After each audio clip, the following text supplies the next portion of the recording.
Tantor Audio, a division of Recorded Books, presents Naked Love by Jewel E. Ann.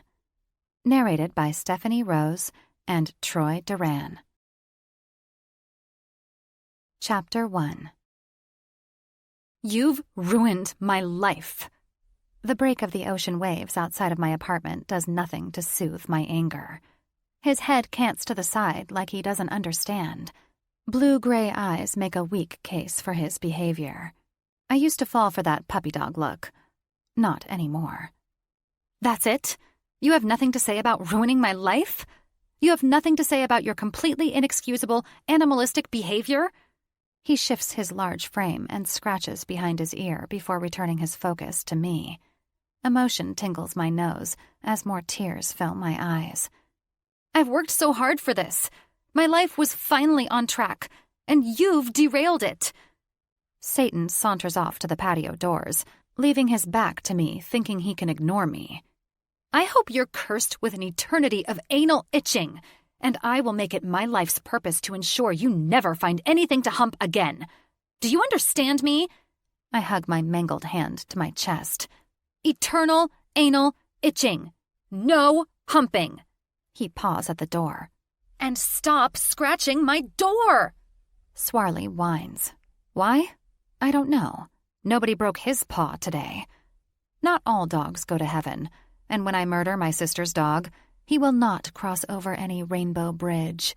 His human-hating soul will burn in hell, but his body will live forever, with incurable anal itching. Swarley whines again. Apparently his need to piss his name in the sand is more important than my need to hate him for chasing that stupid cat while the leash tangled around my hand. I hate cats. And dogs. Dogs may be the worst. They disguise themselves as man's best friend. But I know better. The last thing I need is one more friend with no self-control.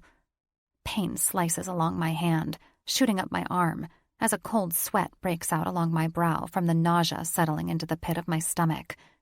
I admit it, if only to myself. I, Avery Montgomery, am a wuss. I've canceled clients because of an irritated hangnail. Menstrual cramps leave me bedridden for 24 hours. And I'm one of those patients who require nitrous oxide just to get my teeth cleaned. It's genetic. There has to be a low pain tolerance gene. Inches from the door, I drop to my knees and collapse into a fetal position on my side to keep from fainting. My long, blonde hair sticks to my face. My hair. How am I supposed to do my hair with one hand?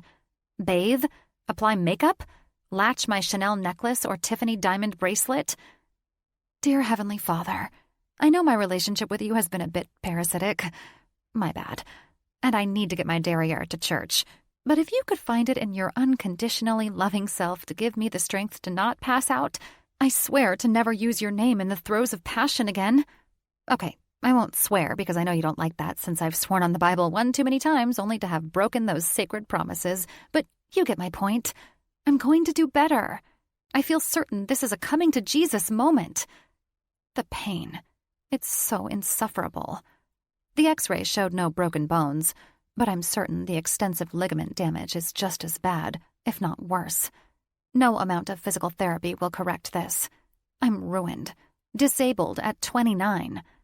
Well, it's been a good run. Swarley cries. I cry. The remorseless Weimaraner scratches at the door. I claw at the cold tile with my good hand to get close enough to slide open the door. Go, I grunt. Go piss on someone else's day. No leash, no supervision, just miles of beach for digging holes. Go dig your grave, buddy. I'm ready to bury your ass. My sister cannot get upset with me for letting her dog drown or get eaten by a shark. My brutally mangled hand is his fault. I'm her sister. She'll take my side. I think. Maybe. Who am I kidding? It's highly unlikely. Holding my hand to my chest with the fragility of a newborn baby, I find my feet, wobble a bit, and collapse onto the kitchen stool. Hey, Siri, call Anthony. Siri doesn't respond. Straining my neck, I lean toward my phone on the other side of the counter. Call Anthony. Nothing. Damn it, Siri, call Anthony. The screen lights up. I don't see Dance With Me Anthony in your contacts. Shall I look for locations by that name? All Anthony! Okay, this is what I found on the web for colonoscopy. Swarley scratches at the door. For Pete's sake, have all sharks given up red meat? Why are you still alive? I slide open the door with my foot, grumbling. Swarley saunters into the living room and plops down on his designer dog bed that I bought him before we broke up. Yeah, we've broken up. This will be the last time I dog sit. I wiggle my toes before using them to slide the door shut. I need a pedicure. The robin's egg blue polish has a few chips in it.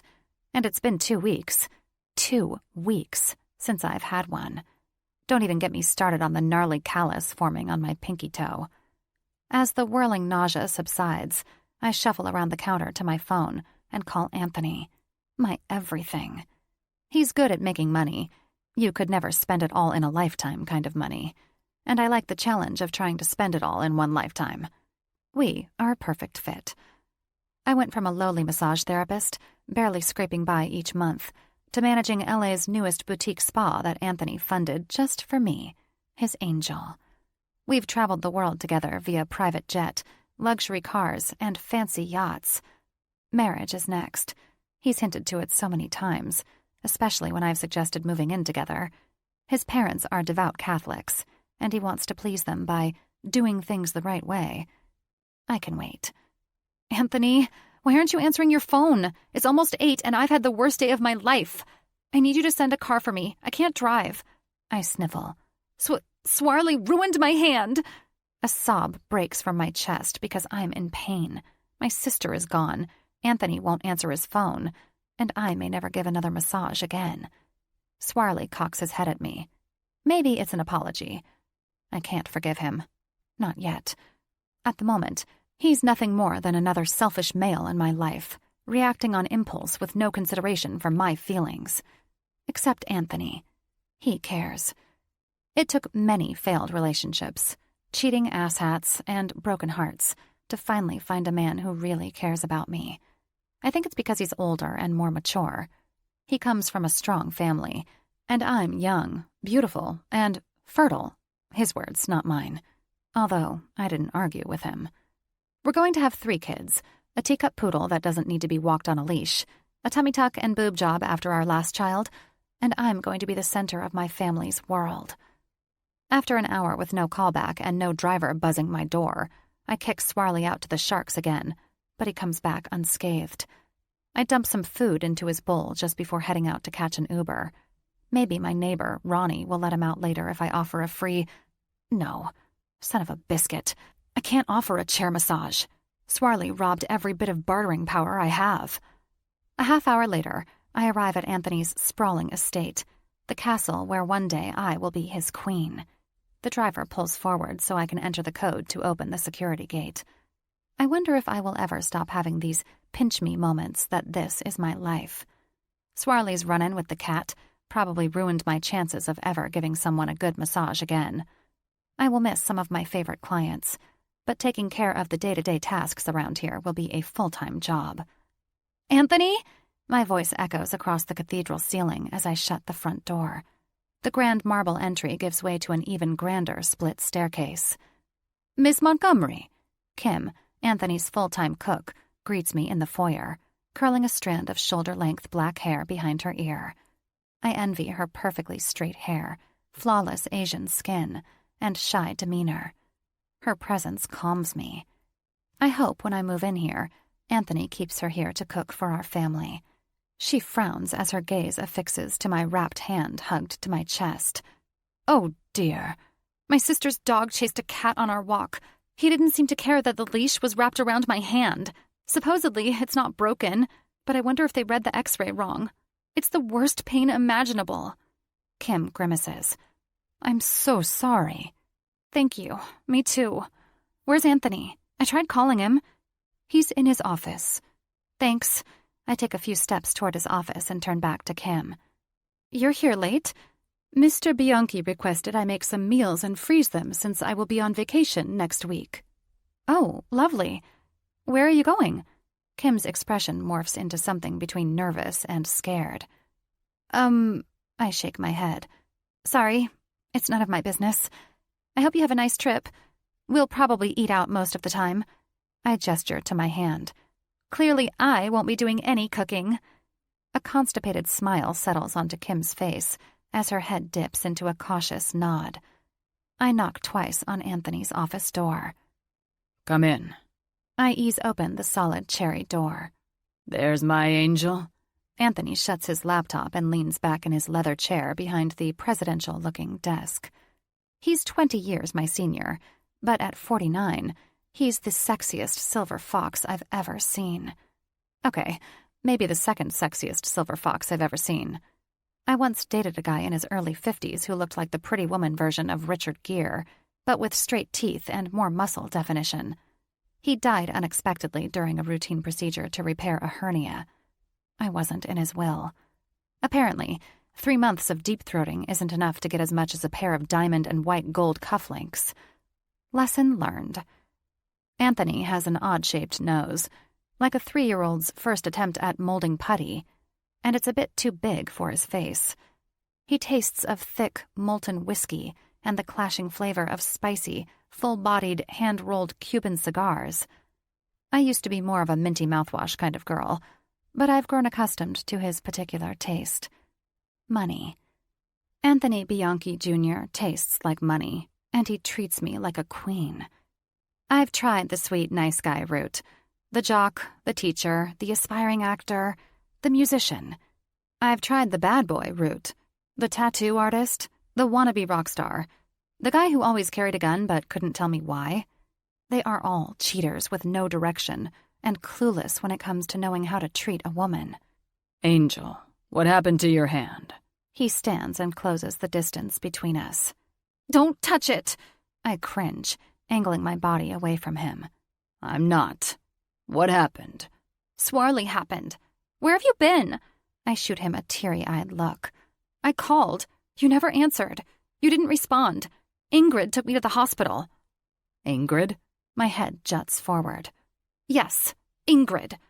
No light turns on. He has no clue whom I'm talking about. You hired her as my personal stylist last year? Oh. He nods. He still has no clue. Why didn't you call your sister? Hello? I scoff. Where have you been? My sister is on vacation. I'm dog-sitting Swarley for her. Do you not listen to anything I say? He rests his hands on my shoulders and kisses my cheek. Of course I do, Angel. I've just been very busy lately. I'm sorry I missed your call. I thought you were going out with your friends tonight. Okay, so he kinda listens to me. I was, but Swarley chased a stupid cat, and my hand may never be the same. I can't go out with friends. I can't see clients. I'm useless at the moment. A lone tear trails down my cheek. His phone buzzes. He glances at the screen. I have to take this. It's business. Give me a few minutes, and you'll have my undivided attention.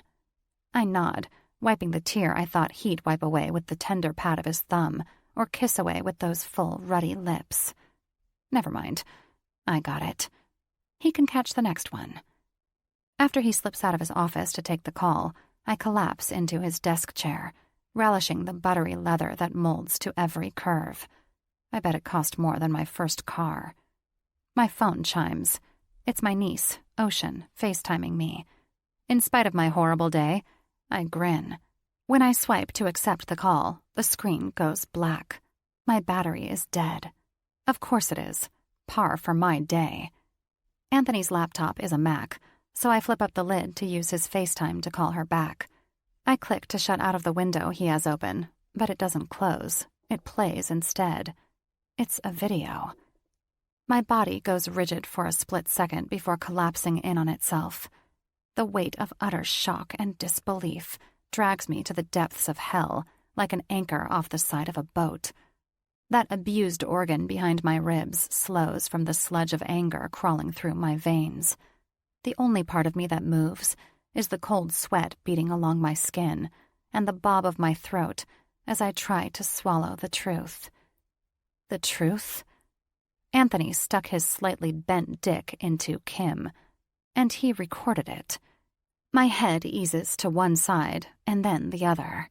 Yep. Any way you look at it, they are going at it in the kitchen. How appropriate. We first had sex on my massage table. He was a client of mine. Not my usual M.O. I guess Anthony Crooked Dick Bianchi likes to see how women perform in their element. He pulls out of her, swipes his finger through a bowl of chocolate mousse, and... No. He smears it between her legs as she arches her back off the white granite countertop. What a waste of chocolate mousse. Anthony doesn't even like chocolate. Gasp. Bile seeps up my throat. Liar. Clearly he likes chocolate mousse. He's eating it as if he's starving and it's the last food on earth. Why am I watching this? I know how it ends, yet I can't look away.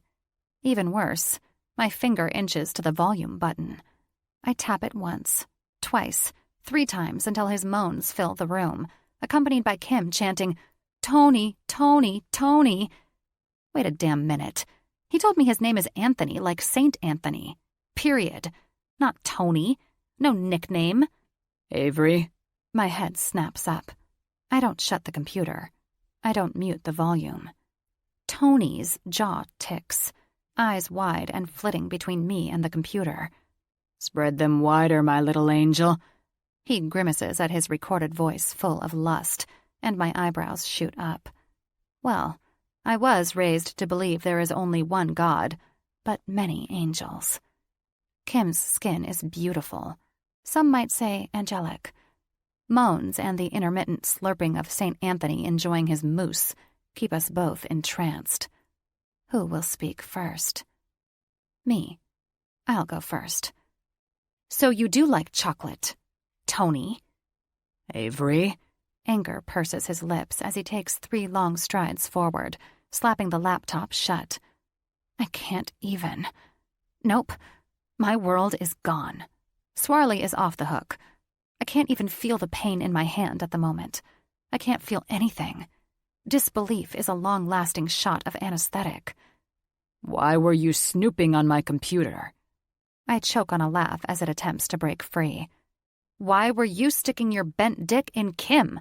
And why is there a video of it? He gnashes his teeth some more. I'm sorry. We can fix this. He tugs at his tie like it's strangling him. If only. If disbelief is an anesthetic, then shock is an adhesive that temporarily holds everything together. I can't find a single tear. I can't even find appropriate words to say or muster the energy to scream at him. It's as if I'm on the outside looking in objectively. I'll bite. How would we fix this? I mean, I shake my head and shrug. Had you just asked, I would have let you do that to me. Jesus, Avery. No, don't say that. I know a lot about Jesus, and you should too, Saint Anthony. I'm certain he wants nothing to do with this conversation. I lean back in the chair, cradling my head. Anthony bends forward, resting his fists on the opposite side of the desk. My parents like you. I like you. We could be such a great team. A team? You like the lifestyle, Avery? Don't pretend you don't. You'll get everything you could ever possibly want. Kids, mansions, cars, yachts, jets. A closet bigger than your entire apartment filled with the most expensive clothes. And what do you get? My angel. A satisfied grin slides across his face. Which one? I cock my head to the side. His lips twist, eyes narrowed. All of them. Them. Them? Them? My jaw plummets to my lap. But you will always be my favorite, the chosen one. My wife. Mother of my children. Queen of my empire. This is the part where I should break something like his computer or his toddler-sculpted nose. I don't. As livid as I am with this stranger before me, this man who fooled me for 2 years, I'm more upset with myself because for a few brief, totally insane seconds, I think about his offer. When did I surrender my pride, my sense of self-worth? Who broke me to the point that I don't feel worthy of the one thing he's not offering me? If I walk out that door, who will I be? What if something better never comes along? I'm knocking on 30's door while mastering the art of failed relationships. If in 10 years I have nothing more than a 2-bedroom apartment, arthritic hands, and a measly disability check, will I regret saying no to a family and everything money can buy? I just want the spa. We go our separate ways, but you sign over the spa to me. Avery. He shakes his head while clucking his tongue. I haven't acquired this level of wealth and success by handing out million-dollar businesses to every woman who rolls through my bed. It's my spa. The smirk on his face stings. I already know what he's going to say. I let myself become dependent on a man. Again. My whole damn life at the moment is a lease. My job, my car, my apartment, the clothes, the credit cards he lent me. Anthony pushes off the desk and slips his hands into the front pockets of his tailored pants. I can't give you the spa. I'll shut it down. It's not that profitable. I'll need both credit cards back. Your rent is paid through the end of the month, but then you're on your own. I'll need the car back. Better hope your old one starts. The rest of the stuff is yours. I'd suggest selling it to make ends meet. I peel myself from the chair. When we're face to face, I let my emotions break freely. You said you loved me. I sniffle as tears race down my cheeks. I do. I love you for you. I love you in spite of your selfish needs. Why can't you love me in spite of mine? Unbelievable. I'm out of here. I'm done with men. Done, done, done. Chapter 2. I miss my mom. She died when I was 8. I'm sure a shrink would say I've been trying to fill that void for years. Some voids cannot be filled. Some wounds won't stop bleeding on their own either, but you don't stop applying pressure to them. Maybe there will come a day when I realize this void is an integral part of who I am, but right now, it just feels like an empty stomach craving something, anything. My yearning for something leads me home. I call my sister to let her know I'm taking Swarley with me to Illinois to see Dad. There's a little relief when she doesn't answer her phone. I'd rather leave a message so she can't talk me out of making the trip. It also helps that I wait until I'm 14 hours into my 27-hour drive before I leave her that message. And my dad? He has no idea I'm coming for a surprise visit. He's had too many heart issues. I can't stress him out with my impulsive venture halfway across the country in an old Honda Pilot with an old dog and a gimpy hand. Surprise! I put on my brave face and hope he ignores the bags under my eyes. I turned a 3-day trip into 2 days with the help of coffee, energy drinks, and adrenaline-fueled rage. Avery. Dad shakes his head. Well, what are you doing here? Swarley sniffs his way around the yard, pissing on everything. I jab my thumb over my shoulder. Why is there a moving truck in your driveway? He gives me an awkward smile, then shakes it off. Did you drive by yourself? From L.A.? Yes? Are you going to let me in the house? He steps out of my way. But I'm here now. I'm safe, so there's no need to lecture me about... I stop 3 feet inside the front door. There are boxes everywhere. Are you moving? I whip back around to face him. He deflates. Yes. When? Why? Where? Were you going to tell me? Does Sydney know? Calm down. I haven't told Sydney yet either. He frowns. Sweetheart, what happened to your hand? I hold out my bandaged hand like I'm noticing it for the first time. Nothing. Swarley. I shake my head several times. I don't care about my hand. I want to know what's going on with you. Oh my gosh. Are you moving to California? The possibility chases away my fatigue and ignites hope in my broken heart. That's it, isn't it? You were going to surprise Sydney and me. Dad! Gah! You have no idea how happy that makes me. I need you right now. My life is a mess and... Avery. He grabs my face and forces me to focus, which is difficult with so much caffeine still racing through my body. I'm not moving to California. I'm moving to Milwaukee. My nose wrinkles. Milwaukee? Yes. He steps back, clasping his hands behind him and rocking back and forth on his heels. I met someone. I lean forward. Excuse me? What did you say? He grins like someone... No. No, he's not in love. He's not standing 2 feet from me looking all giddy and gaga. It's exhaustion. I'm hallucinating. After a long nap, this will all make sense.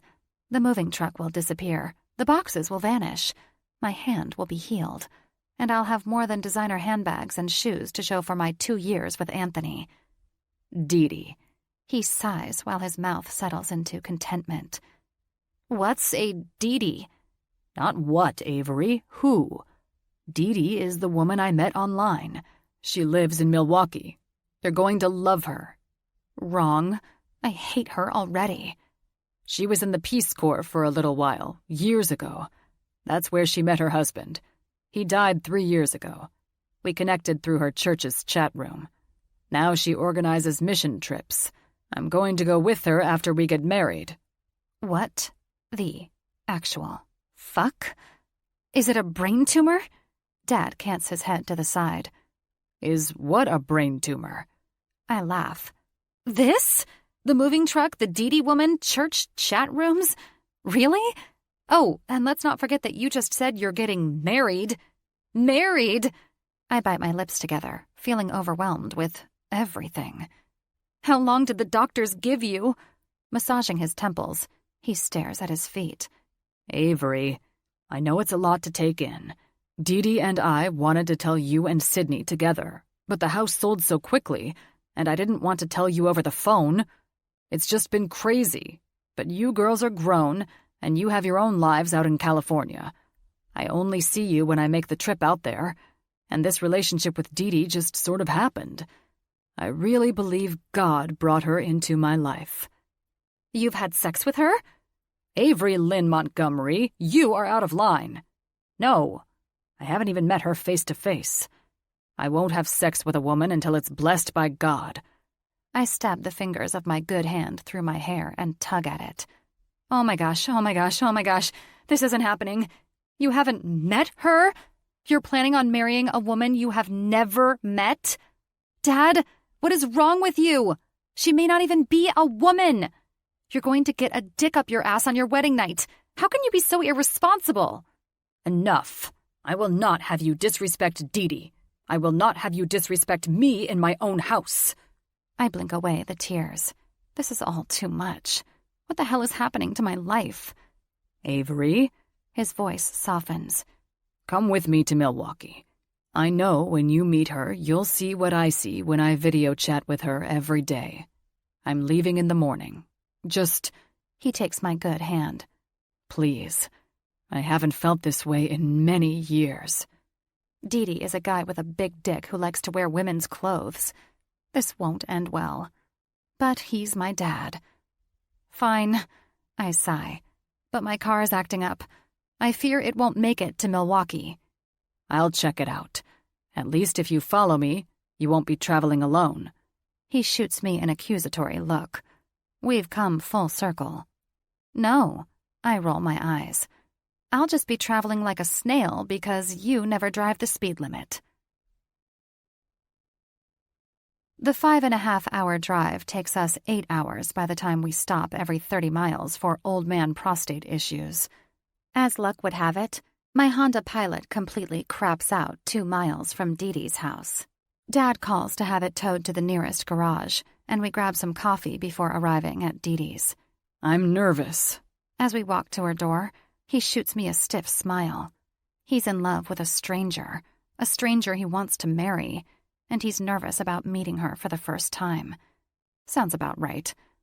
Does she like dogs? I glance over my shoulder at Swarley. Loves them. He adjusts his tie. When we stopped for coffee, he changed into a suit. It's sweet, but still insane. He has to be drenched with sweat in this 80-degree weather. What if she changes her mind when she sees me? My head and my heart are at war. I think this is a mistake, but I have never seen this vulnerability with my dad. I hug his arm, giving it a tight squeeze as I whisper in his ear. Then she's a fool. He kisses the side of my head as I release him and let him make the final steps to the door on his own. I pray that he's everything she imagined and more, and that she falls short of his expectations. Then he can walk away without feeling dejected. She'll be the dejected one. Insensitive of me? Probably. But he's my dad. Tommy! Oh, precious lord of church chat rooms. Dee Dee is, well, she's hot. And young. Wait, maybe that's not Dee Dee. Maybe it's her daughter. Oh, shit. They're kissing. Clearly not the daughter. Well, praise Jesus, we finally made it. You must be Dee Dee. I walk up the porch steps. Dear God, make them stop. My dad pulls away, breathless, with red lipstick smeared all over his face. Sorry, Dee Dee. I'd like you to meet my youngest daughter, Avery. Avery, I've heard so much about you. I feel like I know you. She holds out her hand, and I shake it. Huh, I'd heard nothing about you until yesterday. Her jovial expression dies a little. I revive it with a big, fake smile. But it's nice to meet you. Clearly my dad thinks highly of you. I'm sure I will too. I won't. It seems unlikely that she has the big dick I predicted, but I think I'd prefer it to perky breasts and an ass that could be on the cover of a glorious glutes exercise video. This is just like I pictured it, Dad says, dissolving some of the tension as he glances around the outside of the house. Come in. Mi casa es su casa. She hugs his arm and nuzzles his neck like I did just a few moments ago. Minus the neck nuzzling. Can Swarley come inside? I ask. Of course. I love animals. All life, really. Especially this one right here. She bops her finger on my dad's nose, then kisses it. He grins and tips his chin to capture her mouth. It's a quick peck, followed by another, and that leads to a deeper kiss. Dad moans. I cover my mouth to keep my mini vomit from coming out. Sydney's in Disney World, where dreams come true, and I'm stuck in a nightmare, where my father's engaged to a woman young enough to be his daughter, and they're getting ready to make a porno right here in the entryway. Clearing my throat, I take a step back toward the door. Swarley and I are both a little restless after the long car ride. I'm going to take him for a walk before dinner. Then you two can have strange we met on the internet sex beneath God's damning eyes, which is better than in front of me. Dee Dee rubs the lipstick from my dad's mouth with her thumb, while my dad adjusts himself. Wow. As if Anthony licking chocolate mousse off Kim's naked body wasn't enough punishment for some unknown crime I've committed, I now get the pleasure of watching my dad deal with a boner. Take the main road 2 blocks north, and you'll find a strip of shops and waterfront restaurants. I'll get dinner started after I show your dad around his new house. Our house. And I'm out of here. Even if Swarley tries to rip my good hand off my arm, I'd prefer that pain to this nauseating nightmare. We follow Dee Dee's suggestion and walk 2 blocks north to the quaint shopping area hugging the water's edge. Swarley tugs on my arm as his tongue drags along the ground, straight toward a water dish among tables in front of a familiar cafe. Sage Leaf Cafe. We have one in L.A., but I don't go there often. It's a vegan restaurant, and I'm a lean meat, low-carb kind of girl. But sometimes walking down the street with a green juice in hand will attract the eyes of sexy guys who spend their entire day perfecting their bodies. I never cheated on Anthony, but who doesn't like to get the look? Swarley laps up the rest of the water in the dish. Beautiful dog. And thirsty. A young woman in shorts and a Sage Leaf Cafe tee smiles at us as she wipes down the outdoor tables. Thanks. He's not mine.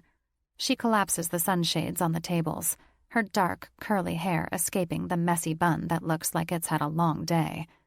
You steal him? Hardly. He's my sister's dog. I release the leash and let him scrounge for scraps underneath the tables. Motorists on this street can be a little crazy. She eyes Swarley on the loose with his leash dragging behind him. He won't run into the street. Unfortunately. I check my phone for messages. There's a dozen from Sydney. She's pissed off I won't call her back. She knows something catastrophic has happened for me to have packed up her dog for a road trip. I text her back the standard message. I'm good. He's good. Have a good time. Half off the Kermit if you're interested. I slip my phone back into my Rose Hermes mini bag. The Kermit? Dandelion greens, romaine, apple, lemon, ginger, turmeric. Green juice? She nods. I shake my head. I don't see any hot guys. No need to accessorize right now. Well, there's one inside making half-priced Kermits.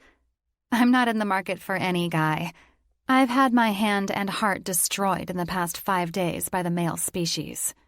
That sucks. Totally. I nod. She shrugs. It doesn't hurt to just window shop. Her head snaps toward the door to the cafe. I focus on Swarley. The young woman pulls out a chair and takes a seat. I'll watch him. Go tell Jake you want the Kermit, half the dandelion, extra apple. I nod slowly. Thanks. Michael Bublé belts out the chorus to I've Got You Under My Skin over the high-pitched hum of the blender. It's just like the LA location. Hippie posters, mismatched tables, everything recycled or reclaimed. I don't fit in here. Cute shorts. A tall, very Gwyneth Paltrow-looking blonde shoots me a welcoming smile as she pours a dark red smoothie into a mason jar, tops it with fruit and mint garnish, and slides it to an older lady sitting at the bar, reading a book. Thanks. They're page-cuffed denim. And old. I got them at the beginning of last summer.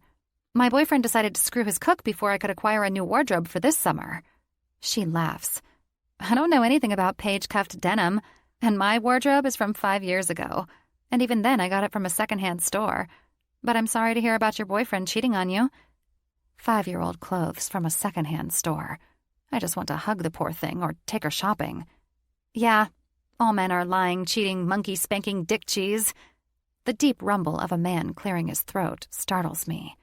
I didn't see him over in the corner behind the glass display. He's all muscly and tatted up, messy copper and golden blonde hair. Challenging, dark eyes pin me to my spot as he glances over his broad shoulder, straining the corded muscles in his neck. The Gwyneth lookalike chuckles. Jake, you and your fellow men have a new title. I rather like it, don't you? Jake inspects me with wandering eyes. It's nothing new. I'm not impressed, he says, and turns back to cutting vegetables. Wait just a minute. Not impressed with what? Me? What I said? Me? Do I care? No. Yes. Hell no. Okay. I sort of care. Gah. I have, had a client who teaches motivational classes for women. She's a bit unconventional, or so I've heard. One of her classes is called Give No Fucks, Take No Shit. She offered me a free class. At the time, I was in love with Anthony Bent Dick Bianchi, taking lots of shit and giving lots of fucks, so I declined her offer. Now I'm thinking that was a mistake. What can we get you? My attention snaps back to the nice person behind the counter. I was told to ask Jake for the Kermit, half the dandelion, extra apples, but my eyes flit to him. He keeps his back to me like I didn't just say his name. I think I'd prefer you to make it for me. The knife in his hand thunks against the chopping board. Jake turns slowly, a poisonous smile curling his lips. Beth Ann, I've got this. Gwyneth Beth Ann winks at me before grabbing dirty dishes from the counter and disappearing into the back room. The older lady at the counter slides off the stool. Bye, Jake. She takes her drink and gives me a polite smile as she breezes to the door. Does he let her just leave with it? Do they not have to-go cups in Milwaukee? Have a seat, Paige. Jake nods to the vacated bar stool. Avery, not Paige. I climb up onto the stool. My shorts are Paige. That's a brand, not my name. What brand are your shorts? Jake shoves greens and other things into the juicer, never taking his eyes off me. Do I look like the kind of guy who knows what brand I'm wearing without looking at the tag? He yells over the juicer. I wait for him to finish so I don't have to yell back at him. I don't know. I'm a preacher's daughter. You know, thou shalt not judge. He slides the glass toward me. I catch it on a gasp, eyes wide, jaw slack with disbelief. Had I not stopped it, I would have green juice all down the front of my shirt. Yeah, there's nothing about you that feels judgmental. He shrugs. But what do I know? I'm just monkey-spanking dick cheese. I take a sip of the green drink. Not bad. He shakes his head, tipping his chin down to hide his smirk. Something tells me that's the equivalent of a glowing review coming from you. Now who's being judgmental? I set a $10 bill onto the counter as I stand, grabbing my handbag and the green drink. I'm not a preacher's daughter. The rules don't apply to me. I roll my eyes. Whatever. Keep the change. Are you drinking that outside? No. I slide on my sunglasses. I need to get back to Dee Dee's? My dad's house? Hell? Somewhere. Then I'll put it in a to-go cup. You can't take off with my glass. I turn. I just watched that lady walk out of here with a glass. She'll be back. Same time, same order, every day. I'll bring it back tomorrow. I doubt it. He scoffs. I will. I promise. You better, or I'll report it as stolen. I cough a laugh. It's a mason jar that probably costs less than $1. The mason jars we use here were my grandmother's. She used to make jam. So if you walk out the door with that, it's like you're taking part of my grandmother with you. Just... He lets out a slow breath. Bring her back in one piece. I don't know what to say. Rarely does a guy's sentimentality surprise me, but that's really sweet. I'll guard it with my life. The curly-haired lady rubs Swarley behind his ears. Thanks for coming, buddy. Stop by again sometime. Thanks for watching him. I stir the drink with the straw. Swarley plants his lazy ass down at my feet, shifting his body just enough to knock me off balance.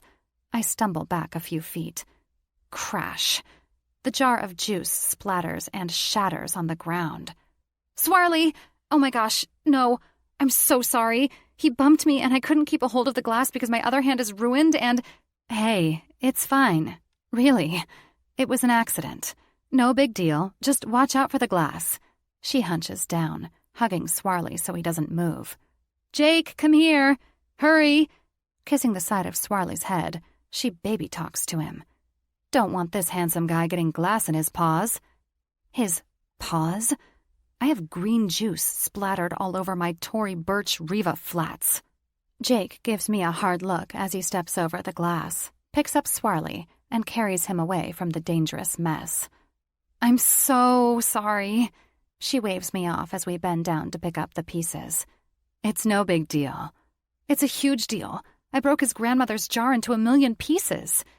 What are you talking about? She scoots the trash bin closer to us and tosses pieces into it. The jar belonged to his grandmother. I grit between my teeth, afraid to talk about it too loudly. I'm sure he's crushed by my carelessness. Swarley's carelessness. Oh my God. She laughs. We get them from a distributor. A dime a dozen. Who said they belonged to Jake's grandmother? I lift my gaze to meet his cocky grin as he sweeps the sidewalk. Standing, I close the distance between us, pointing a finger in his face. Screw you. Wetting his lips, he grins. Now that sounds like something a preacher's daughter would do. I want to punch out every perfectly aligned white tooth in his mouth. Let's go, Swarley. Chapter 3. Please let my dad and Dee Dee be dressed.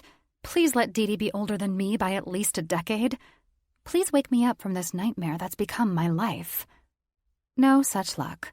The nightmare plays on. Hey, Avery, can I get you some lemonade before we start unloading the moving van? It's fresh squeezed.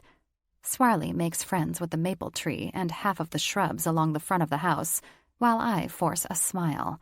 The one where I pretend it's not at all shocking to see my dad lounging in a wooden rocker on the porch with Dee Dee on his lap. Cute. Cozy. Barf. Lemonade would be great. Thank you. Get off my dad's lap. Coming right up. She kisses my dad on the cheek and flutters into the house, leaving my dad with a twitter-pated grin. He sighs all dreamy and... no, this is not happening. So, what do you think, Ave? I climb the porch steps. I think you're crazy if you think I'm unloading anything. My hand is injured and my nails were recently manicured. He pats his knee. I shake my head. His lap is all deedied. I'm never sitting on it again. The top step will work just fine. How old is she, Dad? Does it matter? He scratches the back of his head. How old is your boyfriend? What's his name? Tony? We're not exactly together. He had... I frown because beneath all the anger is this horrific embarrassment laced with a world of insecurities. Honesty issues. What did he lie to you about? The balance in his bank account? He winks. I roll my eyes. Chocolate. He said he hated chocolate, but I found out he actually likes it a lot. A hearty chuckle rumbles from Dad's chest. And that's a deal breaker for your relationship? I stare at my nails, thankful I got the gel coating since it could be a while before I get them redone. Sadly, yes, it was quite the deal breaker. But enough about my latest mistake. Stop dodging my question. How old is Dee Dee? I'm 38. The screen door creaks as Dee Dee steps onto the porch, handing me a lemonade garnished with a strawberry and mint leaves. I love pretty drinks, but this one already tastes sour, and I haven't even taken a sip yet. Thank you. My voice breaks with a bit of embarrassment. Yes, I'm young enough to be Tommy's daughter, but love doesn't care about age. Tommy? I shoot my dad a questioning look, but he's too busy helping the Dee Dee get settled onto his lap again. Tommy is a 5-year-old boy who wets himself the first day of school, or maybe a clothing designer, but not a minister. Dear Heavenly Father, if I stop being a hypocrite and vow to never date anyone more than 5 years older or younger than myself, will you make this woman go away? If I promise to respect the boundaries of my generation, will you remind Tommy that he vowed to serve you and not his dwindling sex drive? He's running late with his midlife crisis. That's the only logical explanation. Sorry, Dad. You missed that train. Now you have to show maturity or they'll revoke your AARP membership, including your roadside assistance. Dee Dee, it's just disturbing on so many levels. She has my California blonde hair, only shorter with an inverted bob sweeping her chin. Blue eyes resemble mine, just not as light. In this small, aching pit in my stomach, I think of how she looks like my mom might have at 38, had she lived that long. The Dee Dee is too pretty, too young, and too, I don't know, all over my dad like a horny girl who just figured out how to rub herself off. Gah! It hits me. They're going to have sex. I cringe. Can he even get it up? My experience with older men is they do best with a pill. Ew. For the first time in my life, my mind has decided to make the comparison between the older men I've dated and my father. It's in my head. Make it stop. Will he do his thing missionary style? They have to, right? After all, he's a minister and she's been on mission trips. Will he go down on her? Gah! No, no, no! Make it stop! Avery, are you feeling okay? You have a mortified look on your face. Dad tears his unholy gaze from Dee Dee long enough to acknowledge I'm still here. This trip was an epic mistake. I should have had my car checked at a garage in Illinois and headed straight back to Los Angeles. My days of being the apple of my father's eye are over. He's robbing the cradle, and Anthony likes chocolate. What is happening to the world? Yeah, just thinking about something that's a little disturbing. I'm fine. How was your walk? He nuzzles Dee Dee's neck. I stopped by a cafe, but it didn't go so well. Swarley made me spill my green drink all over. Oh! Dee Dee's back snaps to attention, eyes wide. You stopped at Sage Leaf Cafe? Yeah, we have one in LA. I don't go there often, just when I'm trying to impress someone in the hippie crowd. It's an all-vegan restaurant. She glances back at my dad. The food is the best. Jake Matthews, the owner, is the nicest guy, and he's... My brow furrows. I don't know if I'd agree with that assessment. Oh, Avery, he's incredible. She winks. And single. He was a dick to me. Of course he's single. Then you should date him. I shoot them a toothy grin. Dad frowns. Avery? I'm joking. I stand, taking a sip of the lemonade. Dee bites back her smile. I give her a little credit for not being offended. The look she shoots me says she knows my game. I know hers, too. Make the adult daughter look like a selfish, spoiled brat. Make the old man choose between the needy child and the best blowjob he's ever had. Damn it. Stupid mind. My phone chimes. I dig it out of my Hermes bag. Avery Montgomery. This is Trace from Wellman's Garage. We've inspected your vehicle and found 2 major problems and several minor ones. Okay. How much will it cost to get it road-ready again? $5,500. What the I grimace as my dad gives me a disapproving look. Fudge stripes are you talking about? I don't think the whole vehicle is worth that much. I'm afraid I have to agree with you there. It has over 200,000 miles on it, and from what we can see, it doesn't look like you've had regular maintenance on it. After setting my glass on the railing, I rub my temples, taking a deep breath. Thanks. Bye. Wait, ma'am, what do you want to do? Nothing. Just keep it. Wait. I press end. My Honda is dead. I need a car. Avery, you can borrow mine. Dee gives me a sympathy frown that matches the one my dad's wearing. I shake my head. No, I don't need to borrow a car. I need a new one. But I don't have a job. I hold up my injured hand. Or a way to make money. Or a sugar daddy. Since I can't afford one at the moment, I'm going to have to just take a rental car back to LA and figure things out from there.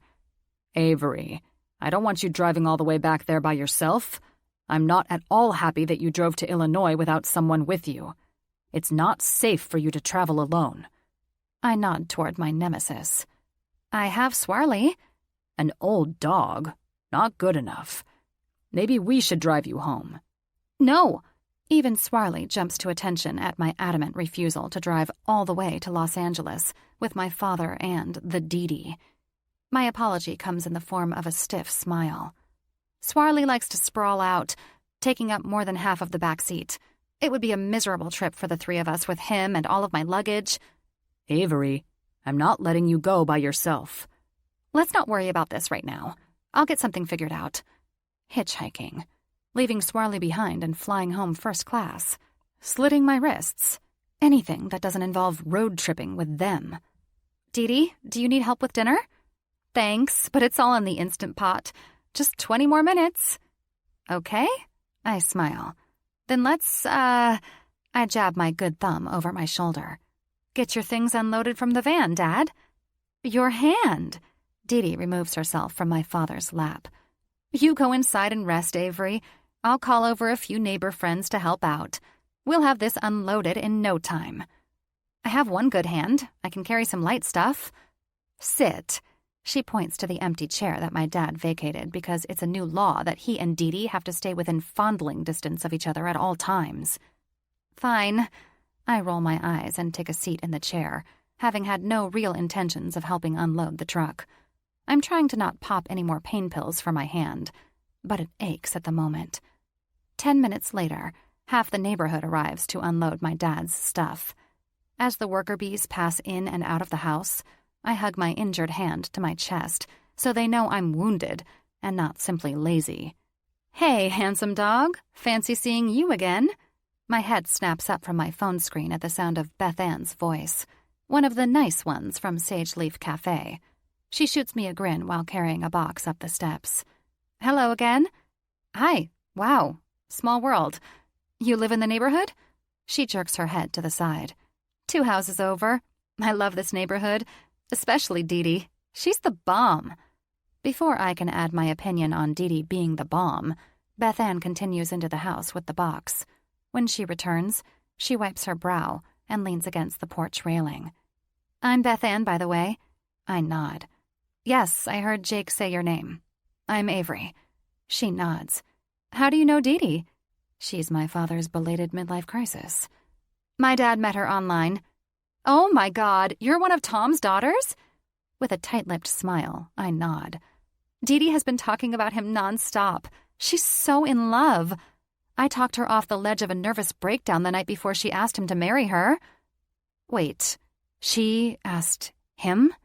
Beth Ann makes a quick glance out to the yard and lowers her voice. Yes, she said he wouldn't agree to meet her in person because he was lonely, and he knew he wouldn't be able to let her go. I try to hide my flinch. He was lonely. I press my hand closer to my chest, but not because my hand hurts. This time it's my heart. Loneliness is the side effect of solitude starving the soul. I know it quite well. I didn't know. I whisper. Don't feel bad. He found Dee. My gaze inches to Beth Ann's. He's not rich. She chuckles. Dee doesn't care about money. It's all about love. I can promise you, she loves him. My attention shifts from Beth Ann to my dad and Dee unloading the truck with her village of friends. He looks happy. Really, truly happy. Thank you. I smile. I just didn't see it. Probably because I've never had a man look at me like my dad looks at Dee. So, how long are you staying in Milwaukee? Just until I figure out how to get back to LA with my sister's dog. My car took its last breath. Flying isn't an option. And my dad refuses to let me drive by myself. I already tried closing my eyes and snapping my fingers 3 times, but it didn't work. I'm still here. She grins. You know, I might have just the ticket you need. Ticket? Yeah. I bet I can get you a ride if you're willing to wait until next week. I frown. I was thinking of sneaking out before my dad swallows his erectile dysfunction pill. Ha! I get that. But seriously, if you don't mind waiting, I can get a ride for you and your sister's dog. You're not planning on stowing me in the back of a semi-trailer filled with cheese, are you? I would never. She grins. Meet me at the cafe around 10 tomorrow morning, and we'll get it all planned out. Can we meet somewhere else? I think I should avoid that Jake guy at all costs. I'm working tomorrow, but I can take a break at 10, and the last thing you should do is avoid Jake. Why would you say that? Beth Ann skips back toward the moving van. You'll see. You going to sleep all day? I hide my head under the pillow of the twin bed in Dee's sewing room. She said the bed belonged to her younger brother who died. Nothing creepy about sleeping in a dead person's bed on sheets that must be the lowest thread count ever. Dad, I'm still on West Coast time. Leave me alone. He tickles my foot peeking out from the veil-thin sheet. I jerk and draw my knees to my chest. Stop! It's 9:30. Dee made breakfast and yours is cold. I'll warm your coffee up. Just come share your beautiful face with us. I shoot up, batting at the matted hair on my face. 9:30? Shit, I'm going to be late. Late for what? I stumble toward my suitcase, rifling through its contents. I'm supposed to meet Beth Ann at the cafe at 10? Dee's neighbor? After failing to find my Alexis floral romper, I unzip my second suitcase. Of course, it's at the bottom. Yes, Beth Ann works at that Sage Leaf Cafe. She's finding Swirly and me a ride to LA so you don't have to stress over me going by myself. I shove him toward the door. I have to get ready. My makeup will be hideous at this rate, and don't even get me started on my hair. But, Ave... Click. I jump into my outfit, paint on a terribly hurried layer of makeup, a little antiperspirant, and gather my long hair into a messy bun before flying past my dad and Dee canoodling on the sofa, straight out the door. Would someone feed Swirly? I call, just before the door shuts behind me. Chapter 4. I make it to the cafe by 10:05. Dee probably would have loaned me her car, but I haven't decided if I'm ready to ask her for favors. She might misconstrue my desperateness as approval of her engagement to my dad. My lonely dad. I still can't shake the guilt from Beth Ann's revelation. I'm so sorry I'm late. I forgot to set my alarm, and my body is on West Coast time, and... Beth Ann waves off my apologies. It's fine. I'm running a few minutes late for break anyway. We're pretty chill around here. She slides a pile of chopped mango into a container and snaps the lid on it. I glance around at the vacant cafe. Are you open? She laughs. Yes. We survived the morning rush, and in about an hour we'll be filled to capacity with the early lunch crowd. Huh. The one in LA is always packed. Milwaukee is in LA. I nod. You can say that again. Can I get you a drink? Some breakfast? I'm good. Well, maybe a cup of coffee? You got it. She gets my coffee as I climb onto a bar stool. I have coconut sugar, almond or coconut creamer, cinnamon. Black is great. I take a cautious sip. Well, since you're the only customer at the moment, I'll get Jake and we'll get your travel dilemma fixed. Jake? Wait, why do you need him? Mr. Tatted Muscle Man saunters through the door from the kitchen, looking all showered and sexy. Not sexy. Gah, why did I think that? Just get out of the shower? Beth Ann flicks at a drop of water hanging from one of the tips of his messy, blonde hair. I stare at his t-shirt, speechless.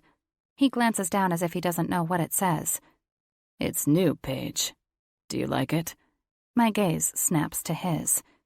Avery. Beth Ann giggles. Jake owns every obnoxious t-shirt ever made.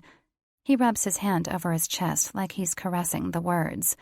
Eat pussy, not meat. Your boss lets you wear that? Jake's the boss. Beth Ann sets a glass of water next to my coffee. He smirks. I know. It was mentioned yesterday. I narrow my eyes. Hence the mason jars being a precious heirloom from your grandmother. His smirk blooms into a full-on grin. I rub my lips together. Dang, I forgot to gloss them. Retrieving my gloss from my handbag, I bring up my phone's camera to use as a mirror. Taking a picture of my shirt? Jake asks. I roll my eyes, holding up my phone. Not a chance. I just need to gloss my lips. I only had a half hour to throw myself together this morning. I took a shower and dressed in under 10 minutes. Good for you. I pucker my lips, giving them one last inspection before capping the gloss and tossing it back in my bag. Beth Ann clears her throat. You two are so fun together. I love your flirty banter. I stop the coffee mug an inch from my lips. Jake sets the blender on its base, brow drawn tightly, as he shoots Beth Ann a WTF look. So, she slaps her hands on the counter and drums her fingers a few times. Jake, Avery and her dog need a ride to LA. Her car died, and it can't be brought back to life. Can you think of some way she could get to LA? I don't know where this is going, but I have an uneasy feeling slithering across my skin. He returns his attention to the blender, filling it with fruit, greens, and protein powder. Buy a new car. She can't afford one. I feel like I'm on trial, and Beth Ann is my lawyer. He purses his lips to the side and hums. Looks like she better get a job and save up for one. She probably has one. In LA. That's not an accurate statement, but I keep that to myself. Well, sorry. I'm a chef, not a fixer. He dismisses Beth Ann by starting the blender. She plants her hands on her hips, waiting for him to finish blending. I cup my coffee mug with both my good hand and my gimpy one, attempting to hide behind the steam. Jake Matthews, she pipes up the second he shuts off the blender. You know exactly what I'm suggesting. Oh, God. I cringe. He has an extra car and she's suggesting he loan it to me. Then what? He flies out to LA to drive it home? Well, that might work. If he owns this cafe, then he must own the one out there. Surely he visits that location. But that doesn't solve the issue of my dad not wanting me to drive home alone. I'm not simply driving out to LA. I'm taking a trip, taking my time, enjoying my time alone to recharge just like I do every summer. It's kind of a personal trip I take by myself. Oh, no. No. She's not suggesting I go with him. 2 years ago, you took Mo. That was different. He pours the drink into one of those heirloom mason jars and rinses out the blender. I don't know if I should join in on this conversation, insist that I don't need help, or just stay out of it because I do need help. So I do what I do best when I'm nervous. Primp. Fishing out my makeup bag, I powder my nose, even out my eyeliner, apply more mascara, and pluck a few eyebrows. They continue to bicker like a married couple, and, like I'm not right here, half listening to them, half trying to remember the date of my hair appointment. Look, does she appear to be a camper? When the chattering ceases, I glance up. What were they saying? Beth Ann looks constipated like I'm doing something wrong and she's disappointed in me. Jake has a smug look, like I just proved some point for him. I think back. Does she appear to be a camper? Oh, I shrug. I've camped before. It's only for 2-3 nights? He rests his palms on the counter in front of me. I untie my hair and work it back into a neater bun. As long as I want. That's how long my trip is. No rushing. No schedule. I'll get there when I get there. Shit. I glance at my thumbnail. It's chipped and rough along the edge, so I look for a file. I know there's one in my bag, but I can't find it. After removing most of the contents onto the counter, I find it. Hello? Filing the rough edge, I look up. Did you hear me? Jake frowns, glaring at the file in my hand. Yeah. I keep filing. You like to take your time driving to LA. That's fine. My job is flexible. I bite my lips together so he doesn't see my I don't have a job expression. Jake chuckles, shaking his head. It's a wicked chuckle. Why is he giving me a wicked chuckle? What did I miss? Jake, Beth Ann says his name like a plea. Just help her out. You might enjoy the company. She shoots me a look, a cue of sorts. Okay, I guess I'm up. Yes, I give him a toothy grin. I'll be excellent company. He shifts his attention to the dumped-out contents of my purse on the counter. Beth Ann takes a step back so he can't see her. She holds up her hands in a prayer gesture and mouths, "Say please." That feels like begging. I'm not good at begging. I'm more of a briber or manipulator. He sighs. I don't think it's a good idea. Please? I said that. Whoa, where did that come from? My need to get home is more desperate than I thought. Jake inspects me with nervous apprehension wrinkling his face. I slowly bring my hands to my chest in prayer position, mirroring Beth Ann. Pretty, please? Gah, another chipped nail. I hold out one hand, inspecting the jagged edge. I'm never going back to that nail salon. 2 weeks chip-free my ass, I mumble. Avery is Tommy's daughter. Dee Dee's friend, Beth Ann says between clenched teeth. Fuck, he mumbles, rolling his eyes. Okay, princess. I'll take you to LA. But your crown won't make it there in one piece. My brows jump up as my breath catches on a gasp. Princess? I will myself to bite my tongue and play nice with my driver, but my poor tongue will be swollen by the time I get back to the Dee Dee's house. Tiara. What? He squints at me. I put everything back in my purse, avoiding his scrutinizing gaze. You implied I'm a princess. I shrug, keeping my head bowed. Which is cool. What woman wouldn't want to be a princess? But then you insinuated I have a crown, which would be incorrect because only kings and queens wear crowns. Princesses wear tiaras. His hands ball into fists, still propped up on the counter. I risk a glance up, my lips quivering into a nervous smile. So either you think I'm actually a queen, or you must mean my tiara will not make it to LA in one piece. Which, I rub my lips together to hide my nerves, is not going to be an issue since I left my tiara at home. I usually only take it on girl getaways. Beth Ann snorts a laugh, buckling over and resting her head on Jake's back. Oh my gosh. Her body shakes with laughter. He's going to strangle me. I swallow hard, feeling grateful for the first time that my dad has Dee Dee to keep him company when I'm dead. In an unexpected twist, a tiny grin forms along his mouth. We leave in 2 days. 2 days? I shoot a teary-eyed Beth Ann a questioning look. You said next week. Jake clears his throat. It's 2 days now. After 48 hours, my common sense will catch up to what I've agreed to do, and you'll be out of luck again. I stand, slinging the straps of my bag onto my shoulder. 2 days is perfect. The sooner I get home, the better. I offer my hand. I said I'm leaving earlier, but I'm still not rushing. You won't hurry me. You won't complain. You won't be a child nagging me with incessant "are we there yet?" Got it? How long does he think it takes to drive to California? I withdraw my proffered hand, since he shows no interest in sealing the deal with a friendly handshake. Got it. Give me your phone and I'll give you my number. Beth Ann grabs his phone from the counter behind them and holds it up to his face to unlock it. He ignores her, giving me a blank stare, accented with the occasional blink. I enter my information into his contacts. I don't know Dee Dee's address. Message me and I'll send it to you when I get there. Or, duh, she's Beth Ann's neighbor. Dee Dee, for some reason, thinks highly of you. My eyes start to roll, but I stop myself. He nods slowly. She's planning on marrying my father. Reason number 1 why I need to leave as soon as possible. I've hit my limit of shocking, life-changing news. Jake shoots Beth Ann a squinted look. Her nose wrinkles. I forgot to mention the new man in Dee Dee's life is in town.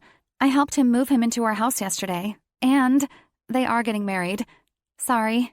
I should have told you. What am I missing? They both say, nothing, at the same time, which means it's something. 2 days later, I say a sad goodbye to my father. A part of me feels like I've lost him. Maybe this is how a father feels when he gives his daughter away at the altar. He gave Sydney away. Will he ever give me away? Or will this be it? Me giving him away. What's happened to you? I sit on my larger suitcase to close it. My dad leans against the wall by the door, arms crossed over his chest. I'm not following. You're letting your baby girl hitch a ride with a complete stranger, a guy, and you have no misgivings about it? Dee Dee trusts him implicitly, so I trust her judgment. And I've prayed for your safe return to L.A. I lug both suitcases to the door of the sewing room. Hopefully, Dee Dee trusts Jake implicitly to carry my suitcases to his vehicle. Dad cradles my face, and I rest my hand over his. Did you call Sydney back yet? I nod. Yesterday. Good. He smiles. I miss his fatherly touch, the comfort only a father can give. Have you heard the saying, love doesn't divide, it multiplies? I blink back the tears. My precious daughter, how do you think God can love every single person on this earth? I'm sharing my life with Dee Dee, but the love I have for you and Sydney can never be shared. Not with each other, and not with Dee Dee. I set a few tears free. And I'm not giving Dee Dee the love I had and will always have for your mom. Beth Ann said you were lonely. He gives me a small smile. I was, but that's life. Peaks and valleys. I thanked God for my life, and I even thanked him for the years I've had by myself to reflect on my life, the love and loss. Then I asked him for something. He rubs his thumbs over my wet cheeks. I didn't even know what that was until a friend of mine told me about the church chat room. Anthony cheated on me. A sob breaks free. I've been waiting to say those words that have been locked up in a prison of denial for days. And he's taking away the spa. Now I don't have a job, and my hand may never be the same, and I'm almost 30 with no direction, no other skills. Oh, Avery, Avery, Avery. He pulls me into his arms and kisses the top of my head. Have faith. Embrace this time in your life and be open to the lessons life has to teach you. I am. I've learned to hate all men except you. He chuckles. I fear you're distracted by the little details and therefore missing the bigger picture. Be open to let miracles grace your life. Jake's here, Dee Dee calls from the living room. I fish a tissue from my purse. My makeup. Go do your thing in the bathroom. We'll get your stuff loaded up, and I'll make sure Swarley is ready to go too. I kiss my dad on the cheek. Thank you. After fixing my smeared makeup and using the bathroom one last time, I grab my handbag and meet everyone in the driveway. Jake scratches his head while staring at my luggage, one hand planted on his hip. Hi. He looks up at me with slightly narrowed eyes. My gaze drops down to his t-shirt, with a duct tape X over the front of it. Silence is golden. Duct tape is silver. In case you needed a reminder. He grins. I frown. That's a red pickup truck. Sorry, did you request a different color? Jake slips his hands in the front pockets of his jeans. Where's the RV? RV? Recreational vehicle? He shakes his head. I know what it stands for. I just don't know why you're talking about it. Because you said we're going to camp along the way. We are. He points to the bed of the truck. See, there's a tent, 2 sleeping bags, a cooler, a camping stove, a hand-powered blender, camping chairs, food, and other miscellaneous supplies. But there's no room for 2 large suitcases, a duffel bag filled with dog supplies, and a dog bed. You think I'm going to sleep in a tent? In a sleeping bag? Jake gives my dad a polite smile. I'm sure behind it he's choking on his words. But why would he offer to give us a ride if he didn't have room? Avery, how would you feel about us shipping one of your suitcases to your apartment? Didi asks. I have stuff I need in both suitcases. I'd have to repack both of them, and I can't guarantee I can get everything I might need for the trip into just one of them. Jake grumbles as he hops into the bed of the truck, reshuffling everything. After a few minutes, he retrieves ties from under the back seats, heaves my 2 suitcases onto the pile of camping supplies, and secures everything with the straps. My dad whistles for Swarley to get in the back seat. Then he and Didi thank Jake for his generosity, which is crazy because how well do any of us know this tattooed, muscle-bound serial killer? Didi hugs me and whispers in my ear, I'll take care of him. I start to refute her assumption that my dad needs someone to take care of him, but I choke on my stupid emotions that are a culmination of my hand, Anthony, Swarley, my joblessness, the death of my vehicle, and the fact that I'm leaving on a long road trip with a man who feels a bit cold toward me. Oh, and we're camping with a tent. A tent. And this, too, will pass. My dad gives me an encouraging smile before hugging me. Be grateful and God will bless you, Avery. I love you. The lump in my throat feels like it could asphyxiate me, so all I manage to get out is, You too? Jake opens my door for me. I'm sure it's just for show. Something tells me by our next stop, I'll be chasing the vehicle so he doesn't leave me. Unless I'm dead. He's going to kill me. Startling me with his close proximity, the warmth of his body and his clean, woodsy scent, he helps me fasten my seatbelt so I don't fumble it with my injured hand. After it clicks, our gazes lock, his face a breath away from mine. I squeak out the words that I've been dying to say. Make my death quick, and please don't tie me up. I'm claustrophobic. Now it's his turn to roll his eyes and disregard my request as preposterous. But he doesn't. Noted. He winks. A very conspiratorial, evil wink. Pause in, Swarley, he says louder, just before closing both doors. Chapter 5. Day 1. Destination, Chicago, Illinois. Do you hate me? I break the silence after 30 minutes into our road trip. A tiny smile quirks the corner of Jake's mouth as he keeps his eyes on the road. No, I don't hate you. I don't really know you. But I annoy you? Your kind annoy me. My kind? You mean women? No. I wait for further explanation, but he doesn't give any. Are you going to stare at me the whole way? My head jerks forward. How uncouth of you to call me out on it. I was just... He makes a quick sidelong glance. What? Scowling at me? Wondering what girl pissed on your kale salad. Oh, we're back to this. You think I hate women. I like women just fine. Some more than others.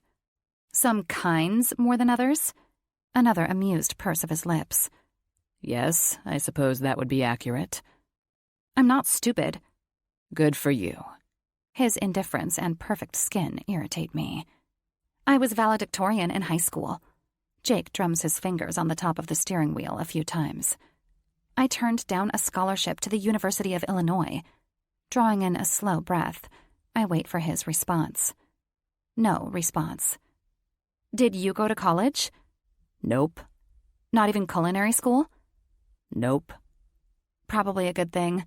Speech is usually a freshman requirement for most degrees, and you clearly would have failed that class. He takes the next exit and pulls off on the side of the road by a produce stand. Let's Swarley out, but be back in 5 or I'm leaving without you. I frown. He winks. Stupid wink. I hate winkers. Jake Matthews! Shooing Swarley toward the grass, I roll my eyes at the lady's enthusiasm to see Mr. Anti-Personality. Carly, you look younger every time I see you. He hugs her, lifting her off the ground. My gaze flits between Swarley and the flex of Jake's muscles. All muscles. No brains. That's what I tell myself to tame the itty-bitty part of me that physically reacts to him. I'm done with men. Period.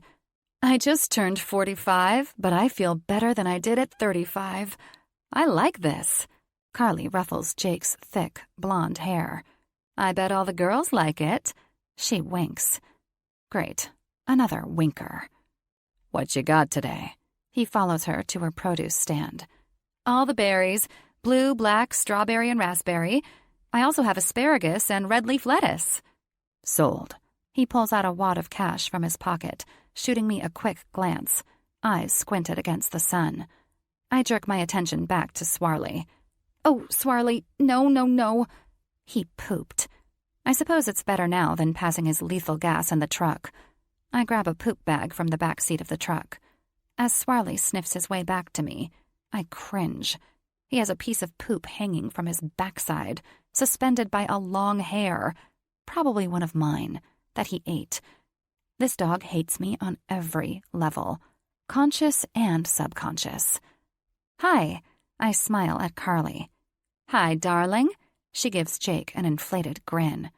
Who's your lady friend? Jake keeps his focus on bagging his produce. Friend might be an overstatement. We just met. Hitchhiker would be more accurate. Carly, Avery. Avery, Carly. Carly laughs. You don't pick up hitchhikers. She holds out her hand to me. So this stunning young lady must be someone really special. No, she's not. He deadpans. I narrow my eyes at him while shaking Carly's hand. Nice to meet you, Carly. Jake offered me a ride to L.A. My car died. I can't fly because I have my sister's dog with me, and my dad's heart wouldn't handle me making the trip alone. And do you by chance have a napkin or paper towel? Oh, I have a rag. She grabs a cloth towel from a crate beneath her table. No, I need something disposable. Time to go, Avery. Jake says my name with less contempt. Must be the Carly effect. I have a tissue in my purse. Will that work? I glance back at Swarley and his dangling turd. Several tissues might work. Thank you. Carly digs into her purse and pulls out a wadded-up tissue. Just one. One-ply tissue. Possibly already been used. Biting my lips together, I wrinkle my nose. Is that all you've got? I'm afraid so, darling. She leans closer and whispers. Did you get your period? I have a sanitary napkin in the glove compartment of my truck. I look back at the dangling turd one more time. It's the size of a large walnut. Would you mind if I took what's in your glove compartment? Not at all. She goes to her truck, and Jake gets in his driver's seat. Avery, let's go. Get your dog.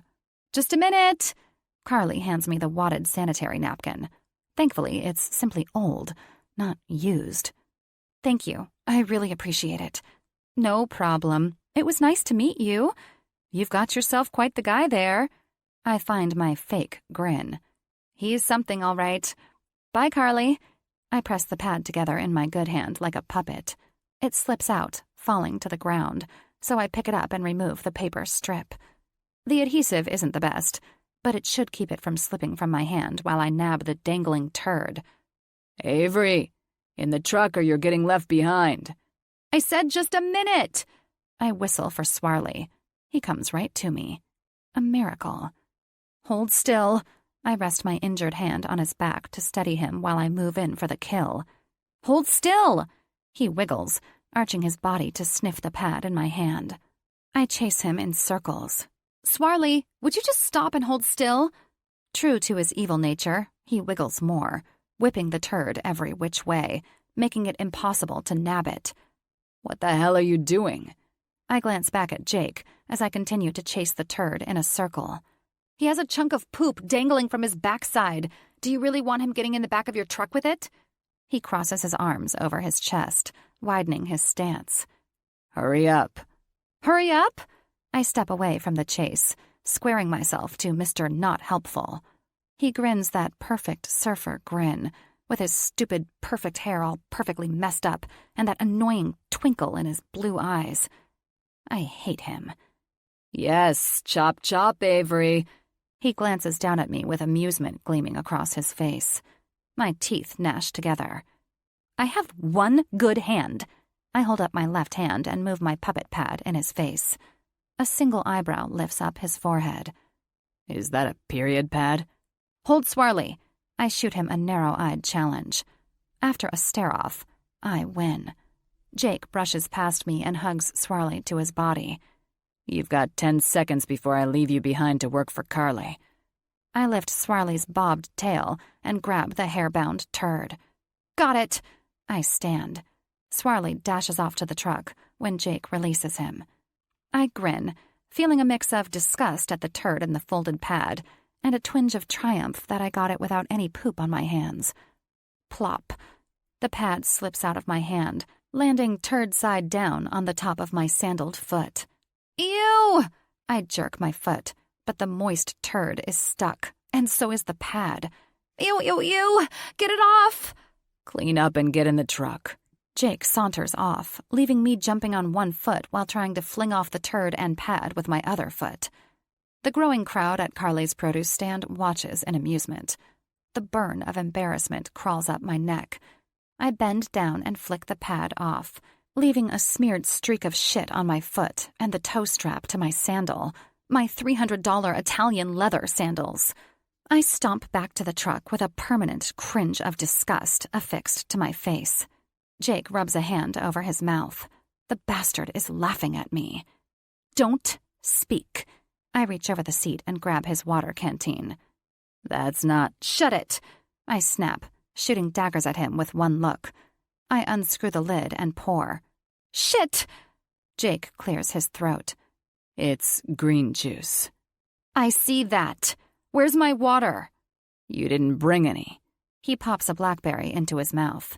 I hop on one foot, shaking the juice from my dirty foot. I need water. Jake pops another berry. Ugh, you are the worst. I glare at Jake. Swarley whines. Both of you. I slam the door and hobble to the produce stand. Carly, do you have some... My breath catches as I'm swooped up into Jake's arms. You are a pain in the ass, woman. He mumbles, carrying me to the truck. He opens the back and plops me down on the tailgate. I was going to ask Carly for some water. Jake opens a plastic tub. And I'm sure she would give you her drinking water for the day so you can clean your foot because she's nice like that. But it's going to be hot, so only an inconsiderate person would accept such an offer. I would not have taken her only water. I just thought... My jaw drops as he pulls out a gallon jug of water and a roll of paper towels. Bastard! You watched me chase a turd with a sanitary napkin. You let me pour juice on my $300 Italian leather sandals while a gallon of water and paper towels were in the back of your truck? He unfastens my sandal and washes my foot and sandal without saying another word, without so much as a glance up at me. Italian leather doesn't like water. I frown at my shoe as he dries my foot and shoves it back into my sandal. Jake glances up at me with a hard look. Don't even get me started on things I don't like. With zero effort, he lifts me off the tailgate. Let's go. Thanks for offering me some berries. As the skyline of Chicago comes into view, I break the silence again. Jake turns down the country music. What? I said, thanks for offering me some berries. I stare at the 4 empty pint containers between the seats. If you wanted berries, why didn't you get some? Because I had to deal with Swarley and the poop fiasco. Then why didn't you ask if you could have some of mine? He shoots me a wide-eyed look with a tight smile. Because that's not how it works. You don't ask for something that's not yours. You wait until someone with manners offers it to you. You were going to ask Carly for her water. Okay. Enough about the water. You act like I was going to take food from a starving child. What are you doing? Snapchat. You just took a picture of me? Yep. I captioned the photo of Jake. Beware. Satan has good hair, but he's still a snake. You can't upload photos of me without a photo release. Well, I did. What are you going to do about it? Jake snatches my phone. Hey! He tucks it under his leg. Not cool. Give it back. No.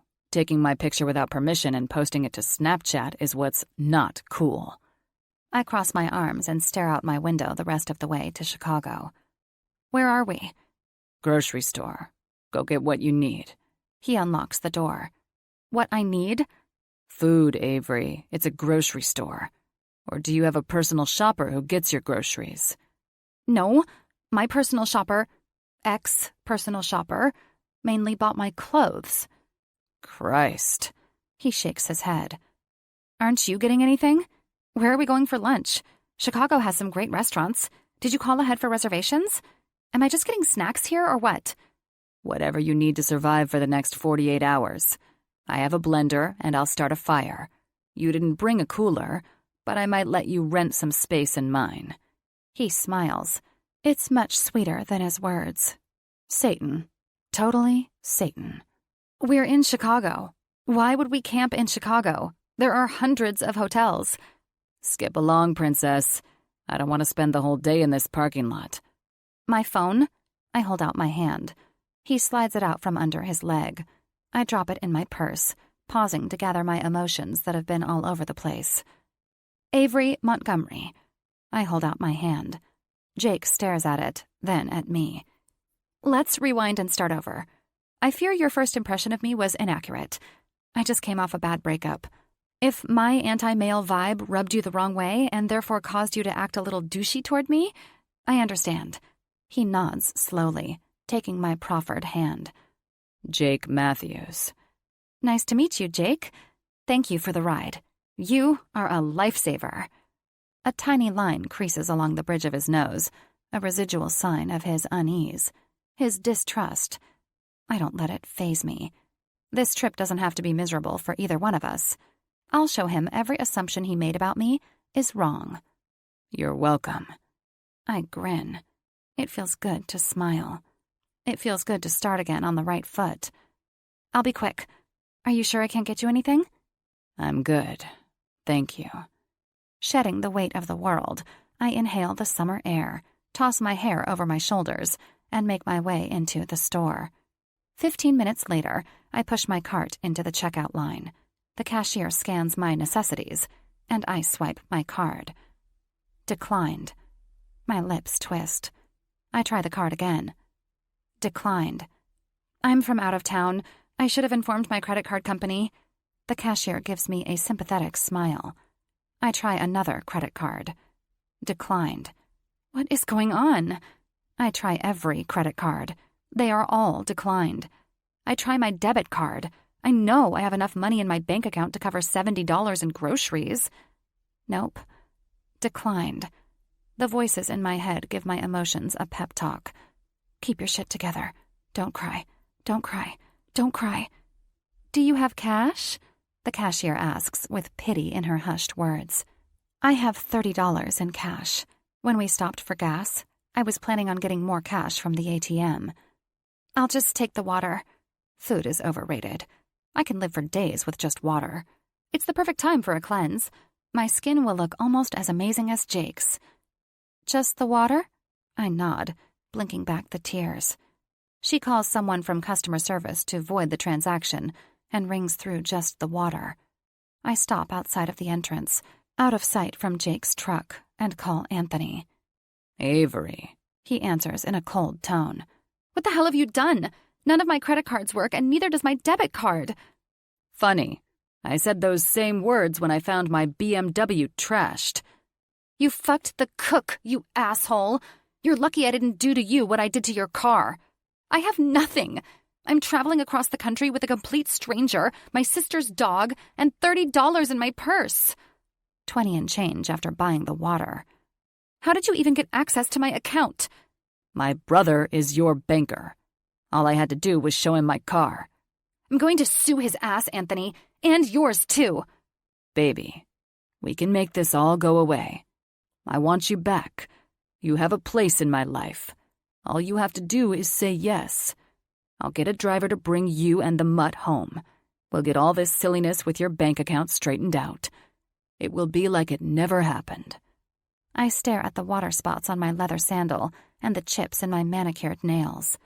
I think of camping with a stranger and chasing dangling turds. But then I think of what I saw on Anthony's computer and his hidden love of chocolate, and I press end. 3 bottles of water? You were in the store for that long and you got 3 bottles of water? I smile through the pain and my fading confidence. I smile through the humiliation. I had other things, but then I got to the checkout and one of those magazines on the rack had a feature on cleansing, so I put everything but the water back. Sorry to keep you waiting. He eyes me with suspicion as I fasten my seatbelt. Occasional cleansing is good. I nod, unable to speak past the knot of emotion in my throat. Over the next hour to our destination, he continues to give me quick glances. I sense his confusion, a better feeling than pity, but I refuse to look at him. Whoa! My face presses to the window. You're such a tease, Jake Matthews. We're staying at a boutique hotel. It's incredible. He chuckles. It's a house, not mine. We are camping on the property. You're joking. I'm not. Whose house? A friend's. I give him a scrunched nose look. I'm pretty sure friends let friends stay in the house, not offer them a 10 by 10 space for a pop-up tent. It's unfortunate I have to break the news to you, but this dude is not your friend. He parks a few hundred yards from the house that sits atop a hill overlooking acres of rolling woods and a winding creek. She is my friend. I choose to camp. Is she home?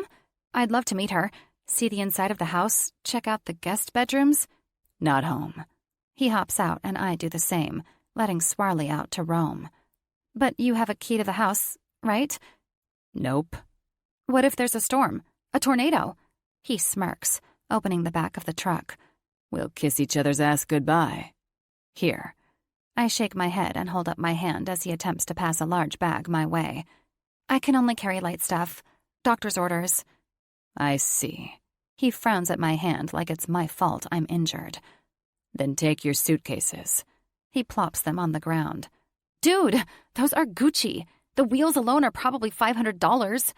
I inspect the 2 suitcases. He tosses a few other things out of the back and jumps down, nearly knocking me over.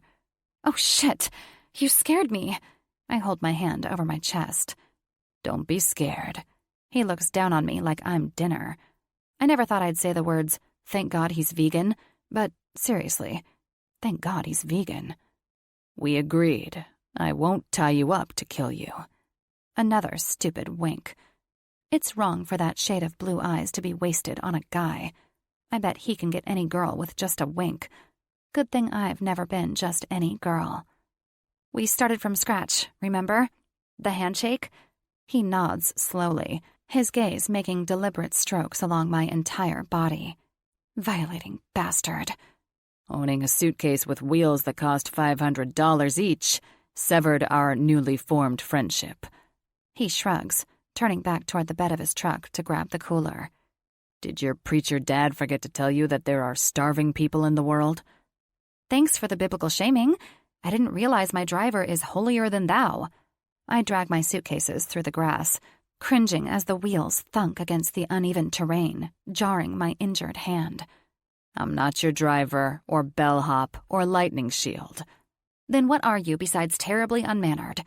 Jake plops the cooler down in a small clearing at the bottom of the hill, not too far from the creek. Well, he turns, squinting against the setting sun. Since we agree I'm holier than thou, then I'd say I'm your savior.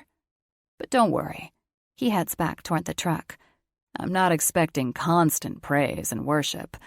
Silence is your best gift to me. If you get struck by lightning tonight, but leave your truck keys next to my purse, that would be the best gift for me. He chuckles. Noted. Chapter 6. Jake. Avery Montgomery is an interesting creature. Flip the visor down every 20 minutes, interesting. Part her hair 100 different ways to check for something interesting. I'm not sure what she's checking for with the constant scalp inspections, but I have a good guess. After I unload everything and set up the tent while she files her nails, frown pinned to her face, I get my dinner. Beans? That's it? She swats at the swarm of bugs preying on her, thanks to her strong perfume. No. I point my spoon toward the bag of greens on my lap. Looks super yummy. Plain beans and greens with no dressing? Scat! She slaps her arm, squashing a bug. I returned nothing more than a single peaked eyebrow. I'm just saying, you own a restaurant. 2 restaurants. I'd expect you to be more creative than beans and greens. I'm easy to please. No, you're not. I have yet to please you. I returned 2 raised eyebrows this time. Ouch! She slaps her neck. Don't give me that look. I'm not implying I'm going to suck your dick like these stupid bugs are sucking my blood. Choking on my food, I lean forward and cough into my fist. Avery sighs, inspecting the ends of her hair much the same way she does her scalp. I'm just saying it would be nice if we could get along on this trip, you know? Let's get to know each other. I just don't want you to think I'm some materialistic person. She holds up her cell phone. No cell service. How can that be? Do you think if I walk closer to the truck I can get internet from your friend's house? Maybe. I wipe my mouth with the bottom of my shirt. Her nose wrinkles. Ever heard of a napkin? T-shirts are great reusable napkins. Very eco-friendly. Now, get going. I shoo her toward the truck. Go find some Wi-Fi. Lightning flashes, followed by a crack of thunder. Avery jumps out of her seat. There's metal in the chairs. Get up!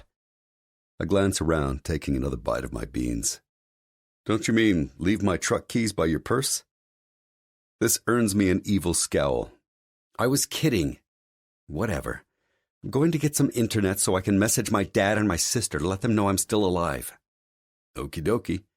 Hope you don't get zapped by lightning since you're wearing so much metal. Maybe before you head to the truck you should leave your purse by my keys. I'll put the rest of the gas on your credit card if you die. Good luck with that, she mumbles, using her cell phone light to see her way back toward the truck. Come, Swarley. He lifts his head from his blanket by the tent, giving me the, is she fucking crazy? Look.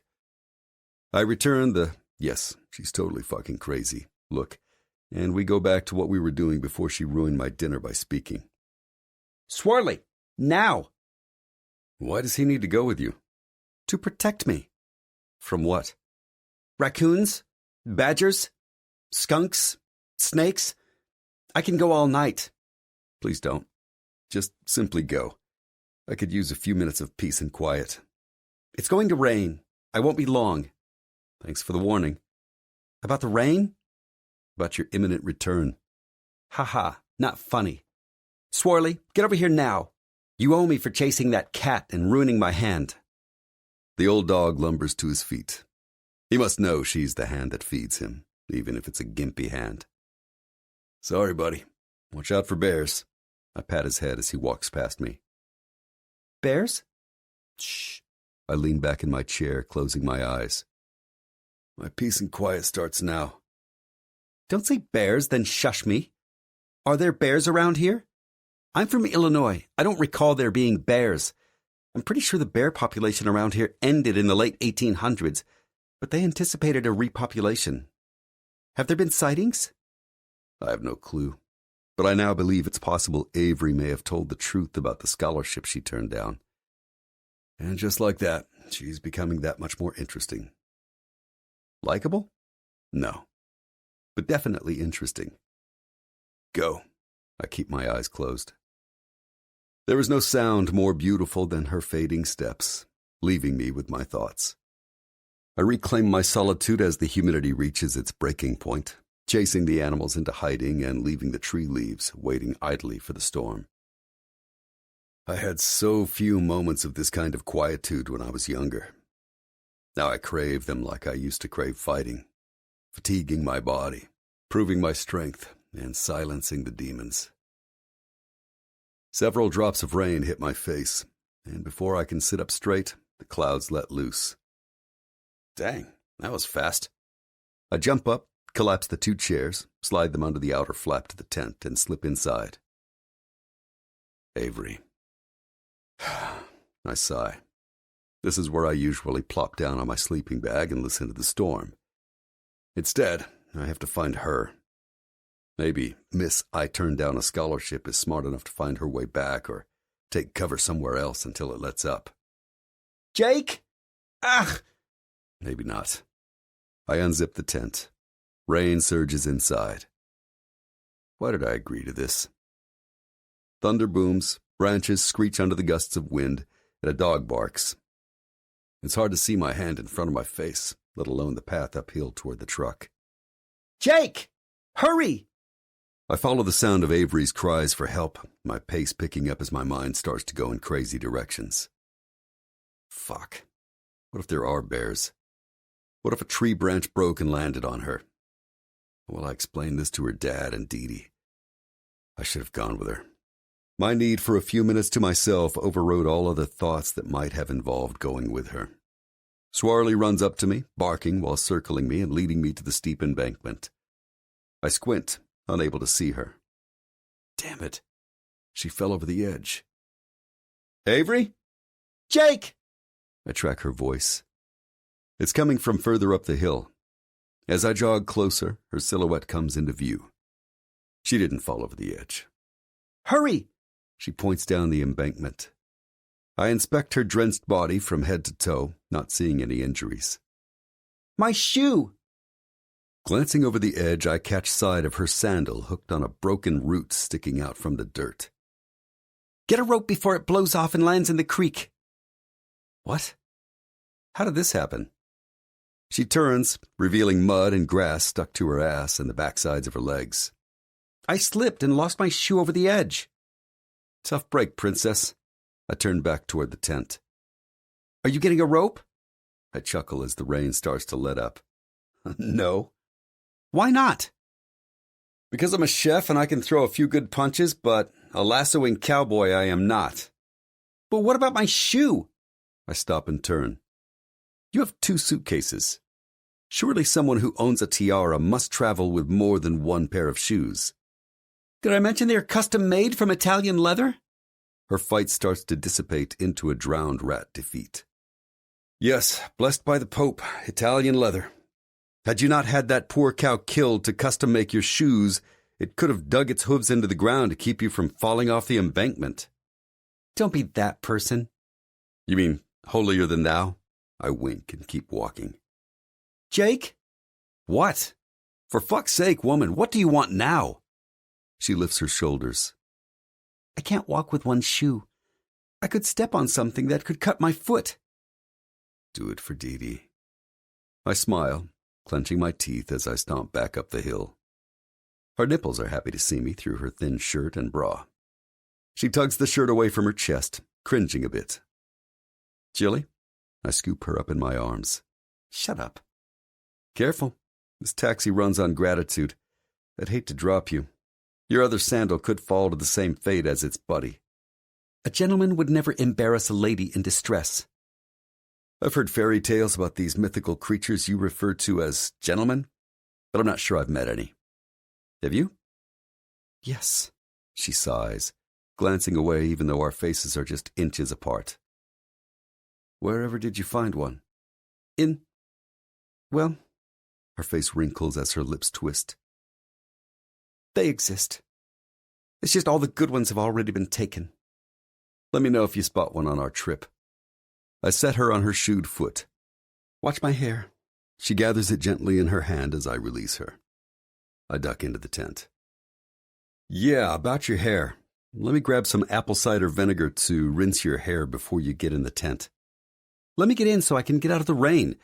I don't need a stupid vinegar rinse. She nudges my backside as I sift through one of my bags. It's barely a drizzle. Besides, we need to shed our clothes before we get everything wet. I'm not shedding anything for you. Then you're not getting into my tent. I slip back out, holding a bottle of apple cider vinegar. Just let me get in so I can change into dry clothes. Then I'll face the corner while you do the same. Sure, but not until we clean the mud and grass from your backside and rinse your hair with this. I shake the bottle. Dude, what is your deal with the apple cider vinegar? I hate the smell of it. There's no way you're putting that in my hair. She crosses her arms over her chest. Too bad. The most pleasant part of her is her perky nipples. I like to pretend they're attached to a body that's not so fake. You've been obsessed with your hair, checking your scalp every time there's a mirror in front of you or with a camera to your phone, and you've been scratching it a lot. She pats a gentle hand over her hair. Brows drawn tightly, eyes averted to the ground. So? I just need a shower with softened water and a good conditioning treatment. I shake my head, holding the bottle in her line of vision. It's going to take more than softened water and conditioner to get rid of lice. Lice? Her head snaps up. I don't want them. You've already been in close proximity to me. I'm going to do a rinse too, just to make sure I don't get them too. Her jaw falls open. I do not have lice, you presumptuous, arrogant, insensitive jerk. No? I cock my head. Bad psoriasis? No! Oh my God! Why do you hate me so much? I start to list the reasons, but stop myself before actual words escape. Can you show a little compassion instead of speaking every cruel word that comes to mind? Not all truths in life need a voice. I frown. I'm not trying to be mean. I'm simply trying to prevent the spread of lice. Her light blue eyes meet my gaze, cheeks streaked in dark eye makeup, questionably infectious hair matted to her face. I don't have lice. My issue isn't contagious. And if you have a single sympathetic bone in your body, then you'll not say anything else about my hair. After inspecting her as if I don't trust her, because I don't, I set the bottle down and pick her back up. What are you doing?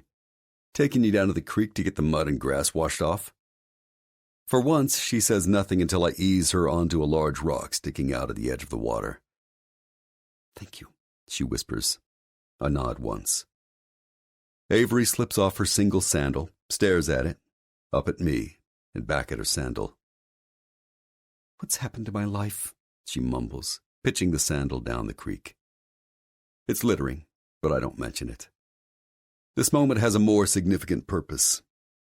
Princess Avery Montgomery has been knocked down a few pegs because she caught a ride with a guy who doesn't bow to anyone, instead of the never-before-seen gentleman with expert lassoing skills. It's not your life. It's a moment in time. The only thing defining you at this moment is your decision to throw in the towel or come back fighting. You have an injured hand. It will heal. Some guy apparently did wrong by you. He was clearly not worth your time. You sound a bit hardened to life. She eases her body down into the water that only reaches a few inches above her knees. Jeez, it's cold.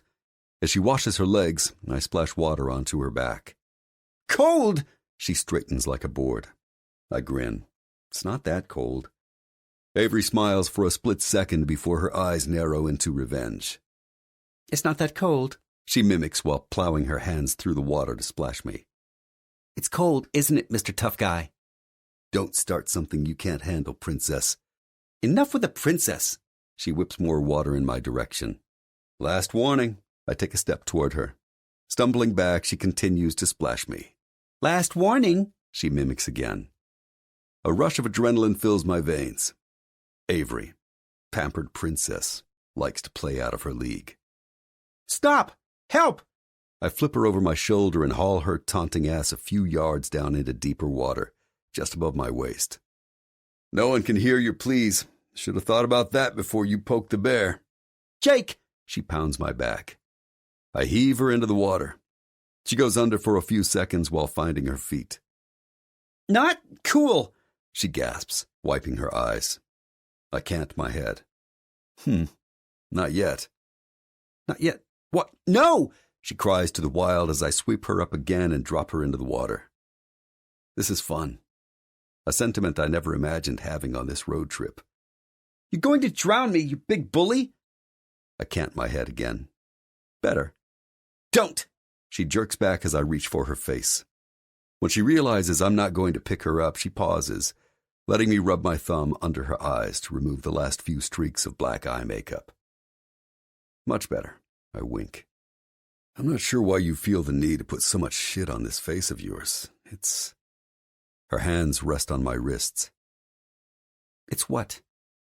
It's, I weigh my words. A decent face all on its own.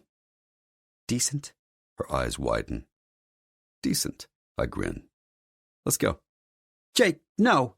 I flip her over my shoulder again. Chill. I'm just carrying you back to the tent. This day has been something.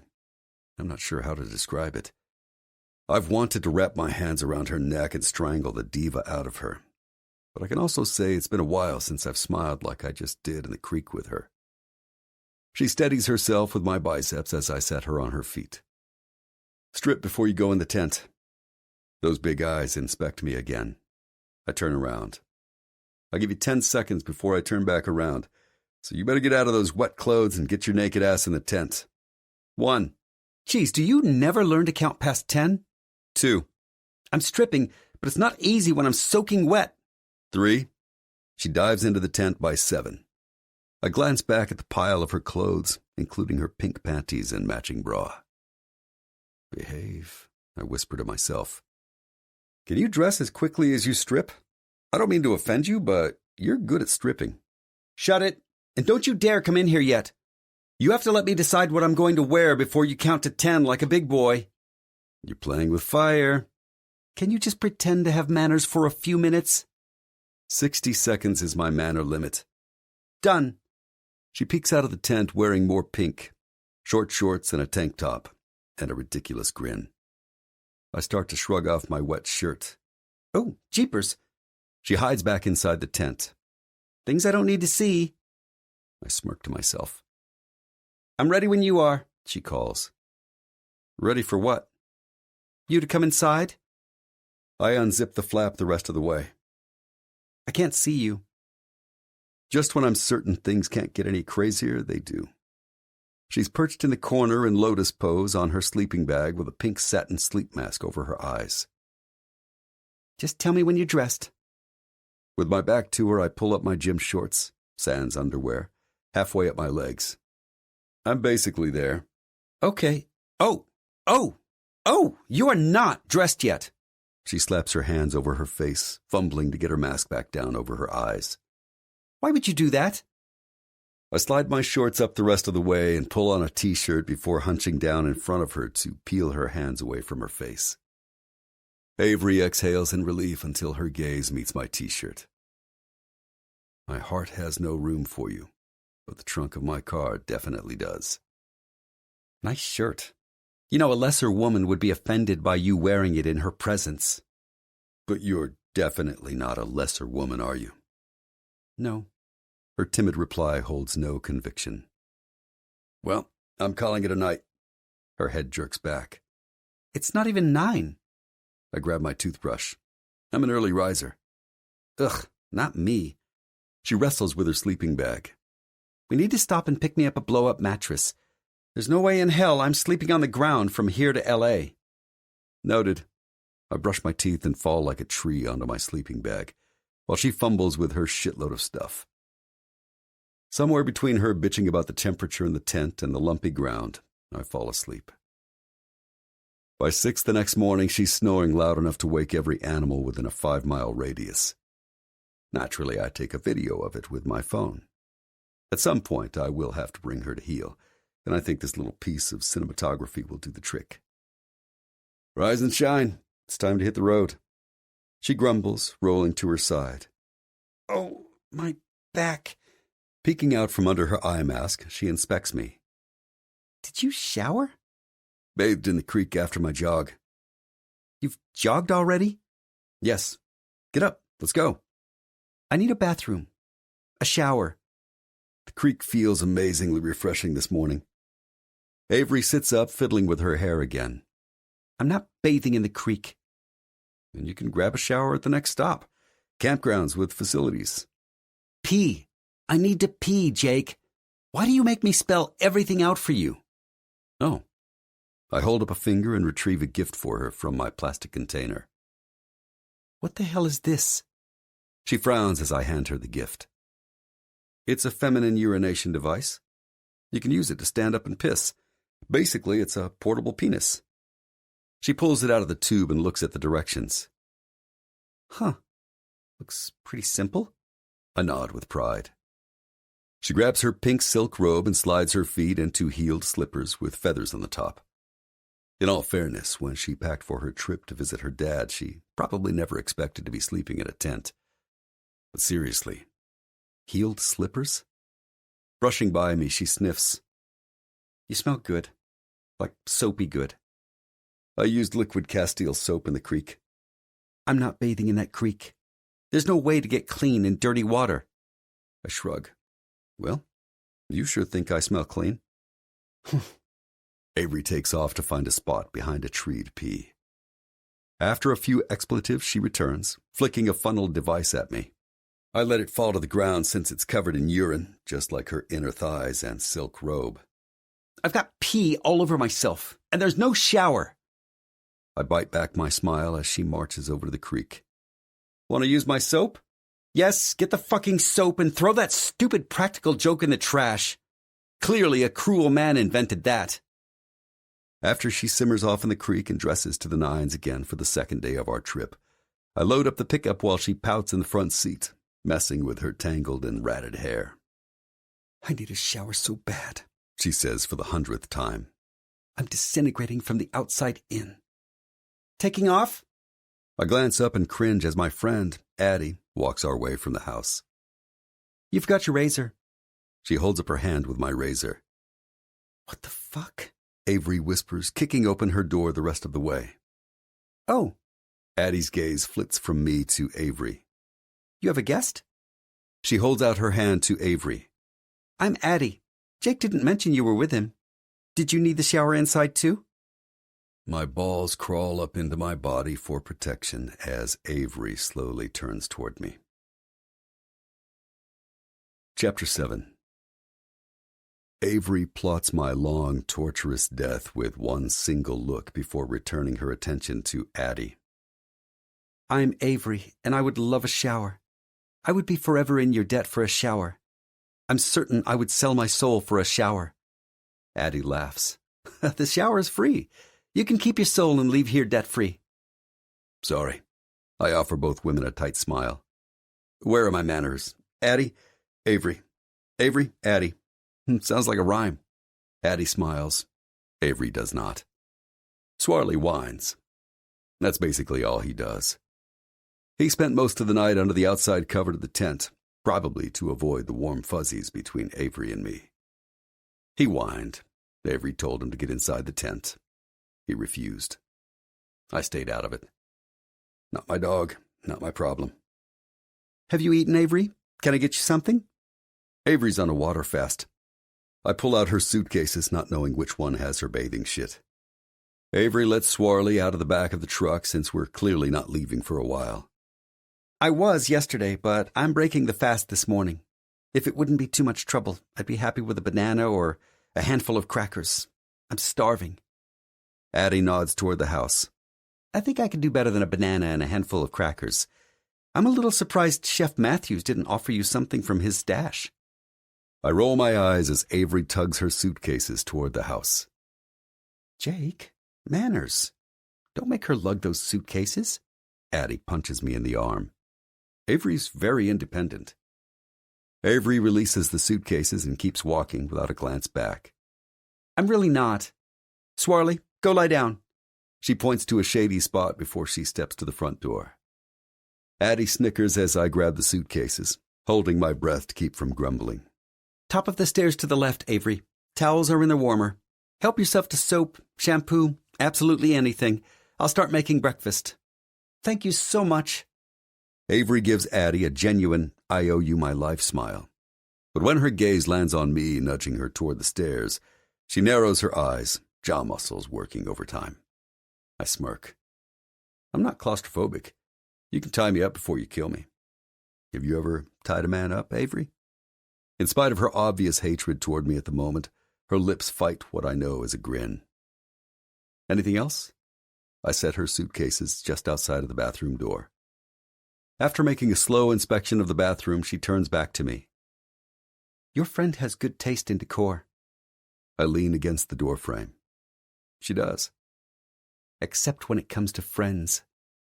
Avery crosses her arms over her chest. You are a terrible person. The king of scumbags. I don't know how someone as nice as her ever befriended you. I nod, biting my lips together. I'll be downstairs. Take your time as long as it's less than 20 minutes. Asshole. She grabs the door. Princess. I step back just as she slams it in my face. Still here? I turn toward the familiar Latin accent. Yes, Quinn. Unfortunately, I'm still here. I head down the stairs as Addie's husband follows me. Gentlemen, Addie eyes us both with her have-you-been-playing-nicely look as her hands stay busy preparing food in their gourmet kitchen. Beautiful. Quinn presses his chest to her back, kissing her neck and whispering something in her ear that makes her blush. She nudges him with her elbow and clears her throat. So, Jake, you found a good match, huh? I pull out the bar stool and slide onto it as Quinn pours a glass of juice. Avery? I chuckle. Just met her. I'm giving her and the dog a ride to L.A. for a friend. Wow. Addie's eyes shoot open wide. That's how you treat someone you just met? You must really like her. What? I jerk my head back. You're pretending that she irritates you when what really irritates you is that she does in fact rub you the wrong way for whatever reason, yet you're still attracted to her. I glance at Quinn. He eyes me over the rim of his juice glass. I hated Quinn. Seriously hated him.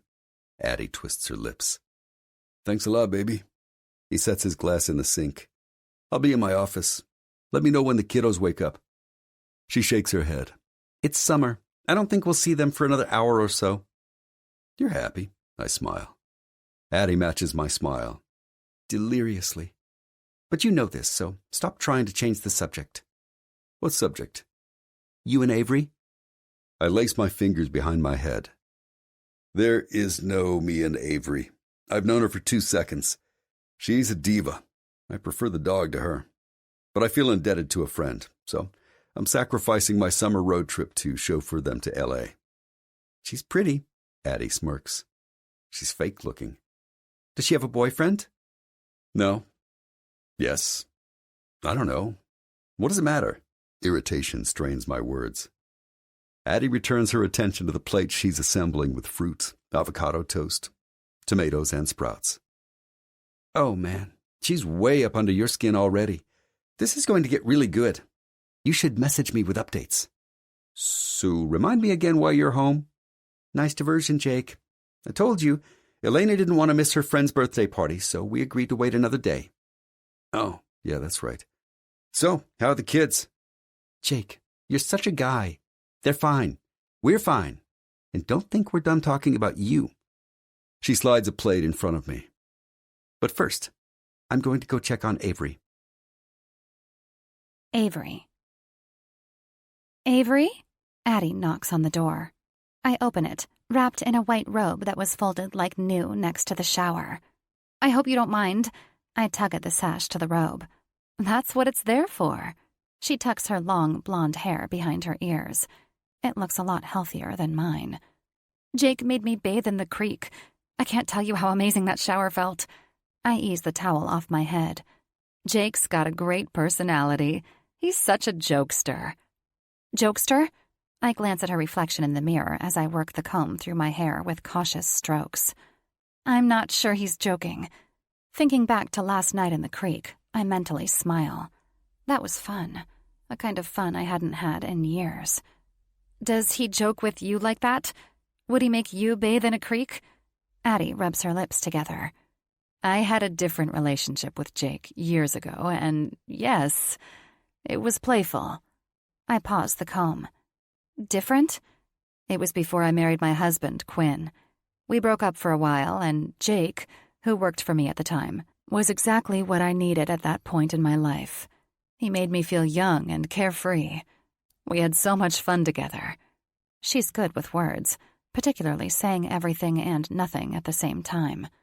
So, you were in a relationship with Jake?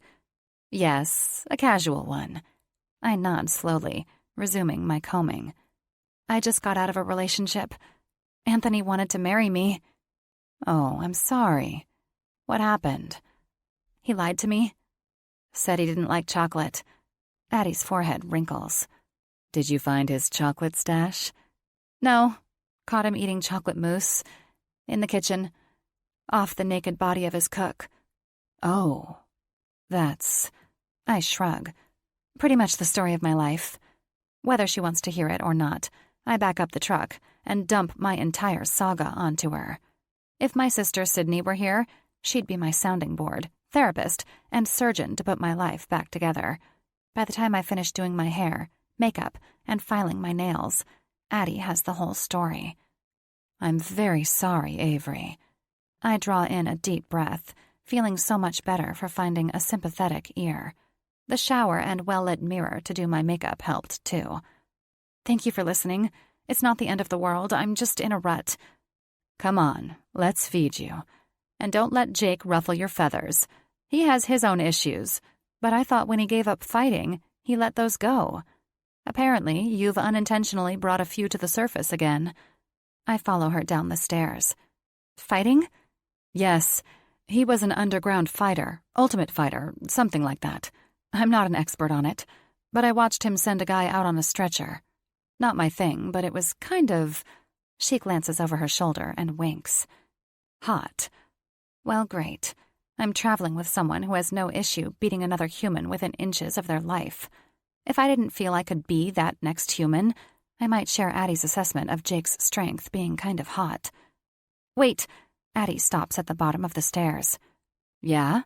I glance around, seeing no sign of anyone else in earshot. So you had a fling with Jake, yet he comes here and camps on your property, uses your bathroom, and your husband is okay with it? Does he not know about your past with Jake? Her smile is a bit wicked. Oh, Quinn knows everything. It took a few years before I could even say Jake's name without him losing his shit. But Jake took over my business, and I still make investments in it. Jake and I share a passion that's for a greater good, changing the way people look at food. And Quinn loves me, so he deals with my relationship with Jake.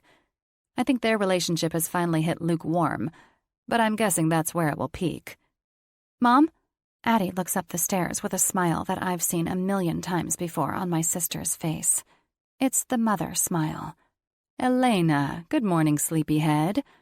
A blonde-haired girl with olive skin makes her way down the stairs, eyeing me the whole time. Elena, this is Avery, Jake's friend. I'm not Jake's friend, not by a long shot, not in this lifetime, not if he was the last man standing. Nope, never, ever. Hi, Elena. Nice to meet you. I have a niece that's just about your size. She likes to surf. What do you like to do? I sail on a boat with my mom. She hugs Addie. That sounds fun. It is. Addie kisses the top of her head. Elena loves the water. Her twin, Ben, gets so seasick. Go figure. There's my girl. Jake grins, showing all those perfectly irritating teeth. Jake, Elena whispers, hiding behind Addie. Oh my gosh, she's blushing. Addie chuckles. My darling daughter has a crush on Jake, much to her father's disapproval. We've got time to get your dad's blessing on our marriage in another decade. Elena goes from pink to chili pepper red when Jake kisses her on the cheek. Eat up, Avery. We're leaving soon. I fed Swirly while you two ladies were upstairs talking about me. He gives me a pointed look while passing by to head up the stairs. I'll grab your luggage. Don't forget to tip the bellboy. Yes, come eat. Addie motions to the kitchen. I'm going to pack you some food to go as well. Oh, you don't have to do that. I start to inhale the food. I insist. I don't argue. I'll need my strength to bring down a 200-plus pound fighter who thinks he can manipulate me with lies. Before I take my last bite, Satan stabs my happy bubble with his pointy trident. Ready? I ignore him. Addie, is this quartz or granite? I rub the white countertop. Avery, chop chop. Addie grins as her gaze ping-pongs between us. I turn my last bite into 5, like a mouse nibbling cheese. Quartz. My dad built my mom this house to get her back. Elena grins, picking sliced strawberries off her avocado toast. Is that so? Tell me more. I shift my stool toward Elena kneeled on the stool next to mine. No time for more. I'm leaving without you in 5 minutes. Poke, poke. I'm going to stab that trident up his ass. He just doesn't know it yet. You have a lovely home, Addie. I can't thank you enough for your generosity. It's hard to find truly kind people these days. Addie hands me a bag. You are welcome any time. She won't think that when I murder her business buddy. It was nice meeting you, Elena. Elena ignores me because her dreamy Jake is in the room. Poor girl is headed down the road of heartbreak. She will cross 1,000,000 Jakes in her life, and most of them will be dick cheese. Taking off? Hold the phone. God has appeared. Dear Heavenly Father, I had no idea you were Latino in your human form. Good choice. Are you here to save me from Satan? Yes. Jake gives Latino God a slight smile. Addie married a god. I want to high-five her, but we haven't known each other long enough to celebrate snagging a really hot guy. Quinn, this is Jake's friend Avery. Avery, this is my husband, Quinn. Jake grumbles something under his breath at the mention of our friendship. I'm right there with him, but I don't grumble because I'm too busy sighing a dreamy breath of envy. Nice to meet you, Avery. Quinn holds out his hand. It takes me a moment to shake it since I'm in a daze from his sexy accent. I need a guy with an accent. Okay, I don't need any guy at the moment, but if I decide to entertain the idea of male companionship again, he will need to be Latino and upfront with his feelings about chocolate. Very nice seeing you, meeting you. I cringe behind my smile. Super smooth. He pulls his hand from mine because I don't let go. I like his hand and all that goes with it. Very nice seeing you. Sheesh, it's as if we've met before. Nope, I meant it in the most literal sense. Seeing, staring, gawking at Quinn is very nice. Seriously, would it be too weird to high-five Addie? I want to give her a slow clap for a job well done. You for thank everything. Addie chuckles. I said that. Gah, I'm tongue-tied over a man while standing in front of his wife. Or, Jake grips my arm, pulling me out of the kitchen. Thank you for everything. Yes, I nod, mildly grateful for my translator. The gratitude will wear off by the time we get in his truck. We make it out the door without any further embarrassment, load up Swarley, and take off for our next destination. Dear God, please let it involve a room key, running water, and thick terry cloth robes. What are the chances my asshole driver knows other ridiculously rich people between here and LA? Just so you know, I'm done talking to you. What you did was unforgivable. Keeping his eyes on the road, Jake nods. I'm totally good with you being done talking to me, but I'd hardly call what happened this morning unforgivable. He turns up the music. As minutes and miles pass, my bladder fills, mourning each rest stop we pass. If Swarley would speak up with a simple whine, Jake might pull over for a pit stop. Nope. Swarley's asleep. Bump, bump, bump.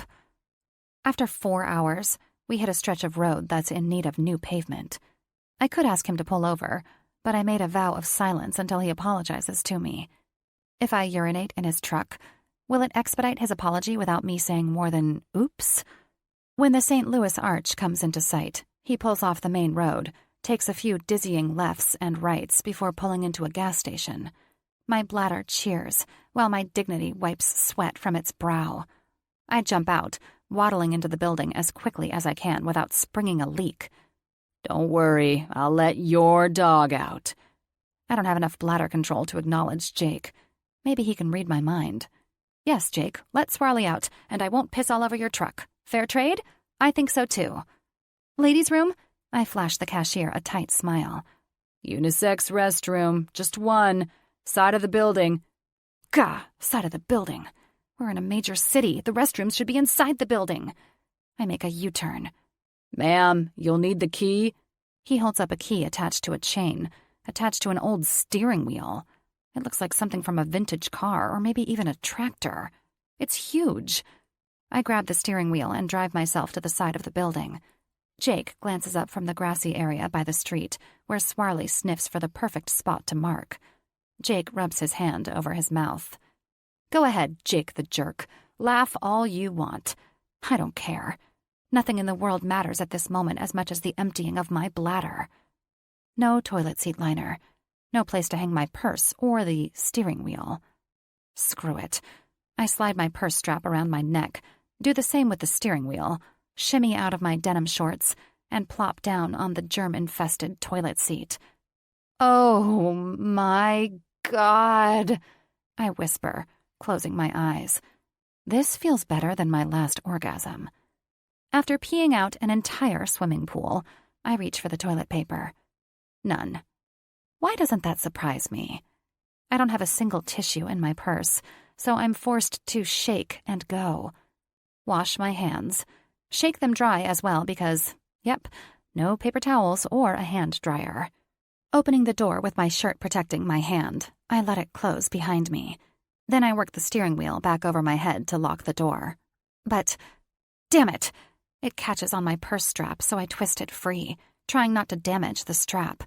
Left, right, up, down. I work it in every direction, tipping my chin up, tucking it down, working the steering wheel and my head every which way. Ugh! I cringe as it pulls at my hair. Can't have that. It just slipped over my head. Why won't it come off? Don't lock it. I need to take a piss. Swarley's back in the truck. You're welcome. And don't worry. I paid for the gas. I roll my eyes at his agitating voice behind me. It's all yours. Turning, I push back my shoulders, chin up, like I don't have my purse and a steering wheel hanging from my neck. He lifts an eyebrow. Nice bling. My lips curl together. The cashier said you have the key. Give it to me so I can lock it back up when I'm done. Dear Heavenly Father, I'm sorry. The purity ring I wore in high school was a promise to you that I would keep my virginity. I shouldn't have used it as a re-virginization ring.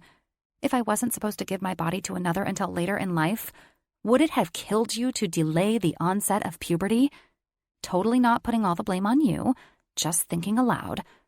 Anyway, if you still love me, heck, if you ever loved me, could you please let this steering wheel slip off my head as easily as it slipped on? In 3, 2, 1... Flashing Jake my most confident smile, I put all of my trust in God and ease the steering wheel over my head. Only, it catches on my chin, then my nose, then my ear, threatening to rip out my diamond stud earring. My gaze lifts to the sky. Unconditional love my ass. Avery, the key? Let's go. Jake holds out his hand. Ugh! I grip the steering wheel. Son of a motherfuck! Damn this life! Jake's gaze lands on the key dangling from the chain, dangling from my bling. Do I even want to know? I deflate. Stupid bathroom has no hooks, and I didn't want to set anything on the ground, and who puts a key on a flipping steering wheel? He silences me with a flat palm held up, accompanied by a half-dozen headshakes. It wasn't a rhetorical question. I was seriously asking myself if I wanted to know. The answer is no. I don't want to know how you ended up with a steering wheel stuck around your neck. I'm on a road trip with the devil. How does this happen to a preacher's daughter? Don't give me that look like this is all my fault. He squints, scratching his newly shaven chin. Is it not your fault? Dog shit on your foot, a lost sandal, and a steering wheel stuck around your neck all within the span of 24 hours? Whose fault might this be? I frown. Go do your thing. I'm going to talk to the guy inside. Jake chuckles. Good idea. I'm sure this happens all the time. I bet he'll abracadabra you right out of there. But would you mind waiting until I get done in here? I'd like to see how he fixes your situation. You know, in case it happens again along the way. Resting my hands on my hips, I huff out an exasperated breath. Would it kill you to treat me with a little more compassion and humanity? He opens the bathroom door and looks back over his shoulder. Ask me that when you don't have a steering wheel stuck around your neck. Holding up his phone, he takes a picture, and his mouth twists into a stupid smirk just before he shuts the door. Did you seriously just take a picture of me? Yep, he hollers from the other side of the door. I needed a good snap. Thinking of letting my friends caption it. Bastard! Chapter 8. Turns out Avery is the first customer to get her head stuck in the steering wheel. Jake! The attendant coughs to hide his amusement as I work it over her head. Her hands claw my arms. My hair! Oh my God, my hair! My neck! My earrings! Stop! Get in the truck. I point to the door after she stumbles backward, realizing her freedom. I hand the steering wheel to the cashier while pinning her with a firm look. Don't touch anything. Don't step in anything. Straight to the truck. Can you handle that, princess? Her hands ghost over her hair, surveying any possible damage. She nods. I think she's actually shaking a bit. Unexpected tussles with steering wheels will do that to you. She inspects her hair all the way to the truck as the cashier scans my bottles of water. Just a sec. I sift through a cubby of t-shirts looking for my size. This too. A minute later, I'm out the door, shrugging off one shirt and pulling on my new one. Avery slaps the visor mirrors shut when I open the door. Of course, she was messing with her hair. What's that supposed to mean? She eyes my new shirt. If I have to explain it, then it's clear why you've had relationship issues. Karma is like 69. You get what you give. I'm not a fan of karma at the moment. I start the truck. And 69? Rolling my lips together, I hide my grin. It's... She shrugs, drumming her fingers on her legs, lips twisted. Efficient. Chuckling, I pull out of the parking lot. Most of the time I want to wrap my hands around her neck and shake. There have been moments, like now, that I find myself intrigued, mildly entertained by her remarks. And if you ask me if I'm efficient, I will jump out of the truck. I don't like talking about that stuff. Are you efficient? She giggles, shaking her head while giving her focus to the window. It's a surprisingly pleasant sound. Sorry, I'm still mad at you. We're not having this conversation. No conversation works for me. I turn up the radio. She grabs a container that Addie sent with her. I give her a quick sidelong glance. I'm not sharing. You didn't share your berries with me yesterday. I grin, returning my focus to the road. God, she hums. This is the best chocolate zucchini bread I've ever had. It is. Avery licks her fingers. No Pilates. No calorie counting. I'm going to pay for this. How so? Hello? Hips, ass, abs. All the places excess food likes to settle on my body. At the stoplight, I give her the once-over. Nothing seems to be settling on your hips, ass, and abs. Yet, she mumbles over a mouthful of bread. Happy, healthy, helpful. Wrapping up the rest of the bread, she shoots me a questioning glance. I'm not following. Instead of hips, ass, and abs, you should focus on happy, healthy, and helpful. Are you happy? Do you have your health? At the end of every day, can you say that you helped someone? Helped someone? I nod. It doesn't have to be grand, like donating a kidney. Something as simple as opening the door for a stranger. Did you make someone feel good? Did you put the needs of another above your own? Did you make a difference in the world? After a few seconds, she releases a long exhale, turning her attention back to her window. Are you happy, healthy, and helpful? Well, I shoot her a quick look.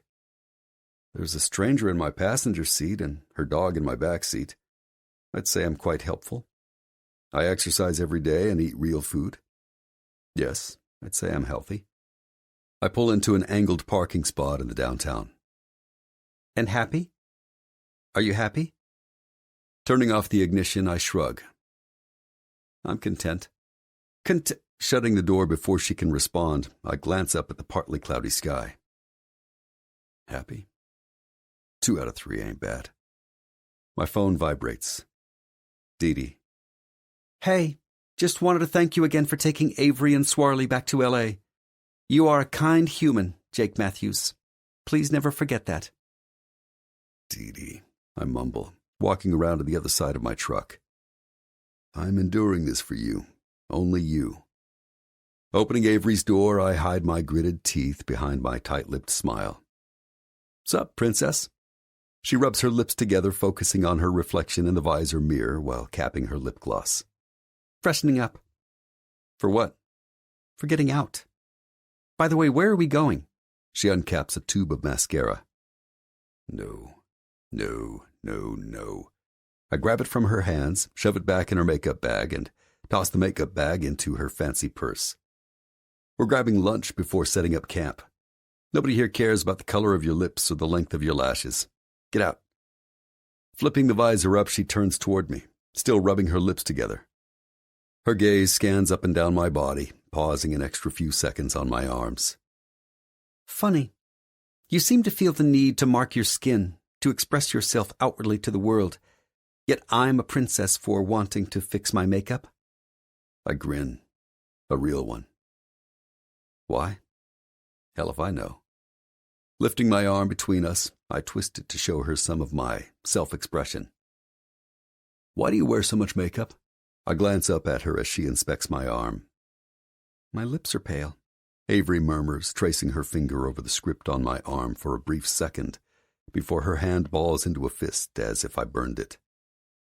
Vulnerable blue eyes flit up to meet my gaze. If she weren't such a pill, I would say beneath her 10,000 layers of vanity, Avery just might be pretty fucking beautiful. If. My lashes are too thin. My skin tone is uneven. I get tattoos to remember where I've been, people I've loved, and what's important in life. Her focus slips, eyes averting to the distance beyond my shoulder. I'm not hiding anything behind the ink on my skin. It doesn't cover any perceived imperfections. Keeping her gaze over my shoulder, she twists her lips and grunts a laugh. Well, she shoves me out of the way and hops out of the truck. Lucky you. Come on, Swarley. He jumps out, running straight to the light post to paint it with yellow graffiti. I'm not eating. She nearly stumbles over the curb, trying to reel Swarley back in on his leash with her good hand. You're killing me, dog. What did I ever do to you? Swarley glances back at her, cocking his head. I think his expression says, "Are you talking to me, princess?" Then I'll get my food to go so we can get to the campsite quicker. The fake smile on her fake face pleases me. Why do I find such pleasure in bringing out the jilted woman side of her? Perfect. Her lack of sincerity doubles. There's nothing I love more than watching you relive your failed childhood. How old were you when they kicked you out of Boy Scouts for being the only kid roasting a piece of tofu on a campfire? And that's why I felt content letting her bathe in the creek this morning. Careful, princess. Snarky comments lower your metabolism. If you don't watch what you say, you won't be able to fasten your fancy Penelope shorts tomorrow. Paige shorts, you stupid grass grazer. And if you don't stop calling me princess, I'm going to bludgeon you in your sleep. It's really hard to take all 120, at most, pounds of Avery Montgomery seriously when I know she would never lift a finger to hurt me because she might break a nail. But damn, I sure do find her feistiness oddly addictive. So of course I can't resist. Paige, Penelope, princess, I can't keep them straight. Sorry. I wink, rolling my lips between my teeth. Sleep with one eye open. Her eyes narrow as she stabs me in the chest with her finger. I chuckle. Hang tight while I grab my lunch. Sidestepping her, I laugh some more. Don't lose anything or step in anything. And for the love of God, don't stick your head into anything. Avery bestows another round of the silent treatment upon me while we drive to the campground. It's not my usual stop, but after adjusting my travel dates to accommodate the princess and her steed, I had to scrounge for a new place to camp. I'm going for a hike. I hop onto my tailgate and change my shoes. Avery remains silent, still sitting in the passenger seat of the truck, flipping pages of her fashion magazine while Swarley overdoses on all the smells around our tent. The tent I put up by myself. I'd invite you, but the trails are not paved in gold or lined with red carpet. The door to my truck clicks open. I grin. For your information? Give me all the information, Ave. I inwardly smirk, shutting the tailgate. She slams the door and arches her back, moving it from side to side. I'm in excellent physical condition, except for my hand. She frowns, holding it to her chest. I do Pilates, yoga, cardio, strength training. Great. I nod toward the direction of the trailhead. Grab your dog. Let's get in a few miles before we settle down for the pre-bludgeoning campfire. My new favorite game is called Make Avery Smile because I find her tolerable. Just when she fights back a grin or laughter. Life is too short to take yourself so seriously. Come on, Swarley, she whistles. Shoes? I stare at her rhinestone flip-flops. How long is the hike? She tips her chin up. More than 10 yards. Change your shoes. I'm not carrying you. Pfft, I'm good. In spite of what you might think from the past few days, I'm not a damsel in distress. I can walk for miles in these. They are actually more comfortable than they look. I have a long list of thoughts and lingering first impressions of this woman, but something tells me taking her for a hike in flip-flops will not change a single one of them. I'm not carrying you. I'm not deaf. I heard you the first time. I won't need you to carry me. Sheesh. She attaches Swarley's leash, flipping and flopping her way to the start of the trail. This won't end well, I mumble, spending a little too much time staring at her sashaying ass. My dick gives me a stern warning. Jake! Wait, buddy. I whistle and Swarley stops. After pouring him some water in the lid of my canteen, I retreat in the direction of the whiny voice calling my name. Avery cringes, easing onto an old tree stump. What is it? Planting my hands on my hips, I glare down at her, daring her to say one fucking word about her feet. We've been walking for miles. How much farther do we have to go? Another mile or so. Why? My eyebrows lift. Say it, princess. I dare you. Her lips curl between her teeth. You're what? Hungry and thirsty. I didn't bring water with me. Her feet are streaked in red marks from rocks and brush scratching them, and I'm sure the area between her first and second toes has to be raw. But she's hungry and thirsty. I nod, pulling a granola bar from the side pocket of my shorts. She turns her nose up. Why is it wrapped like that? I stare at the bar wrapped in parchment paper inside a plastic bag. Like what? Like you didn't buy it from a store? Because I made it. Oh. She takes it from me as if it contains a grenade missing its pin. Come on, eat while you walk so we can get back to the tent before it gets dark. Giving me a tight grin, she stands. I don't miss the flash of a grimace as her step falters. You good? Fine. Her shoulders pull backward. Water? She stares at the canteen in my right hand. Sure, I hand it to her. Avery twists it in one direction, then the other. What side did you drink out of? Really? You've probably eaten pig assholes in the form of a hot dog, yet you're worried about my germs. She glares at me. I smirk. Fine, I'll pour some in the lid. Tiny, painful grunts sound behind me as I lead her down the hill toward Swarley.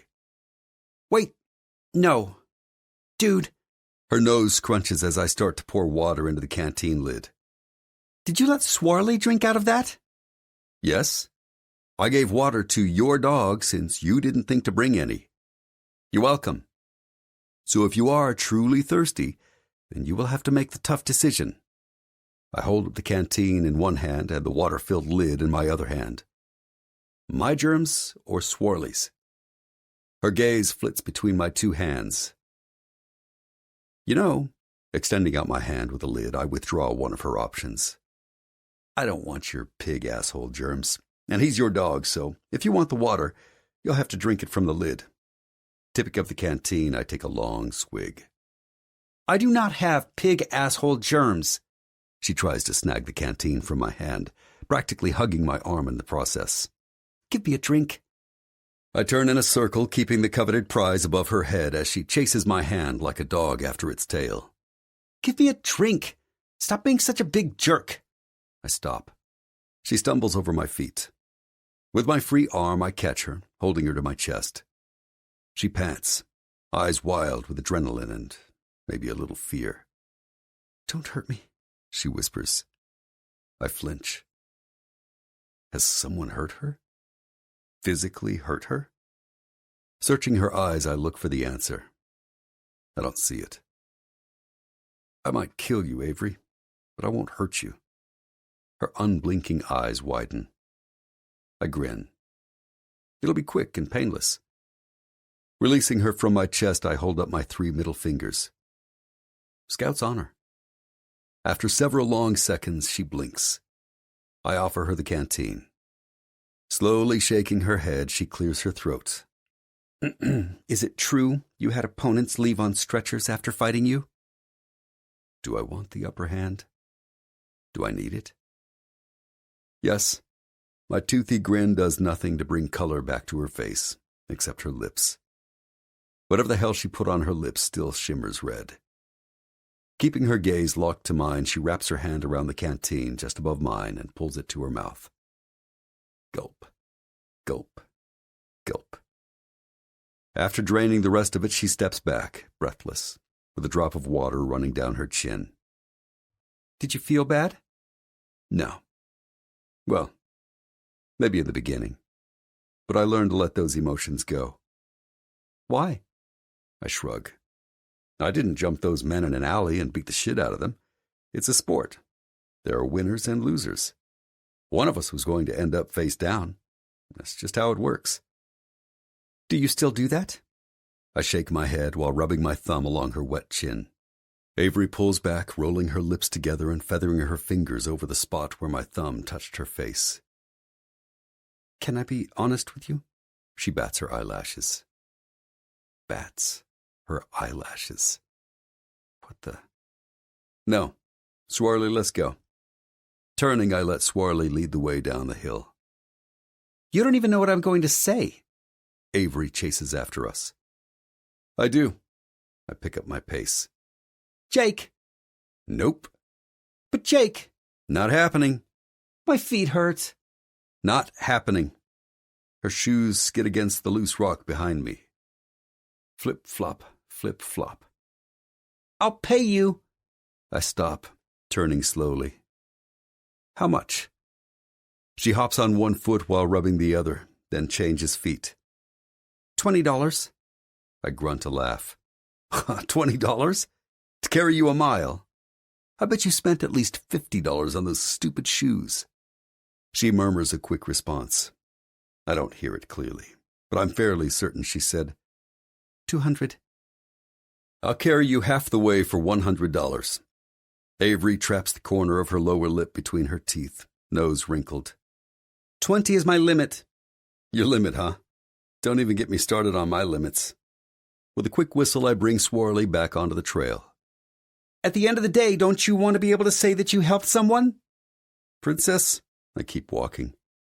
Do you have a steering wheel stuck around your neck? No? Well, then I think I already did my helpful deed for the day. I will sleep just fine tonight. Until you wake up dead. I chuckle. Yes, until that. There's nothing worse than waking up dead. By the time we make it to the campsite, she's fuming. You are not a gentleman. I stack wood and paper into the pit and start a fire. She plops into one of the camping chairs and slips off her flip-flops. Then she rants. And rants. And rants. Squatting down in front of her, I rest my hands on her bare thighs. She jumps, holding her breath. Mission accomplished. I need some peace and quiet now. Can you do that? Can you just not talk for a bit? She frowns, her rage simmering into something resembling defeat. Why didn't you help me out? Why would my dad and Dee Dee let someone like you take me across the country? I squeeze her legs until her muscles flex beneath my touch. There's no denying she has spectacular legs, but flirting is not my intention. Still, fucking spectacular legs. I did help you. I suggested you wear sensible hiking shoes. Why should I be an enabler to your lack of common sense, stubbornness, excessive vanity, or whatever weird, self-destructive, female fucked-upness you seem to have? Her chin dips, gaze focused on my hands. I expect to see her bottom lip start to quiver and tears fill her eyes. I'm not happy, she whispers. No tears. No quivering lip. There's just this shell of a woman with emotionless words spoken in a numbing tone. After a few moments of welcomed silence, I moved my hands from her legs to her wrists on the arms of the chair. Easing my body back to standing, I lean over her, letting my face linger over the top of her head. For a few moments, I contemplate pressing my lips to her hair. A friendly kiss that says, "Me neither." But I don't. Instead, I press my forehead to the top of her head and give her wrists a slight squeeze. Avery sucks in a shaky breath. I close my eyes. Chapter 9. Avery. Day 3. Psst. I nudge Jake. He groans. Psst. He rolls away from me. Jake! I need the truck keys! I yell. Another groan. My eyes flit between his bared torso turned away from me and his partially unzipped duffel bag at his feet. Jake has nice feet. I'm not sure I've ever thought this about a guy before, but I move my phone's flashlight an inch closer. Yes, indeed, he has nice feet. Not a single nasty callus, and his toenails are perfect. Not fair. What the heck, God? Why would you give a guy such perfect feet? Jackass Jake must use an expensive foot cream. I roll my eyes at myself. What is this? The beginning of a foot fetish? Therapy of some sort might be in my future. After one last inspection of his flawless feet, and maybe a nanosecond glance back up at his bare torso, because why the hell not, I inspect the contents of his bag. It has 5 outer pockets, but I come up empty. No truck keys. Unzipping the main part feels a little too snoopy. Biting the corner of my lip, I sweep the beam of my phone's light across his still body. If I'm completely honest, his feet are attached to some other really nice body parts. But why start being honest now? The light goes out. Shit. I frown at the dead screen. What happened to my final 3%? Key. I need the key. I need to charge my phone. Jakey, Jakey, wakey, wakey, I whisper, knowing he's nothing more than a dead log on top of a sleeping bag. A dead log with sexy feet and a drool-worthy trunk I could climb. Gah! I must never think of the devil as sexy. Did I learn nothing about temptation from Eve and the complete debacle in Eden? A questionably flawed story, if you ask me. Still, religion permanently haunts one's conscience, and I'm no exception. Don't snoop. Wait until he wakes up. It's not like it's an emergency. It's just my phone, my connection to the rest of the world, a way to see in the dark, keeper of time, contact list, social media notifications, my savior in an emergency, my life.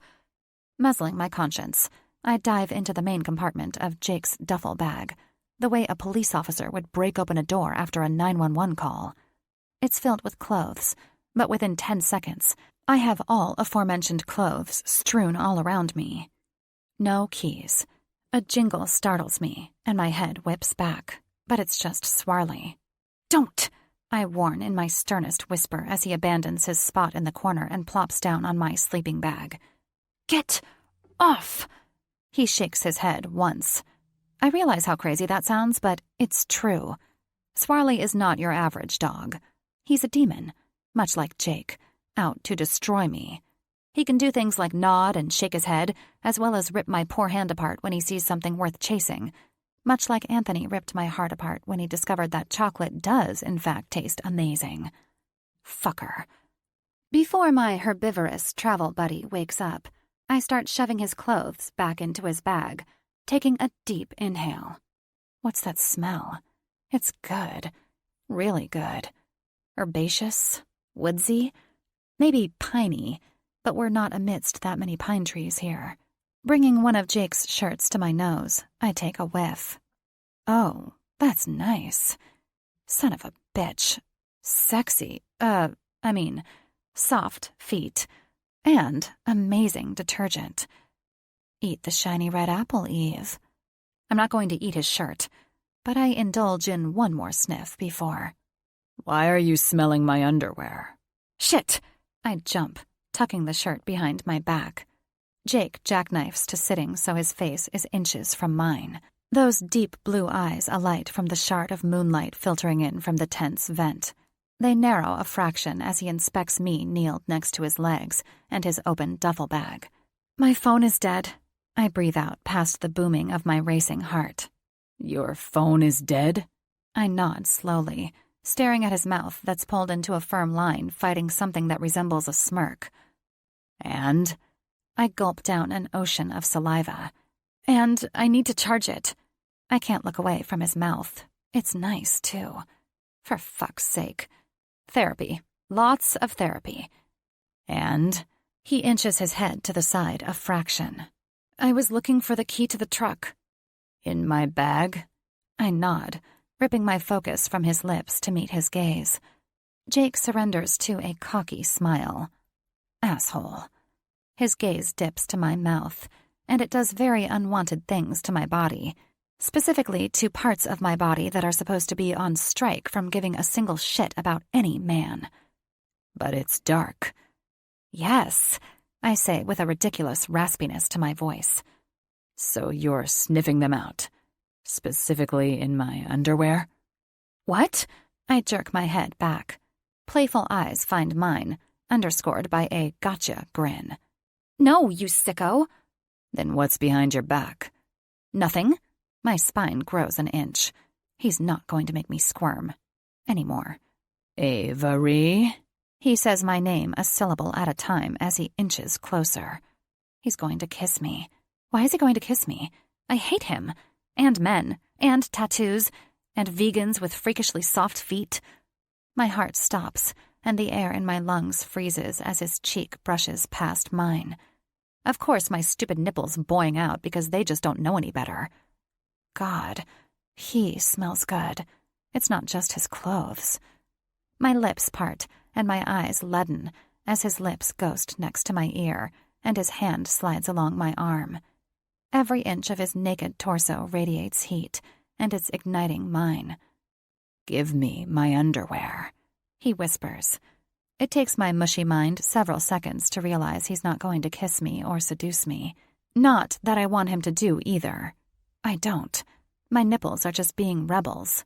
I'll have a talk with them later. After a pause, I jerk my arm away as he tries to take his shirt from me. It's a shirt, you big jerk, not your... The letters J-O-C on a wide waistband come into view as I dangle them between us. My nose wrinkles. I drop them like they're on fire. Jake, of course, grins.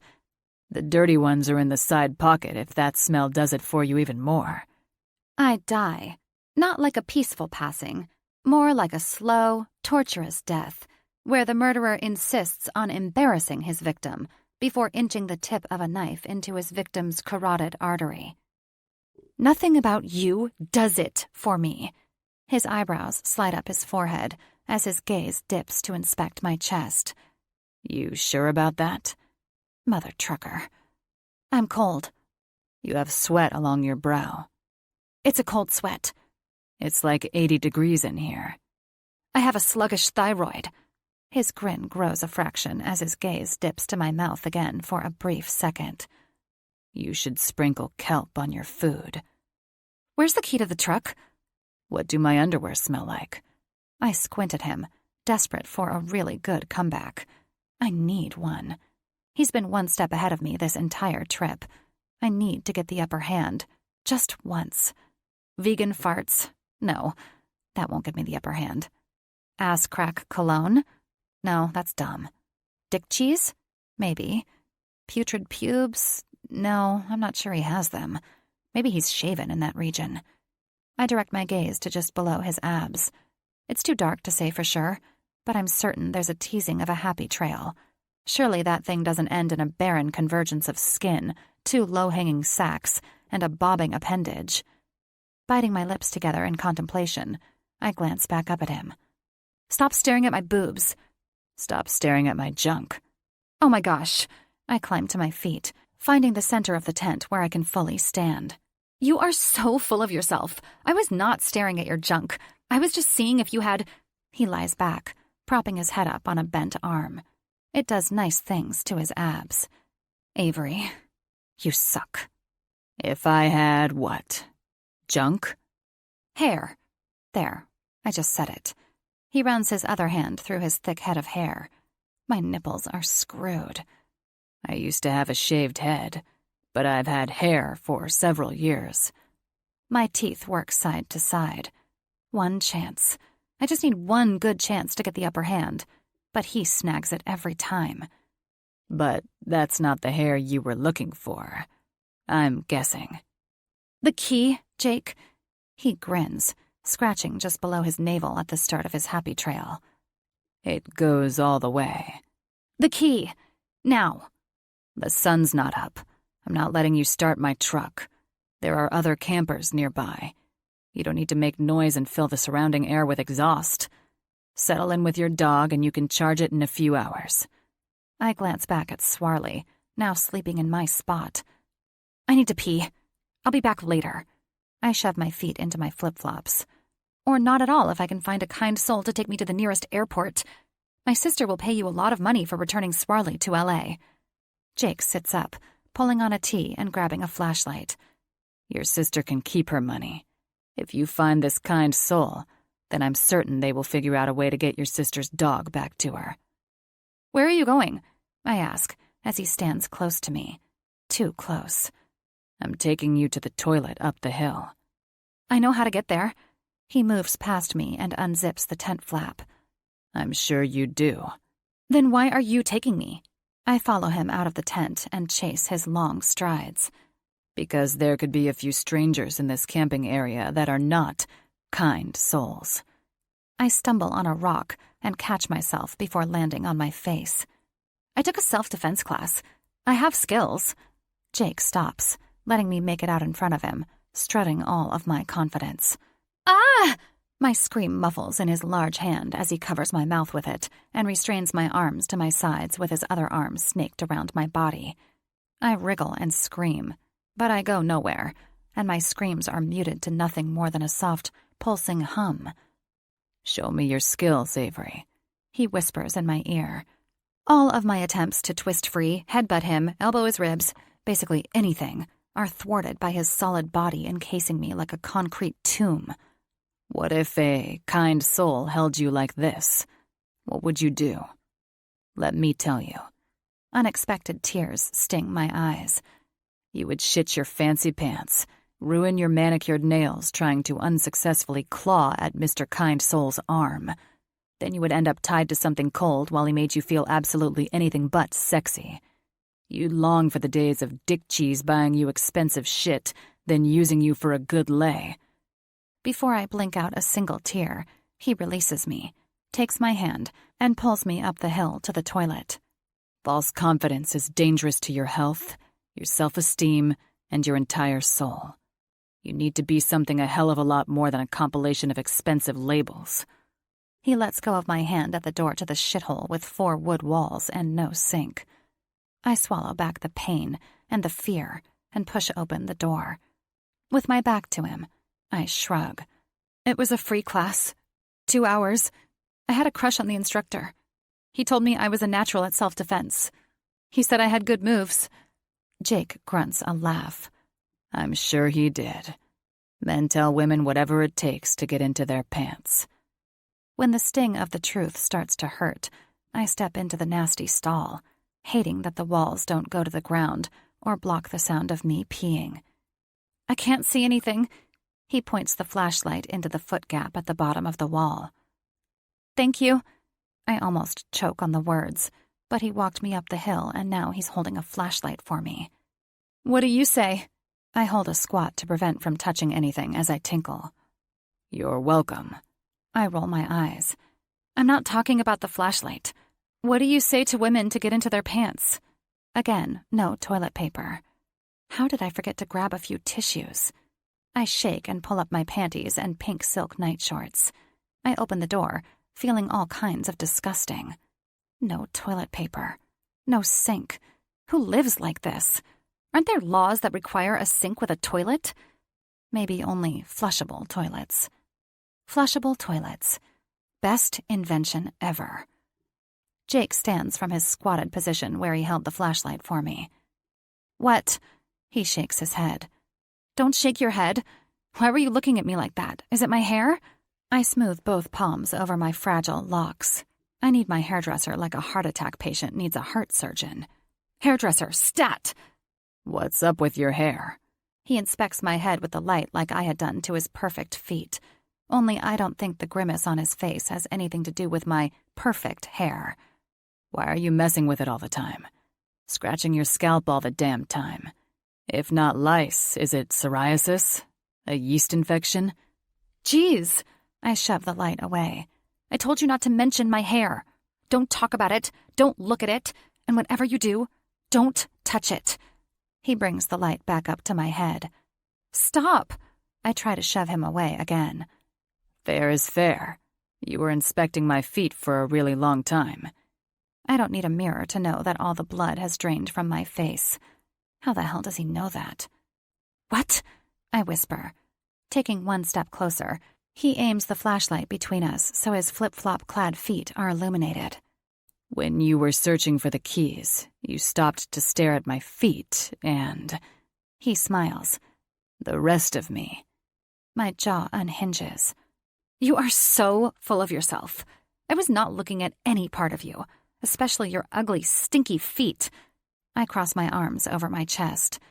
But if I had been looking at your fungus-infected feet, how would you have known since you were sleeping? It's hard to sleep when you keep telling me to wake up. A gasp catches in my throat. You bastard! If you were awake, why didn't you answer me? I hate his grin. Stupid, stupid grin. I don't care how white his smile happens to be. It's a terrible grin. I hate the way his eyes smile. Yep, smiling eyes. I bet it's an early sign of something like foot fungus or erectile dysfunction. As we speak, mosquitoes are buzzing around us, but I don't acknowledge them. I'm aware of their pesky little buzzing, but I'm not going to let them ruin my trip or keep me from sleeping. Oh my God. Are you comparing me to a blood-sucking insect? If the overpriced shoe fits. He's grinning like... Gah! I don't really know what his grin resembles. It's mocking, flirty, devious, and incredibly infuriating because he only smiles like that when he's poking fun at me. You didn't answer my question. I plant my hands on my hips. He shines the flashlight in my face. What question was that? I flinch, backing away from him and the smell of the shithole behind us. What do you say to a woman to get into her pants? His lips purse. I ask them if they want to smell my underwear. Before my mouth falls into yet another offended gasp, I grit my teeth and formulate something. What? I'm not sure. I have skills. I just need to use them to my benefit. Sadly, my guy skills involve a lot of flirting and other bodily exchanges. Forcing my jaw to relax, I plaster on my best smile, the one that gets me all kinds of things from men who have posed a bigger challenge than Mr. Kale Salad. I bet they do. I bite my bottom lip, closing the distance between us. Running my fingernail down his defined chest, I trace some of his ink before teasing the waistband to his boxer briefs peeking above his low-riding shorts. His abs tighten even more. I bet they want to smell every inch of you. Avery, he warns in a gritty voice. I slip my fingernail just under the waistband, giving it a teasing tug, while shifting my gaze to meet his hooded eyes. Shit. I swallow back the saliva pooling in my mouth. I'm falling apart in the middle of my one chance to take the lead, get the upper hand. I'm turning myself on as much as him. His cock is waking up, but damn it if I'm not feeling my own arousal tingling between my legs. I was wet just from him saying my name in that unhinged voice. The timbre in it is almost too much to take. Almost, but the need for revenge trumps it. I curl both hands into his shorts, clutching his briefs too. Ave? He shakes his head slowly, but when he swallows hard, I know I've got him. Jake is a lot of things, but he's still just a guy who would let the world end around him if it meant that a woman was going to get on her knees and take him in her mouth. You know what I'm craving?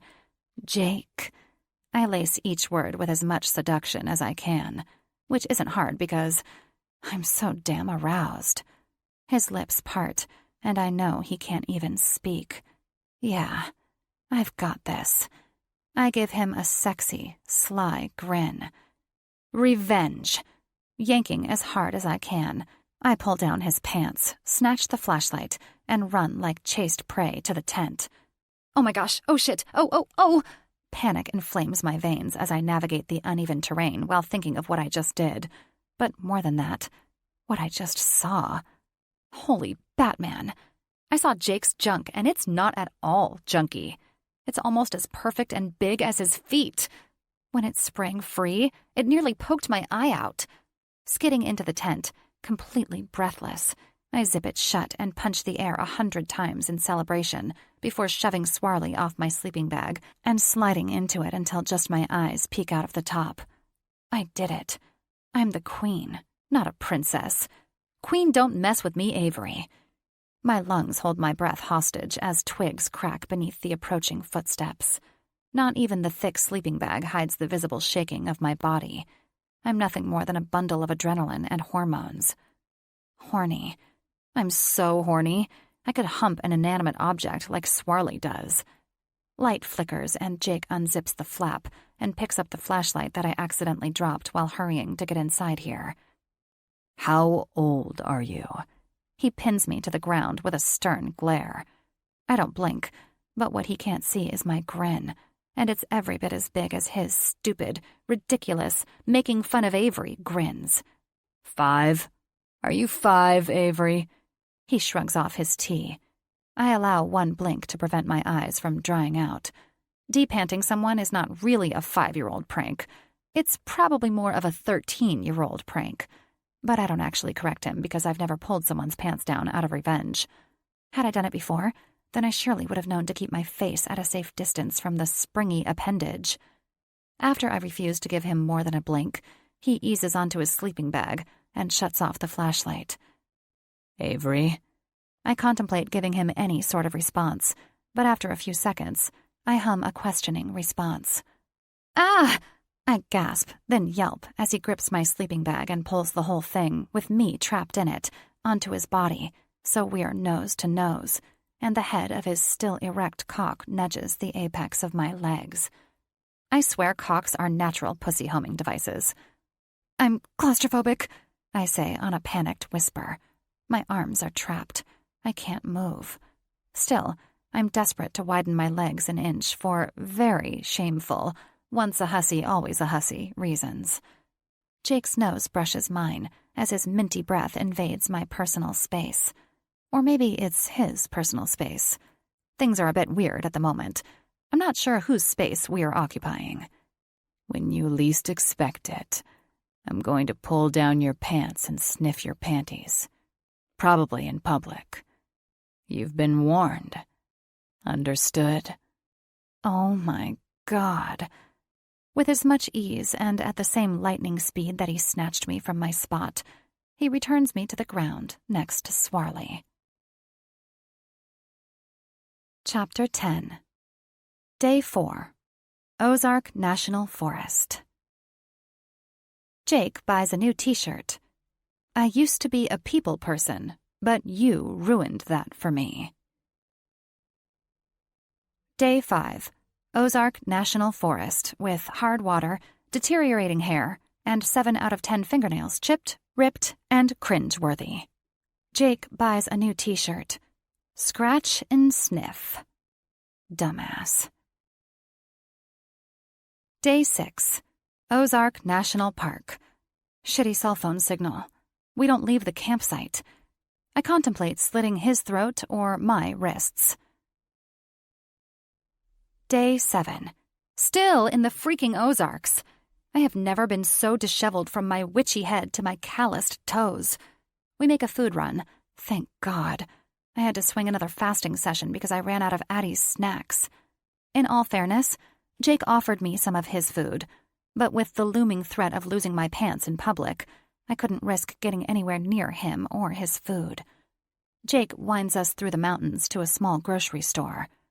Get your shit and I'll meet you at the checkout.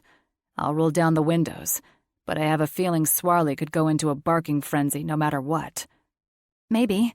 I shrug, patting a gentle hand over my hair. Fucking lice. Jake rolls his eyes. It's not lice, asshat. I told you that. I chase him into the store. He grabs a basket and sets off toward the produce. I grab a basket and make my way to end caps with sale items. With $15 worth of snacks in my basket, I make my way to the checkout. Well, damn, I whisper when I come across a stand of t-shirts with funny sayings. But not just funny sayings. The perfect shirt to wear for my travel companion. Life is short, and so is your penis. But it's $10. Food or revenge? It's a no-brainer. I exchange my first choice of food items for 5 99-cent pouches of pasta O's with tomato sauce. The tax on the shirt leaves me with less than $5 left to my name. I might have to pawn off something to make it back to L.A. without starving. Maybe Swarley? I inwardly giggle. Jake frowns at my small bag when he loads his expensive produce onto the conveyor belt. I smile. Yeah, it's pretty shitty food, but so worth it. Did you get some tea tree oil for your lice? He stares at my hair after paying for his groceries. Nope. I fish out my new shirt and hold out my bag for him to hold. Of course he can't just take it. He has to scowl at me like holding it is the most inconvenient thing he has ever had to do. After he takes it, I head out the door and slip on my new shirt, whipping around to face him while walking backward as he walks forward, inspecting my shirt. After he reads it, his gaze flits to meet mine. I try to keep my smugness to a minimum, like, yeah, it's an awesome shirt because I'm awesome like that, no big deal. Unfortunately, I suck at subtle. Jake, he's a master at masking his emotions. The opposite of an open book. A closed book, with no cover and no blurb. I've noticed those shorts of yours are a bit loose around the waist. Taking quicker steps backward to keep him from trampling me, I glance down at my shorts. They're a bit loose, but that's not a surprise given my recent fasting. Yeah? So? I glance up. He pins me with a hard, expectant stare. Shit. When's the last time you mooned someone, Avery? Jake? I shake my head. One side of his mouth curls a fraction as his pace picks up. No. I hold out my finger. Yes. He reaches for me. Jake, no! I turn and run. Where? Well, that's just it.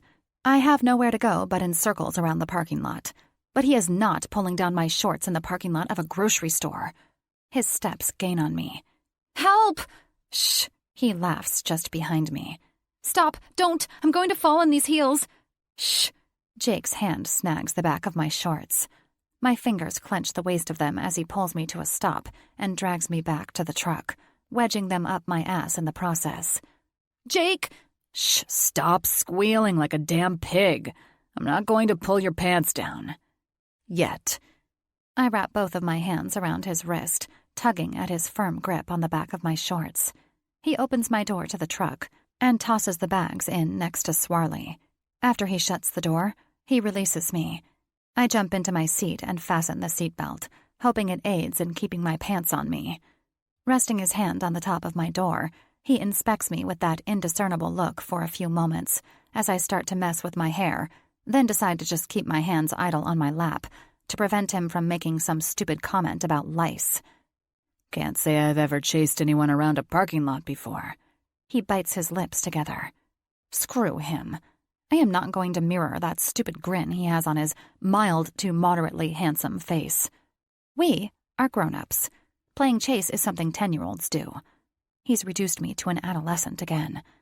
Shut the door, short dick. I grab for the handle, but he keeps a firm hold on the door. It's not going to shut until he's ready. I huff a long breath, crossing my arms over my chest. Looking forward, I ignore the hole he's boring into the side of my head. He knows I saw his big dick. I'm not going to acknowledge it. Nope. Never. The door shuts. He gets in, rolls down the windows, and guns it out of the parking lot, tossing a disapproving frown in the direction of my high heels. They were for the grocery store. I'm sure the 80-year-old woman at the checkout was very impressed with you. Shut up. I dress for myself sometimes, you know? Is there something wrong with wanting to feel good about myself? Lord knows the rest of me is in dire need of some maintenance. He cocks an eyebrow at me. I ignore his condescending look and try to put my window up as we pick up speed, but he's locked it from his side. Put my window up. I gather my hair and hold it back, but the wind keeps pulling at it. Jake, put my window up. I can't have my hair blowing everywhere. What? He holds his hand up to his ear. My hair! Still can't hear you. He shrugs. Tell me when we get back to the campsite. I scowl at him while Swarley pokes his nose up between the seat and the door to enjoy the wind as well. Traitor. My dad used to bring Sydney and me here for long weekends after our mom died. We rented a cabin that came with a fishing boat. Jake shoots me a glance, which means he can hear me. After a few seconds, he rolls up the windows. I inwardly grin. Winner, winner, chicken dinner. There are at least 4 species of venomous snakes in the Ozarks. They're most active mid-morning and late afternoon. Maybe that's when you should take your hikes while Swarley and I stay in the truck. Please leave the keys, in case you don't make it back. Do you have family I can contact when you die? Jake responds with a twisted face. I return a toothy smile. My gaze shifts to the gravel road that goes to our campsite. I inspect my nails. They are a disaster. I am a disaster. This torture needs to stop. Jake. There are good Samaritans and there are saints. I am a saint, the god of patience, the greatest man who ever lived. A couple weeks ago, I would have settled for the simple, hard-working, nice guy label. A couple weeks ago, Avery Montgomery, diva bitch, wasn't on my radar. Hell, she wasn't even in the same state. I think I'm getting jungle rot. She slips off her Barbie shoes and rubs her toes. Jungle rot? I shoot her a quick glance, getting out of the truck and taking a deep inhale of mountain air as Swarley jumps out behind me. Diva bitch hasn't taken a single deep breath over the course of our journey. However, she hasn't missed one opportunity to whine about the scuff marks on her toe-mangling shoes or the damage to her hair from the hard water at the campgrounds and the wind. Haven't you watched G.I. Jane? She frowns at my lack of engagement while opening her door. I chuckle, fighting to keep my sense of humor. If I lose it, she's a dead diva bitch. I've been out of the ring for a few years, but I'm certain I could end the misery. My misery. With one quick move. Jake, she whines again. It's too much to handle. It's a fucking blister, you materialistic, chronically pessimistic, vain, grouchy, dog-hating bit. Okay, I may have already lost my sense of humor. My best guesstimate, it scattered in the wind a few miles back when Avery threw her tantrum over me, rolling down the windows, adding even more irreparable damage to her hair. Bitch? Were you about to call me a bitch? She's not stupid. I get it. Flaunting her looks instead of her intelligence has probably suited her needs over the years. Until now. Her mantra of all men are lying, cheating, monkey-spanking dick cheese will not win her points in the male community, even if she is a walking wet dream. I can't even acknowledge her word choice. Dick cannot be an adjective to cheese. Nope. No fucking way. Bitter. I was going to say bitter woman. Bitch. Total bitch. Typical. Men love to break women down, use them for dick warmers, and cry bitch when we decide to stand up for ourselves. I hold the flap open for her to get her bitchy ass in the tent. The quicker she goes to sleep, the quicker I can have some peace and quiet. Tomorrow we get a hotel, she huffs. The only luxury tomorrow may bestow upon you is me not killing you. My trip, my truck, my choice where we stay. I make this trip every year, and every year I stay at campsites along the way. It's been a week and we're not even halfway to L.A. My sister is probably home and wanting her dog back, but I wouldn't know because my phone is dead half the time and I don't have a signal the other half. I grit my teeth, fisting my hands to keep them from encircling her neck. I said I take my time getting to the West Coast. You said I'm in no hurry. You said I don't want to be an inconvenience. Just pretend I'm not here. Avery grimaces while sliding her jungle-wrought feet back into her high heels. She pushes out her chest and tips her chin up. I bite back my grin as she hobbles like a broken princess to the tent. "Come, Swarley," she says. The elderly Weimaraner lumbers to all fours from his spa to the cool grass. I bet he'd rather sleep right there than share space with Avery. I'm sure he's tired of hearing her drone on about how he ruined her life. I lock up the truck and enter the campground gates of hell. "Out!" Avery holds up her wadded shirt to her chest. "You're supposed to ask if it's okay to come in here." I shrug, zipping the tent flaps behind me. "I'm taking your advice, pretending you're not here." "But I am here." I shoot her a barely detectable smile while moving to the center of the tent, the only part where I can stand straight. It's also where my hitchhiking leech happens to be. Her blue eyes widen as she stiffens a little more. "Swirly, did you hear something?" I shrug off my shirt. Avery's lips part. I shrug. "Me neither." As if she's not gasping just inches from me, I unfasten my cargo shorts and let them fall to my feet. I didn't think her eyes could get any wider. I was wrong. "I've seen it, and I'm not impressed. Also, I don't like tattoos. Or bulky muscles." She shakes her head, nose wrinkled. "Your hair is too short and blonde. I like men with dark hair. And your eyes are the wrong shade of blue. And you're..." Keeping my head bowed, I toe off my shoes, hiding my amusement behind twisted lips. "My what?" "My cock is too big?"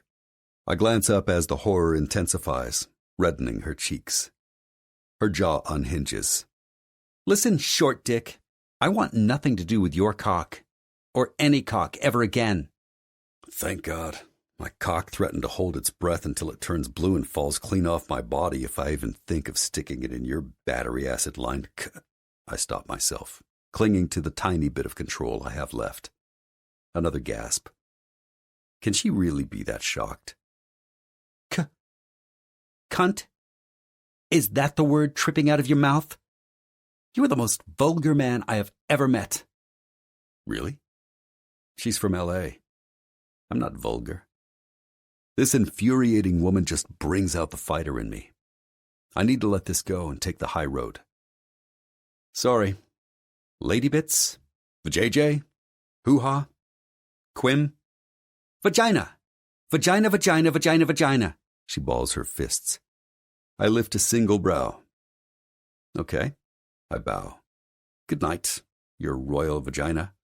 You're such a dick, she mumbles as I turn, retrieving my toothbrush and toothpaste from my backpack. Penis. Penis, penis, penis, penis. If we're being anatomically correct, you think I'm such a penis. I shove my toothbrush into my mouth and wrap my lips around it to ward off my amusement. My boyfriend stuck his penis into another woman, but I'm certain I hate you more. I pause my brushing motion, jerking my head back. Damn, what a declaration. I'm not sure if I should be offended or honored. Honored. Definitely honored. I continue brushing. Avery huffs and turns, keeping her back to me as she removes her bra and slips on a satin nightie. Yep, I've been camping for the past week with a stranger hell-bent on torturing me in every possible way. I unzip the tent's entrance and spit out my suds. Wait, she mumbles over her toothbrush, crawling toward the opening. Before I can get the flap pushed completely open, she spits. All over the inside of it. Nice, Ave. Real nice. I shake my head. She wrinkles her nose, wiping her mouth with the back of her hand as her eyes flit between the mess and me. Sorry. Yeah, I'm sure you are. I grab the first thing I can find and wipe off the nylon flap. Hey! Avery grabs my wrist. That's my shirt! That's an $80 shirt you're using like some bar rag. I nudge her to keep her away, refusing to relinquish the overpriced white t-shirt until the inside of my tent is free from her spit-up mess. Stop! Give it! She attacks my arm, pressing her satin-clad body to my bare back. Swarley barks. Get off me. You're upsetting him, you crazy freak. But I still don't give her the shirt. I wad it up, throw it outside, and zip the flap. Bastard! Her hand flies through the air toward my face. I intercept it just before she connects with my cheek. The prissy princess with fake lashes, too much lip gloss, Barbie smooth hair, and miles of attitude drives me to the brink of murder. But this hot mess with wind-blown hair, albeit curiously flawed, and a face devoid of anything God didn't give her.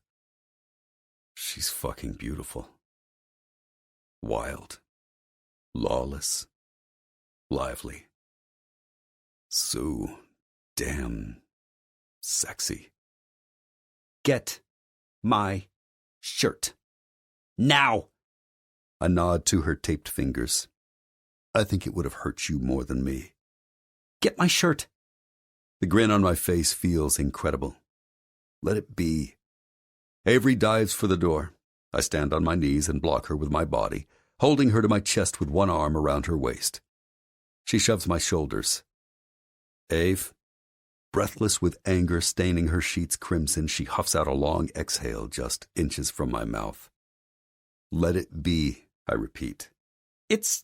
My other hand fists the back of her hair, giving it a firm jerk until her neck begs for my mouth. Let it be. Chapter 11. Avery. I like older men in suits who don't feel the need to express themselves by marring their skin. I like hotel suites, sit-down dining, air conditioning, daily showers with hot water, luxury beds, silk pillowcases, expensive cars with leather seats. My heart has been broken too many times to count. I'm not sure it's really a heart anymore, just a fleshy doormat. Things make me feel good. Not everyone gets the same happily ever after. Maybe mine is an empty bed, but a closet full of shoes and handbags. So what? I grew up without my mother. She died. My father is a preacher. That fueled my rebellion from an early age. I hated boundaries, laws, and scriptures that made me feel guilty for the thoughts I couldn't control. I'm a girly girl who likes all things feminine, sexy, flowery, and pink. Not muscle-bound vegan chefs with pickup trucks and a shit ton of tattoos. Yet, in spite of his vulgarity and complete disrespect for my shirt, I can't keep my heart from hammering into my chest as he fists my hair. My hair, I whisper. He's going to damage my hair. And that should matter more than anything right now. But it doesn't. His added tug on it confirms that he feels the same. A raccoon could steal my shirt. He brushes his lips along my neck. Not kissing, not tasting, just feeling. I shiver. Do we really care? He whispers in my ear. Normally, yes, I would care very much. But at the moment, I can't stay focused on the shirt because there's a large hand sliding over my ass. Ouch! I jump when he squeezes it. Hard. He chuckles, fisting my hair tighter. Fuck. He's going to pull it out. Double fuck. I don't even care. His mouth opens against my bare shoulder. His teeth tease my skin for a few seconds before his hot tongue flicks out like a whip. I swallow hard. I don't think this is a smart idea. Jake lifts his head, blinking several times before cocking it to the side. You have a better idea? Wetting my lips, I rub them together. I wasn't expecting that response. Not necessarily. He nods slowly, letting his gaze slide along my body. Clearly, you're a pain in any man's ass. But I'd say most men would overlook that. Unless... His eyes meet mine, a cocky grin teasing the corners of his mouth. I squint. Unless what? Unless you're incredibly bad at sex. How dare you? He smashes his mouth to mine. Wrong. Stupid. Impulsive. His tongue taunts mine until I surrender. Dear sweet Jesus. He tastes better than champagne, perfectly ripe strawberries, the smoothest milk chocolate, and my favorite everything. He breaks the kiss. My lungs claw for air. His tongue makes a lazy stroke across his lower lip, ending with that damn grin. I'm a mess.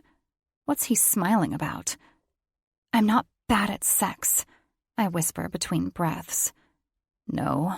He slides the spaghetti straps off my shoulders. My nightie slips a few inches. No. I shake my head. Show me what you've got, Ave. I just did that. I showed him my stuff. Well, my D-pants and run.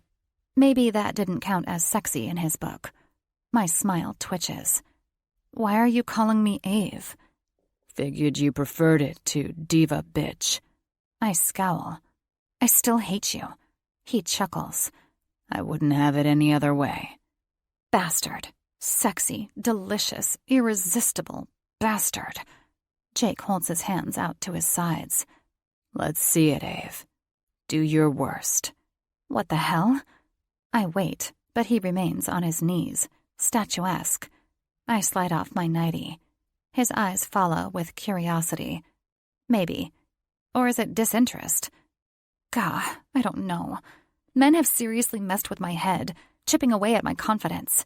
What's left is artificial, a complete facade. Resting my shaky hands flat on his chest, I lean in and press my lips to the corner of his mouth. He doesn't move. Ghosting more kisses over his jaw, I wait for him to respond. Join in. Nothing. Aren't you going to touch me? I whisper, teasing my teeth across his earlobe. Do you want me to touch you? I freeze. What's going on? My body jerks back, but his expression gives away nothing. Is that the best you've got, Ave? I frown, shoulders deflating, but not as much as my ego. I survey his body. The prominent outline in his briefs gives me hope that I'm making progress. My hand slides down the front of them. His Adam's apple makes a quick dip. That's good, right? Does that feel good? Sure. He shrugs. He shrugs. Does it feel good to you? I'm doing it for you, not me. I can't entirely hide the frustration in my voice. I'm so damn turned on, but he's acting like someone stepping into a lukewarm bath. Well then.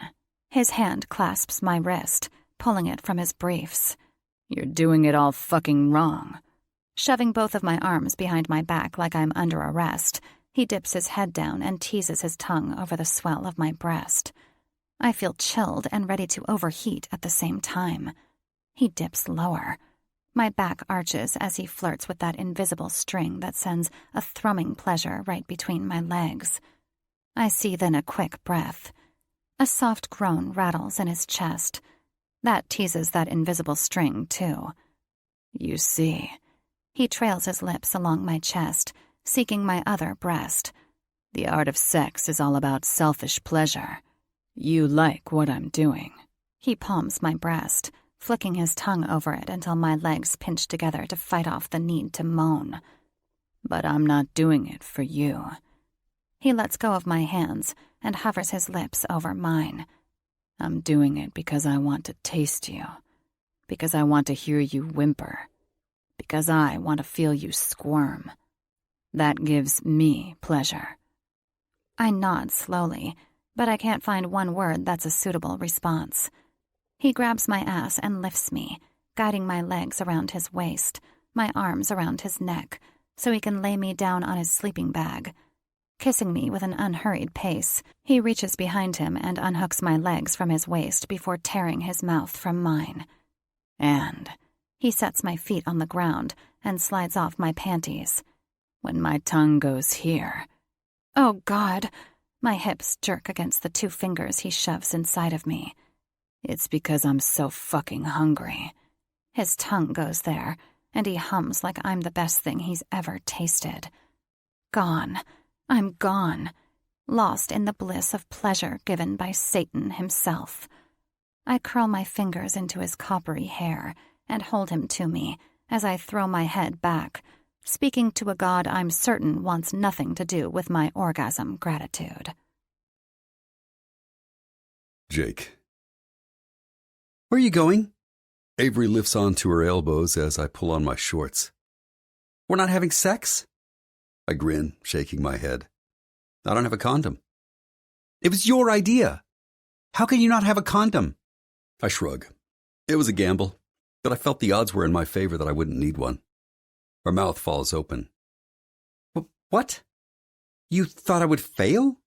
You felt certain that what? I'd be bad at sex? I find that people who spend so much time trying to impress are usually the most unimpressive. Don't take it personally. You have potential. I slip out the entrance and zip it closed. Bastard! I grin. Nearly an hour later, the zipper sounds to my back. So much for hoping she fell asleep. You're just sitting out here? Yep, just sitting out here. I slip my bottled water into the drink holder of my camping chair. Why? I did some push-ups, planks, dips, and crunches, among other things that I'm not going to share with her. It's late. I'm tired of explaining everything. It's quiet. And I'm too loud? I grunt a laugh. You're too a lot of things. You're a jerk. Not usually. Oh, just with me? I glance over as she zips her pink hoodie over her short shorts. No shoes. Shocking. She bends down and snags the expensive white tee off the ground, frowning at it as her hand smooths over it. Gah, I didn't think I had that much spit. It's still really wet. I rub my hand over my mouth and pinch my bottom lip between my fingers. Yeah, you might want a squirt or two of hand sanitizer. She shrugs, folding the shirt like it's fresh out of the dryer. It's my spit. Yes, some of it. Her nose wrinkles, forehead drawn tightly in confusion as she holds the folded shirt with one hand and rubs together the fingers of her other hand. Sticky toothpaste. It's not toothpaste. I scoot back in my chair, tipping my head back to admire the stars. She stomps the ground, positioning herself right in front of my chair. Did you spill something and use my shirt? She looks around. You used it to clean your stupid windshield, didn't you? Nope. Then what? She brings the shirt to her nose. I choke on my laugh. No, don't. That's just wrong. Tell me. I lean forward, resting my elbows on my knees. Come here. Avery eyes me with caution for a few seconds before taking 2 steps forward. She jumps when I touch the pad of my finger to the inside of her knee. What can I say? I like torturing myself. Sliding it up her leg, I whisper, "Are your panties still wet?" Her lips part, releasing a ragged breath. I don't wait for an answer before dipping my finger under the crotch of her shorts. Her breath catches as I rub my finger over her damp panties. "I'd say yes," I whisper. Her teeth lay claim to her bottom lip. "Why are they wet?" Her forehead wrinkles a fraction. "Did you clean my windshield with them?" The wrinkles deepen for 2 seconds before realization ghosts along her face. Oh my God! She jumps back, dropping her t-shirt like it stung her. You jerked off on my shirt? Who does that? What's wrong with you? Ew! She jumps in a circle, shaking out her hands. Gross! Swarley barks from inside the tent. Leaning back to enjoy the show, I untwist the cap from my water and take a long swig. As her energy wears off, she levels me with a death glare. An hour ago, I had condoms on my list of things to pick up in town tomorrow. I don't think I'll need them after all. Come here. I draw out the word come because she brings out the evil side of me. Fuck you. I shake my bottled water. Avery scowls. After the steam stops flowing from her nostrils, she holds out her hands. I pour some water onto them while she performs a surgical scrub. Some women swallow it. Water? I glance up at her, lifting an eyebrow. Okay, she's not as smart as I thought. Oh. She rolls her eyes, drying her hands on her sweatshirt. Why are you so mean to me? Mean? You think I'm mean? I don't think chasing me in a grocery store parking lot, calling me a bitch, ruining my shirt, saying I'm bad at sex, and then teasing me about it is exactly what I'd call nice. My lips twist to the side while I inspect this insecure mess of a woman before me. Maybe I'm just flirting with you. That's not flirting. No? Then what do you call flirting? She shoves her hands into the hoodie's pockets and shrugs. Compliments, flowers, chocolates, jewelry. Sounds like ass-kissing to get into your pants. Avery tips up her chin. You could learn a few things from men who do that. I laugh. Avery. I ruined your shirt, called you a bitch, and suggested your shit at sex. Yet in the next breath, I had 2 fingers shoved in your vagina. I wink. Heat crawls up her neck. I'm not a jerk. Really, I'm not. But Avery is one messed up chick, and I feel like putting her in her place isn't a bad thing. She might not thank me now. In fact, I predict her hand making another shot for my face.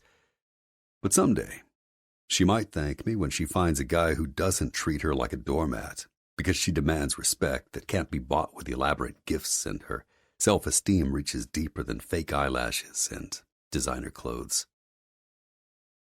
Don't touch me again. Ever. She disappears into the tent. Good job, Ave. Stand the fuck up for yourself.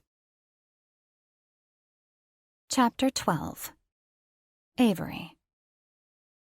My life is a game of limbo. How low can I go? By 4 a.m, I slip into jogging shorts, a tank top, and my most sensible shoes. If Jake's awake, listening to me get dressed, he doesn't let on. I slip out of the tent and climb to higher ground in search of a decent cell phone signal. Satisfied with 2 bars, I call my sister. It's in the middle of the night, Ave. What's the emergency? And why have you been ignoring my messages? Sydney's groggy voice bleeds into my ear. My fucking phone won't work half the time. No damn signal. Whoa, sailor, what's with the language? Don't start with me. I'm stuck in the Ozarks, and I fear I could be in Oklahoma or Texas by tonight. I can't do this. I thought I could, but I can't. It's unbearable. Is Swarley okay? I jerk my head back and hold the phone out as if I can't believe I'm talking to my sister. My flesh and blood. Swarley? I'm calling you in the middle of the night confessing that I'm living under the most unbearable conditions, and you react with, "Is Swarley okay?" What the hell, Sid? Sorry, it's just that you can be... What? Well, a bit dramatic. I'm not being dramatic. I have less than $5 to my name. Anthony had all my accounts frozen. I'm physically, mentally, and emotionally a mess, and I'm roughing it with Satan and your dog that hates me. He doesn't hate you.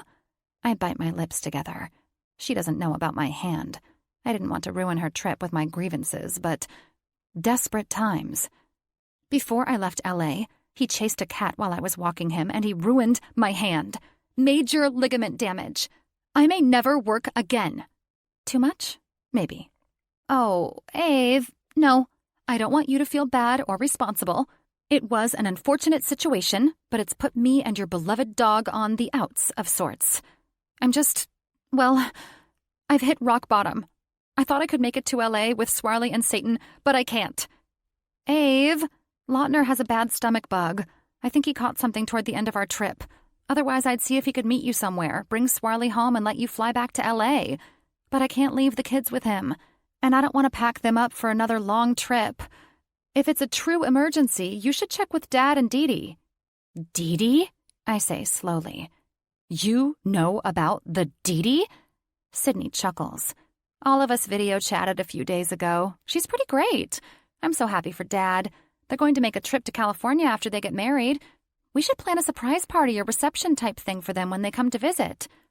I glance around for the nearest tree to lean against so I don't fall down, even if everything else in my world is crumbling.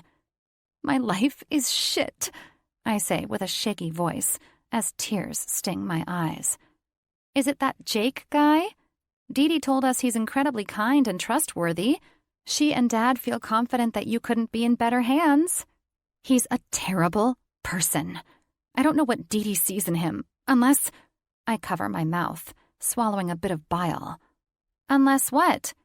Oh my God. Geez, what? I'd like to get back to sleep, Ave. What if Dee Dee and Jake were... I retch again. Intimate. You think Dee Dee was involved with the guy she suggested drive you back here? This horrible vision fills my head, replaying like a nightmare on a loop. Dee Dee naked with her head thrown back in ecstasy, with Jake's head between her spread legs, doing to her what he did to me. Then, in the next frame, it's my dad. I gag some more, spitting excess saliva onto the ground while coughing. Avery, what the heck is going on? Sydney asks in a whisper yell. She must still be in bed. Jake tasted the Dee Dee, and my dad probably has too. It's like there's this unimaginable 2 degrees of separation between my dad's mouth and my... Here they come, up my throat. My pasta O's from last night. Damn it. I don't have calories to waste with so little money left in my wallet. Avery, answer me. You're scaring me. If it's true. Oh, God. If it's true. I wipe my mouth with the back of my hand. So what? I'm not trying to be insensitive, but you have very little room to talk about anyone else's number of sex partners. It's not the number. It's that he was with her and with me, and Dad's been with her, and now... Wait. Please tell me you didn't sleep with Jake. Of course I didn't sleep with Jake. I amaze myself with my quick response. Thank goodness. I let him go down on me just once, and it will never happen again. He's the bane of my existence. Avery. Total defeat seeps through my phone.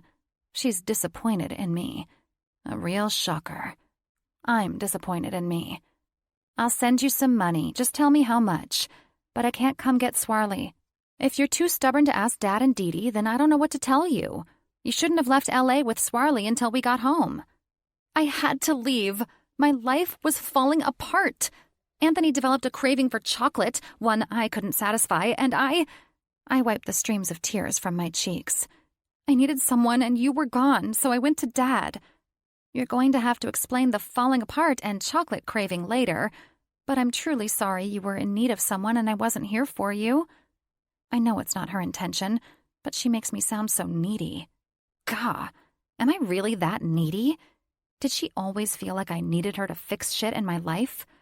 I roll my eyes while drying my tears.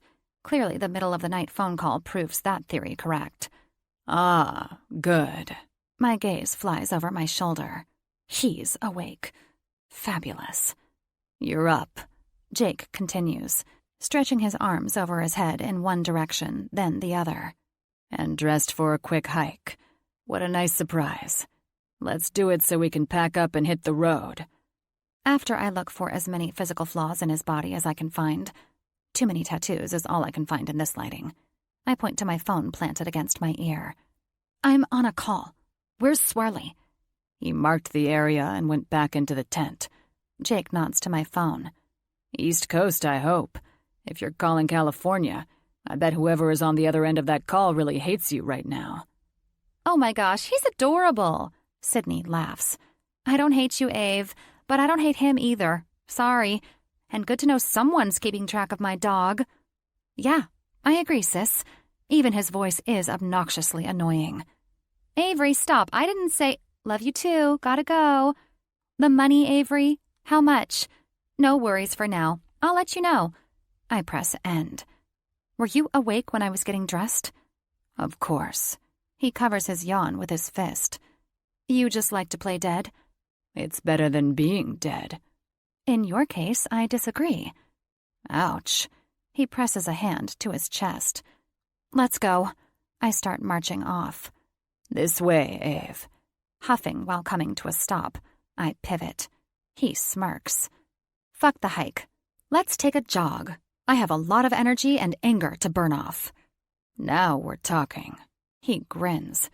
I roll my eyes at his cocky enthusiasm and start jogging in the right direction. Maybe I'm a princess in his eyes. Maybe not all of my shoes are camping worthy. And maybe I try to give people more credit than slurping chocolate mousse from their employee's pussy or jerking off into someone else's t-shirt. But I'm not out of shape. It takes hard work to maintain my figure. Jake, no doubt, can punch harder and lift more dead weight than I can, but he's not going to outrun me. Not today. Not ever. Jesus Christ, woman, there's not a bear chasing us, he calls from a fair distance behind me after 30 minutes of fast-paced jogging on the somewhat level dirt trail. Seeing the truck and tent up ahead, I slow to a walk, feeling so much better. Not a single step I just pounded changed my unfortunate situation, but my mental health feels completely recharged, like I will survive another day. I bet you're too protein deficient to keep up with me. Maybe we should stop for hamburgers today. Your treat. I glance back, and he shakes his head, chin tipped toward his feet as they scuff along the dirt. I bet those muscle-bound legs of his feel like 2 stumps of dead weight. Off to my right are a few mushrooms that I recognize from my days of foraging mushrooms with my dad. I don't know the name of this species, but I do remember what happened to us when we mistook it for a morel. Giving Jake another quick glance, assuring his head is still bowed, I snatch one of the mushrooms. "You making a smoothie today?" I ask. He has a travel blender. I keep turning down his nasty-looking green concoctions, but it might be time for me to show a little interest. Yes. Why don't you show me what you put in it? I'll make it for you while you get a shower. I want to stretch a bit before showering. Turning at the tent, I flash him my best smile while holding the mushroom behind my back. He narrows his eyes a teeny bit, giving me the once-over.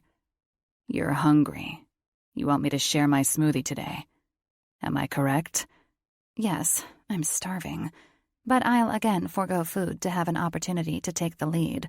My conscience scolds me for being so immature in my thoughts. I blame it on too much time in the woods. Jake might think this is refreshing and a place to clear his head, but I'm dying for an $8 cup of caffeine, shopping therapy, and a full day at the salon getting myself pieced back together. I am. I spread my legs for him last night. It's killing me to submit to him again, even if it's just a guise. A handful of spinach, a banana, 2 dates, pitted, coconut water, and a scoop of cordyceps powder. Cordyceps? He shrugs off his tank top. I remind my eyes to keep my gaze above his neck. Mushrooms. Really? I fail at keeping cool. Jake likes mushrooms in his smoothie. Well, isn't that just fate? Yes, really. You should try them. He slips into the tent. Do you know where everything's at? Yes, Jake, I've watched you flaunt your morning routine. It's predictable. When he comes back out, I flash him a smile. You're in a good mood today. You forgive me for your shirt? Not ever, you monkey-spanking asshole. I nod, biting my tongue. I'll be back in 10. I continue nodding as he disappears around the trees toward the shower facilities. In the back of the truck, I rifle through the cooler and plastic containers to get his smoothie shit out. He has 3 bananas left. I scarf down 2. If a guy goes down on a girl, all food becomes communal. Cringing, I try to forget about what his tongue did to me, because that same tongue probably did that same thing to Dee Dee. Wretch. I contemplate how much of my special mushroom to add to his smoothie, not wanting it to impart a noticeable taste. Halfsies feels about right. It's not like I want him dead. Okay, maybe I do, but... Dear Heavenly Father, please don't let this kill Jake. Seriously. I mean it. My gut says it won't, but I need your magical powers as a backup in case things go wrong. I would never survive prison, but I'm sure you know this. Oh, and of course the guilt and remorse. I'm not suggesting prison is my #1 concern. Clearly human life trumps that. Even Jake's. Once things between us feel a bit more even, I promise to act my age and try to do what Jesus would do a little more often. Please forgive my moments of sin. I'm only human. The water is extra cold today. My heart springs into my throat as I turn toward Jake's voice. Be cool, Avery. Big surprise. I hand him his smoothie, once again reminding my gaze to ignore his bared chest, dripping hair, and those perfect flip-flop-clad feet. Where's yours? My what? My eyes narrow. Your smoothie. Already drank it. What did you think? It was good. Hope you don't mind, but I used 2 bananas in mine. He takes a sip of his smoothie. You did good. I hold my breath, waiting for him to keel over. Go shower. Let's hit the road as soon as possible. Good idea. I hustle to get my stuff and run to the shower. Of course, I want to get on the road, but mostly I need to be close by if he dies. There will be a body to bury. 911 to call. Chapter 13. Oklahoma, just as I suspected. We make it 2 hours down the road. I start to think I should have used the whole mushroom. The good news, if I can really look at it like that, is Jake's still alive. Fucker! Jake's body tenses with my outburst. Swarley whines, making his own adjustments in the back seat to hide behind Jake instead of me. I hate you. I hate you!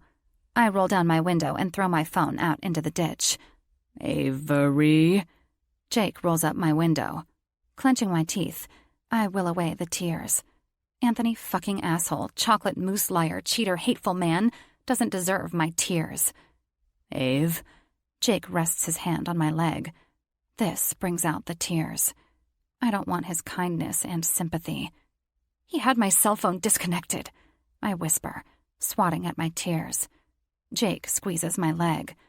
Anthony wanted to marry me, and he wanted to fuck his cook. Oh, and he wanted me to be okay with it. I said no. Now he's... I shake my head. It doesn't matter. Do you want me to kick his ass? My head snaps to the side, meeting his quick glance filled with concern and sincerity. You'd beat a man up to defend my honor? I'd do it as a favor. For me? Or... I wrinkle my nose as that stupid reel of Dee in the throes of passion flashes in my head again. How do you know Dee? He shrugs. What does it matter? Oh, it matters. It matters a whole hell of a lot. Why? Because she's marrying my dad. So? Please don't be this way. Don't make me spell it out for you. Sorry, Miss Valedictorian, but I must be the idiot who doesn't understand. Did you have sex with her?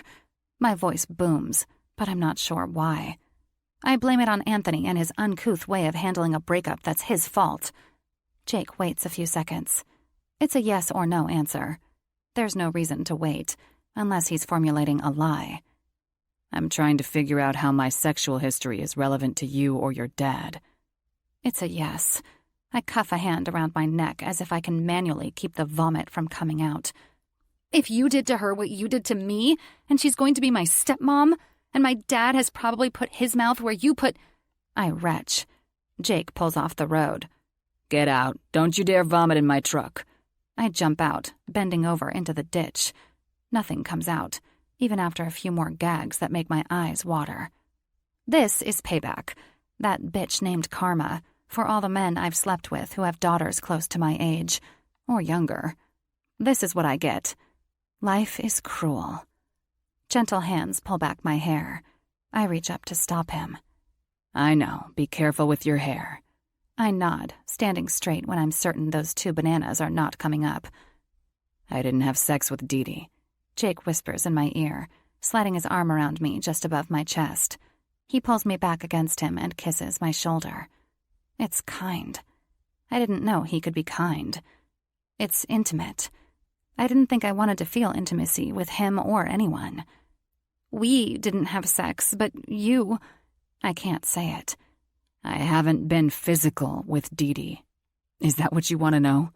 He kisses my shoulder again as his other hand slides around my waist over my exposed midsection below my crop top, but just above my high-waisted shorts. I hate myself for wanting his touch. He hasn't earned the right to touch me like this, but at the same time, I feel like that's exactly what he's trying to do right now.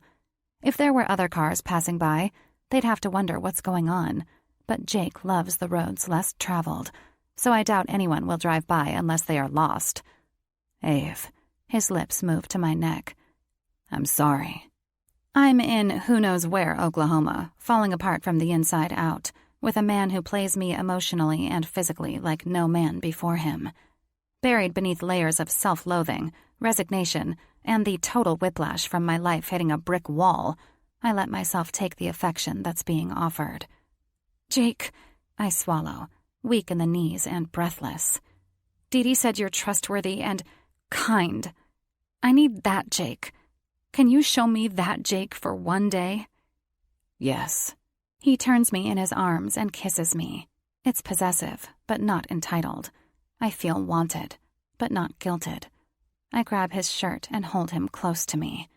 He lifts me up and sets me back in the passenger seat. We break apart, panting, eyes wild with need. Swarley whines. Jake opens the back door to let him out. Before I can worry about a leash or poop bags, those lips I hate to love crash against mine again. He kisses me like he's pissed at me, yet desperate to get more. It's intoxicating and frightening. I know my demons, but his feel scarier than mine. He makes me feel like a war he must win. Spread your legs wider, Ave. I obey. His hand inches up my inner thigh as his tongue makes slow strokes against mine. I tug at his shorts, popping open the button. He freezes, pulling away as his hands halt mine. Stop. I'm bad at sex. That's why he's stopping. Or he doesn't trust me to follow through. I'm a tease. He's too smart to let me fool him twice. But I'm not fooling him. I'm ready to throw off my clothes alongside the road in broad daylight and let him fuck me blind. Jake... Sweat beads along his brow, accompanied by shallow breaths. Fuck. He turns and vomits, over and over. I cover my mouth in horror and then, in recognition. Oh my God. I poisoned him. Oh my God, oh my God, oh my God. What if he dies? He can't die. The one day he's not awful, I poison him. Me and my stupid need to get revenge. I don't know what to say. Do I tell him why he's vomiting? He'll hate me. This morning I didn't care if he hated me. Now I kind of don't want him to hate me. Or die. Easing out of the truck, I pat his back with a gentle hand. Jake, are you okay? He expels one more round of smoothie and my secret ingredient before wiping his mouth. No, I'm not okay. The pasty white sheen of his skin worries me. It's like his body has settled into the color it will be in his casket. Here, I grab his water bottle from the truck. Thank you. He takes it. No need to thank me. Awkward. Jake rinses and spits before drinking several long swigs. Did the spinach feel slimy to you? Biting my lips together while cringing, I shake my head. It feels like food poisoning. What the hell did I eat that was so bad? My eyebrows lift. I don't know. I poisoned you. I'm so incredibly sorry. How do I fail at something as simple as revenge? He blew his disgusting wad onto my expensive t-shirt. He called me a princess, diva, and a bitch. The list of reasons why he deserves to come close to dying is so long. I can't even see the end of it with binoculars. But when I'm not hating Jake, I kinda like him.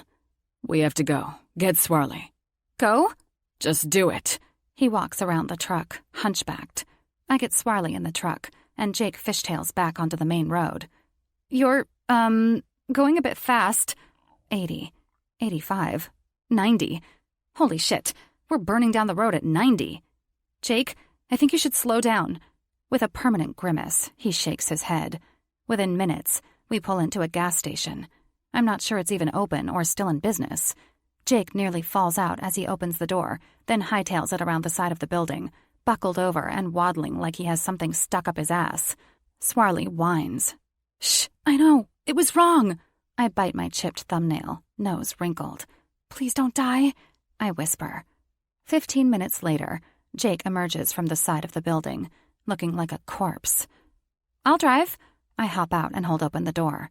I'll drive, he mumbles with a weak voice. No way. You can barely keep your eyes open.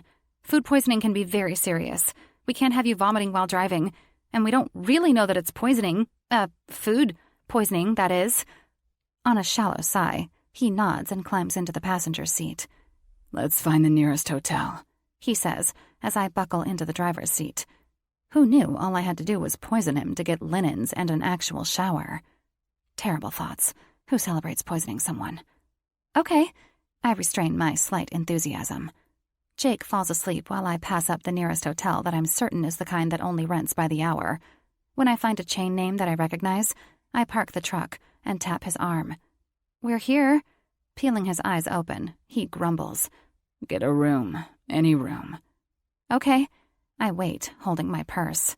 This isn't how I wanted to confess my predicament, but given my phoneless status and creditless situation, I have no choice. I have less than $5 to my name. Anthony's brother is a banker and he's managed to freeze all of my lines of credit, including my checking account and all credit cards. Jake doesn't even respond with a look. Keeping his eyes closed, he tosses me his wallet. Oh, I cringe. I realize you're more of a camper, but hotels require a photo ID and a credit card. My ID won't match your credit card, and your credit card won't match my ID, so... He grumbles, pawing for the door handle. I jump out and run around the truck, opening the door for him.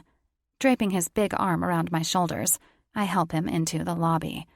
After securing a room, I take him straight up to it and help him into bed. Before I can get his shoes off, he dashes to the bathroom. I'll just get Swarley and our bags, okay? A disgusting noise sounds from behind the bathroom door.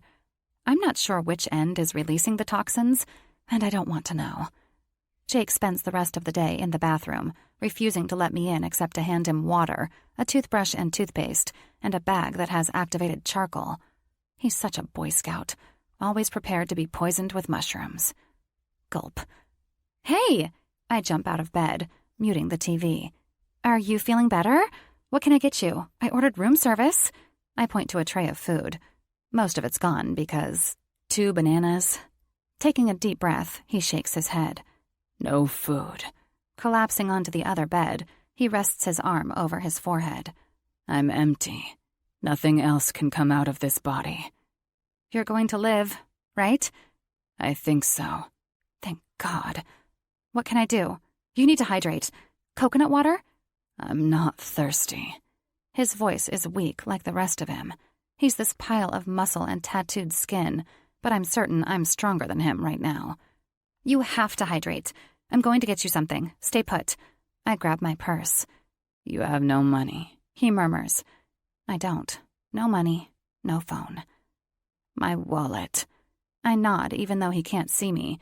After taking a 20 from his wallet, I brush my fingers over the top of his bare foot. It twitches beneath my touch. I'm really sorry. Like, really sorry. It's not your fault. His red-streaked eyes peek out from under his arm. I brought the mean giant to his knees. There should be a victory party. There should be gloating. There should be this grand sense of revenge and accomplishment. But there's not. Faking the tiniest of smiles, I slide the money into my purse, whistle for Swarley to follow, and leave before guilt cracks me and my confession pours out of my pathetic conscience. After a quick trip to a small store and an even quicker walk to let Swarley work out his own bowel issues and eat his dinner, I carry the bag of electrolyte water and coconut water to the hotel room on the 3rd floor.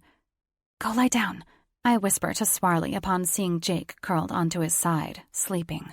Setting a water on the nightstand, I sit on the edge of his bed. Jake shifts a fraction without opening his eyes.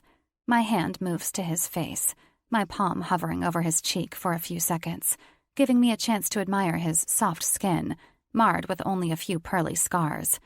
When I let it rest on his cheek, he opens his eyes. Hey. I smile past the gnawing guilt of being such an awful person. Hey, I whisper. I think the charcoal did its job. He drags in a slow breath and releases it in one quick whoosh through his nose.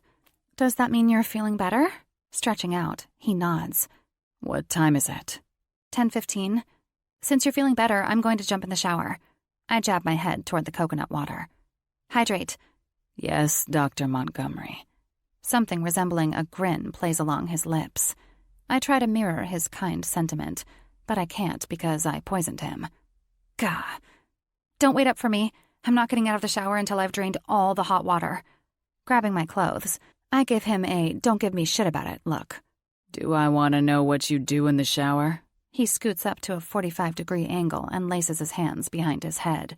It does good things to his abs. Really good things. Probably. I wink. Why? Why did I wink? Why did I say probably in my most seductive voice? I can either want him for sex or want him dead, but I need to pick one before the next orgasm or accidental poisoning. A hotel shower has never felt so good. Jake's asleep again by the time I emerge from the steamy bathroom. After retaping my 2 fingers, I sit on the edge of my bed, watching Jake as I try to comb through my wet hair. Swarley lumbers onto my bed. No! I try to shoo him off. He ignores me.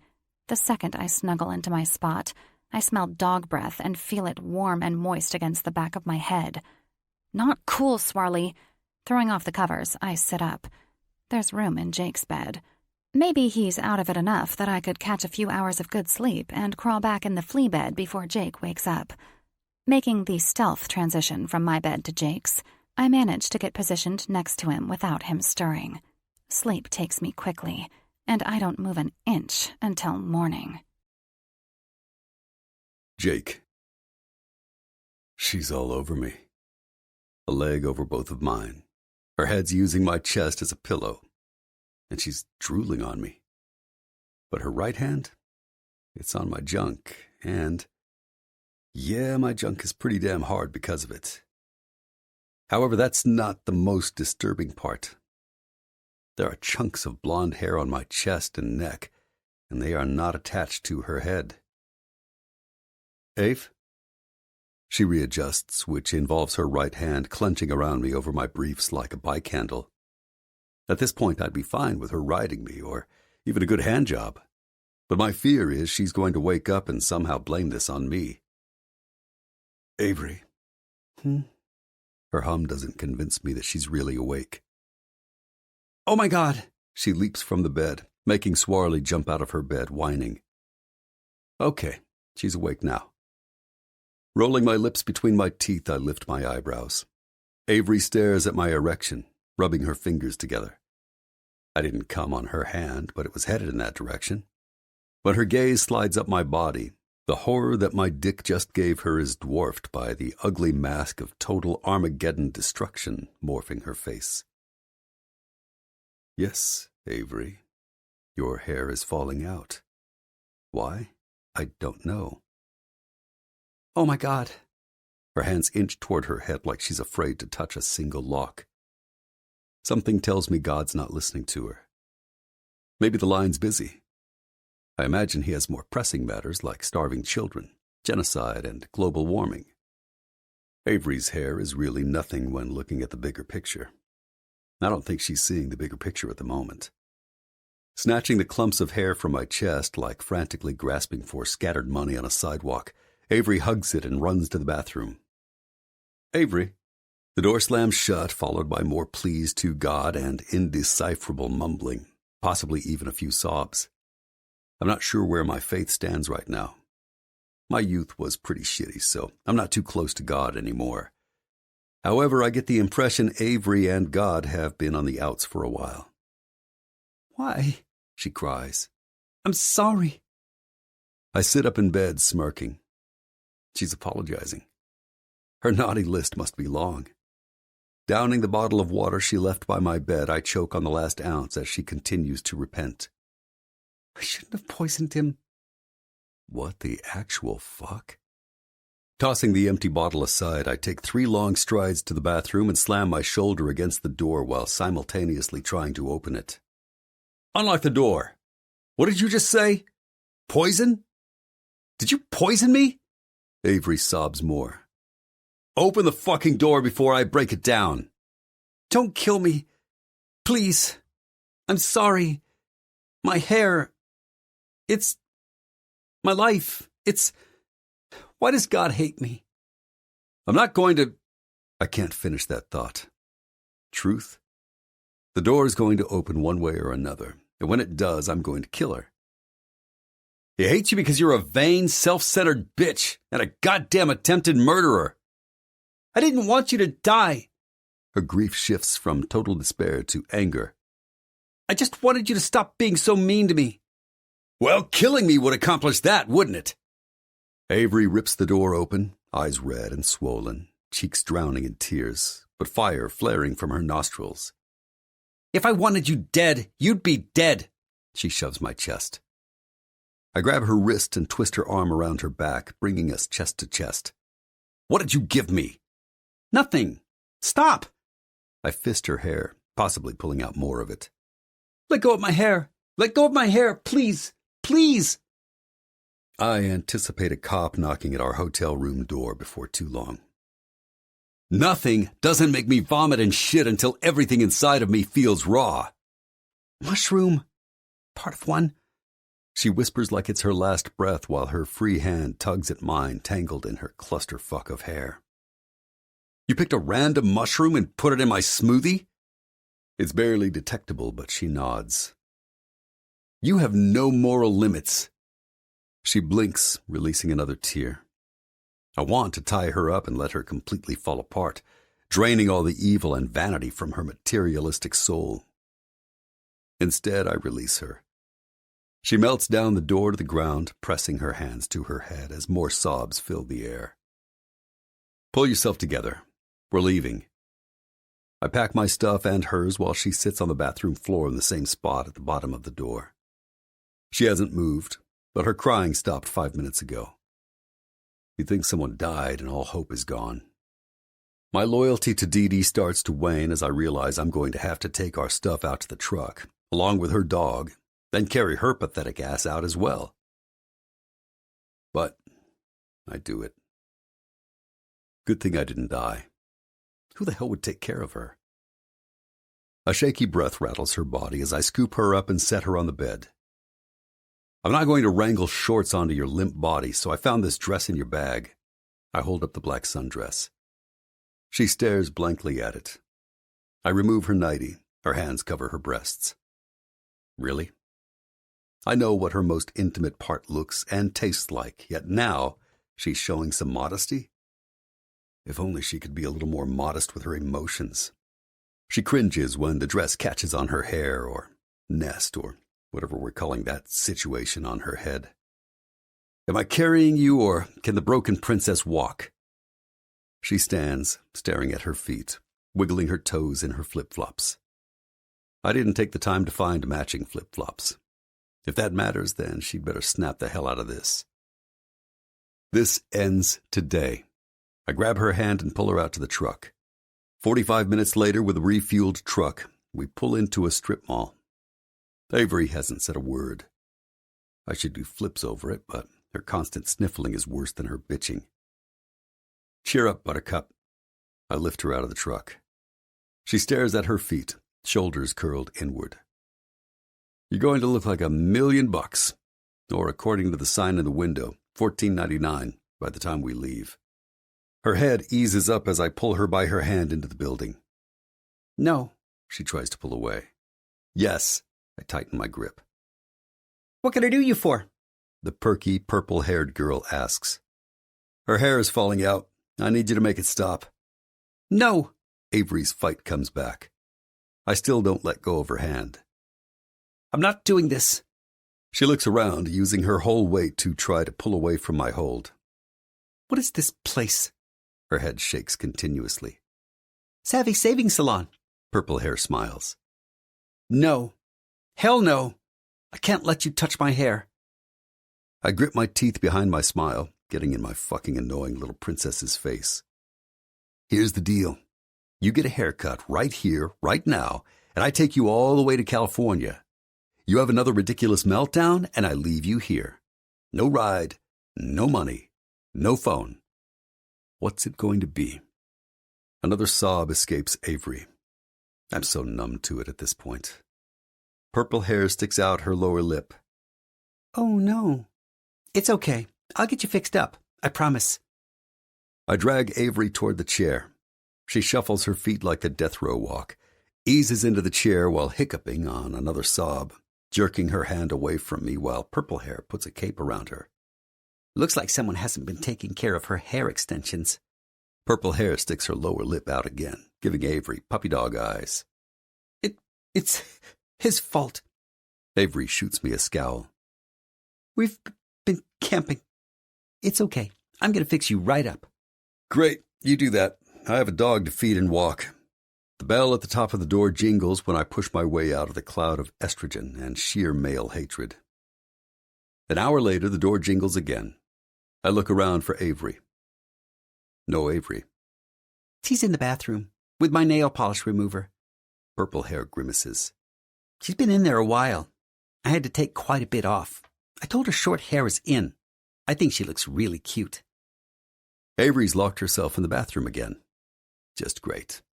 I drop $40 on the counter. I'll get you change. I shake my head, walking to the ladies' room. Keep it. I'm sure you deserve it at this point. Avery? I knock on the door.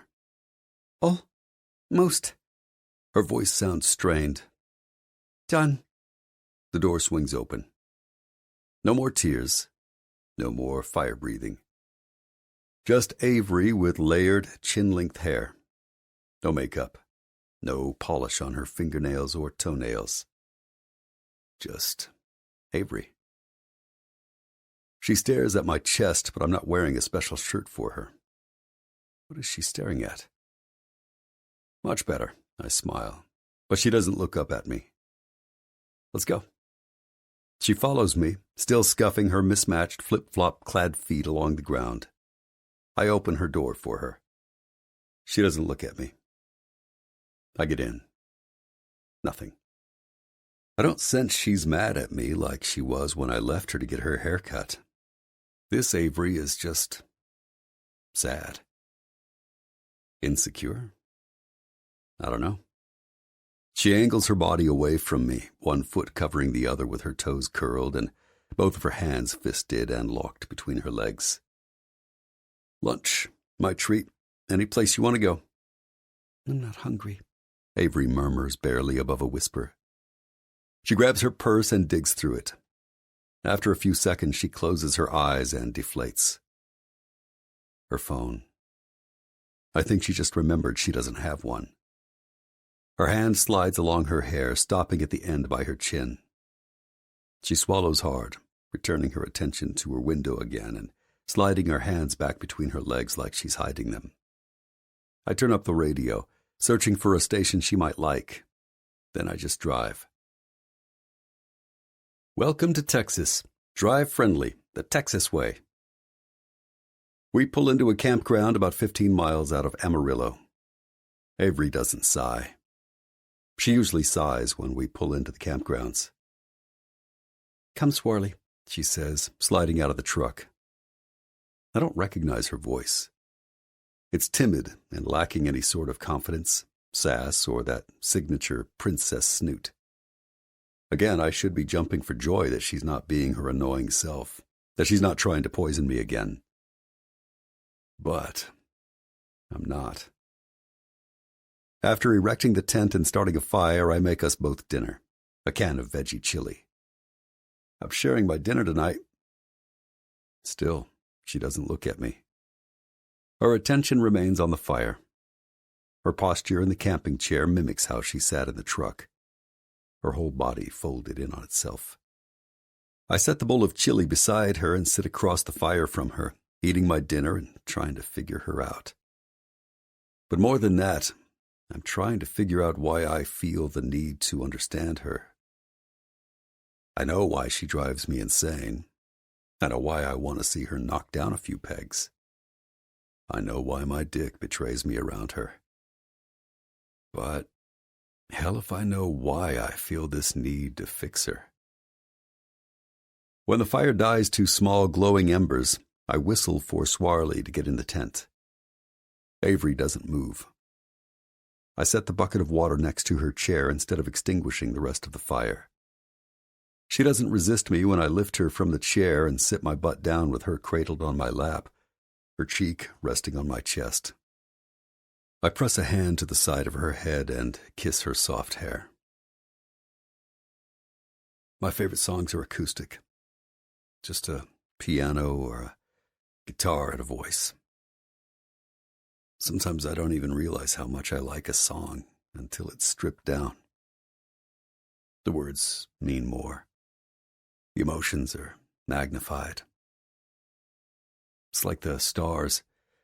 During the day we don't see them, but at night, when the world around us feels stripped and bare, they shine so brightly. I rest my cheek on the top of her head. I'm not sure I've ever seen anything as beautiful as you are in this very moment. And oh so slowly, she looks up at me. Chapter 14. Avery. I let my hand touch his face, let my fingertips ghost along his jaw. Jake doesn't move. When a man says something like that, it's hard to not want to give him everything. Tears fill my eyes, because I want to give him something I've never really given to a man. The truth. My mom died when I was 8. I look just like she did. A bittersweet smile pulls at my lips as my hand slides down to rest on Jake's chest. I lay my head next to my hand and stare at the orange and red embers. She was too pretty to be a preacher's wife. Beautiful curves hidden behind conservative clothes. My dad used to tell me physical beauty should be a gift given to your husband on your wedding night. A man should fall in love with your heart. But sometimes when my dad traveled on mission trips and Sydney would spend the night at a friend's house, my mom dug black satin and silk slips from her dresser drawer, and we'd wear them like sexy dresses. She curled our hair and pinned it up with little ringlets hanging down. She applied her makeup extra heavy and put some blue eyeshadow, pink blush, and red lipstick on me. Then we slipped on high heels from her closet, which weren't very high, and we tied scarves around our necks and danced in her room to Donna Summer's Hot Stuff using hairbrushes as microphones. Jake's chest vibrates with a soft chuckle. I had no idea what the lyrics meant, and I didn't feel sexy because I didn't know what that meant either. All I knew was my mom looked really pretty, and she was deliriously happy. I don't know. We probably did this a dozen or so times before she died, but they are some of my most cherished memories. When you feel pretty, you smile bigger, and it's fun to feel pretty. I sigh. She used to braid my hair. I love it when people braid my hair. But I dated a man who thought long hair wasn't sophisticated, so I cut it, about this length. I didn't cry that time, but I wanted to. I no longer saw my mom's reflection when I looked in the mirror. Grunting a painful laugh, I shake my head. The asshole guy told me, after it was too late, that I didn't have the face for short hair. He said it accentuated my big ears and my big eyes. Then he left me 2 days later for someone younger with smaller eyes and ears. Jake presses his lips to the top of my head again. It brings more emotions to my eyes. It makes my heart hurt for so many reasons. It's tender, not sexual. It's such a foreign feeling to me. Is that why you got fake hair? I laugh. Extensions. Same thing. No. I giggle some more. The extensions were real hair, just not my hair. And that's not a little creepy to you? Wearing someone else's hair? I have leather and fur clothing. I'm sure that offends you, but I clearly don't have issues with any of it. The length of your hair doesn't define you. Neither does the size of your muscles or the ink on your skin, yet you have both. Did you know there have been some comprehensive studies on narcissism, and the results show men are far more narcissistic than women? The stereotypical link between vanity and femininity is just that, a stereotype. Look, he's strong, powerful, and in shape. He's stylish and sexy. She, on the other hand, is self-absorbed, vain, materialistic, and fake. I wait for him to give me more than a contemplative hum. Nope, that's it. Long day. I'm tired. He eases me out of his lap. I straighten my hoodie and reach for my hair to smooth it, stopping just shy of actually touching the short ends. Old habits. Jake doesn't miss it. He mirrors my weak smile. Do your thing. He nods toward the tent. I'll put out the fire and lock up the truck. Okay, I say with crippled confidence, fully clothed, yet completely naked. The next morning, I wake up first after a restless night of sleep. I can't help that I like beds, air conditioning, and guys who are transparent. Seriously, I'm traveling with a walking unsolved mystery. Does he hate me? Love me? Lust me? Want to kill me? Want to fuck me? I have absolutely no clue. He had me in tears yesterday for so many reasons. I'm emotionally ripped into a million pieces at this point. If I had a mirror, I'm certain I wouldn't recognize the reflection in it. Needing to burn off some energy, I slip into some exercise clothes that are in desperate need of laundering and take off on a morning hike, sans swarly because he refuses to move from his spot. Lovely. I frown as I head up the small hill, attempting to pull my hair back into a ponytail. It's maybe a half-inch ponytail. My eyes and ears must look huge. I inwardly laugh at the thought. Yes, I care about my appearance. I like girly things, nice things in general. But I like people, too. My family means the world to me. Do I have to be grounded and selfless to the point of never looking in a mirror or wearing a paper sack around so, God forbid, no one thinks I care about myself more than is considered acceptable? Screw the ponytail. I slip the band around my wrist, since the pounding of my feet against the trail causes my short hair to fall out of it. I don't even remember where we are. The past 2 days have been emotionally challenging. Time of day and day of the week don't register with me, let alone our location in the sticks. Oklahoma? Texas? Hell if I know. I jog the trail until my incessant thoughts evaporate, until my only focus is the way my body feels, not how it looks. I jog until I'm physically exhausted, too exhausted for anything, short of a shower, to matter. Mommy! I slow to a stop and look around for the high-pitched voice. Tiny sobs and hiccups whisper just beyond the trail. Mommy! Hello? I follow the young cries. Mommy? A little girl, maybe 5 or 6, with ratty light brown hair and tear-stained cheeks, peeks around a tree. A stuffed, gray rabbit hangs from her hand as her lower lip trembles. Hi, are you lost?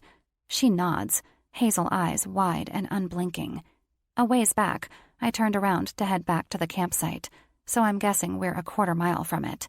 Scanning the area, I don't see or hear anyone else around. Did you camp last night? She nods, hugging her ragged stuffed bunny to her chest. My name is Avery. I'm going back to the camping area. I bet your mom is there. Do you want me to help you find her? This is a tough thing to navigate. If her mom is like my sister Sydney, then she's drilled stranger danger into her little head. But this girl is clearly lost, and there doesn't seem to be anyone looking for her around here. The little girl nods, wipes her runny nose with her hand, and holds out the same hand for me to take. I stare at it for a few seconds. She could be my niece. She could also be the next Amber Alert if I don't help her find her family. I take her hand, snot and all, and walk with her back to the campsite. Where the fuck have you been?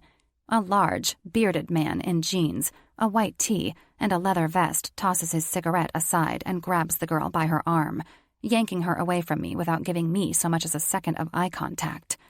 Mommy! She cries. It's not your mommy's fucking weekend to have you, so stop your whining and get your ass in the truck. It's time to go. He opens the door to the black pickup truck and practically throws her into the passenger seat as she whimpers. Ouch, Daddy! After slamming the door shut, he walks behind the travel trailer as if I don't exist. Excuse me, I found your daughter crying in the woods nearly a 1/4 mile away. I think you need to blame yourself instead of her. She's not a dog on a leash. She's your responsibility. He lights up another cigarette. Who the fuck are you? Planting my hands on my hips, I narrow my eyes. I'm the person you should be thanking for finding your daughter before someone kidnapped her. His disgusting gaze makes a skin-crawling inspection of me as he blows smoke in my face. I cough. I could stick my dick in your ass for a few minutes, then we'll call it even. How does that sound, Ms. Good Samaritan? Hot rage creeps up my neck. This man is a father. Good people try and fail to have children, but this asshole is a father. Sorry, but your whole body won't fit in my ass. That's what you're implying, right? Because clearly you are nothing but a big, grimy, yellow-toothed, putrid-breathed, pock-faced dick. He grins before pinching his lips around his disgusting little habit. On another exhale in my face, he flicks the cigarette aside. That answers that. He tugs at his belt, unfastening it. My cock's going down your throat just to shut you up, you stupid cunt. I take a step back, heart slamming into my ribs. Wait in line, buddy. You can have a go at her when I'm done. I squint at his ugly face. What is he talking about? Retreating another step, I jump with a tiny gasp. A familiar hand slides around my waist, pressing flat to my exposed abs below my sports bra. He pulls my back flush to his chest. Call 911, Ave. Jake says in an eerily calm tone while handing me his phone. Tell them this man just tried to rape you. An iciness slithers along my spine. Fuck you, asshole. The disgusting guy narrows his eyes at Jake. Ave, Jake whispers in my ear, his lips brushing against it. Take the phone. Go to the front of the truck. Call 911 and stay there until I come get you. Understood? My head inches up and down as I take the phone, swallowing hard. Jake's hold on me vanishes, and I give the awful father one last look. He refastens his belt, then tries to stand straight while pumping his fists at his sides. 1 step, 2 steps. I keep my focus on the door to the truck where the little girl waits to be reunited with her mommy. Thwack. Oomph. The distinct sounds of flesh and bones colliding beckons me to look back, but I don't. Instead, I call 911 and report the attempted rape. Then I get in the truck with the little girl and wait. Still, I don't look back. 10 minutes later, a police car arrives. "Is Daddy going to jail again?" she whispers from my lap. Again. That breaks my heart. My head whips right when the door squeaks open. They'll need a quick statement from you. Jake stares at me with a blank look, like he doesn't have blood on his hands, when he literally has blood on his knuckles but not a scratch on the rest of his body. "Wait right here," I say to Carly. That's her name. She's 5 and just learned to ride her bike without training wheels. Her mom cries every time her dad has her for the weekend. And Carly is allergic to walnuts. She nods, hugging Elsa, her bunny, to her chest. Jake shuts the door behind me. I make a quick inspection of him, and he does the same to me as an ambulance pulls up next to the police car. "Carly," Jake shakes his head. They'll deal with her. Find her family. "Her mom," Jake nods several times. Yes, she'll be fine. I don't know why, but a sudden wave of emotion hits me and tears pool in my eyes.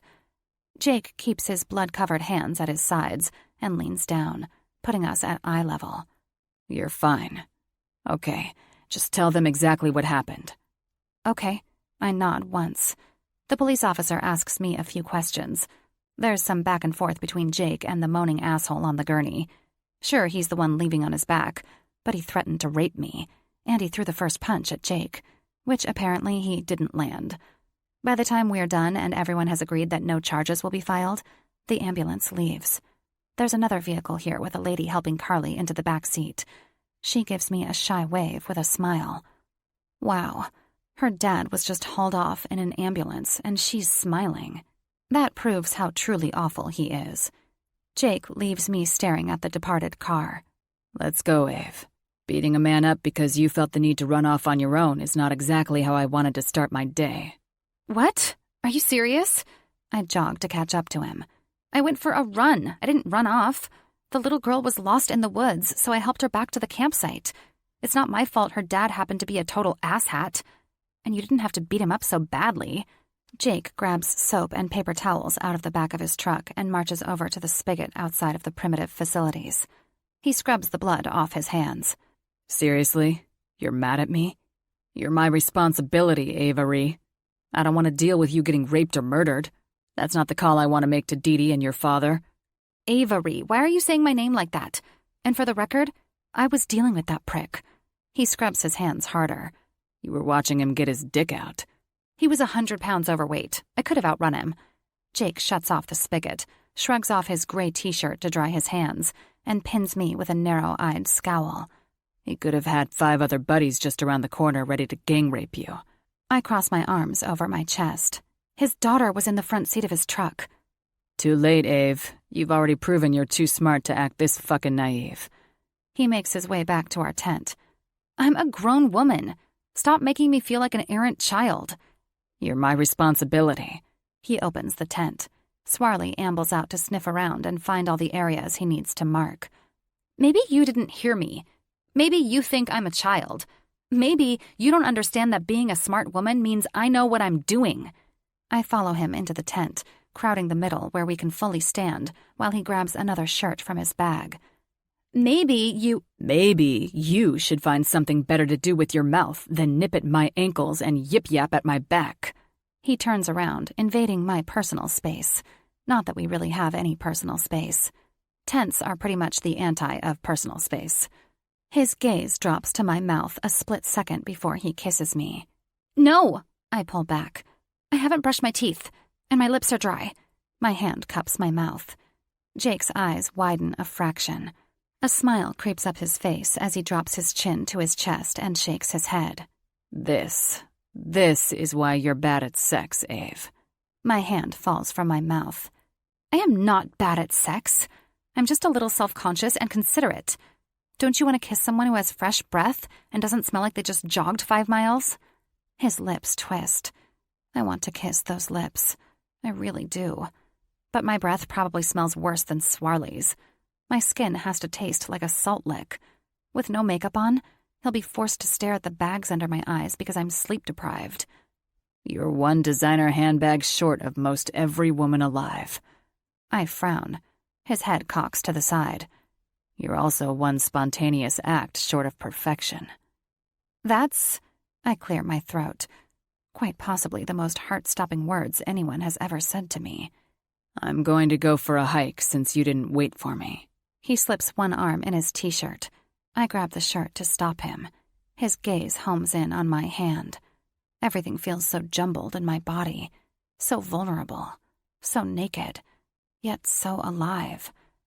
I don't need another handbag. Jake lets his gaze slide up my body to meet my eyes. He's unreadable for the longest few seconds. What do you need?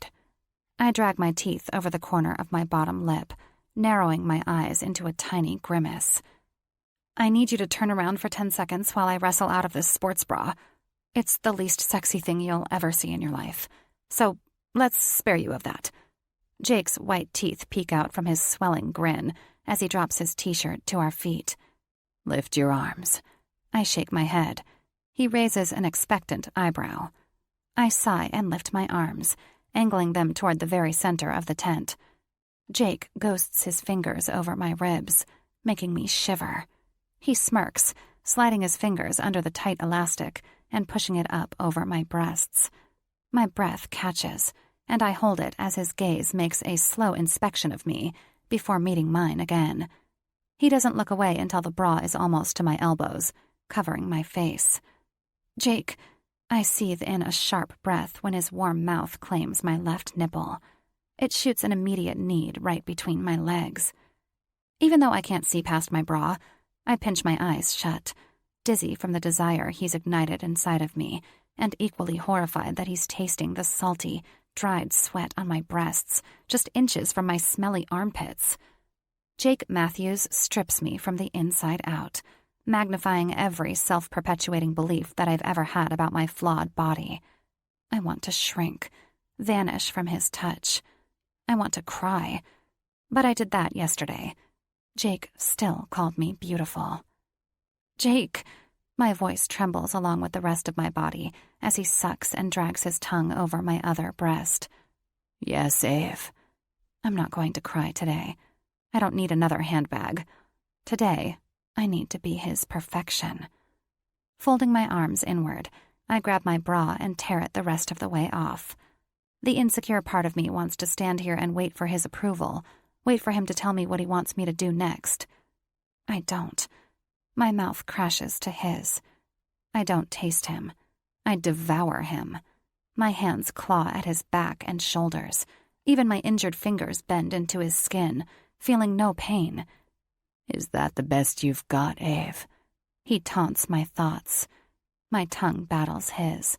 This is my kiss. This is me kissing him. You see, the art of sex is all about selfish pleasure.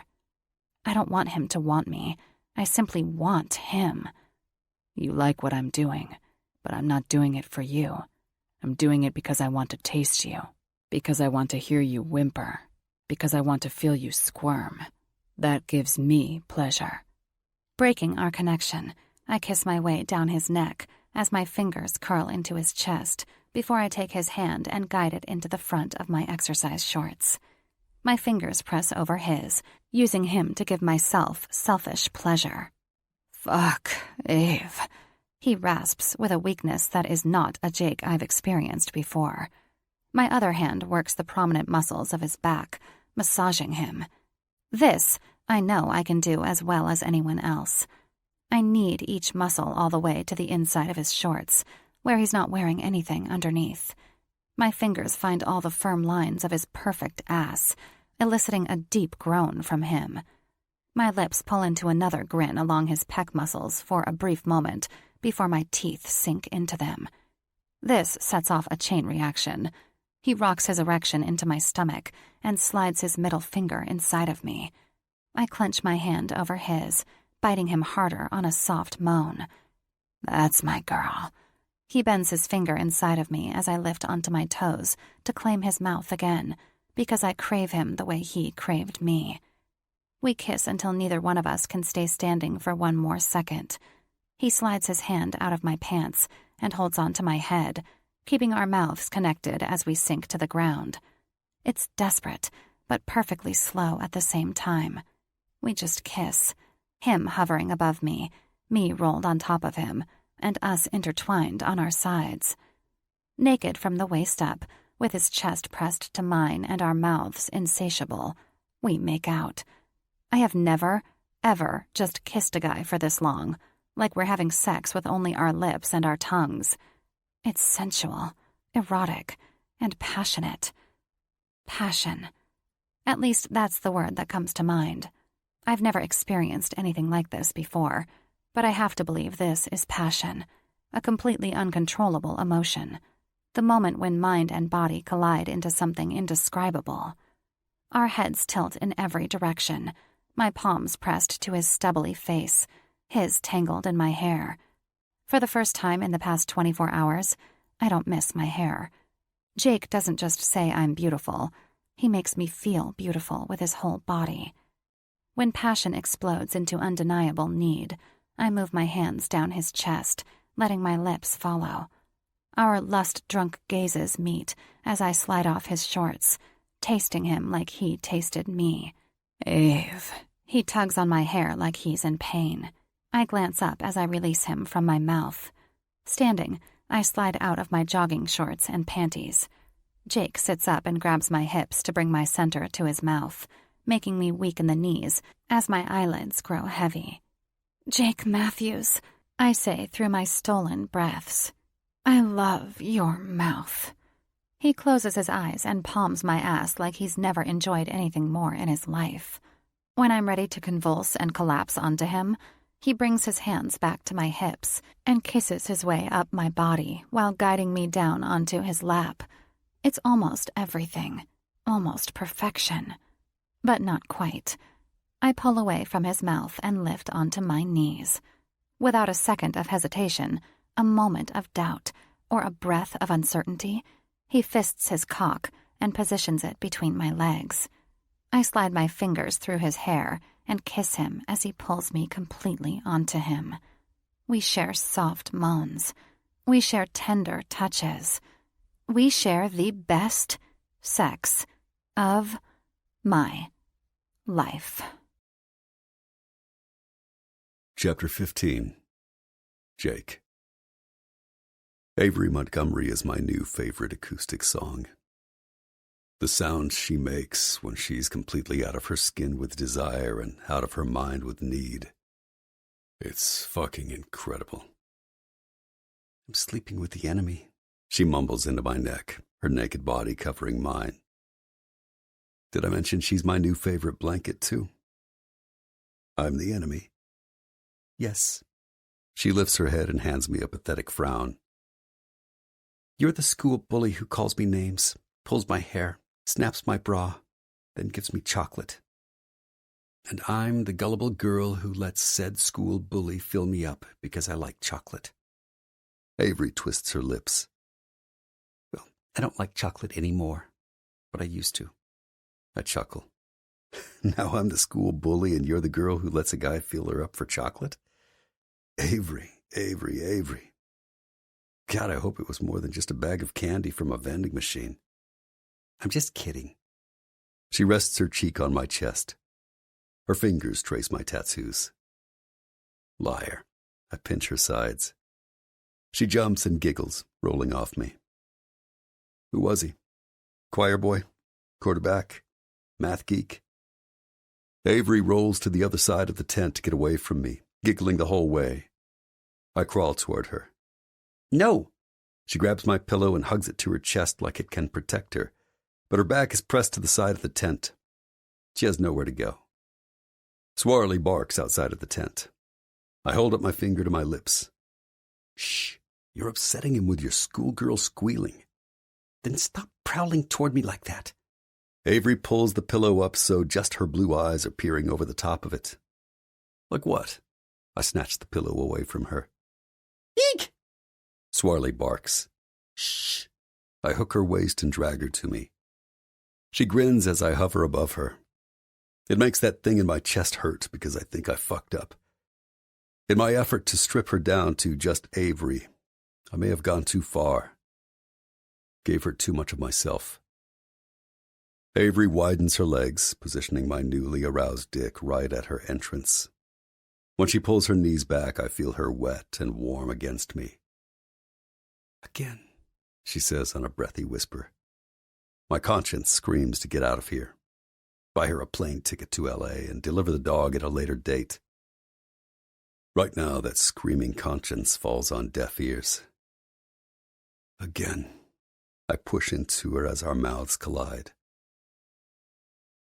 Welcome to New Mexico, the land of enchantment. Hi, Daddy. Avery slips off her sandals and plants her sexy feet onto my dash. The windows are down. The breeze is warm. Not a diva in sight. Holding my phone to her ear, she glances over at me and winks.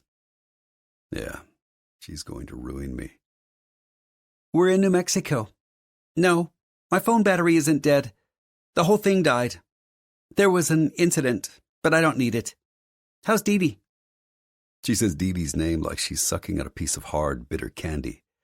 And I have a feeling it's a mix of her being a daddy's girl and Dee Dee being close to her age.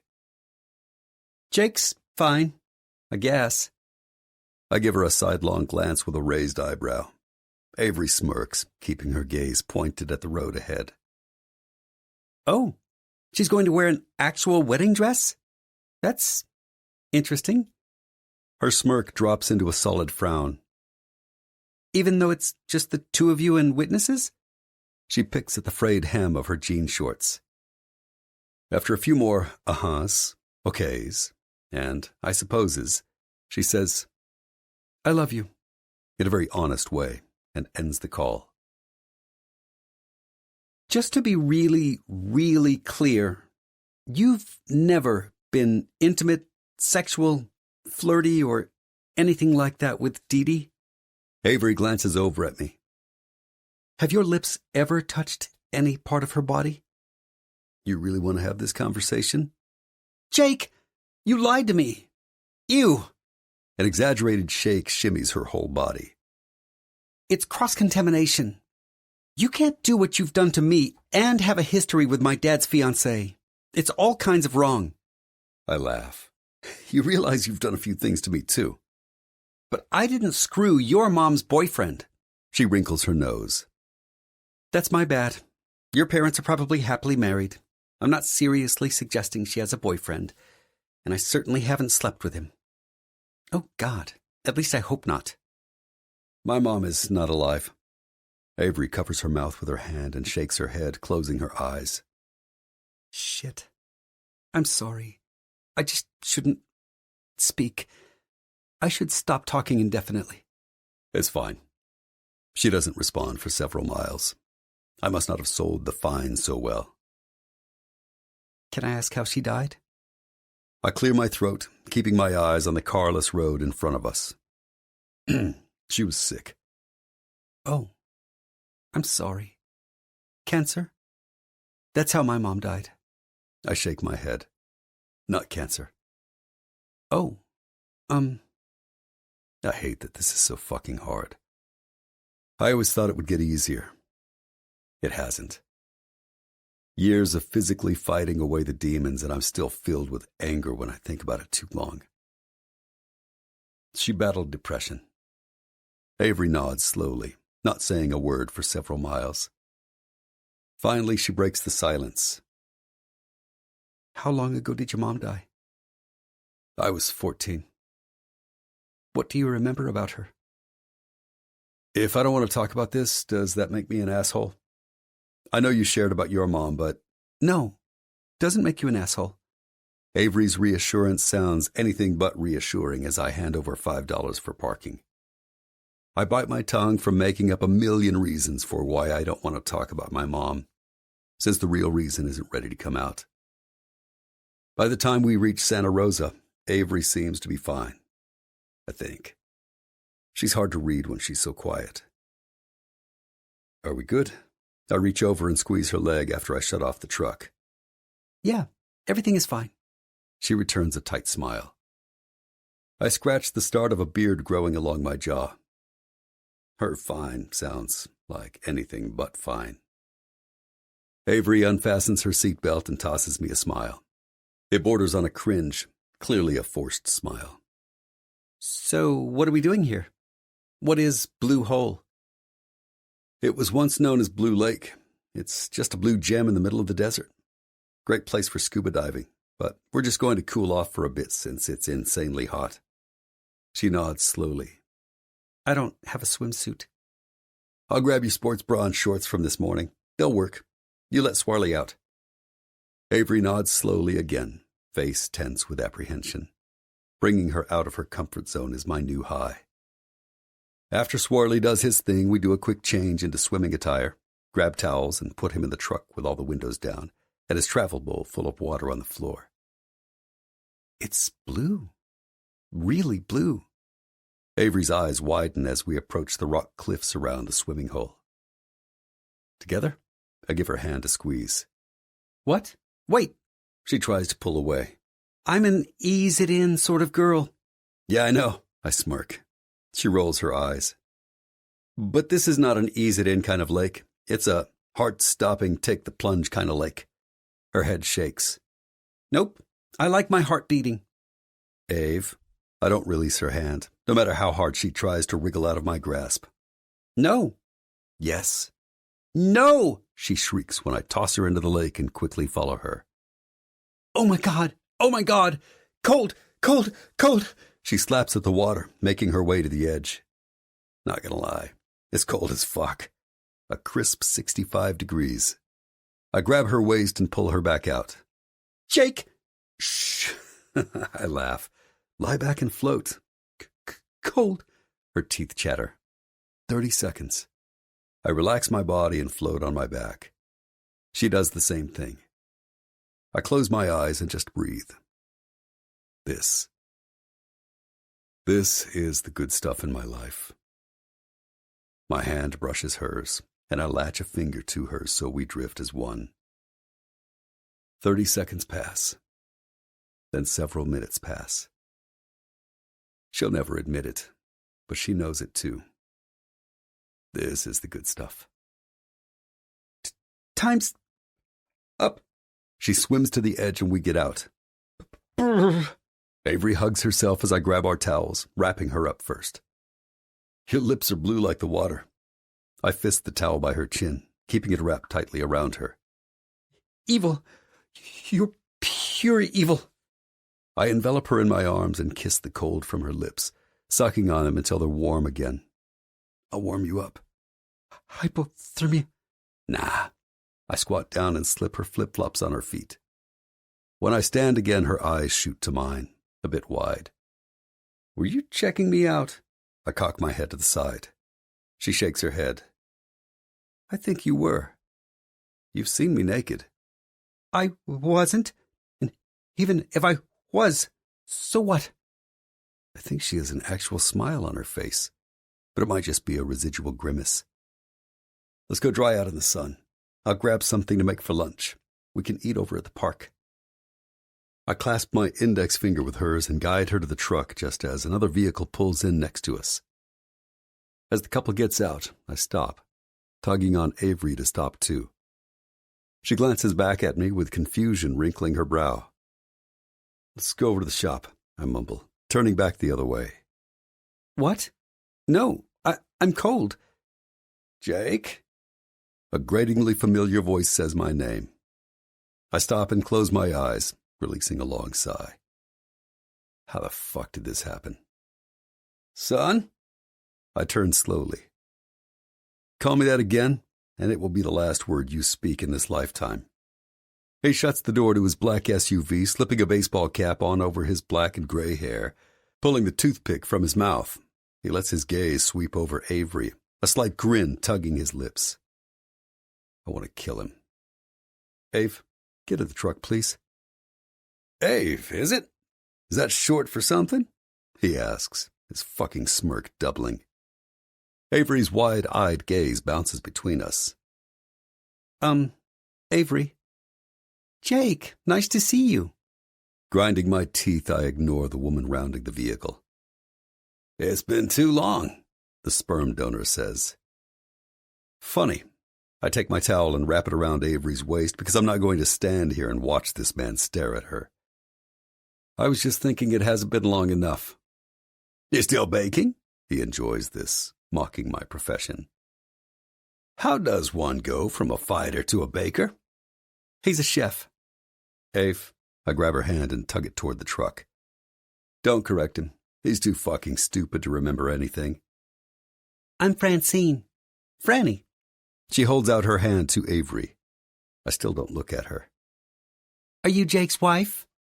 I let go of Avery's hand and grab her bag out of the back of the truck to get her dry clothes. No. Avery doesn't elaborate. What do you want out of here? I ask in a clipped voice. I'll get it. Avery takes the bag. Nice Louis Vuitton. I have the same one in black. Francine's voice claws at my nerves. I slide on a t-shirt. Thanks. I love it. Just got it a few months ago. Avery seems quite pleased that someone noticed her overpriced bag. Clearly her need for that shit is hardwired. Nice watch. Avery points to the chunky gold thing on Francine's wrist. Thanks. Howie gave it to me for my birthday. Howie smirks at me. He's trying to lose all of his teeth with one fucking grin. I clench my fists. Looks like we have the same taste in women, Jake. That's it. I grab his shirt and shove him up against his SUV. Jake! Francine and Avery yell at the same time. I hate you, and I hate your fucking materialistic whore. So don't you ever think we have one goddamn thing in common. I release him with a sudden jerk and step back. Francine shuffles in her heels to his aid. Jake, Avery starts to grab my arm. I pull away. For the last time, Avery, get in the fucking truck. Chapter 16. Avery. I'm not going to jump just because you tell me to jump. I tighten the towel he tied around my waist. The muscles in Jake's jaw pulse several times. Good for you, Franny says as she and Howie squeeze behind Jake to open the back of their vehicle.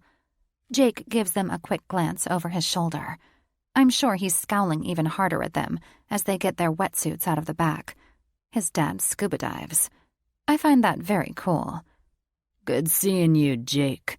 Look me up when you want to make amends. We're just outside of Albuquerque. Good luck, Avery. You're going to need it. I expect Jake to attack Howie again, but he doesn't. When his dad and Franny are out of earshot, he returns his attention to me. This is a hard limit for me. He hands me his phone. Call your sister or your dad. I'll get Swarley to LA for you. I'm sorry if you don't like the way I need to protect you. I'm sorry if it's not delicate and polite enough for you. But it is, in fact, for you.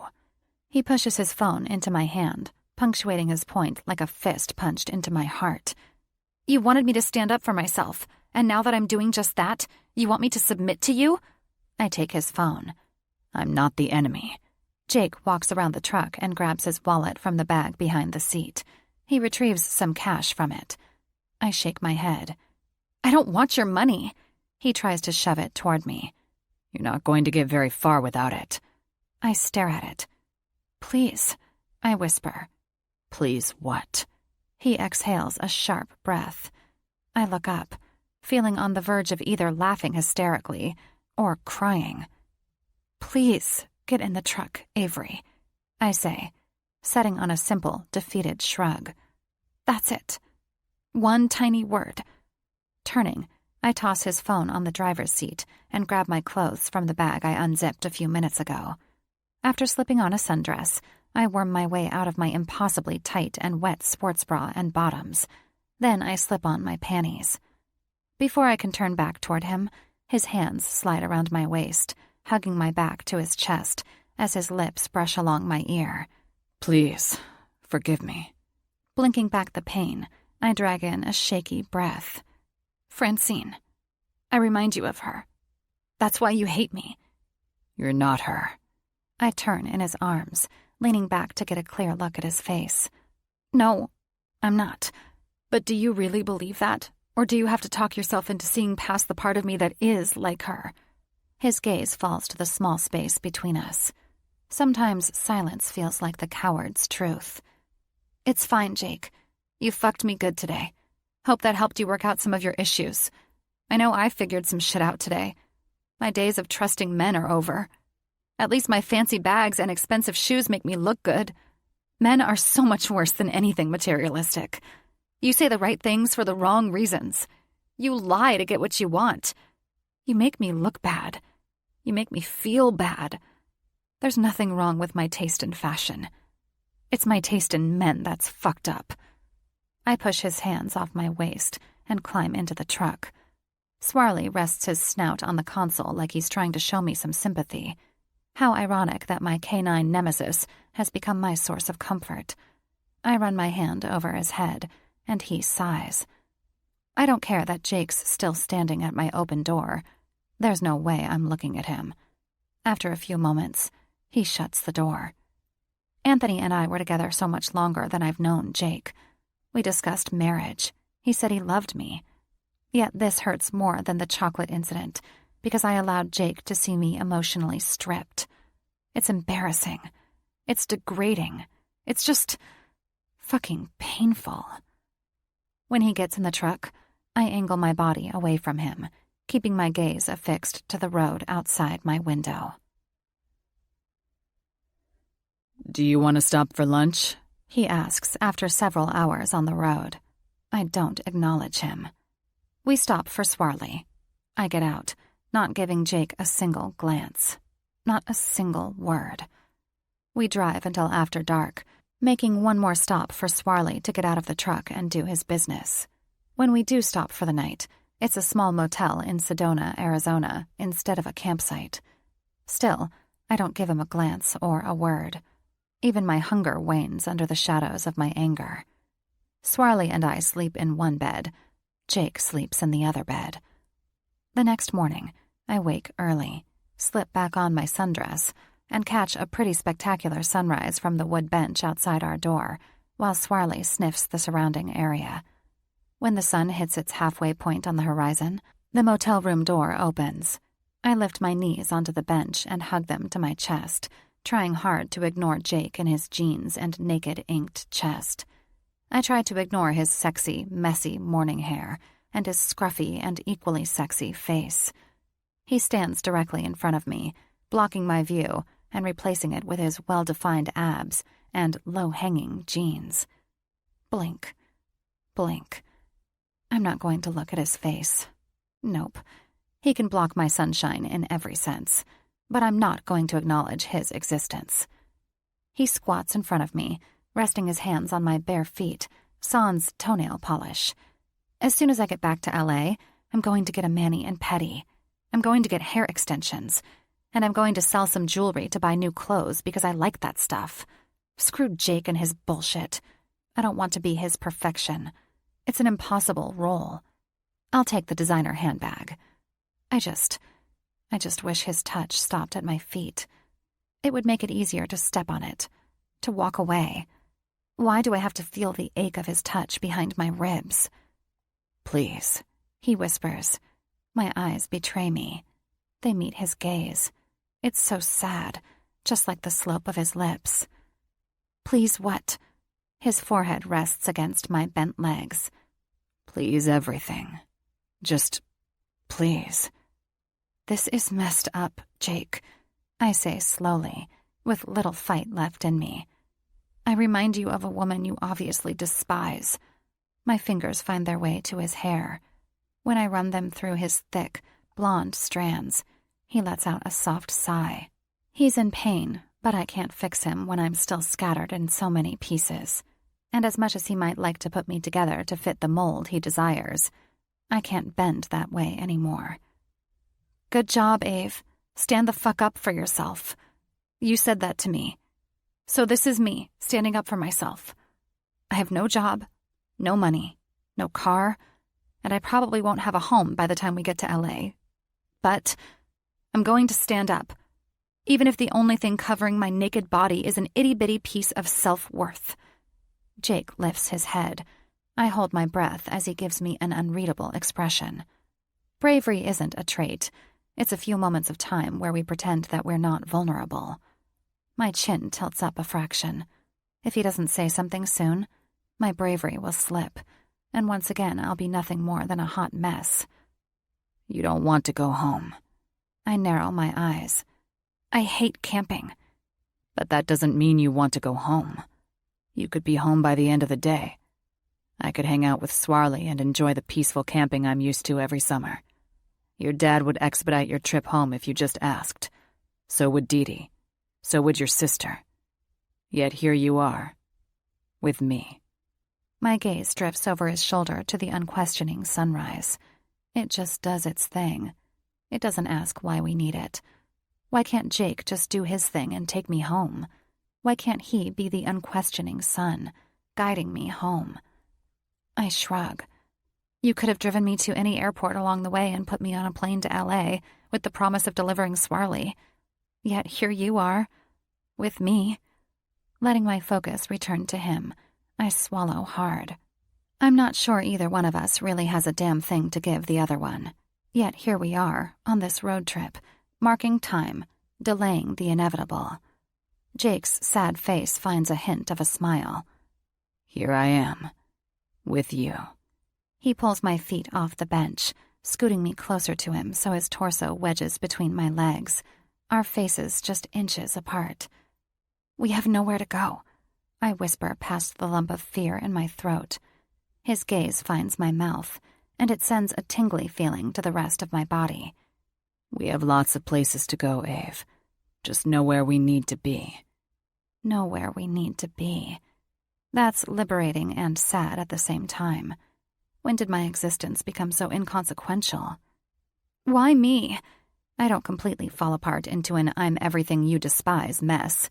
It's not that I don't understand why some men have wanted me, but I have no idea why Jake wants me. I don't know. Lines crease his forehead.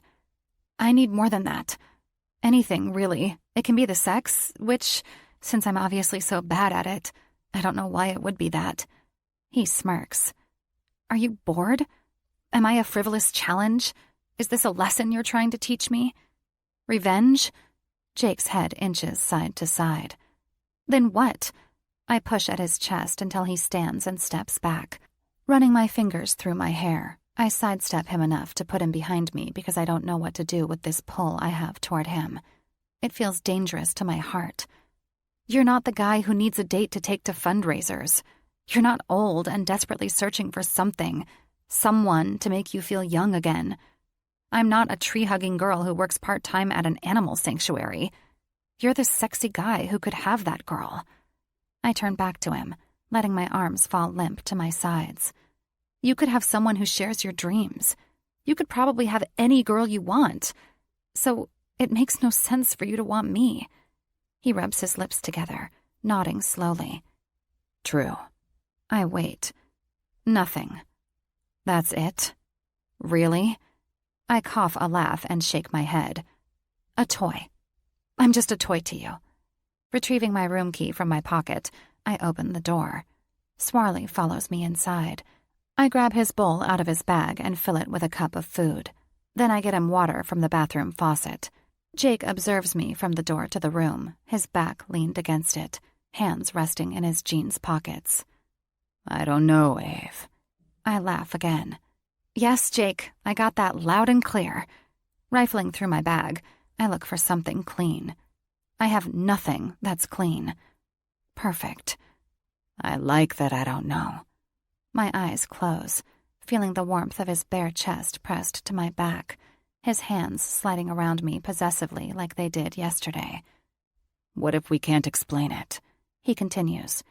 Maybe the attraction is that nothing about it makes sense. Who chases the familiar? Who stays up all night solving mysteries that have already been solved? Have you lost sleep over trying to solve this attraction? So much. He whispers in my ear. Your incessant fidgeting with your hair. Your nails, your clothes, your lipstick. It drives me fucking crazy. I stiffen in defense, and he squeezes me harder as if his arms are saying, wait. But, for a mysterious reason, I find myself equally mesmerized by it. He kisses my neck. 3 is your number. You comb your hair in the same spot 3 times before moving on to another section of hair. 3 times powdering your nose. 3 swipes with the wand to your lip gloss. When you put on a pair of shorts or pants, you brush your hands down the front and the back of them 3 times each. Emotion thickens in my throat and burns my eyes. I'm not sure I've ever been with a guy who knew the color of my eyes without looking directly into them, or my favorite fragrance, or anything other than my name and maybe my favorite flower. 3. My mom used to hug me and count to 3 with me when I would get angry or frustrated. A 3-second hug made the monsters in my closet disappear, and the last time she kissed me, she did so once on each cheek and once to the middle of my forehead. 3 kisses goodbye. I didn't know that I did these things 3 times. Jake Matthews just knocked on the window to my soul and whispered, I see you. Not the million imperfections I see in the mirror. Holding my breath for 3 seconds, I close my eyes. Then, I fall. It feels like an out-of-body experience, and I realize that I've never truly fallen before. Take me with you, I whisper. Where? My teary eyes open as I turn in his arms. Everywhere. Nowhere. I grin. Just take me. White teeth peek through his lips. I want those lips. And that smile. Everything. I want everything. And none of it costs a dime, comes with a label, or will ever go out of style. Jake lifts my sundress over my head and steals the kiss of all kisses. My fingers work the button and zipper to his jeans. We lose the rest of our clothes in the 3 steps it takes to get to the bed. Jesus, he says on a tight, labored breath when he sinks into me. It's hard to breathe when I'm inside of you. He kisses along my neck. Another anomaly I'll spend countless hours trying to figure out. I curl my fingers into his hair and smile as my hips lift to feel him as deep as possible. Yeah, right there. Take everything, Jake. Chapter 17. Jake. Never thought I'd be so happy to see a laundromat. Avery twists her lips and sighs, staring at the building as I grab our bags of dirty clothes out of the back of the truck. Never thought I'd have to carry so many clothes into a laundromat. In spite of the grin that steals her mouth, she manages to feign irritation with an eye roll. You're my hero. She holds open the door. Actions speak louder than words, Ave. I give her a look. I'll polish your saber later. Deal? I chuckle. I think that's what you did in exchange for me letting you shower first. I drop the bags on the floor by the last row of washing machines. No, Pumpkin. That wasn't for letting me shower first. That was for the $40 I borrowed from your wallet while you were in the shower. $40 blowjob.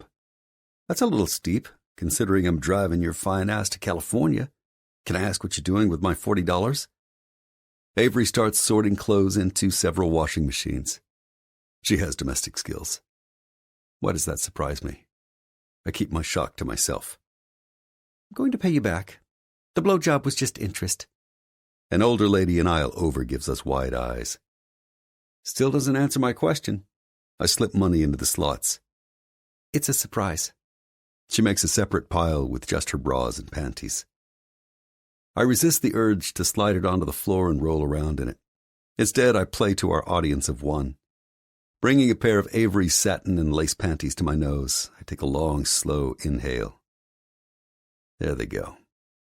The old lady's eyes roll onto the floor as she gasps. clutching her invisible pearls. Jake! Avery rips the pink panties from my grasp and shoots the lady a tight, apologetic smile. I chuckle and lift my hand, giving the unsuspecting woman a no hard feelings wave. She hides behind her book to cover her face. You're an animal. Avery puts her undergarments into another washer on delicate cycle. I add money to the machine. The $40. What's the surprise? Not telling. Let's go. She nods toward the door. There's a deli across the street. Let's grab lunch. Are you paying with my $40? Avery turns, walking backward while giving me a flirty grin. The wind catches her hair and blows the now shorter strands across her face. Her makeup-less face. Her wrinkled dress hugs her curves. I know every pair of panties she brought with her is in that washing machine, along with her bras. She's naked under that dress. I stop just before stepping off the sidewalk, feeling like the wind has been knocked out of me. Her smile fades. What's wrong? You're beautiful.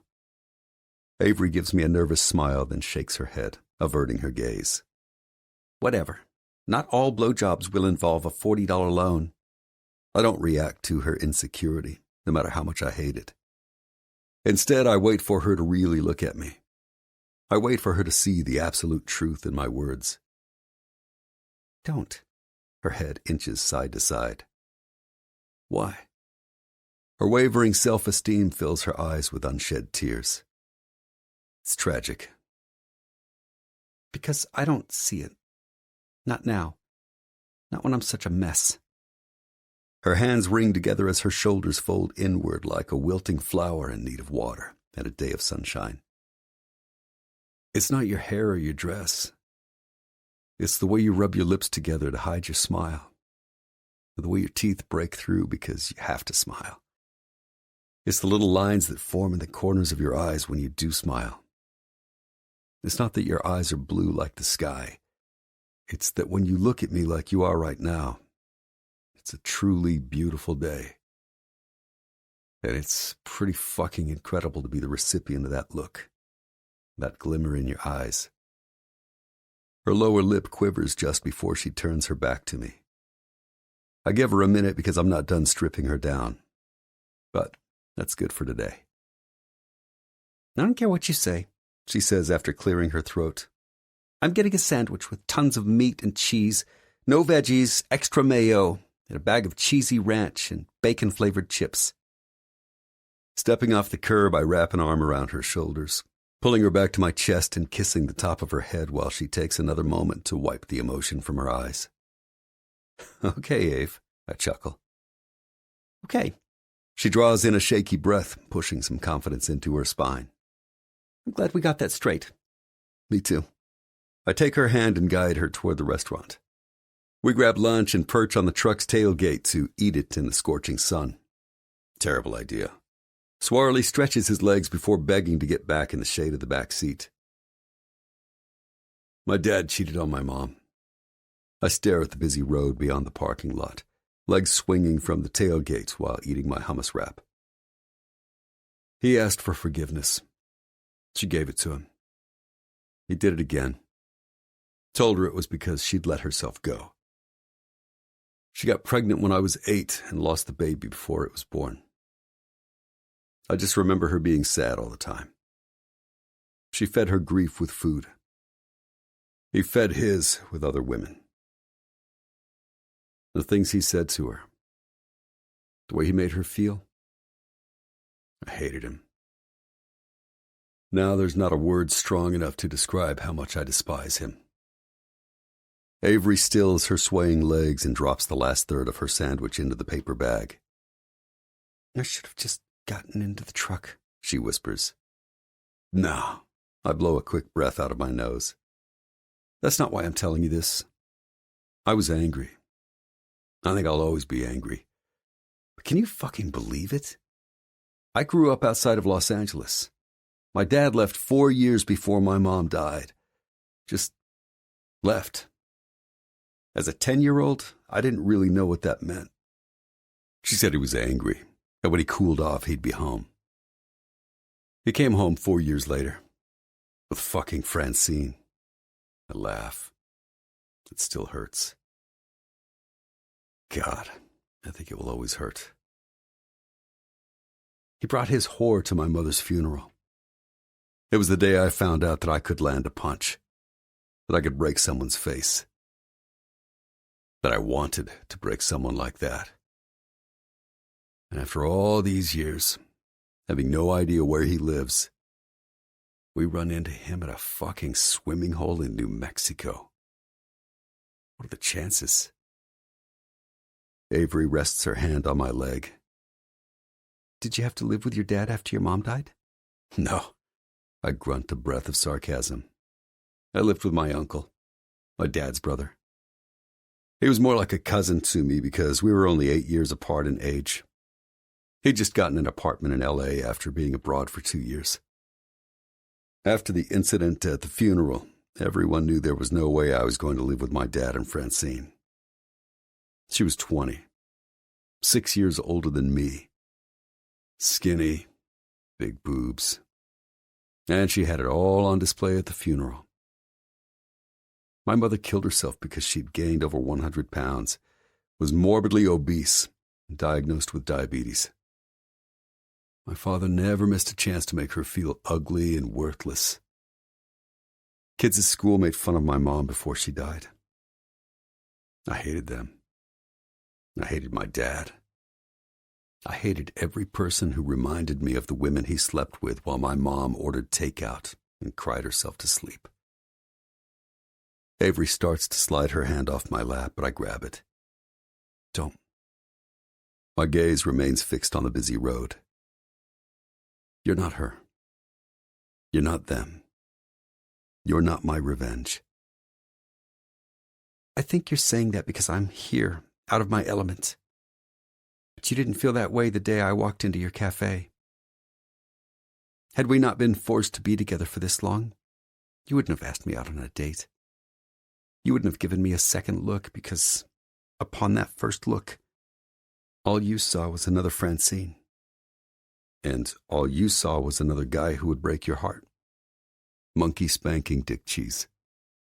Had I asked for your phone number, you would have taken one look at me, made a shitload of assumptions, and walked out without a single glance back. She pulls harder, freeing her hand from mine, and hops off the tailgate. We don't make sense together. I slide off the tailgate and close it. Probably not. Avery turns toward me. Eventually we have to go home, and there will be questions to answer. What questions? Questions like, what are we doing? We'll answer them later. She shakes her head. You're delaying the inevitable. I take the sack from her and walk toward the door to the laundromat. I'm not. Avery follows me. I hold the door open for her as she gives me a narrow-eyed glare while walking into the building. You are. You're using me for sex on your summer road trip. I'm having sex with you on my summer road trip, and it's surprisingly good sex. The questions? Well, maybe by the time we get to L.A., we'll have the answers. I don't really believe that at all. I don't have a fucking clue what I'm doing. But it doesn't serve a purpose to let her know that right now. Surprisingly good sex. Wow. She opens the first washer and piles clothes into the rolling basket. That statement sounds like the preamble to the rest of our trip. No sex. I help change the loads to the dryers, keeping my gaze on her and a smirk firmly planted in my face while she tries to ignore me. So, what do you do in L.A.? Avery shuts the dryer door and stops, giving me 2 raised eyebrows. I'm a massage therapist. Was a massage therapist. I shake my head. When you're not working or shopping or going to get your hair and nails done, what do you do? She blinks several times. Damn. That's all she does. I swallow the reality in small doses so I don't choke on it. Avery is a diva. Never mind. I didn't mean to put you on the spot. I shoulder past her to put money into the dryers. That's not it, she murmurs. You didn't put me on the spot. It's fine, Ave. That's a lot, and there's only 24 hours in a day. I continue to change clothes from the washers to the dryers, moving twice as fast as Avery. Don't be a dick. I feed coins into the last dryer and turn around. Avery eases onto a clothes folding table, her wrinkled brow cast down with her gaze as her feet dangle in the air. I'm being a dick, she answers with silence. I'm just trying to get to know you. More silence. I rub my forehead and blow out a slow breath. I cook. It's not just my profession, it's my passion. When a shipment of fresh, local produce arrives, it gives me a ridiculous high. I can't wait to create something pleasing to both the palate and the eye. When I'm not cooking, I'm reading food blogs. When I'm not doing that, I'm on my Harley or walking dogs from the animal shelter because I did it with Addie, and I shrug. It's just something I've continued to do. Avery lifts her head. Without taking a breath, I continue. I like space, the infinity I see through my telescope. It makes my troubles feel insignificant. I like old sayings, but not as much as I like new ideas. What are your troubles? Avery whispers. Worry shrouds her sunny blue eyes, turning them blue-gray like an impending storm. Memories. Her teeth brush her lower lip several times as the lines on her forehead intensify. I like baseball and peanuts. I love peanuts. The saltier the better. I want to tell you that I love to travel, watch Broadway shows, spend warm afternoons at vineyards, sipping wine and eating bruschetta. But those are things I've done with men. Wealthy men. I'm not wealthy. In fact, Avery frowns. I'm dirt poor at the moment. I can usually snag tickets from friends at work to see a baseball game. Peanuts are in my budget.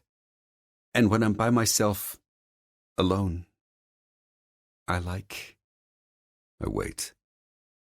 She stares at her feet, swinging from the table in a slow rhythm. You like... Avery's nose wrinkles. These videos. Videos? Never mind. Forget it. It's dumb. Her cheeks flush as she glances around the laundromat, looking everywhere but directly at me. Ave, are you into porn? I push off the wall of dryers and wedge my body between her dangling legs.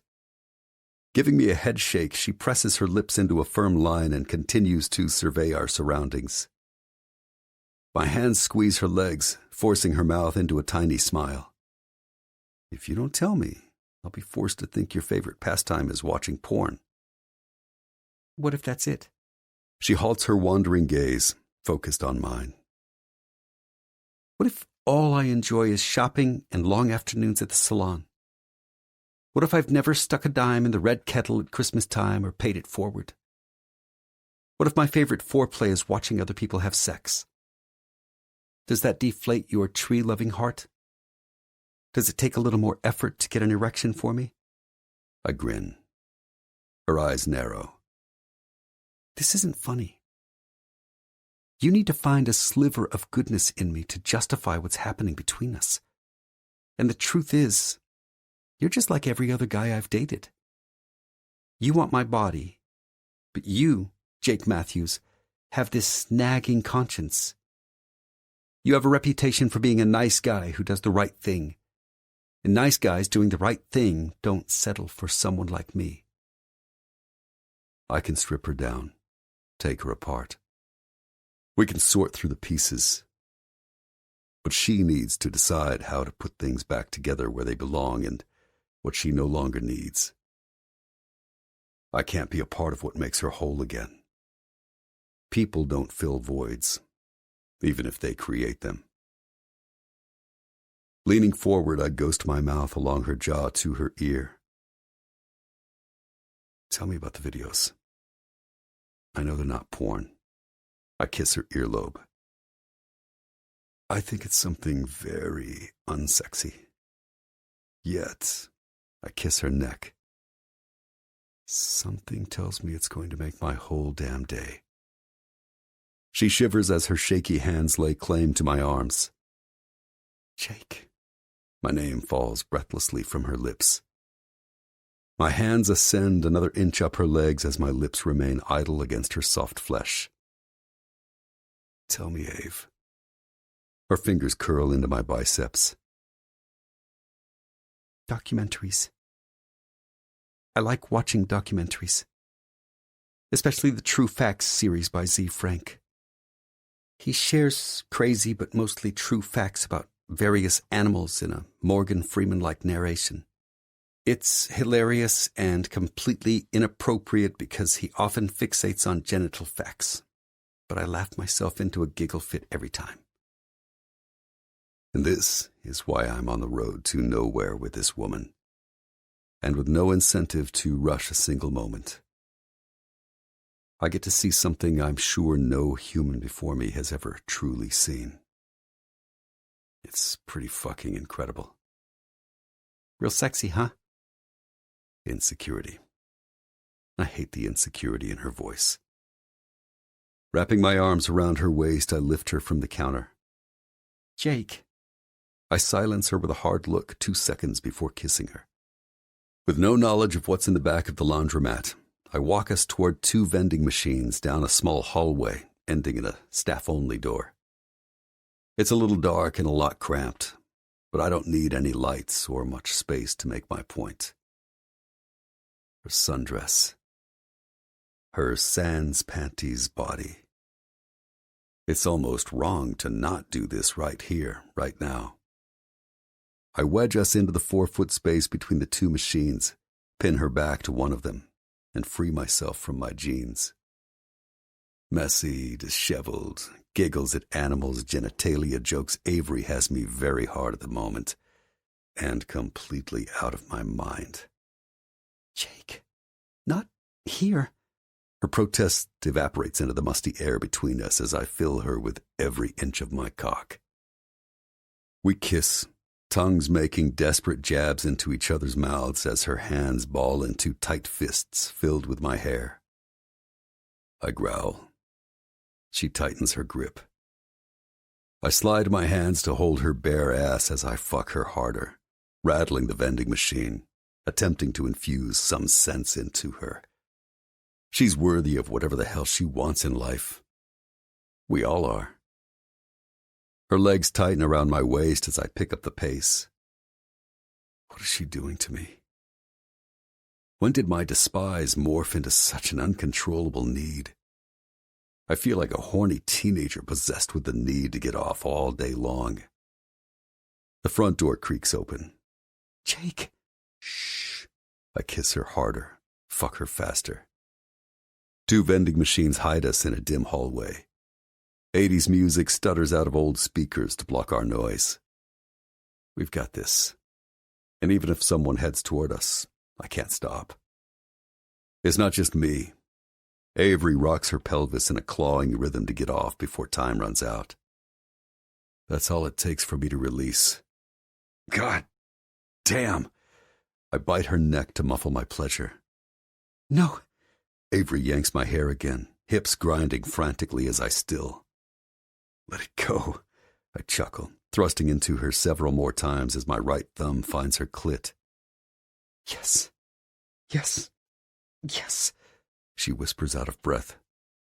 With my final thrust to get her off, something clinks and thunks into the bottom opening of the vending machine at Avery's back. Avery lifts her head, flushed from neck to forehead. She grins, realizing we just rattled out a snack. Dibs. She can have dibs on the candy bar. I want dibs on her. Chapter 18.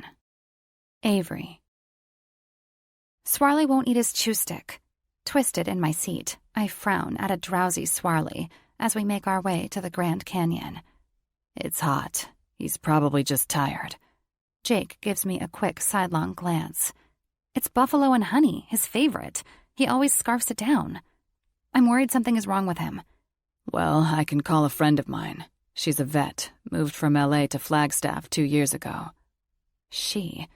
Why am I tripping over that? I don't want to be that girl. Not with Jake. Yet, I'm that girl. Gah. That would be great. I can't kill Swarley. My sister will never forgive me. Jake chuckles.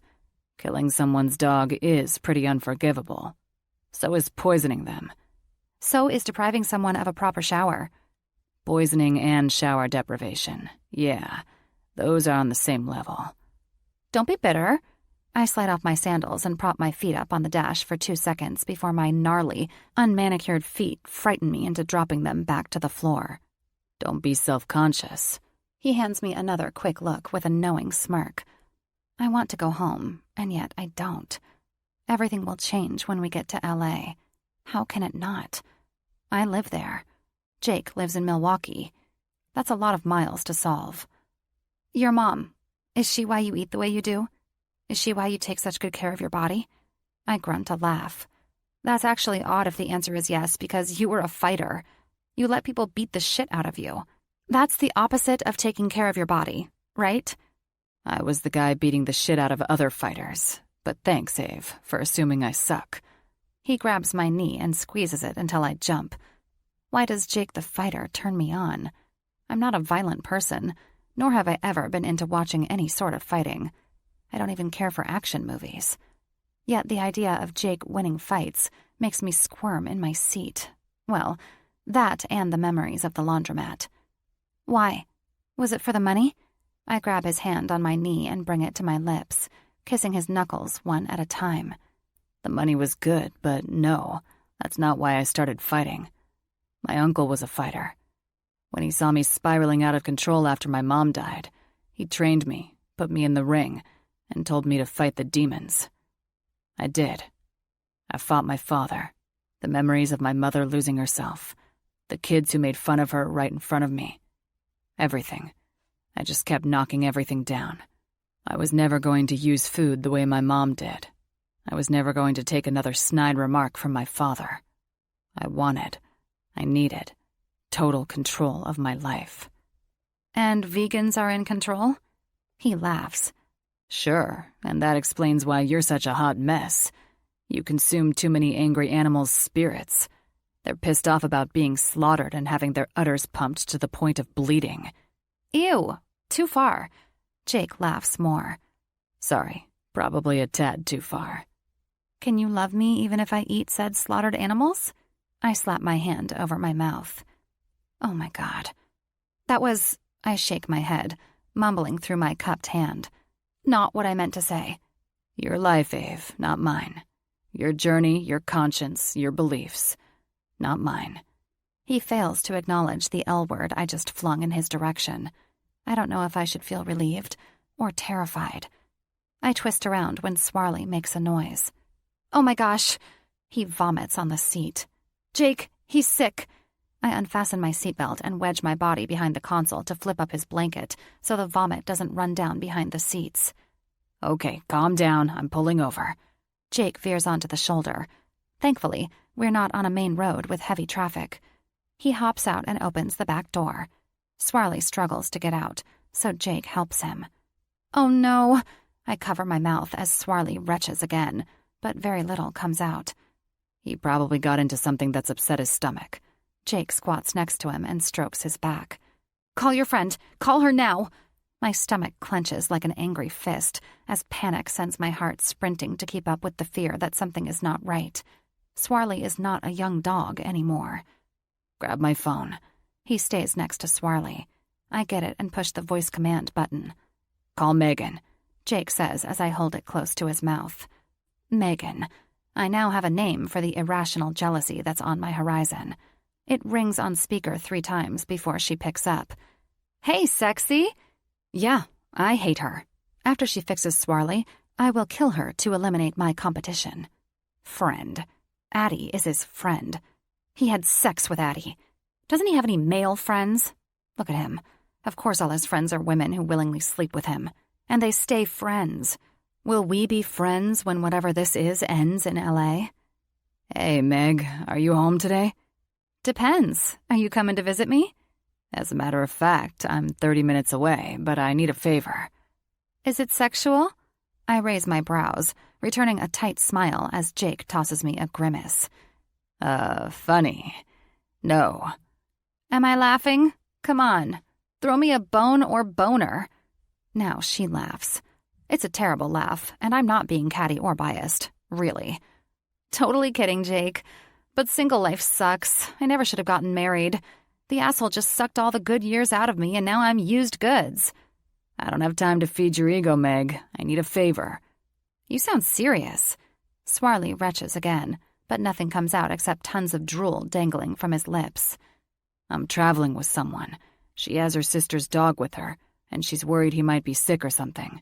He's vomiting and drooling excessively. He probably ate something he should not have. Would you be willing to check him out? Of course. What breed of dog? Weimaraner. I'll text you my clinic address and meet you there. I'm at home right now. Thanks, Meg. You're the best. See you soon. He ends the call. Wow. I shake my head while removing the soiled blanket from the back seat, retching a few times myself because it smells so bad. I get to meet 2 of your friends/past lovers on this trip. Yay me. Jake grabs a few towels from the back of the truck and lays them across the back seats. Meg and I are friends. That's it. We met at a fight years ago. Her husband made a lot of money betting on me. They both followed me to countless fights. We all became friends until he cheated on her. They've been divorced now for 2 years. That's when she moved to Flagstaff. Meg and I just stayed in touch. No big deal. I frown while he helps Swarley into the truck. He has to be okay. Sydney will kill me if anything happens to him. He'll be fine. Dogs get sick just like humans. Jake shuts the back door and turns to me, pulling me into his broad chest. Okay. The space he makes for me feels like it's mine. His arms, the crook of his neck, the bold, woodsy soap scent clinging to his skin. This is my spot. I don't want to lose my spot. As soon as we pull out onto the road, I flip down the visor and check my hair and naked face. You're beautiful. You've had your dick in me 3 times today. I'm worried you're not really seeing me clearly through your post-coital goggles. I frown at my reflection. $10 says she's wearing makeup and has at least 1 hair product in her hair. We stayed at a motel last night. You had a mirror and light this morning. Why didn't you put on makeup? I shrug. Well? You guilt me into ignoring my appearance. If I even check for an eyelash in my eye, you give me a look like I'm obsessing over my appearance. Why do you care what I think? I start to speak, but snap my mouth shut. Jake baits me into knee-jerk reactions. He pushes me. Sometimes he challenges me in ways I need to be challenged. But right now, I'm out of my comfort zone with a man I've known all of 2 seconds, and my sister's beloved dog is sick on my watch. This isn't the right time to speak my mind. Our silence breaks as Jake parks outside a tiny, dark wood building. Oh, Jesus. I gasp at the excessive drool coming from Swarley's mouth, and I think something is oozing from his nose, too. Jake shuts off the engine and opens the back door. Come on, buddy. Swarley lifts his head an inch, then rests it back on the seat. Hey, Jake! I turn to the long-haired brunette in skinny jeans and a fitted gray tee. Yep, she's wearing makeup, and her hair is not naturally this perfect. No way. It's so wrong of me to envy her hair when Swarley is in bad shape, but it's a natural reaction. Maybe I am a terrible person. Jake hugs her. It knocks the wind out of me for a few seconds. She's in my spot. Good to see you, Meg. He kisses her cheek. Those are my lips. Why did he kiss her with lips that are supposed to be just for me? Why am I feeling so overcome with jealousy while my hands shake with panic because Swarley can barely lift his head? This is Avery. Avery, this is my friend Megan. I offer her my shaky hand. She takes it and covers it with her other hand as well, giving me a gentle squeeze. Nice to meet you. Don't worry, I'm going to take good care of your dog. What's his name? Swarley. Her kindness sends instant tears to my eyes. It's official. I'm an awful person for letting unwarranted jealousy get to me. Jake, let's take Swarley inside. Jake and Megan carry him inside while I hold open the doors. You can come back if you'd like, or you can wait out here while I examine him. I'll wait out here. I return a shaky smile as I hug my arms to my torso. I'll be right back. Jake gives me a reassuring nod, but I don't feel reassured of anything because Swarley looks so lifeless.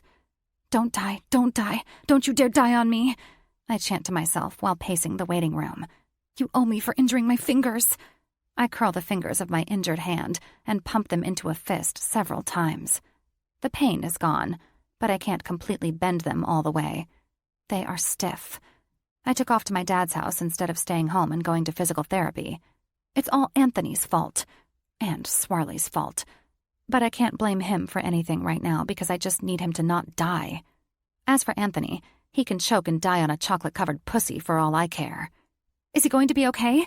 I run into Jake's arms when he opens the door to the waiting room. Meg called her nurse. She should be here soon. She thinks it could be GDV, basically a twisted stomach.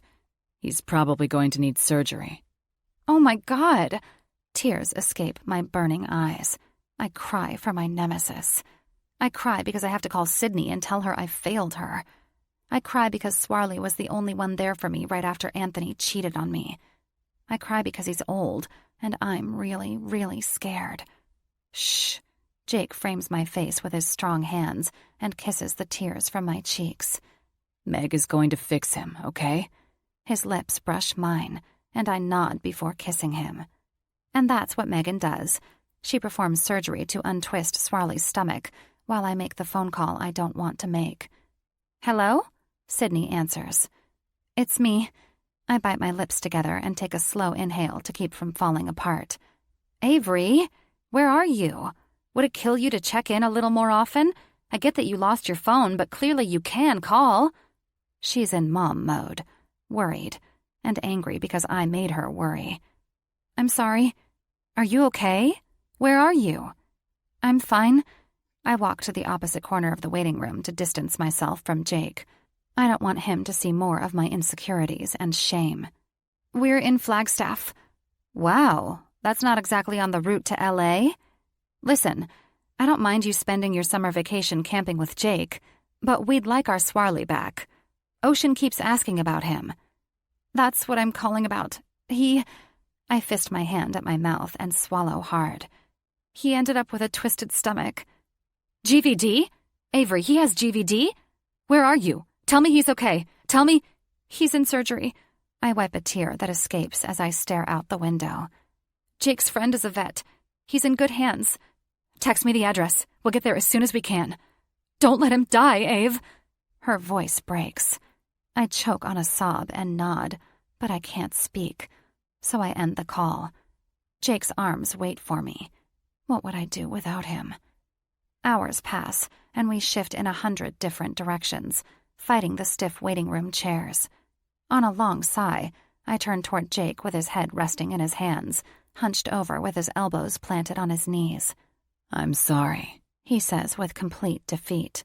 I should have taken you and Swarley straight home. Straight home. Would that have meant a few long days of driving in awkward silence and a semi-amicable goodbye? Probably a good riddance on his part. Straight home wouldn't have given us a chance to... what? Fall in love? I inwardly laugh. Are we in love? I know my answer, but I don't trust it because I don't trust myself. My life has been filled with terrible choices, chronic grief, and debilitating envy that everyone around me has found happiness, a meaningful life, and someone to share it with them. Is Swarley suffering because I only thought about myself? Yes. It's not your fault. It's mine. My fingers caress his hair. He looks up with craters of pain lining his forehead. It's nobody's fault. We turn toward Megan's voice. She unties her surgical gown. GVD is not fully understood.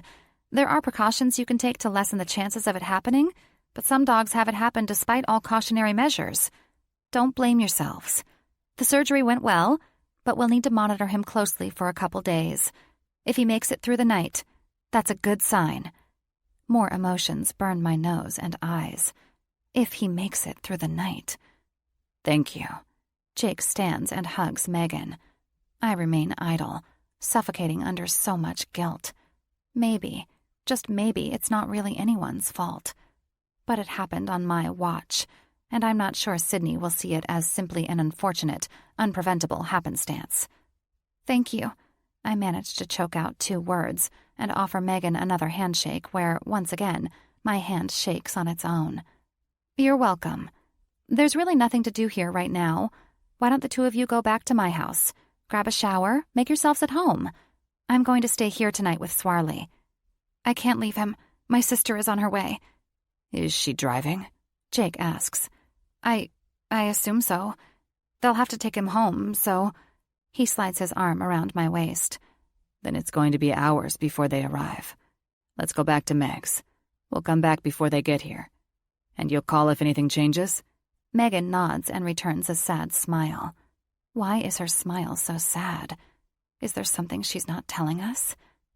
Can I see him before we leave? Sure. She gestures with her head to follow her. He's not awake yet, and he's hooked up to a monitor, and we're giving him oxygen, so don't be alarmed. It's all normal. I see him through a glass window before we get to the door. My feet halt in this quicksand of shock that wants to pull me into the ground and drown me in a reality I'm not ready to accept. Swarley, I whisper. He looks... I can't say it. Alive. He's alive. Megan rests her hand on my shoulder. He's not mine. He drives me crazy. He's made me cry. I don't even think he likes me. Yet, I'm certain I love him. The idea of losing him makes it hard to breathe. I turn. Ave. Jake slides his hand along my neck and cups the back of my head, bringing me to my spot. The warmth of his cheek resting on the top of my head hurts so much because I love them. I love the 2 males who have been there for me over the past few weeks, and I don't want to lose either one of them. Let him rest. Come with me. Jake drives me to Megan's house. The truck feels so empty without Swarley in the back seat. Sydney blows up Jake's phone with 1,000,000 messages. I reply to every one of them, doing my best to reassure her that Swarley will be fine. I have no idea if he will be fine. Everyone told me my mom would be fine. She wasn't fine. Ave. I glance over at Jake holding my door open. When did we get here? My thoughts are sluggish. I just need things to slow down. Except Sydney getting here. I need her right now. But I don't want her to hurry since I found out she's driving alone. Jake unbuckles my seatbelt and scoops me up in his arms. I can walk. And I can carry you. 2 of the sturdiest dogs I have ever seen rush to greet us. Hey, pups. Jake hunches down and gives them some love. Pups? They don't look like pups. He chuckles. Odin and Jord are South African Borbals. I squat next to Jake and let them lick my face. Jake raises a single brow. I'm not a diva. I'm sometimes a diva. We give them a few seconds of attention before they run off again. I follow Jake to Megan's kitchen. She has a cozy house with an open floor plan.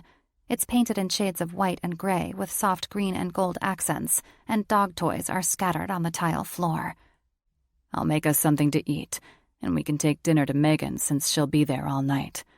He hands me his vibrating phone. Your sister. Any change? I type back. No, sorry, sad face. I get to watch you cook in a kitchen, not just over a campfire. Exciting. He glances over his shoulder at me as he inspects the contents of Megan's refrigerator. I aim to please. Yes, I know. My skin heats from memories of all the ways Jake has pleased me. He pulls out produce bags of various veggies, beans, and cashews from the pantry, and a slew of spices. Where do you stay in L.A.? I say this instead of, I've never had a guy cook for me. Jake is the epitome of everything that's missing in my life. In other words, a life. I have an apartment above my restaurant, similar to my apartment above the location in Milwaukee. I've been to Sage Leaf in LA. I asked someone who worked there what was above the cafe, and they said nothing. As they should. How long do you stay there? He shrugs with his back to me as he chops onions like a ninja. Maybe 5 or 6 weeks out of the year. You ever think of making LA your permanent home and spending 5 or 6 weeks in Milwaukee instead? I miss Subtle by the full length of an ocean. Too many fires and not enough snow. This is when we talk about us, right? I'm giving him every opportunity, but nope. Is this it? Are we just two bodies keeping each other warm on cool nights in a tent? I can't do this. Jake has seen me naked in every possible way. I have to stop here. No begging for more. Stand the fuck up for yourself. He finishes dinner while I play with Jord and Odin and keep my panicking sister at ease with "no news is good news" messages. We eat. It's amazing. Then I do dishes, earning me another disbelieving brow raise. Meg just messaged me. I turn, holding my breath while drying my hands. Jake stands from his spot on the sofa with the 2 mammoth dogs. She asked us to feed Jord and Odin before going back to the clinic, and Swarley is awake and still stable. I exhale as my whole posture melts in relief. I'm sorry. Really. He slides his hands in his jeans' front pockets, pushing his shoulders up toward his ears. It makes him look vulnerable. Dee Dee expected me to get you and Swarley safely home. I just should have. He shakes his head. Taken you straight home. I could have stayed for a week or 2 and made my trip back to Milwaukee, the one where I stopped to camp. I fiddle with the towel, twisting and tugging it, but it does little to settle my nerves. Pissed off that you had to bring us along. He nods once, regret creasing his brow. And now things have changed. Another nod. And you don't know what to do with me because we're going to run out of places to go, and eventually we will need to be somewhere. His lips twist as he lets his gaze fall to his feet with one last tiny nod. Well, a nervous laugh stumbles from my mouth. Maybe you're right. Maybe you should have taken us to LA as quickly as possible. Maybe we should have kept things less messy. I'm scared. I'm scared to say I don't regret any of it. I'm scared to ask him if he's ready for it to be over. I'm scared because I have nothing to offer. My non-existent life awaits my return. Still, this hurts. I like Jake for Jake. His smile when he's being playful. His brooding need to protect me. His sexy voice when he says, "Ave." Every tattoo, every touch, every word that strips me to my very soul, that makes me question who I am and where I'm going in my life. He holds out his phone. Sydney's calling. I take it and swipe the screen. I hate that you keep calling and texting when you're driving alone. It's the life of a doctor's wife. I feel like he's always on call. And the time he took off from being sick doesn't help. Luckily, our neighbor was willing to come over and watch the kids. Ocean wanted to come so badly, but She clears her throat, and I can feel the emotion she's suppressing. You didn't want her to see him if he's not the Swarley she's used to seeing. Yeah, she whispers. Jake feeds the dogs, then crawls around on the floor with them, giving them more love. I smile even though he's not looking at me. Are you almost to the clinic? 45 minutes out. We'll head that way too. Jake just heard from the vet, Megan. She said he's awake and stable. Kay. She's so choked with emotion. I want to crawl through the phone and wrap my arms around her. I want to apologize to her with as much sincerity and regret as Jake just did to me. Drive safely. I disconnect. Jake glances up, sitting back on his heels. He's so handsome in those faded jeans and old tee, tattoos all down his arms. I want to ease onto his lap and taste his mouth, die in his hunger for me. Let the world around us fade into another life. We should go. Sydney will be there soon. His gaze slips from mine. It's like we're a sinking ship, but there's no hole or crack to fix. We just carry too much baggage to stay afloat. Or maybe it's just that we have nowhere to go but down. Jake finds a bag for Megan's dinner, and we make our way to the truck in silence. Drive to the clinic in silence. sink in silence. I climb out and stare at the dim light coming from the front window of the clinic. Jake steps in front of me and sets the paper bag on the ground by our feet. My gaze sticks to the bag because I can't look into his blue eyes. I can't watch the night's shadows dance across his handsome face. I just can't. His fingertips feather along the inside of my palms, touching me deeper than should be possible. What if I can't let go? Chapter 19. Jake. Jake. Avery bites her quivering lower lip. Instant regret hammers my chest. Why did I say that? Before I say more or attempt to erase the words I just said, an SUV pulls into the parking lot next to my truck. My sister. Avery jogs away, hugging the brunette that gets out of the vehicle. They embrace as if they haven't seen each other in years. I feel like the idiot stranger waiting for an introduction. Hi, I'm Jake. I'm the reason you're here instead of home with your family and healthy dog. I'm so sorry. Avery chokes on her words. I shouldn't have left L.A. with him. Sydney pulls back, pressing her palms to Avery's cheeks. Stop. This isn't your fault. Avery releases a tiny sob. Let's go inside. Avery nods. Oh, this is Jake. I hold out my hand. Sydney takes my hand, offering a forced smile shackled with worry. Nice to meet you. I nod toward the door. You too. Let's see how he's doing. Avery loops her arm around Sydney's arm. I'm not sure who's supporting whom.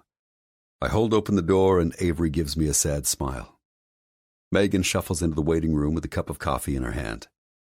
We make quick introductions, and I wait here while Sydney and Avery go back to see Swarley. A few minutes later, Megan reappears. I hand her the bag of food. Is he going to be fine? Don't sugarcoat it with me. There's no need. We've been through too much together. Megan eases into a chair. I don't know yet. It's hard to say. The surgery went well, but he's an older dog. Too many uncontrollable things could still happen. I sit next to her, blowing out a slow breath. Quite the sigh. Is it about Swarley or Avery? She opens the container and gives me a wry smile. Hell if I know. I run my hands through my hair and bend forward, resting my elbows on my knees. Sounds complicated. It wasn't supposed to be. It was a favor for Dee Dee, an inconvenience. Avery was a nightmare. High maintenance, whiny. You're in love.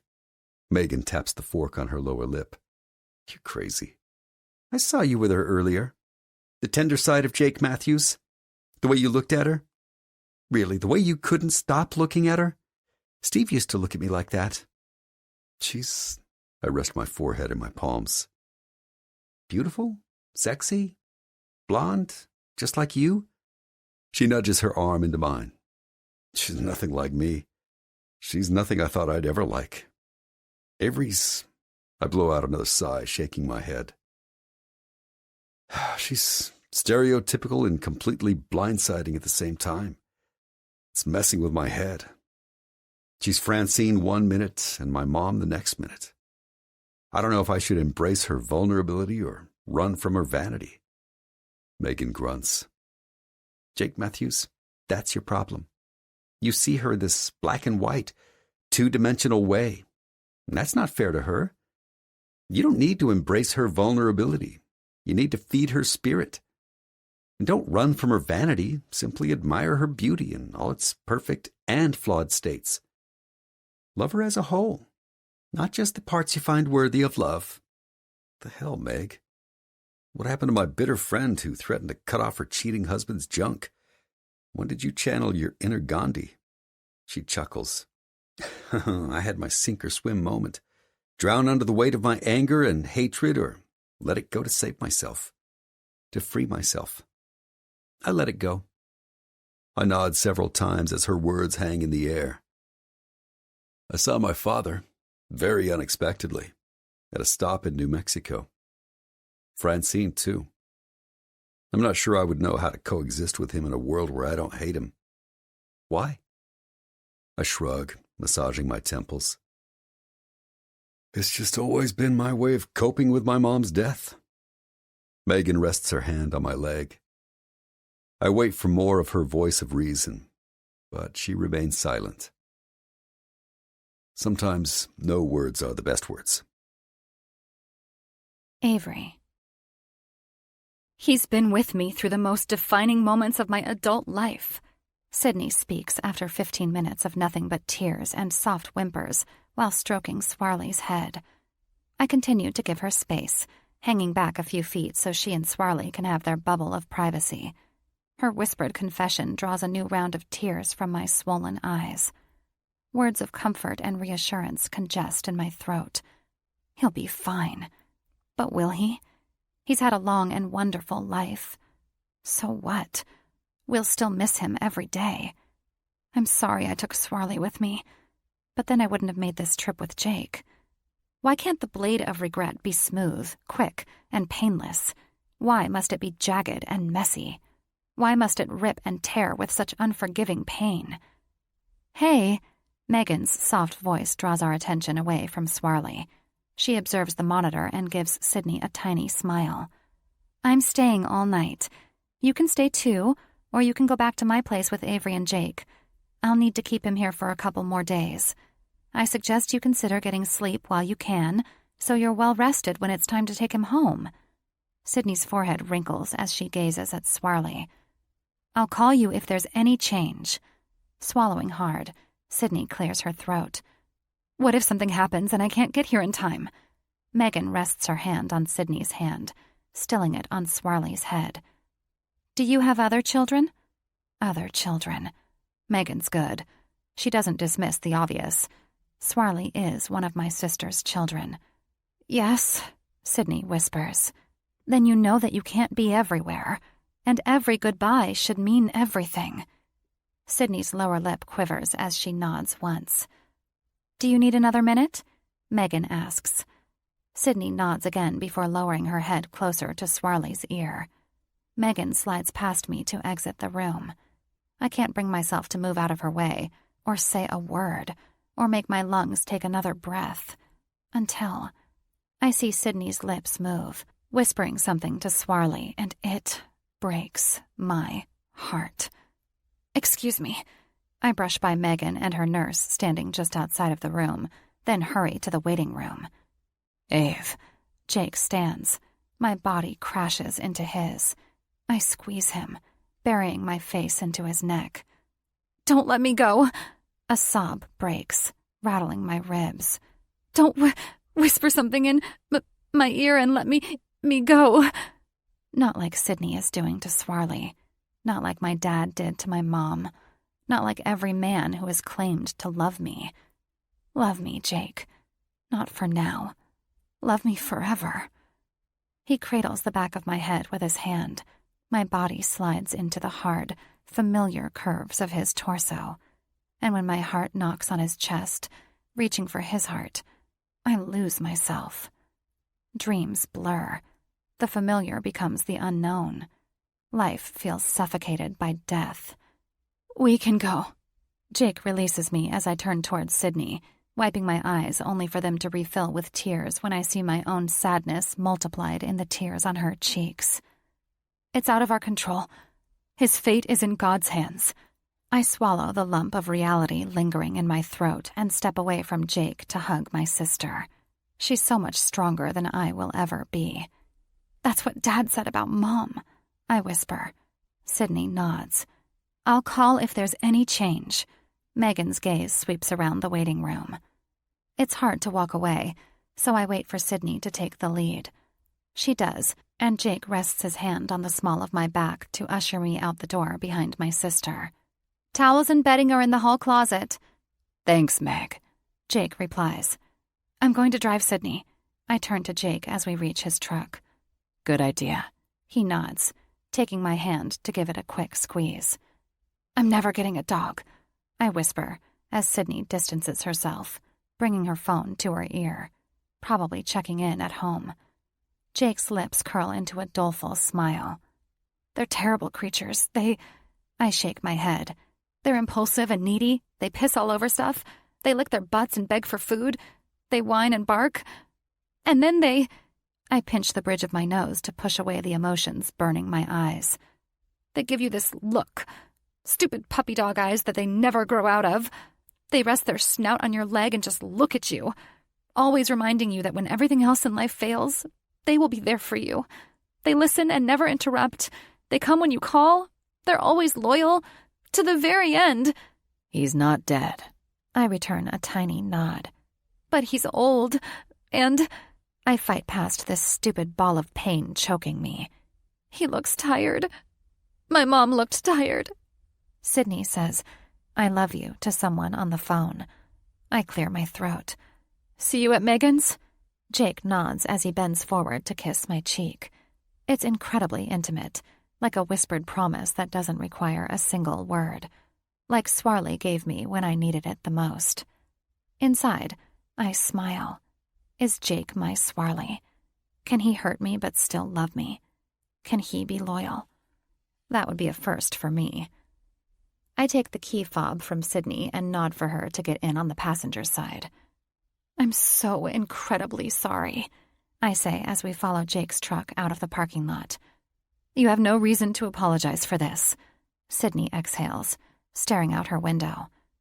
"But if he doesn't make it, then he doesn't make it," she sniffles. Jake opens Sydney's door for her when we pull into Megan's driveway. He shows her to the guest bedroom, gets her clean towels, and offers to make her something to eat. I watch the man I've fallen in love with treat my sister like family, like he's known her forever. Jake's compassionate side blinds me, wraps itself around my heart, and infiltrates my soul. "I'm not hungry, but thank you, Jake." Sydney's smile falters. "I'm going to try to get a little sleep in case Megan calls about Swarley before morning." "Night." She gives me one more hug before disappearing into the guest bedroom. We play with Megan's dogs for a few minutes before taking turns using the shower. I tell him to go first because I need a longer shower, the kind that washes away these desperate emotions, the fear of what's to come. By the time I emerge from the steamy bathroom, wearing Jake's shirt, my heart has no room for you, but the trunk of my car definitely does. He's changed the sheets on Megan's bed. Perched on the side with his tattooed back to me, his thumbs ghost across his phone screen. "Megan?" Jake looks over his shoulder as I crawl onto the bed behind him. "Nice shirt." He smirks. "You should see what's underneath it." I match his grin. "Are you texting Megan?" He shakes his head and sets his phone on the nightstand. Dee Dee, but I think she was in the middle of doing something. She seemed a little short and frustrated in her replies. Said she needed 15, maybe 20 minutes to finish up. I hug his back and kiss his shoulder. "What do you think she was doing?" "Your dad?" "What? Ew!" I push away and fall onto my back, covering my head with a pillow. "No! Yuck! That's so wrong! Why would you say that?" Laughter rumbles from his chest as he tugs the pillow away from me. I cover my eyes with the heels of my hands as he covers my body with his, nestling his narrow hips between my legs. A satisfied grin slides up his face when I uncover my eyes. "You have nothing on under my shirt." Restrained by his boxer briefs, his erection nudges me like an arrow pointing due north. "Just..." My breath evaporates from my chest. He does that. Jake is a thief who takes breaths, slays words before they fall from my lips, and steals hearts. Yeah, he's stolen my heart. "Just what, Eve?" He pushes my shirt, his shirt, up, eyeing my exposed breasts and wetting his lips.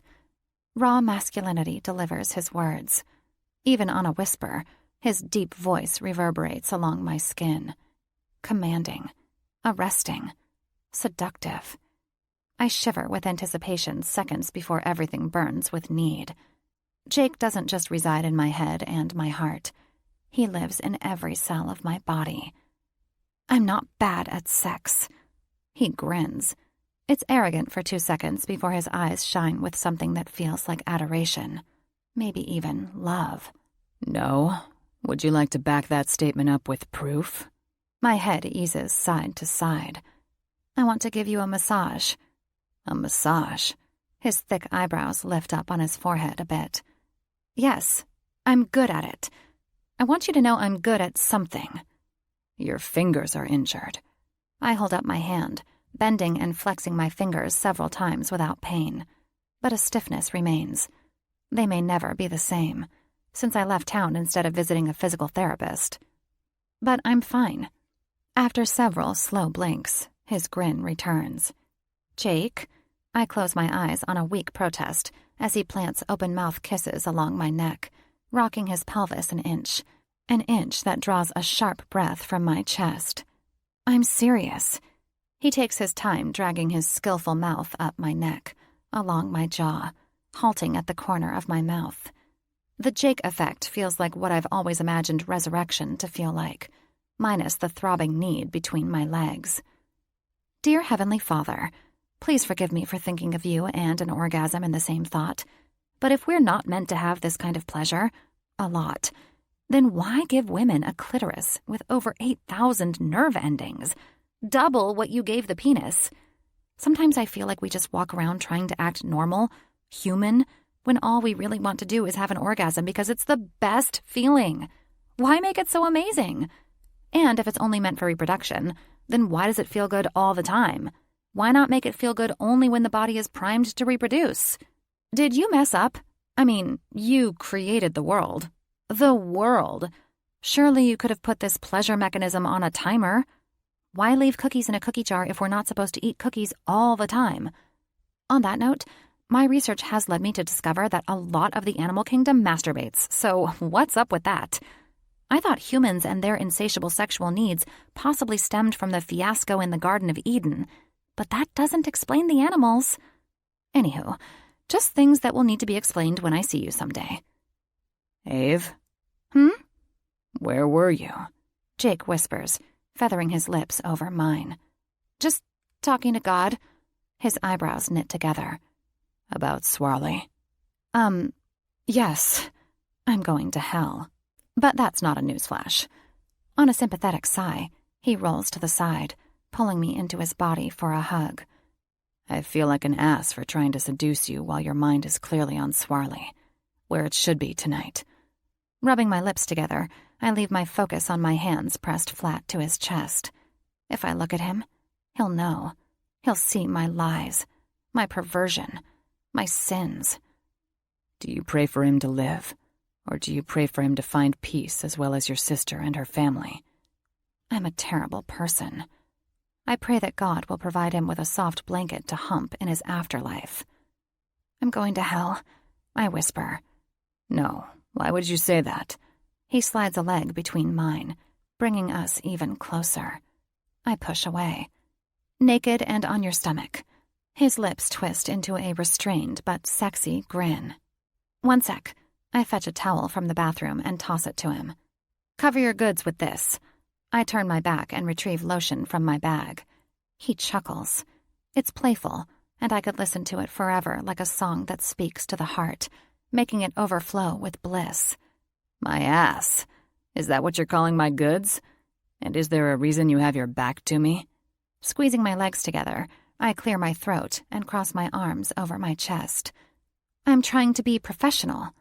Professional Avery. I like where this is going. I roll my eyes. Are you ready? Yes, ma'am. I turn. Damn. He's 6 feet, 200+ pounds of raw sex appeal on his stomach, with his to-die-for ass mostly covered with a much too tiny hand towel. Coincidence? I think not. What kind of pressure do you like? Kneeling beside him on the bed, I draw in a slow, professional breath and squirt lotion onto my hand. He rests his head on the opposite cheek, peering back at me. You know I like it hard, Ave. Just like you. Harnessing my poker face, I nod. Firm pressure. Noted.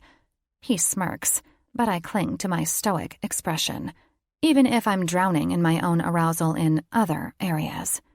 My hands, forearms, and elbows go to work on his back. He moans, eyelids drifting shut. My knees pull inward to stave off the desire that's out of my control. After 20 minutes of working on his back, I wipe the sweat from my brow. This might have been a bad idea. I'm a good massage therapist. Clients pile up on waiting lists to see me. But Jake might not see my amazingness shine through because I'm a bitch in heat. Rules of massage. Focus all your thoughts on your client. Let go of extraneous thoughts. Done. I'm all about Jake right now. Powerful messages, palpable sensations can be transferred from my fingers and palms to my client. Done. By now, Jake should know I want to touch him everywhere with every part of my body. I want to give pleasure and take some of my own as well. Moving on to his legs, I scoot off the bed and stand at the end, working my thumbs deep into his muscles. Ave, you're so fucking incredible, he mumbles like a drunk. I know. I grin, but if I'm honest, Jake's approval of my skills makes fireworks explode inside of me. His moaned words trump every glowing review I've ever received. After another 30 minutes, I'm not sure he's awake. Stilling my hands on his calves, I give his legs a gentle shake. Roll onto your back. I turn, flexing and bending my fingers, rubbing them to relieve the stiffness.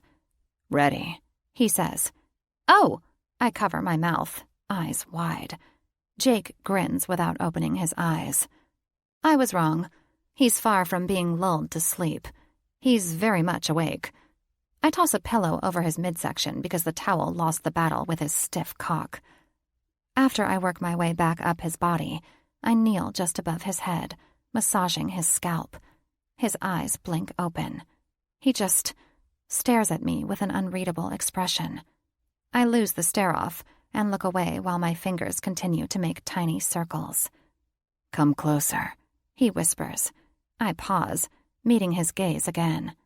No smiles, no telling expressions. My head descends a few inches. Closer. I don't know what it is, but it's like something just shifted between us, and it happened in a single blink. And now, I'm scared and vulnerable and just naked to my bones. Moving closer, the tips of my damp hair brush his face, our lips a whisper away. I love you. Sucking in a shaky breath, tears race to fill my eyes, blurring his beautiful face. I live in L.A. Panic rides in on its giant horse, drawing its sword to slay my dreams before disappointment takes me hostage. I love you. He doesn't give my reply the tiniest of flinches. I love shopping and cheese, I whisper as his hand cups the back of my head. I love you. He brings our lips to meet in a patient kiss, a slow dance, an unbreakable promise. Fear and lack of worth bleed from my eyes in big tears. He pulls my body around to face his, losing the towel and pillow seconds before sliding his shirt from my body. Yeah, something has shifted. The earth tips the other way on its axis and starts spinning in the opposite direction, obliterating my sense of being. Gravity no longer exists in my world. My back arches, eyelids heavy, body surrenders as he pushes into me. When he stills, stealing my breath on a heavy moan, I force my eyes open. Intense blues greet me. My fingers find his hair when he dips his head, leaving a trail of kisses along my jaw as he moves inside of me. It's familiar. Our bodies connected is familiar and easy and perfect. Oh God, this is it, I whisper. He stops. This is what? Our gazes lock. This is what it feels like to be in love. Deeply. Uncontrollably. Eternally in love. Jake's brow tenses for a moment before the lines vanish and his lips ghost over mine. Yes. Chapter 20. Jake. Avery kisses me, curling her fingers in my hair, sliding her tongue against mine. Her long legs wrap around my waist for several minutes while we move together. Then she pushes me onto my back without breaking our connection. Her body moves along mine with uninhibited desire. taking what she wants with a confidence that's so beyond sexy, I think I could die. She pleases herself, craving me, tasting me, taking what she wants, what she needs, pleasuring herself with my body, and pleasuring me with her fucking incredible confidence. This is the naked, breathtaking, ineffable woman I saw long before she knew it existed within her. Touch me. She pushes my hand where she wants it. I grin, obliging her. Harder. Her nails indent my skin. I give it to her harder, mesmerized by this perfect moment. Kiss me. She opens her lust-leaden eyes, gazing down at me. Perfection. I have to keep myself from begging her to marry me. I have to scold myself for trying to imagine what she might look like 9 months pregnant with my baby. No woman has ever made me this delirious, and I still have no logical explanation as to what exactly it is about Avery that's clawed its way into my heart and taken up permanent residence. Damn it, Jake, kiss me. Her impatience sends an extra jolt to my dick. I sit up, bringing us face to face, and lean in to kiss her. Lower. She rocks her pelvis against mine. I kiss her neck. Lower, she whispers, guiding my hand to where we are joined. Kiss me here. My gaze flits up to meet hers. Before I can grin, and believe me, this makes me happier than I've ever been in my whole damn life, Avery crashes her mouth to mine. Her hungry brings me to the brink of orgasm, but she pulls away, mumbling against my lips. What are you waiting for, Matthews? Dead. She just buried me. Game over. Avery Montgomery is officially out of my league. I fold, throwing down a pretty good hand. She just played a royal flush. My dick will have to wait on standby because I love this woman, and she's earned this from me. Atta girl, Ave. I grab her waist and lower her back to the mattress. Her breaths quicken even more when I mark the inside of her thighs with my whiskered jaw as I make my way to fulfill her request. If you just ask, her hips jerk. There's nothing I wouldn't give you. You. Her head falls to the side, fingers in my hair, voice strained with emotion. I just want you. 4 a.m. My phone rings. Avery jumps. I kiss her head and reach for my phone. Hey, Meg. Hey, Jake. She doesn't need to say another word. The tone of her voice says it all. Swarley passed away. We did everything we could to revive him. I'm so sorry. I sit up with my legs dangling off the bed, my back to Avery. Okay. It's hard to speak. My throat feels so fucking tight with the words I'm not sure I can relay to Avery and Sydney. There's no need to come now, unless they feel the need to be here. Either way, I'll be here when they're ready to come for him. No. Avery chokes on a sob before I disconnect. Bad news is a feeling that arrives like an executioner in your chest before the words are ever spoken. It's a look. A sad smile. It's an invisible poison. And no words can soften the blow after that first wordless hit. Thanks, Meg. I set my phone down. No. Avery's forehead and palms pressed to my back. Don't say it. Please don't say it. Another sob breaks from her chest. I twist my torso and she falls into my lap with her hands covering her face. I'm sorry, Ave. No. Her body shakes as I pull her closer, a ball of brokenness on my lap. The door to the room creaks. I glance up. The dim light from the hall behind Sydney makes it hard to see her face, but I don't miss her hand covering her mouth. No words are needed. Unlike Avery, Sydney breaks slowly, silently, until she's hunched down like she might vomit. I remember this moment with my mom. It's when this space in your heart feels most raw, hollowed, yet heavy, like grief rushes in to fill the void. And there is a void, no matter what anyone says. We don't remember them in our heart. We remember them in our mind. All the heart can do is feel, and when someone dies, the only thing left to feel is pain. I'm sorry. It's all I can say. It's all that anyone can say. When Avery realizes my words are not just meant for her, she glances up and flies off my lap. "Sid!" Avery envelops her sister, and they collapse the rest of the way to the floor. An audible cry escapes from Sydney. I pinch the bridge of my nose, resisting the urge to fix the unfixable. Avery has my shirt on, but I'm naked beneath the sheets, so I wrap it around my waist and grab my shorts, slipping into them. Squatting next to them, I rest my hand on Avery's back. "I'll be in the living room. Take the bed. Let me know what you need from me." She doesn't respond. They cling to each other, sobbing and shaking. He's gone."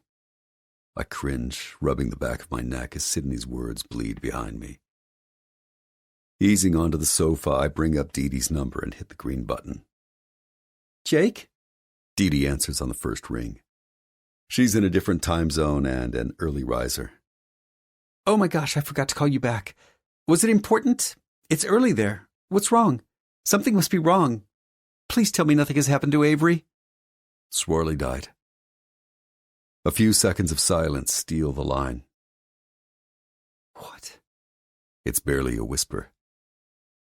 It's... I blow out a long breath, running a frustrated hand over my face. It's messed up. I don't understand how this happened so quickly, and I have no fucking clue what I should do about it. Sydney and Ave are on the floor in the hall crying. I don't know what to do or what to say. I don't know Sydney's husband's number, or if it's even my place to call him. Jake, just take a breath. I do. I take a breath. Just be patient. Be there for them when they need you. I'll wake Tommy and we'll deal with the rest, okay? I hum my acknowledgement. I'm sure this is nobody's fault. It's life. You know about life, so just know that you've done your part. More than your part. I can't tell you how much Tommy and I appreciate all you've done for his family." Yeah. I tortured his daughter, stripped her down to tears, and fell in love with her. Oh, and his granddog died on my watch. I'm sure Tom Montgomery will be so grateful. Thanks, Dee Dee. I end the call and toss my phone onto the sofa next to me. Fuck. I lean my head back and close my eyes. Avery. I need to call home. Sydney wipes her nose with her arm as we lean against the wall, still on the floor after what feels like an eternity of crying. The pain has settled into a miserable numbness. How do I tell my kids? Swarley owned my niece's heart, possibly more than her parents did. She dressed him up like a unicorn, and he let her. He's been there for every step of her life. He's been her best friend and loyal protector. It's going to feel like he's dying all over again when I get home. I nod. I know. Ocean will be... My words crack under the gravity of what's happened and what will happen when Sydney arrives home with Swarley. Crushed beyond words. Yes, Sydney whispers, hiccuping on another sob. I squeeze her hand as we stare out at our outstretched legs. Oh my God. I haven't seen you without toenail polish since you were 6 months old. I wipe a few stray tears and laugh. My fingers are naked too. I hold out my hands. What happened to you? I welcome the new topic, even if it's about the demise of my appearance, knowing the second we leave here to get Swarley, the emotions will return. Jake happened. Is that like shit happens? She sniffles, and I sense she, too, needs a new topic. He's awful. Just the worst. He's crude, and he calls me names. He doesn't understand my need to have nice things and look pretty. And he's a vegan. Gah! How does one eat a keto diet and be a vegan? I can't do it. He likes tents. I like hotel suites. He has tattoos, and I don't like tattoos. And he likes just staring at the sky like the stars are the most fascinating thing he has ever seen. I honestly think he was deprived of fireworks as a child. You're sleeping with him. I shrug. He knows his way around things. Sydney chuckles, but it's not her jovial cackle. It's tarnished with grief, because not even our self-made bubble can shelter us from reality. You're in deep, huh? Her hand finds mine, and now she's the one giving me a squeeze of understanding. Drawing in a shaky breath, I nod. So deep it hurts. So deep it scares me. So deep I'm certain I won't survive whatever this is if he changes his mind. And he's going to change his mind. They always do. I married the man who looked at me the way Jake looks at you. I'm not you. Had Jake met single Sydney, he would have chosen you without a second thought. I fear we've been out of touch with reality. Out in the woods for so long, he thinks he has feelings for me. What if we get to LA and I'm no longer the best choice? What if you are? His voice sounds. We jump as Jake steps around the corner, pinning me with a look that makes me squirm. He looks offended, maybe even angry. I can't tell. Sydney stands, wiping her eyes. Hey, I'm going to take a shower before we go. And I need to call home. Reality seeps back into the moment.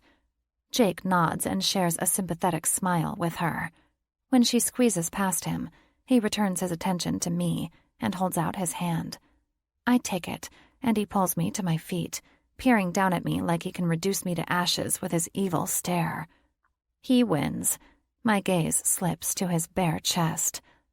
I'm going to pretend that this lack of confidence you have this morning is just a side effect of grief. I shake my head. It's just the side effect of being human. Sorry to disappoint you. Jake lifts my chin with his finger. I wait for the lecture. I wait for that look that says I've let him down. I wait for the flinch of regret. Nothing. Instead, he lowers his mouth to mine and kisses me. It's soft and patient.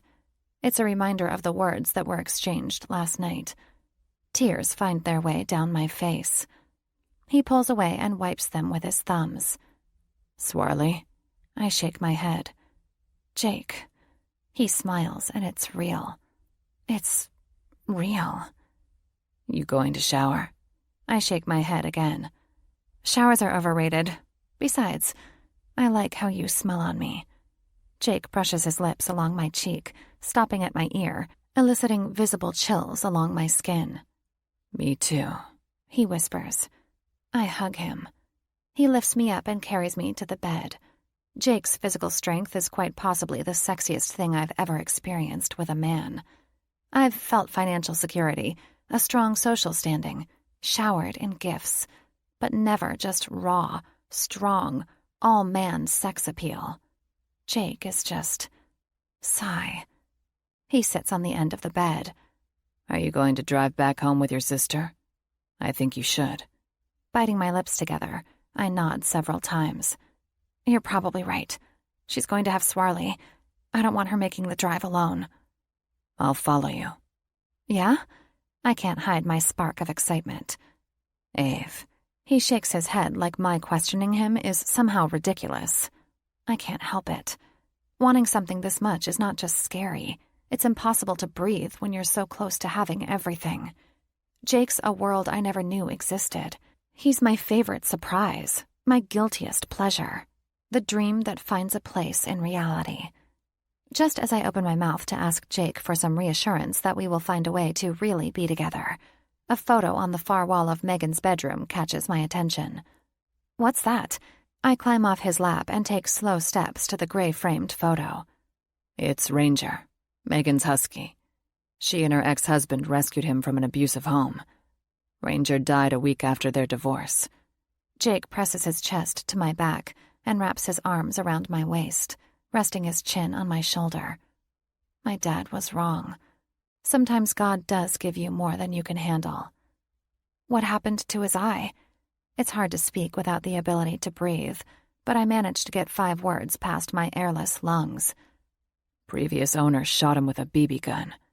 My hand moves to my mouth. Unimaginable, huh? I nod. It's all unimaginable, but nothing is quite as unimaginable as the expensive gold-engraved tag hanging from the dog's collar that I gave him. You said Meg's husband cheated on her? Yep. No air. Where's the air? Why can't I breathe? Did she catch him? I whisper, gaze affixed to the photo. No. Steve confessed at the worst possible time. Steve. His mom had cancer. I close my eyes. Megan was pregnant and she... Jake clears his throat like he's choking on some residual emotion. Miscarried the day after he told her about the affair. My eyes snap open. What? He wasn't married. No. He didn't have a pregnant wife. Fucking asshole cheated on her when she was pregnant. I wanted to kill him. I wanted to kill him and his home-wrecking whore. I blink, releasing big, heartbreaking, regretful, angry, God hates me tears. Anyway, Ranger was a good dog. Jake gives me a squeeze and kisses my wet cheek. Ave.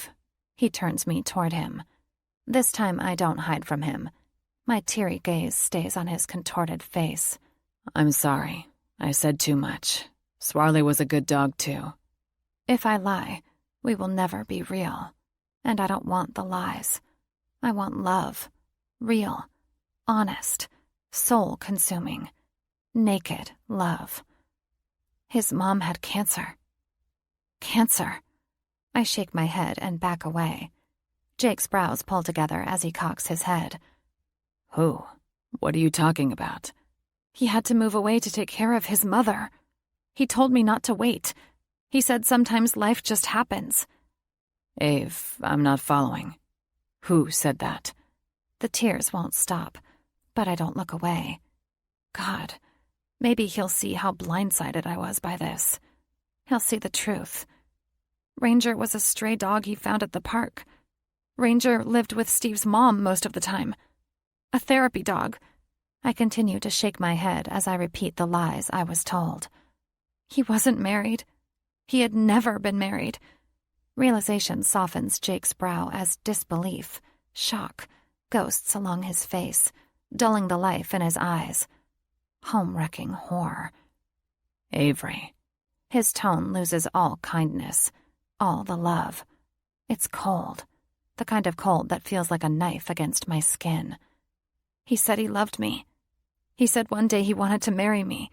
I continue to shake my head, pressing my hand against my chest. He wanted in your fucking pants. That's why he said that to you. I choke on a sob as I gasp at his words. Jake clenches his teeth. A hint of regret flashes in his eyes, but it fades in seconds, squashed by his anger. I'm not a whore. I shove as much confidence as I can into that statement. Jake grunts. Tell that to Megan. Megan. Megan who lost her baby and her dog. Megan who was cheated on by her lying husband. Megan who tried to save Swarley. Megan who welcomed us into her home. Megan. Jake's friend. You. He shakes his head like he can wake himself up, like it's not real. You. Jesus. It was you? This can't be happening. He continues to shake his head. He told her the other woman, you, meant nothing. Do you like that, Ave? Have you just never cared whether or not you truly mean something to a man? As long as they buy you things, then you carelessly turned a blind eye to minor details like wives? Do you know what that makes you? Is everything okay? Sydney peeks into the room, her dark, wet hair tied back into a ponytail. She eyes me with concern. Then she shoots Jake a questioning look, but he keeps his back to her. I wipe away my tears, no longer able to tolerate the disdain on Jake's face. It's fine. Are you ready? Sydney nods slowly, concern still marring her face. Give me 5 minutes to get dressed. I bend down and rifle through my bag for clothes. I'll be in the kitchen, Sydney says. Okay. I keep my head down, my complete devastation hidden from my grieving sister and the man who clearly hates me. The man who wanted me dead when I was an unknown whore to him. This defensive little voice in my head wants to jump out and spew off all the reasons Jake has no right to be upset with me. It wasn't my fault. I didn't know. Steve lied, and he was good at it. I didn't ruin Megan's marriage. Steve did. But I can't say any of these words because Swarley died, and Megan doesn't need her past dug up and hashed out all over again. This isn't the time or place to discuss this. I stand, braving a glance up at Jake. His shoulders are slumped, his jaw still cemented into a disapproving scowl. He looks angry and disappointed and hurt. He shakes his head. There's nothing to discuss. I think you filled in the missing pieces. I step into my shorts and slip off Jake's shirt. He turns away from me. This hurts. Last night I was the woman he loved. This morning I'm the whore not worthy of his eyes on my bared flesh. I turn my back to him too as I put on my bra. Tears burn. Pride suffocates. Hearts break. Words fail. And I focus on Sydney and her family who will be devastated when we bring Swarley home in a body bag. As for Jake, I regret nothing. He taught me a lot about myself. Atta girl, Ave. Stand the fuck up for yourself. Show me what you got. He tore me down and made me put myself back together. I'm so much stronger than I was when I left LA, but this is still going to destroy my heart. A heart that's been jerked around, kicked, punched, and dismissed so many times. I'm not sure it even remembers how to beat. I close my bag and hike my purse onto my shoulder. Jake turns. My entire body tingles with pain. He reaches for my bag, but I pull it just out of his reach. Don't! My throat constricts, strangling my words. Maybe it's my body's way of saving face, if that's even still possible. Maybe we've come full circle. He hated me when we left Milwaukee. I've gone from a bitch to a whore. Funny, I just wanted to be the smile on his face, the object of his affection. I wanted to be the part of his life that felt utterly undefinable, yet completely impossible to live without. We don't always get what we want. Avery? Sydney's voice from the other room brings me out of this suspended moment. I angle my body to squeeze by Jake without touching him. Chapter 21. Ave, Sydney gives me a tiny frown. I stop her with a sharp headshake. We can't talk about Jake just like we can't talk about Swarley or all the other painful moments we've survived. Her frown deepens. It's been her job to put her little sister back together. That's the motherly role she took on after our mom died. I don't want her to feel bad for me. I don't want her to fix me when she's broken. I just want to go home. I take 3 slow breaths, and I follow her out the door, into her vehicle, and we make our way to the clinic under a cloud of unspoken words. Tell me. Sydney puts the vehicle into park and shuts off the engine in the clinic parking lot. When I get home, my kids are going to need me, and you're hurting right now, and I know it's more than Swarley. I don't want you to feel alone when I'm pulled in another direction. So, before I do one of the hardest things I've ever had to do, just tell me. Let me be here for you, even if it's just for the next few minutes until we walk into the clinic. My face contorts into a silent, ugly cry, and I hold my breath until I just can't hold it anymore. Avery. Sydney unfastens her seatbelt and leans over the console to hug me. I weep so hard, my ribs feel like they're cracked, poking into my heart, making each breath feel like it's tearing me apart. Love is jagged and gritty. It's hell.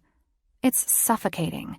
It demands to be felt even when there's nothing left to feel but this painful emptiness. Is it over?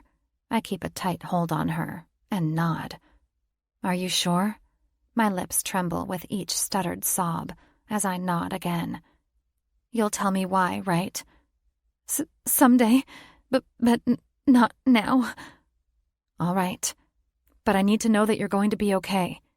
I'm the furthest thing from okay, but I'll get there. I always do. Yes. She releases me, holding my face by my cheeks. You're going to find the one someday, and he's going to love you with his whole heart. His eyes will only magnify the good. His heart will be blind to any imperfections, and you'll feel safe with him. You'll know he's there to pick you up. He'll be there when you need him the most because he'll just... No. He'll just... Sydney glances over my shoulder, and tears fill her eyes. No. I turn to the familiar vehicle parked next to us. Lautner. He gets out and slides his sunglasses onto his head. Sydney sobs as he walks around the front of the vehicle. She knows all about the one. She married him, and I've silently envied their love for years. Baby, he says in a reverent tone as he opens her door. You're here. She falls into his arms, and I tear up, sharing their loss, mourning my own loss, aching for a man to love me like that. Your dad called, but I was already on my way, he says. You're here. She wraps her arms around him, and he holds her like she's his world.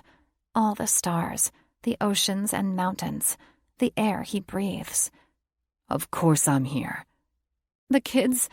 Home with my dad. Your dad and Dee Dee are on their way now. After he calms her down, his attention shifts to me. Ave.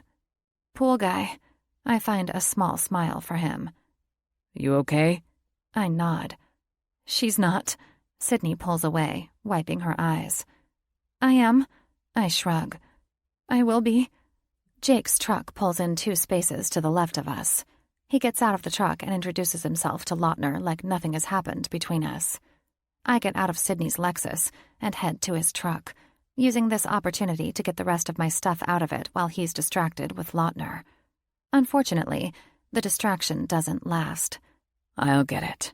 Jake eases the tailgate down just before I can release it. I step away. I look away. I wish I could just fly away. He sets my other bags down on the ground and gets Swarley's stuff out of the back seat. Without saying a word, I open the back of Sydney's SUV and start loading the stuff with Jake's help. He shuts the back when we're done. Sydney and Lautner already went inside.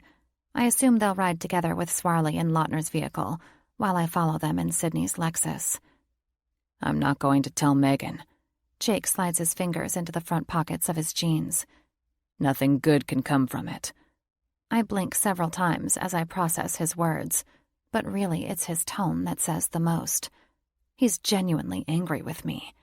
And maybe part of his anger is the letdown of thinking he loved me, of thinking that he could love me. I don't care if you tell her or not. If you want me to tell her, I will tell her. If you want me to leave without a word, I will do that. Again, I stop before I go into full defensive mode. I want to scream at him. I didn't know he was married. But maybe I should have known. Right now I can't think past the grief and pain, so I question my memory. I wonder if I missed some clues along the way. Did I see Steve how I wanted to see him, instead of how he really was? Did I miss the tan line from a wedding band? Secret texts? Should I have questioned the traveling he did for business, or his mother's supposed cancer diagnosis? The dog? The apartment he rented instead of owning a house? Did I blindly let our relationship be what I wanted it to be, instead of what it really was? I won't say anything. And I'm sorry. Don't. He shakes his head. She lost a child. Do you get that? How can you be with someone and not make actual connections to their life? Did you meet his sick mother?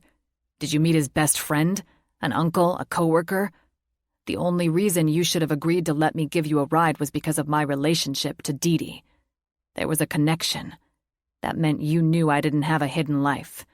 For the love of God, Avery, know something about a man before you crawl into his bed. Don't! I shove his chest. You don't get to lecture me. I shove him again, but he doesn't budge. You weren't in my shoes. You fell in love with me. So it shouldn't be some fucking surprise that maybe someone else did too. It's not my fault. I didn't know he was married. Do you have any idea how many men travel to LA for business and even own apartments there? You own one there. I asked about his family. He said his dad died and his mom had cancer. He said he was an only child. I don't have that many close friends, so I didn't question him not introducing me to his BFF. And I'm sorry Megan miscarried. But maybe it was somehow meant to be since Steve was cheating on her. She can find someone else and start a family and just... I press my palms to the side of my head and close my eyes on a long exhale. Just forget about him.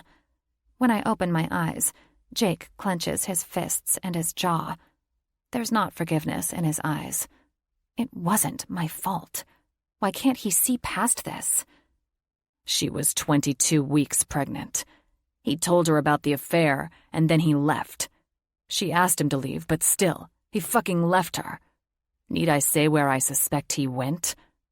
The next day, she started bleeding. Over the next 24 hours, I was by her side when she lost her child, 12 units of blood, and her uterus when they had to perform a hysterectomy. Then I held her hand while she was in the ICU on life support. I said I was her husband because Steve wasn't fucking there. My eyes release one round of tears after another as I remain idle, rooted to the ground and numb to my bones. I remember the call in the middle of the night. Steve flew out of bed, frantic, because his mom had been taken to the hospital and was in the ICU. His mom. Fuck you, Steve. I want to say something. Anything. This isn't me. I don't sleep with married men. I'm probably too materialistic sometimes, and I should spend more time cultivating friendships than looking for the perfect handbag and the perfect man. But I'm not a homewrecker. I would never knowingly be with a married man.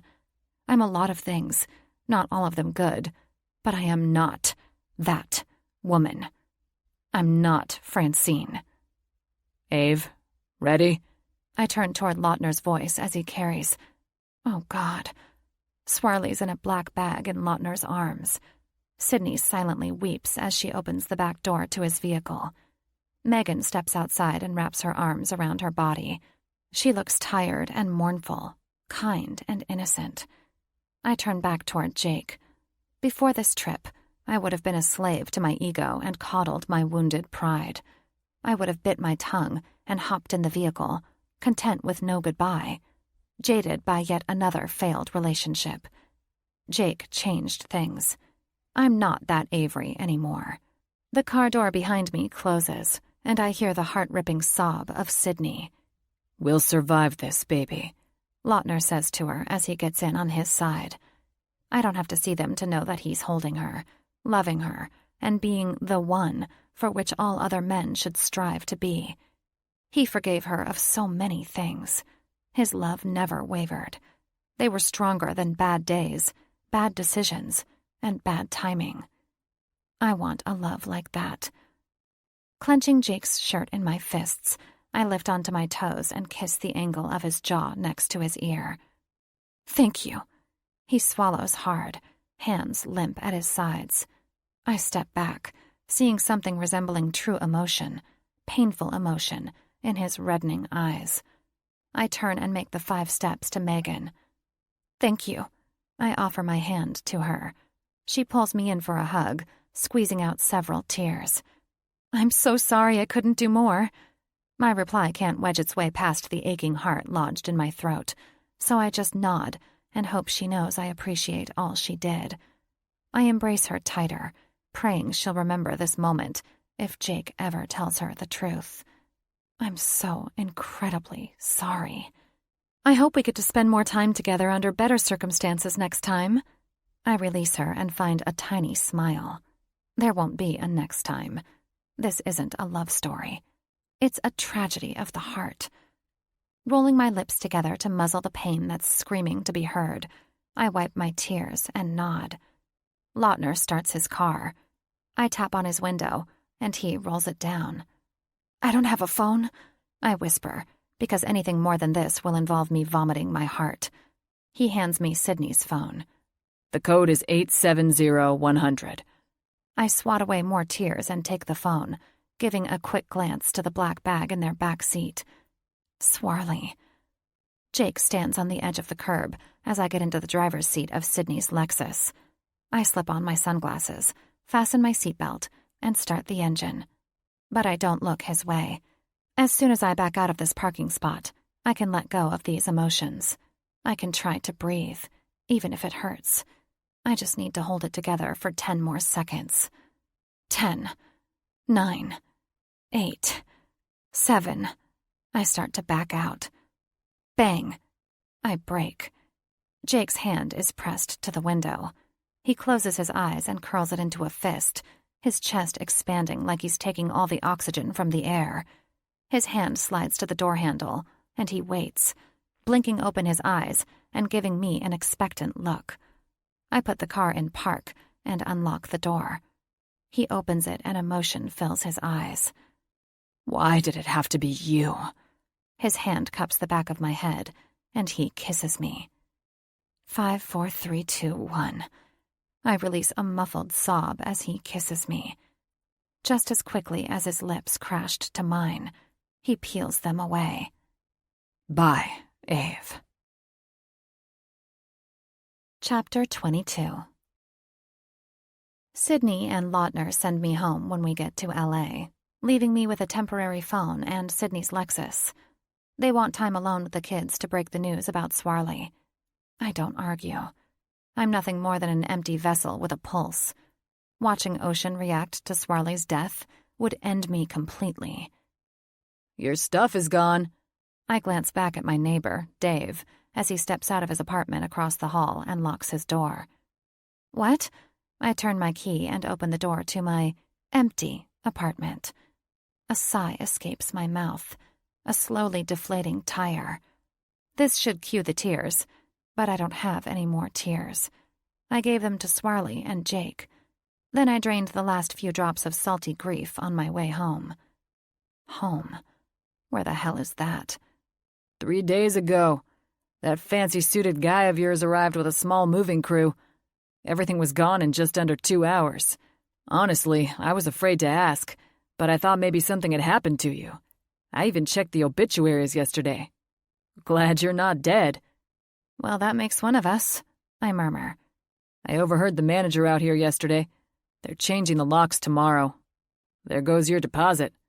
I nod, entranced by the emptiness of my apartment. And my heart. My life. It's numbing. But numb is good at the moment. Do you have a place to stay? The Lexus. I'm going to sleep in a vehicle. Then I'll stay with Sydney tomorrow. But I'm not going to their house tonight.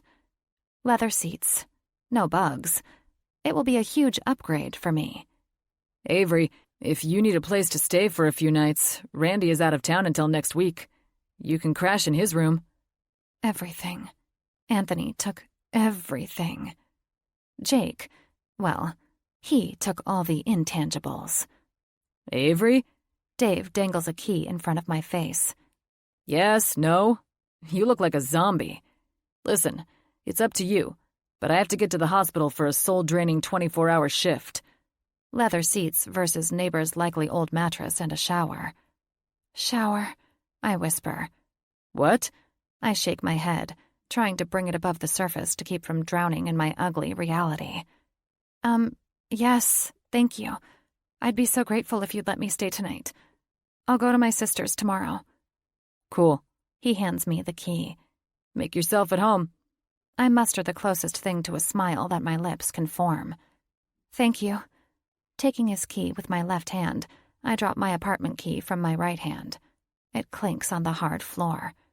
Dave glances at my discarded key for a few seconds before giving me a sad smile. Chin up, Buttercup. I'll see you later. Later, I whisper, as he takes the stairs to the main level. Grabbing the one suitcase I brought up with me, I wheel it into Dave's apartment, shut and lock the door, and collapse onto the sofa. I don't need a bed or even a shower at the moment. I just need to sleep to escape the pain for a few hours.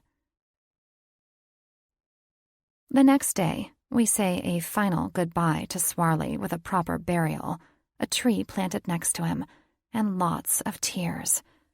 Dad and the Dee arrived last night and stayed at a nearby hotel to give Sydney's family the privacy they needed to break the news to the kids.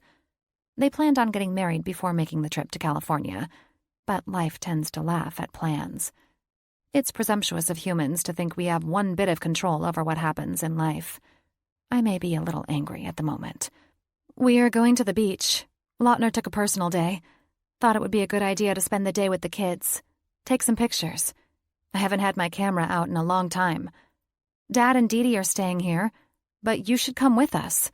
Sydney puts the brunch leftovers in the fridge while I wash the dishes, staring out the window at the Dee standing next to Ocean by Swarley's grave, just beyond the fenced-in pool. Ocean hugs Dee, wiping her teary face on Dee's sundress. They've bonded quickly. Good for Ocean. She's more mature than her Aunt Avery. I bet she's never thought about Dee and Papa naked, doing things that could cause Papa to have another heart attack. Her innocence is enviable at the moment. I need to find a job. Lautner said you need to see a physical therapist about your hand. Those cost money. We'll loan you money until you find a job and get some health benefits. I shake my head as Sydney retrieves a towel from the drawer next to me and dries the dishes. I'm not looking for charity. Well, I could use a place to stay until I get something figured out. Stay? What do you mean? Where did you stay last night? On my neighbor's sofa? Actually, my lips twist. I suppose ex-neighbor since I no longer live there. Ave. Gone. I draw in a shaky breath, keeping my focus on the sudsy serving tray in my hands. All of my stuff was gone. Anthony took everything. What? He can't do that. There's no way everything in your apartment was purchased by him. You need an attorney, Ave. You can't just let him get away with this. Yeah, well, attorneys cost money too. We'll pay for— No, Sid. I don't want you fighting this battle for me. Hell, I don't even want the battle. Whatever. It's just stuff. Sydney takes the serving tray from me and rinses it. Who are you? It's just stuff? Yeah. I don't want it. I don't need it. I don't need— I close my eyes, rolling my lips between my teeth. Dad said we're going to the beach. Ocean and Dee come in the back door. Yes, sweetie pie, we are. Sydney drops the towel on the counter and hugs her daughter. Is Aunt Avery coming? I pin a stiff smile onto my face and turn around. Actually, I'm going to stay here with Papa and the I clear my throat. Dee. I'll take you to the beach next week. Just the two of us for girl time. Does that sound okay? Ocean rubs her red eyes and nods. Okay, I guess. Let's go get changed. Sydney runs a loving hand through Ocean's long, dark hair and guides her toward the stairs. I'm going to have a cup of tea. Can I get you one? Dee asks, filling the electric tea kettle. I shake my head and return to the sink filled with dishes. Where's my dad? He said he had a quick errand to run, but he had this mischievous look in his eyes, so I'm not sure what he has up his sleeve. She takes over Sydney's job and dries the dishes while waiting for her water to heat up. I talked to Jake last night. That's nice. He seemed really distressed. The Dee doesn't understand that "that's nice" is code for "I don't want to talk about Jake." I'd gathered something might be going on between you two. Sydney leaked that much to your dad and me. But after talking with Jake, I now realize it was something quite serious. I'm sorry, Avery. You must be emotionally exhausted. If you want to talk about it, what's there to talk about? Jake makes everyone think he's amazing, while I'm just the whore he screwed on a road trip. Does that about sum it up? I scrub the shit out of the glass pitcher. You're going to etch the surface. Dee takes the abrasive scrubber and the pitcher from my hands. Then she rinses it off. Coffee more your taste? She holds up the half-full coffee pot. Resting my hands on the edge of the sink, I close my eyes and nod once. Cream? Sugar? No. Please, have a seat. Just for a few minutes. The dishes can wait. On a defeated sigh, I surrender, taking a seat at the kitchen table. Dee sets a red mug of coffee in front of me and sits across from me with her hot tea. I met Gavin in college. I sip my coffee and glance over at her when she doesn't elaborate. Gavin? She shakes her head, staring at the tea bag as she bobs it in the hot water. Jake didn't share much about himself, did he? My shoulders lift a fraction as my lips twist. I hate that Dee Dee knows things about Jake that I don't know. It makes me feel like a fool who spread her legs for him. I fell in love with a man I don't really know, and he fell in love with the version of me he created. Now our bubble no longer exists, and we are nothing. He's a vegan chef who owns 2 restaurants. He was a fighter or boxer or something. I met his dad and Francine. She's basically me, in his mind. That led to a fight and a confession. His mother committed suicide after losing a battle with depression. She lost a baby, so he's an only child. I glance up from my coffee mug. But I don't know about anyone named Gavin. And I don't even know how you two met. Dee Dee removes her tea bag, squeezing the excess water out before setting it on a napkin. Gavin was my husband. I nod slowly. And Jake's uncle. My eyes widen, lips parted, words muted as my brain pieces things together. Jake's uncle. That means Dee Dee is Jake's aunt. She's going to marry my dad. That will make me Jake's cousin? No, that's not right. But it feels like there's a family tie that makes what we've done even more wrong. You have a disgusted look on your face. Is it the coffee? No, it's just that makes Jake... Gavin was his father's younger brother. A lot younger and nothing like his father. Jake and Gavin were more like cousins or brothers than uncle and nephew. After Jake's mom died, he lived with Gavin because he didn't want to live with his father. He told me that. Yes, Gavin is the one who helped channel Jake's anger into a better outlet. Fighting. He trained him. Jake was like another brother to me. I never thought of him as a nephew after Gavin and I got married. She shrugs and gives me a soft smile. Jake's my family. He always will be family. Well, clearly he thinks a lot of you because I can't tell you how many times his mumbled mantra, "Do it for Dee Dee," kept him from literally killing me on our trip. Dee Dee grunts a laugh. Jake feels indebted to me. He feels guilty. Responsible for Gavin's death. Why? My head cocks to the side a bit. Dee Dee takes a slow breath. Then she bites her bottom lip, eyes focused on the blank table space between us.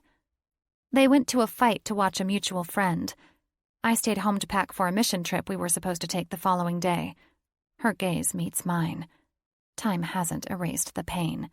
It's red in her eyes, very much still alive. After the fight, there was a dispute. Some guy who Jake fought years earlier wasn't happy to see him again. He was one of Jake's opponents who left on a stretcher. Dee Dee blows out another breath and returns her gaze to the table and 3 years earlier. Gavin started to argue with the guy. Jake tried to keep things from getting out of hand, so he pushed Gavin back to put himself between them. Gavin tripped on something and fell backward.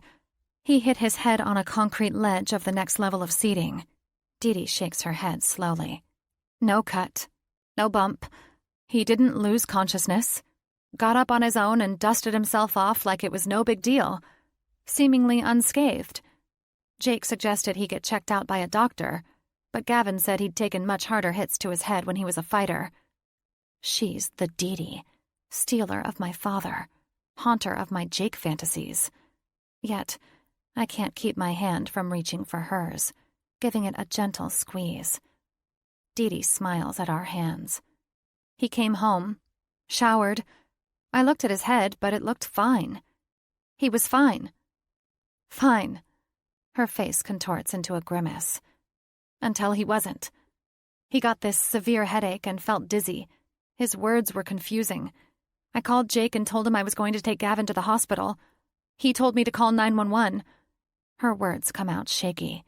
She clears her throat. He died later that night. It was an epidural hematoma caused by blunt impact. I don't speak or even move. What's there to say? So, Dee Dee pulls her hand from mine and wraps it around her cup of tea. There you have it. Jake's endured a wide array of trauma in his life. He carries guilt like an inoperable tumor attached to his conscience. Working with food, caring for the environment, these things have helped him deal with his suppressed emotions. But he's not without triggers. I laugh through the pain. I'm clearly a trigger for more than one of his traumatic moments in life. But that's over. Doesn't matter now. However, I'm truly sorry for your loss. Gavin was my first love. I believe Tommy is my last love. Tommy. I grin, but I fear it might look like a cringe. Sorry, your dad. Tom? Thomas? What works for you? I don't like it when you're uncomfortable with our relationship. I want us to be friends, not just family by marriage. The Dee and I forging a friendship? I'm not sure about this, but it feels like the odds are in her favor now that I know for sure there was nothing sexual between her and Jake. He's going to be your husband. I smile. Call him whatever you want to call him. I've just never heard anyone call him Tommy before, but maybe that makes it even more fitting for you to call him that. I think had my mom called him that, it would feel wrong in a bad way, not just in an unfamiliar way. Does that make sense? Perfect sense. This is awkward. I had my mind set on hating Dee for no particular reason. Immature? Sure, but I've got my own baggage. So, I stand before the silence gets too weird. Tell me about the wedding. I busy myself with the dishes again. We're out of here. Sure you don't want to come? Sydney peeks her head into the kitchen. I'm good, but thank you. Dee gives Sydney a wave just before my sister and her family head out the door. Well, I assume we'll have the ceremony as soon as we return to Milwaukee. Everyone is invited. We just didn't want to make a big deal out of it or have anyone feel like they had to make the trip. So that's why we said we'd get married, then come out here for a family reception of sorts. Well, it's kind of a big deal if you bought a wedding dress. Okay, our friendship is a work in progress. It's none of my business what Dee wears for her second wedding. Maybe she eloped with Gavin and never had a chance to wear the white gown. No judgment here. Damn it. Maybe a little judgment. Old habits. Wedding dress? Dee chuckles. Your dad is something else. I heard him telling you about my wedding dress. I love him, but he's still such a guy. I bought a dress. It's white. I'd wear it to church or someone else's wedding. There's no train. It hits just below my knees. No rhinestones, no lace. Just a simple white dress. With my back to her, I grin. Fucking hell anyway. Sorry, Heavenly Father. Darn it, anyway. I think I like Dee. How did this happen? It sounds perfect. Yeah, it's still a church wedding, but small. Mainly our church family. But I'm excited. And for what it's worth, I'm just as excited to walk down the aisle to marry your dad as I was when I married Gavin. I nod, keeping my gaze firmly planted to the sink. No way. Friends or not, Dee is not going to make me cry. I've hit my yearly limit of tears in the course of a month. You know, Dee resumes her dish-drying job. Jake told me about your relationship with Megan's ex-husband. Relationship. Huh, that's interesting. Last I checked, being someone's whore is not really a relationship. Avery, don't say that. Please. That is not true at all. Yeah, well, tell Jake that. I did. What happened to Megan when she lost her baby? That really affected Jake because he was the one there for her, even when they weren't sure if she'd live. His anger was sharp and unforgiving. I know. I felt that sharp and unforgiving anger. I can't help the anger in my words. Whatever he said to you, it was not Jake. It was anger over what happened to his friend and fear of his feelings for you. Give him time. He'll come around. I laugh, and it grows into something bordering hysterical. I catch my breath and calm my painful amusement. That's just it. I don't care if he comes around. Drying my hands, I pace the kitchen to expend some of this energy before it explodes, sending me into a ranting lunatic. Don't get me wrong. Being the object of Jake's affection is incredible. His brooding attitude, his need to protect, it's like nothing I have ever experienced in my life. And when he's kind and loving, well, It's so intense I could die and not regret a single moment of my life.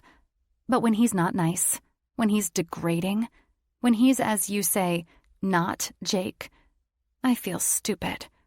And I'm not stupid. I have to stop being a disposable girlfriend. I can assure you he doesn't think you're a disposable girlfriend. He does. The girlfriends you keep, the ones you marry, you don't let them walk away. You keep them. And you don't have sex with your cook and develop a sudden affinity to chocolate, all while claiming to love your girlfriend. So much for averting the ranting lunatic. Whoa, wait. Jake had sex with his cook? An employee at his restaurant? When? No, not Jake. Anthony. Just, never mind. My point is, Jake treating me like every girl he's ever hated makes him like every asshole I've had the displeasure of dating. I'm not going to train him to be worthy of me. That's bullshit. I'm worthy of a good man. A good, honest, loving man. A man who really sees me, even if I don't see myself, even if it's not always a beautiful sight. He loves me. And I thought that was Jake. But it wasn't. Jake didn't see me. He saw what he wanted to see to justify his attraction to me. I will never live up to his expectations of me. It's too exhausting. It's too much. Dee leans against the counter as I pick up my pacing speed, preparing for her to jump to Jake's defense. I wait. And I wait. Good for you. You absolutely deserve that kind of man. Don't ever think otherwise. I stop, mouth agape.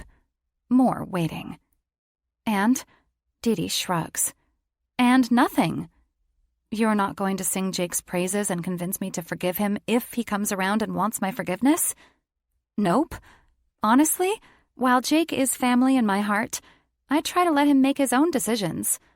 I try to let him distance himself from the past where I was married to Gavin. I haven't even told your dad everything about Jake and his relationship with Gavin. I want Jake to share those details if and when he's ready. My clenched hands relax along with my tense shoulders and stiff jaw. Okay, then. I blow out my pent-up anger. Know that I do love him. I just need to love myself more. In an emotional, self-preservation way. And thank you for not telling my dad every detail. Even now, I don't want him worrying about me. I'll eventually tell him because I don't want to have secrets between us. I nod slowly. But, Avery, going back to what you just said, you don't have to love yourself before you love someone else. But it sure is a gift to them if you do. And you owe me no explanation for whatever you decide about Jake. Ouch. Did I expect Jake to love me enough for the both of us? I think I need time, I whisper. Time is good. She walks toward me. We are not hugging it out. Crap. She wraps her arms around me. I stiffen. She hugs me tighter. I hold my ground. Hold it. Hold tightly. Hold my breath. Double damn it, Dee. Here come the tears. Chapter 23. Where's my stuff? Hey, baby, you back in town? We should have dinner and discuss your dilemma. Anthony's once honey-smooth voice feels like a nasty case of road rash on my nerves. Dilemma? My knee will show his shriveled nuts a dilemma right after I knock out his stupid capped teeth, so all he can do is lick chocolate mousse from Kim's loose lower lips. My stuff, asshole? I had a place to live filled with furnishings before I met you. I got you a bigger apartment. I didn't ask you to do that. So you can hand it all back over to me, or my attorney will make sure you pay out the ass for all the emotional stress you put me through over the past month. I let Kim go. I don't care. I miss you. I despise you. Sounds like a recipe for angry makeup sex. Remember that, baby? Remember how you used to get all pissed off at me for something and we'd fuck like rabid animals? Don't flatter your geriatric ego. I'd hardly call doggy style fucking like rabid animals. I'm not sure you ever actually finished that way. You'd get a cramp in your leg, and I'd have to ride it out on top and finish you with a hand job because you forgot your ED medication. Now, if we're done pretending you're young, sexy, or even a remotely decent human, can you just tell me where my stuff is so I can never talk to you again? 1 meal. Dinner. If you still want us to be over after dinner, I'll have all of your stuff delivered wherever you're living now. Deal? You have my stuff. We're not playing let's make a deal. I've been fucking another man with a much bigger cock for weeks. We are over. Someone clears their throat. I turn from my hiding spot on the side of the pool house. I thought I was the only one out here. Sid was looking for her phone. Lautner says with my dad standing next to him. Dear Heavenly Father, I'll make this one question quick. Why? Just why? Give me a sec, okay? I whisper, returning a tight smile. Just lovely.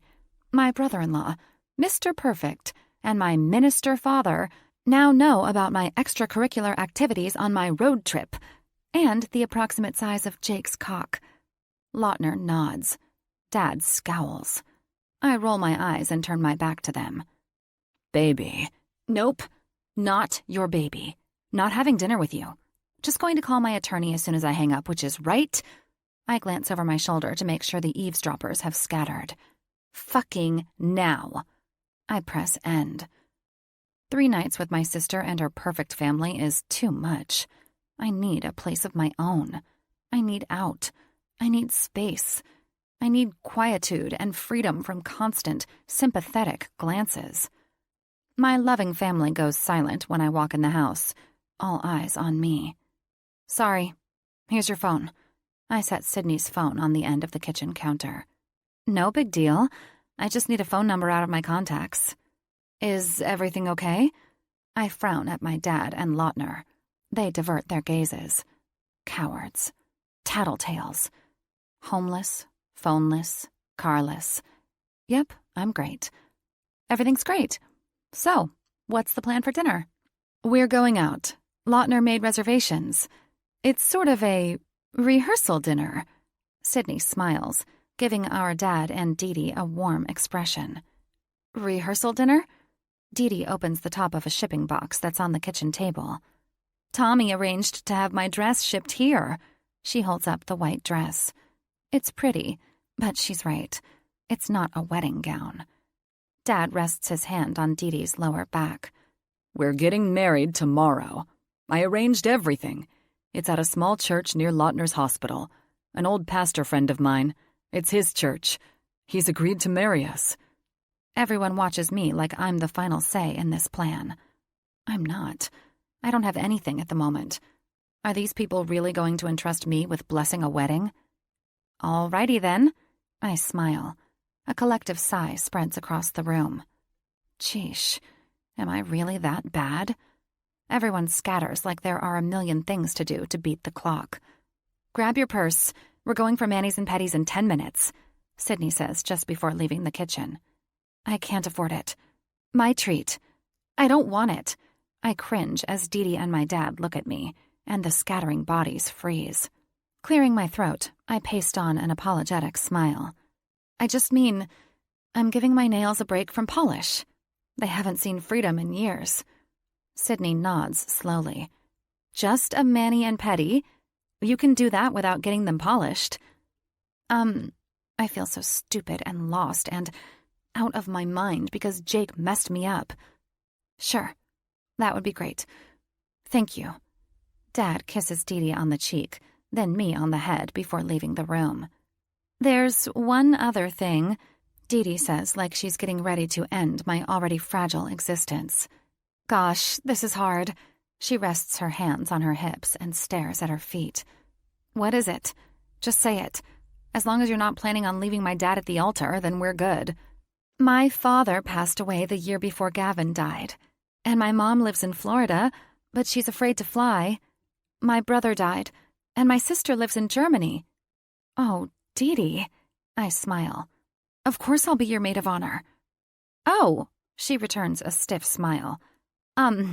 Actually, I asked Sydney, but only because Ocean is the flower girl and Lautner is standing up with Tommy. No, totally fine. I flick my wrist at her and make some stupid sound like I'm blowing a raspberry on my nephew's cheek. Silly of me to assume it. Now it's just awkward. I've made her feel bad. It's not silly. In fact, you should absolutely stand up with me, too. There's no rule saying bridesmaids and groomsmen have to be equal in number. I'm fine, Dee Dee, really. So what were you going to say before I interrupted you with my assumptions? Oh, yeah.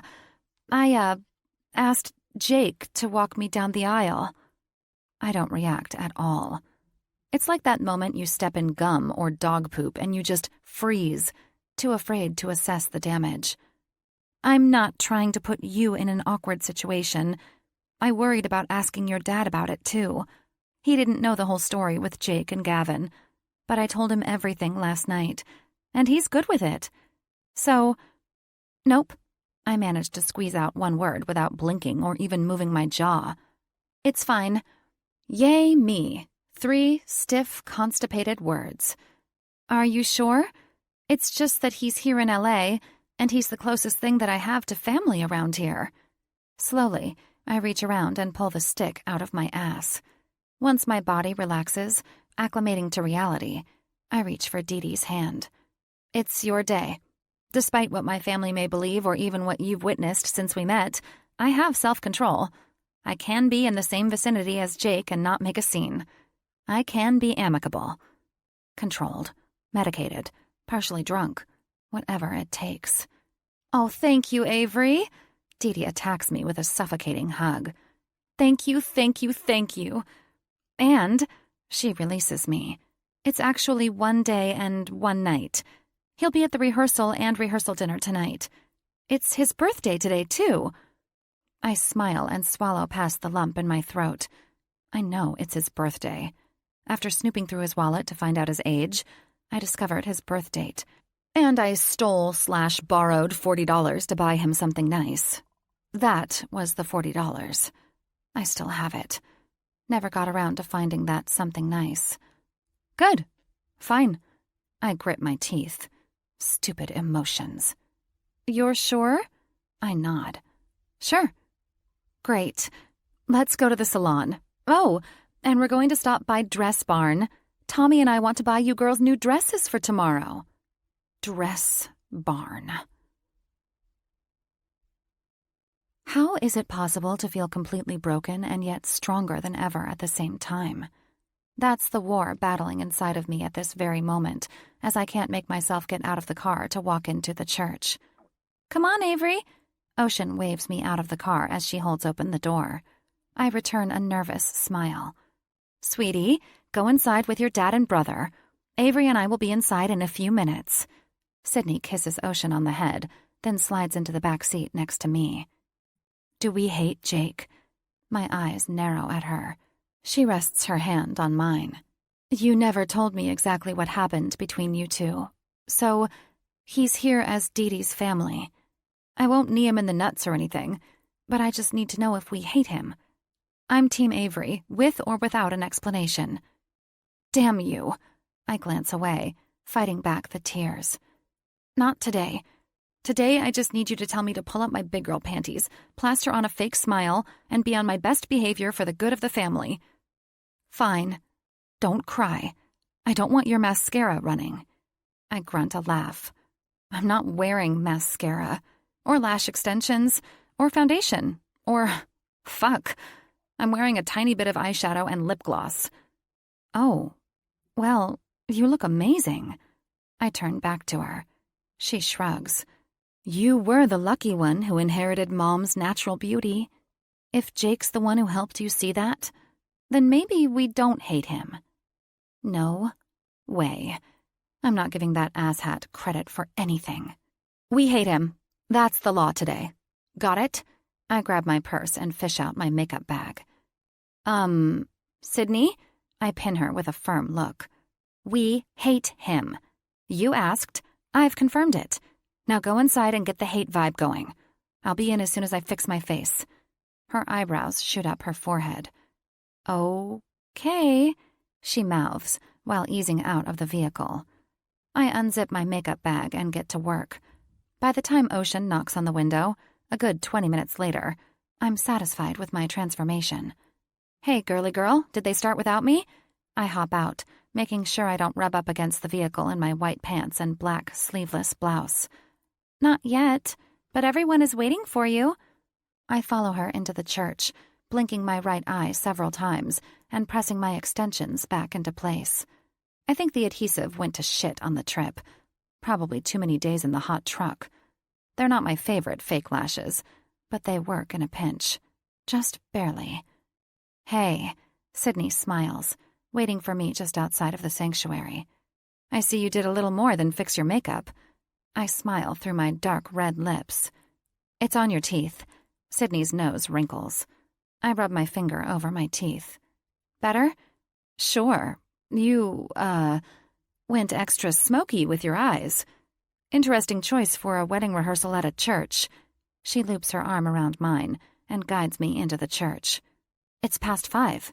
Evening makeup is always darker." "Well, you definitely nailed it." I pinch her arm. She chuckles as the rest of the family gathered in the front pews turns toward us. My eyes keep laser focus on Asher, my nephew, because he's not Jake, and he's the only family member who's not giving me the "WTF did you do to your face" look. It's not that I look bad. I followed proper makeup application rules. I just went a little heavier, a little darker. It's the look I'd wear with a black teddy, garters, thigh-high hose, and stilettos while touching myself at the foot of a 4-poster bed. Or an evening wedding rehearsal for my father and his younger bride-to-be. It really is a versatile look. "Good. Everyone is here. Let's get started," the minister says. Sydney and I sit in the front row next to Ocean. Through my peripheral vision, I caught a blurry glimpse of Jake before I sat down, so I know he's right behind us. I know he's got some sort of product making his hair look fuckable. Pot, kettle, black. I know he's wearing a sharp blue button-down with the sleeves rolled up to show off his ink. It's possible I stole more than just a glimpse, but I definitely didn't make eye contact with him.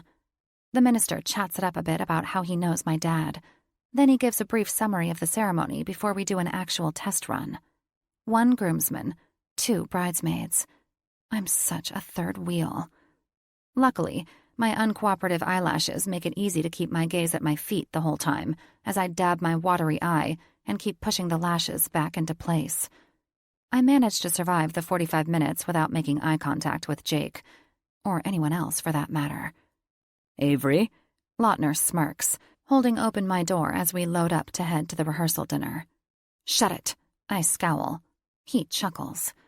On the way to dinner, I replace my bad extension with a new one and fix my smeared eye makeup. When we arrive, I chat with anyone who is not near Jake as we wait a few minutes for our reserved table to be ready. "Avery, sit next to me," Ocean calls as everyone files into the private dining room. I smile at her until I notice my dad has already taken the seat to her left, which means if I sit by her, it will be on her right, in the chair next to Jake. "Avery, take my seat." My dad starts to stand, but if he moves, he won't be sitting next to Dee Dee, and the fact that he's offering must mean Dee Dee or Sydney gave him the whole scoop on Jake. "No, you stay." I smile and take the seat next to Ocean, scooting my chair as close to hers as possible. "Before we eat, I'd like to pray." Dad holds out his hands. Dee Dee takes one, and Ocean takes his other hand, as everyone else joins hands. "Hold his hand," Ocean nudges me, peeking open one eye. Jake opens his hand, palm up on the table. I move my hand above his in a hover mode, jerking it back a fraction when one of our fingertips actually touch. "Avery!" Ocean grits my name through her teeth. "Hold it!" Freaking hand-holding police. Before I can make up some excuse to leave the table during prayer, Jake grabs my hand, holding it hard like he's pissed off about something. While my dad gives thanks for the food, his family, Dee Dee, and the many years we had Swarley in our lives, I completely chewed Jake's ass up one side and down the other. In my head. "Don't hold my hand so damn hard. You have nothing to be upset about," I was your sex toy, your experiment, your punching bag. I gave you everything I had to give. I bared everything right down to my soul and my ugliest secrets. You stupid asshole. You gave me nothing. Nothing.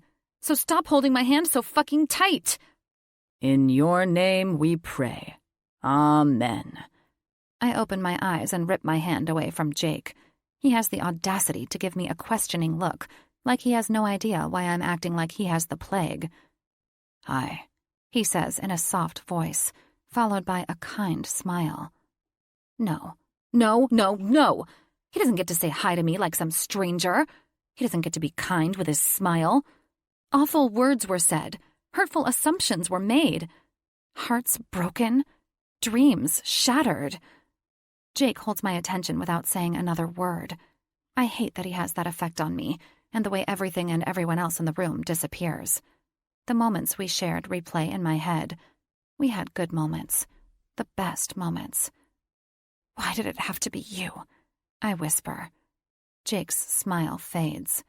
The muted voices come to life. And it's no longer just the two of us in the room. The moment is over. We are over. Have you arranged to get your stuff back? Sydney asks. I bite my lips together, laying my napkin across my lap. Not yet. He refuses to budge on any of it until I agree to have dinner with him. Dinner? Lautner looks up from across the table. Tell him to make reservations for 4. Sydney and I will go with you. Chuckling, I glance over the menu. Is this your brotherly love or your way of getting me out of your house? Definitely brotherly love. He smirks. What's not to like about a live-in babysitter?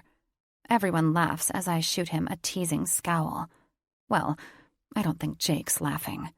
No need to worry about furniture until you have a place to put it, which requires a job, which usually requires transportation. We need to tackle one obstacle at a time. My dad leans forward past Ocean and shoots me a reassuring smile. Parents have a way of bitch-slapping their kids with a heavy dose of reality under the guise of love. Yep, I definitely don't need furniture at the moment. She needs a job to afford a car, and she won't take money from us, so... Sydney eyes me over the top of her menu. Nope, there's nothing degrading and completely embarrassing about this conversation. I should be angry with my family for discussing my situation in front of Jake. But he's seen me naked in every sense of the word. None of this should be a surprise to him. I don't want your money, sis. I just want your Lexus. I'm certain I could live out of it until I save up for an apartment. You know, Dee sets her menu down and rests her hand on my dad's leg. You should borrow my car. We're leaving for another mission trip in 6 weeks. When I am home, I ride my bike and walk most places. We have Tommy's car for longer trips and bad weather. Or you could take public transportation, Lautner murmurs, hiding his grin behind his glass of water. Have you ever taken public transportation? I scratch my chin with my middle finger. That's like a limo, right? Yeah, I've taken public transportation a lot. Sydney shoves her elbow into the ribs of her snarky husband. Play nice, you two. So, Jake. My dad clears his throat. I really do appreciate all you did for Avery. Whoa. Okay, so my dad must not know everything. He missed the news flash. We hate Jake. He did nothing but break me down. No appreciation needed for that. Jake takes a long sip of his water, probably sorting out the best response to my dad's misplaced gratitude. You're welcome. I stare at my index finger tapping the end of my fork, and I wait. Nothing. Really? You're welcome. No elaboration. No, it was my pleasure. No, anything for Dee, or we had a good time. She can be a bit of a handful sometimes. Dad laughs. Sydney and Lautner stifle their reactions. Jake rubs the back of his neck. A bit. I ram the heel of my shoe into his shin. He grunts, bending forward slightly and fisting his hand at his mouth as if to mask his reaction as a cough. Can I get everyone's drink order? The waiter asks. We order drinks and food. The conversation shifts to the wedding, Dad's and Dee Dee's upcoming trip, my niece and nephew, and Jake's restaurants. I fall off the grid of conversation, which ends in everyone, except me, singing happy birthday to Jake. Chapter 24. Jake. I need to talk to her. Of course, I have no idea what I can say to undo the things I've done. To say I'm ashamed of the things I said to Avery and the way I said them would be a monumental understatement. It's like I broke a vase, and all I can do is stare at the shattered pieces with no fucking clue how to fix it. I follow Avery and her family to the restaurant parking lot. A million words sit idle on my tongue. If I don't say them the right way, it will make things worse. If I don't say them at all, I will choke on them and die. I'm sorry. I lean down by her ear and whisper as she waits for her niece to wedge her way out of the restaurant's entrance. Avery coughs on a laugh and shakes her head, keeping her back to me as she follows Ocean. Please let me drive you home so we can talk. Avery stops in the middle of the parking lot, letting her family continue toward their vehicle. Home? She turns around. I don't have a home, or a car, or a job. I don't have furniture, a majority of my clothes, pots and pans, forks, knives, spoons. I don't have a fucking fly swatter. But... She takes a step toward me and holds up her thumb and index finger a fraction of an inch apart. I have nothing but a teeny, tiny shred of dignity. And I'll step in front of a speeding train before I let you take it from me. Avery, you coming? Sydney yells. 20 minutes. Give me 20 minutes. I can't mask the desperation in my voice. Hell, I don't want to mask it. Avery shakes her head and laughs, the kind that borders on insanity. Anthony wants dinner. You want 20 minutes. You know what I want? Her eyebrows inch up her forehead. I shake my head slowly, afraid to make any sudden movement around her. No? Her head cocks to the side. Then you don't deserve 20 minutes. Avery pivots and clicks her heels to the vehicle. Good job, Ave. Way to stand the fuck up for yourself, I whisper just before blowing out a long, defeated breath. I pull my phone out of my pocket and text Dee Dee. I need a favor. Avery. You're up early. Sydney sits across from me at the kitchen table. And you already went for coffee. She nods to the to-go cup fisted in my hand. I frown, take a sip, and slide the half-empty cup to her. Not exactly. She reads the writing on the side of my cup. Good morning, my sexy wife. Had to check on a patient. See you at the church. XO. Sydney tosses me a scowl and peels the lid off. You drank half of my chai tea latte from my husband? Have you no shame? On a big yawn, I stretch my arms above my head. You're loud. Embarrassingly loud. Seriously? Our father is in the house. Sydney snorts and covers her mouth as her face reddens. Oh, God. It was the wine I had with dinner. Wine makes me loud. It makes you loud, yet oddly distinct. Well enunciated in your demands. Ugh. She covers her face. I mean, every woman has a there. What's yours? Because you were pretty elated when he got there. Do your kids wonder why Mommy screams, yes, there, right there, don't stop. Shh, stop.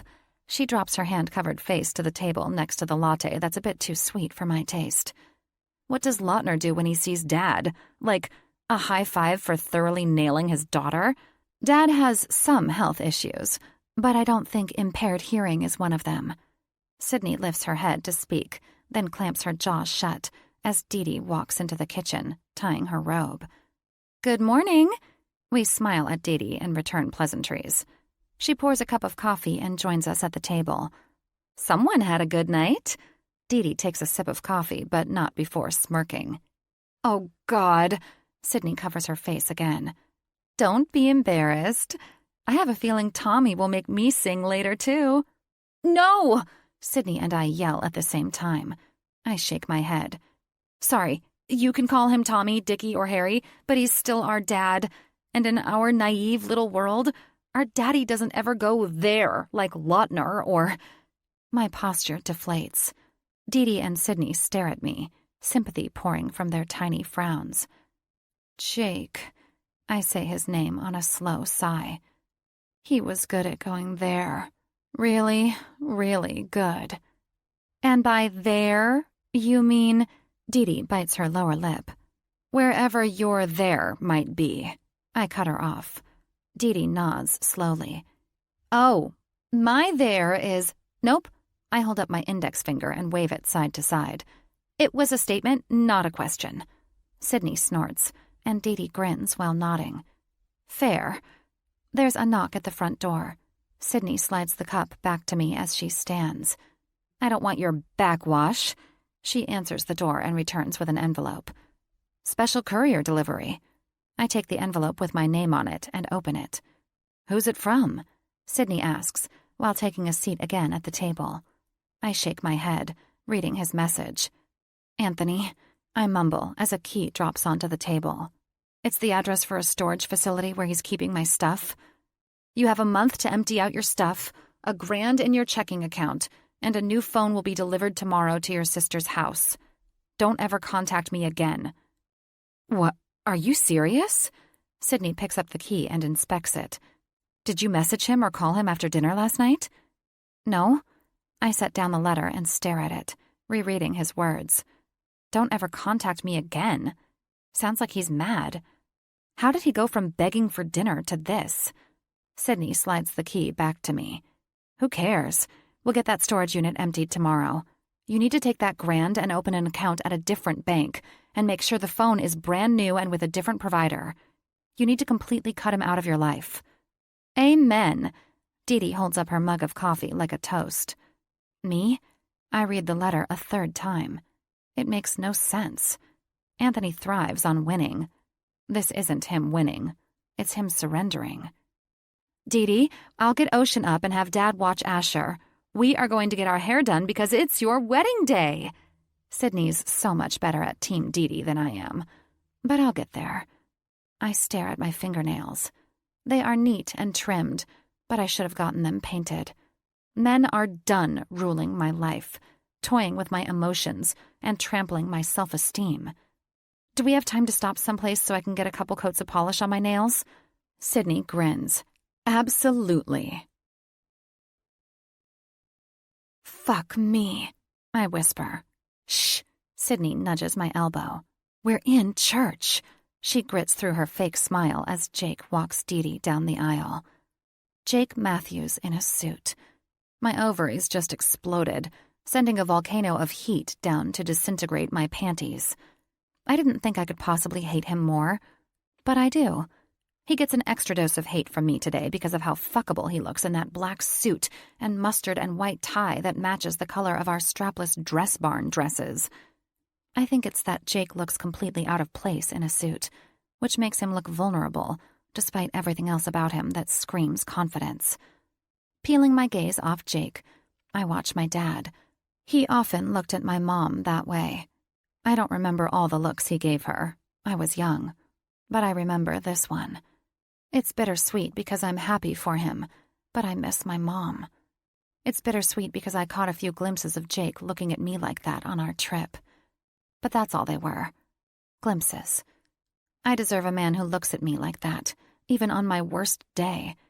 And the most bittersweet reality of all is that I might not ever have realized my true self-worth had I not met Jake Matthews.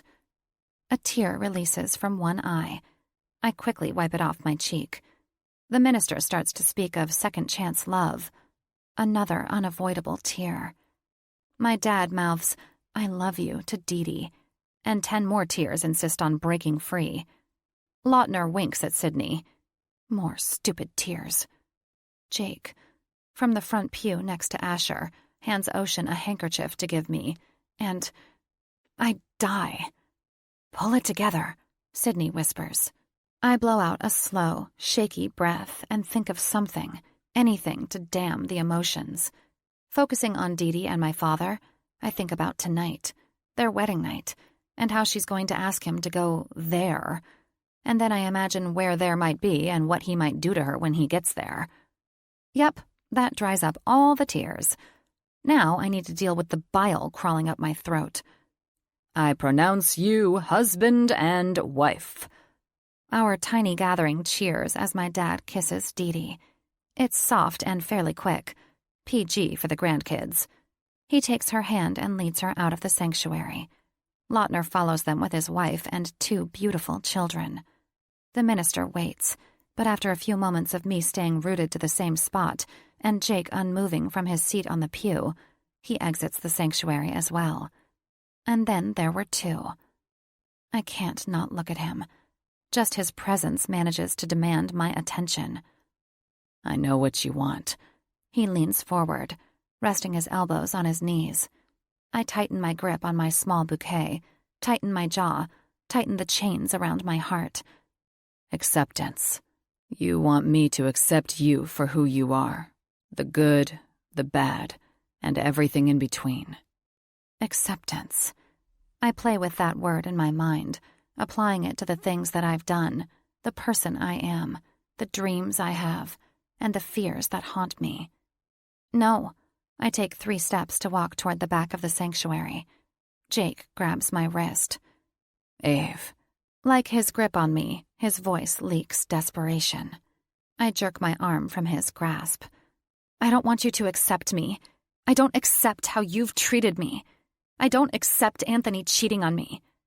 But here's the thing with acceptance. It's not really a choice. Not accepting something doesn't change the fact that it happened or that something just is. Acceptance is this illusion that we're in control. I unknowingly had a relationship with a married man. It happened. You choosing to accept it doesn't change a single thing. So if your acceptance is simply your brain finally wrapping itself around reality, then yay for you. Good job, Jake. Whatever helps you sleep at night. My feet move on their own, spurred by the self-preservation signal from my brain. Just as I reach the back doors to the sanctuary, Jake's defeated voice stops me. So that's it? We're over? There's nothing I can say to make things right between us? Not a million sorries for what I said to you? Not begging you to forgive me for letting my past and all my resentment toward my past tear us apart? Nothing? I chuckle, but it's the kind that hurts. The kind that steps up to take the pain when you're just too cried out. The English language has hundreds of thousands of words. There's always something to say. Chapter 25. A week ago, we said goodbye to Dad and Dee Dee as they headed off on an impromptu honeymoon in a rental car pointed toward wine country. Today, I had a job interview. I got the job, I interrupt Lautner as he drones on about some object he pulled out of a kid's nose today. Sydney hands me another slice of pizza as everyone at the table gives me their attention. Lautner doesn't look bothered by my interruption. He holds a hopeful gleam in his blue eyes. It's just part-time, so I'm not quite ready to move out. I give him a tiny cringe of apology. No one said you have to move out. He grins. Why does he have to be so perfect? And why did he fall in love with Sydney before I had the chance to take him for myself? That's great, Ave. And you think your hand is good? You'll be able to massage people? Sydney nods to the kids when Ocean asks if they can be excused from the table. I want a table with kids who ask to be excused, and a husband who lovingly welcomes the homeless and jobless. One step at a time. It's a barefoot bar. I'll be fine. But I need to find something else to supplement that income. Also, I've been contacting some friends looking for a roommate. I'm pretty sure it's going to be a while before I can rent on my own. I take a bite of pizza. Sydney and Lautner stare at me, eerily still and expressionless. On second thought, they look utterly shocked. Yeah, that's the vibe I'm getting. What? I shrug. Who are you? Sydney chuckles, a nervous kind of laugh. What happened to you between Milwaukee and here? I sigh, wiping my mouth. The past month has bestowed several heavy doses of reality upon me. Love, heartbreak, loss, humiliation. Maybe I found God again. Wouldn't that make Dad proud? Sydney nods in micro-increments, eyes slightly narrowed. Give us a minute, babe. Lautner pauses the pizza at his mouth. Take the rest." She shoves the box in his direction, tossing him a wicked smile. I love their story, their looks, the exchanges that say so much about how hard they worked to get to this point in their life. Will I ever share that same smile? The same kind of love?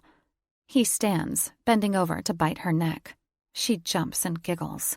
Her smile settles into something more somber and sympathetic when he saunters off with the rest of the pizza. Her attention returns to me. If Jake said he's sorry, and you love him, what's holding you back? Sydney sets her napkin on the table and leans back in her chair, arms folded across her chest. Why did you wait so long to tell Lautner about Ocean? She frowns. I shake my head on a slow sigh. It's not a real question. I know the answer. I know you were crippled by fear, the idea of rejection, and the need to protect your heart. Well, I lean forward, resting my arms on the table. I'm doing the same thing. I'd say it's a Montgomery trait, but I think it's a human trait. If Jake were emotionally stable, free of a troubled past, if he simply had this knee-jerk reaction to my confession, I think it would be easier to... Forgive him? I shake my head. I forgive him, I just don't trust him. He has too many demons, and I'm a trigger for all of them. So you love him, you forgive him, but you don't think you can trust him? Bingo. Sydney's lips twist to the side. Dee Dee thinks he's quite the catch. Kind, loyal, protective. I don't sense she feels he's not trustworthy. But I'm Team Avery. So, if he's not trustworthy for you, then I support your decision. I never imagined you'd be the calm in the storm these past few weeks. But other than the makeup incident at the rehearsal dinner, you've been helpful with the kids. I love Ocean and Asher. That's nothing new. And what do you mean by makeup incident? Really? She curls a few strands of hair around her finger. So you didn't panic at the thought of seeing Jake? You didn't want to prove to him that you're your own person? Pfft, I didn't panic. I had an epiphany. Two totally different things. Laughter bubbles from Sydney's chest. An epiphany? Yes. I realized that I let him in my head to the point that I didn't know if my thoughts were mine or his. I shrug. The fact is, I like makeup and clothes. I like it when my hair looks nice and my nails are painted. If I don't use these things to measure my self-worth, then I don't see why it's a problem. She stands, gathering the dirty plates. Maybe you did find God. A smirk tugs at her lips. You do you, Ave. Just make sure you're not letting your ego and pride steal something that has great potential.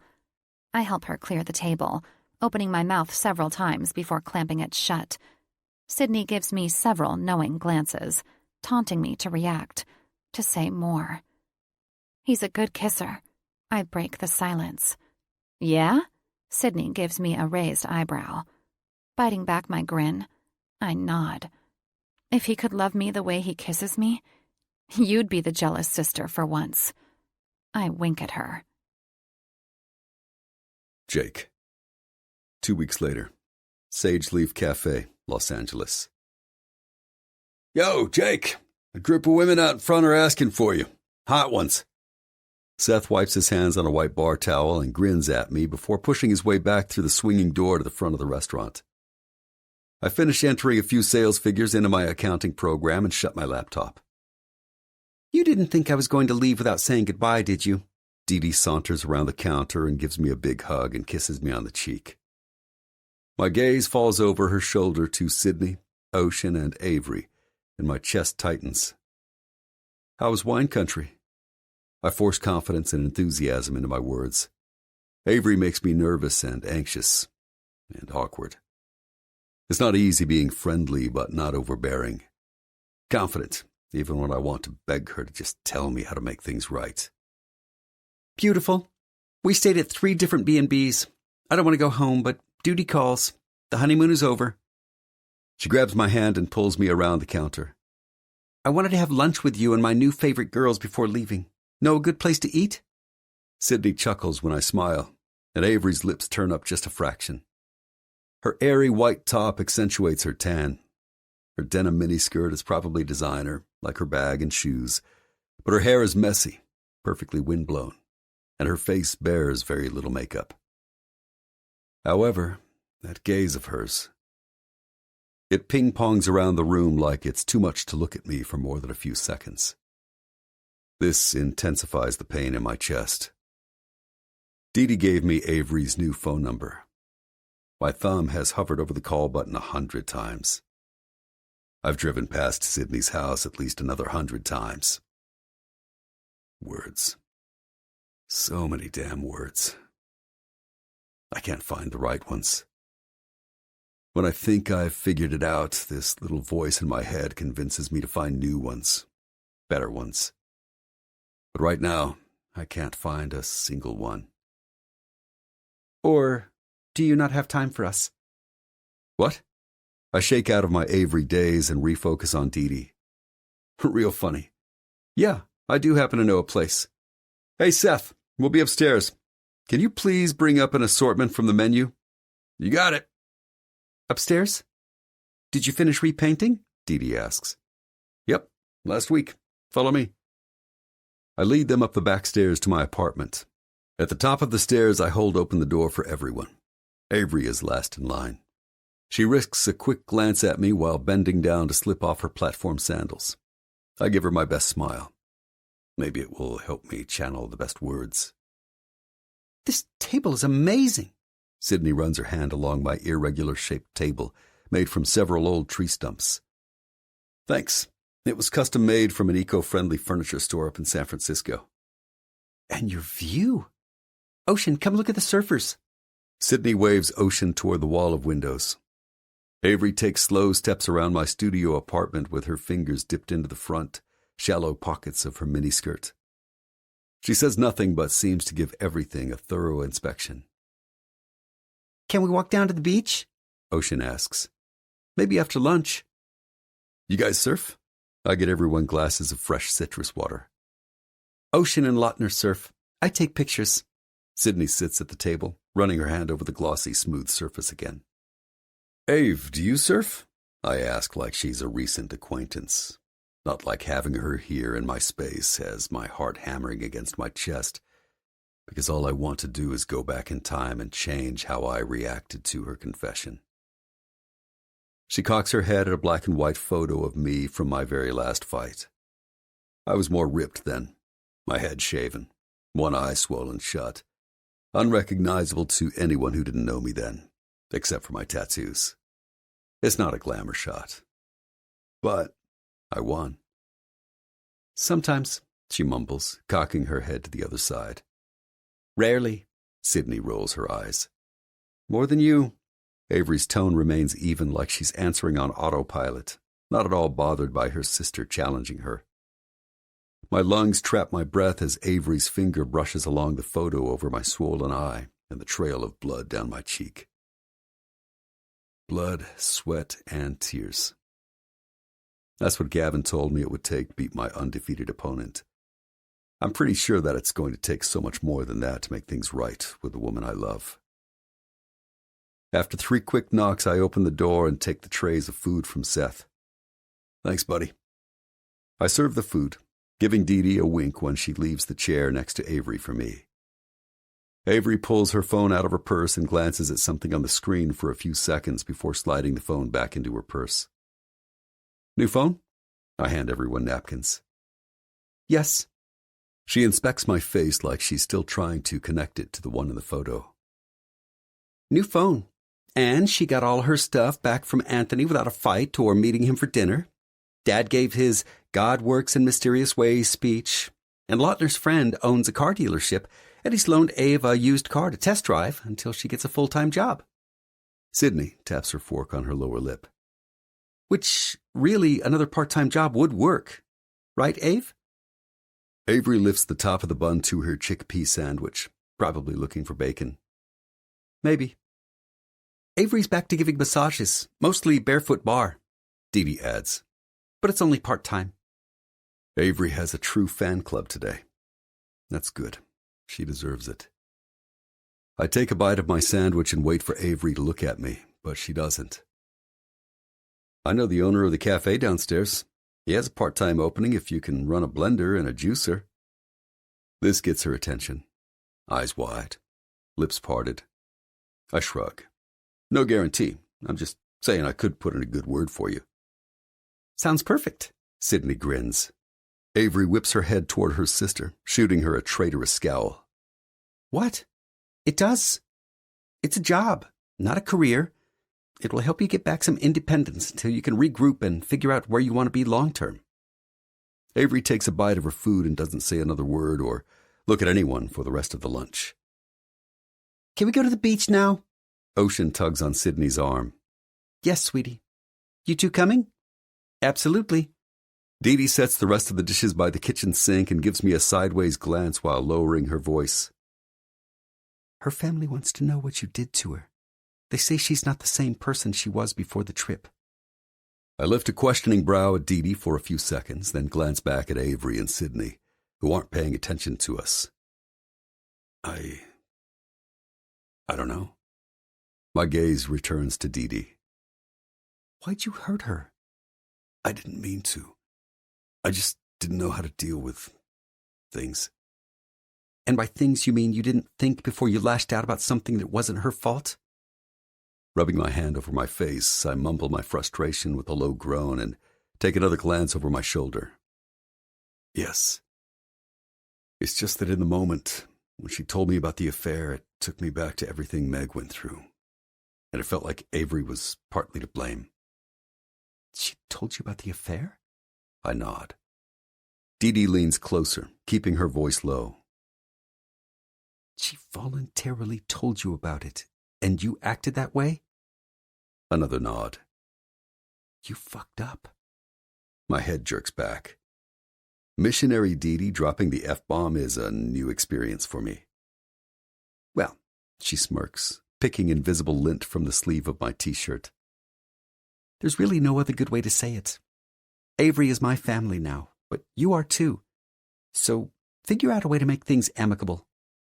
I shrug. They are. We just ate lunch together.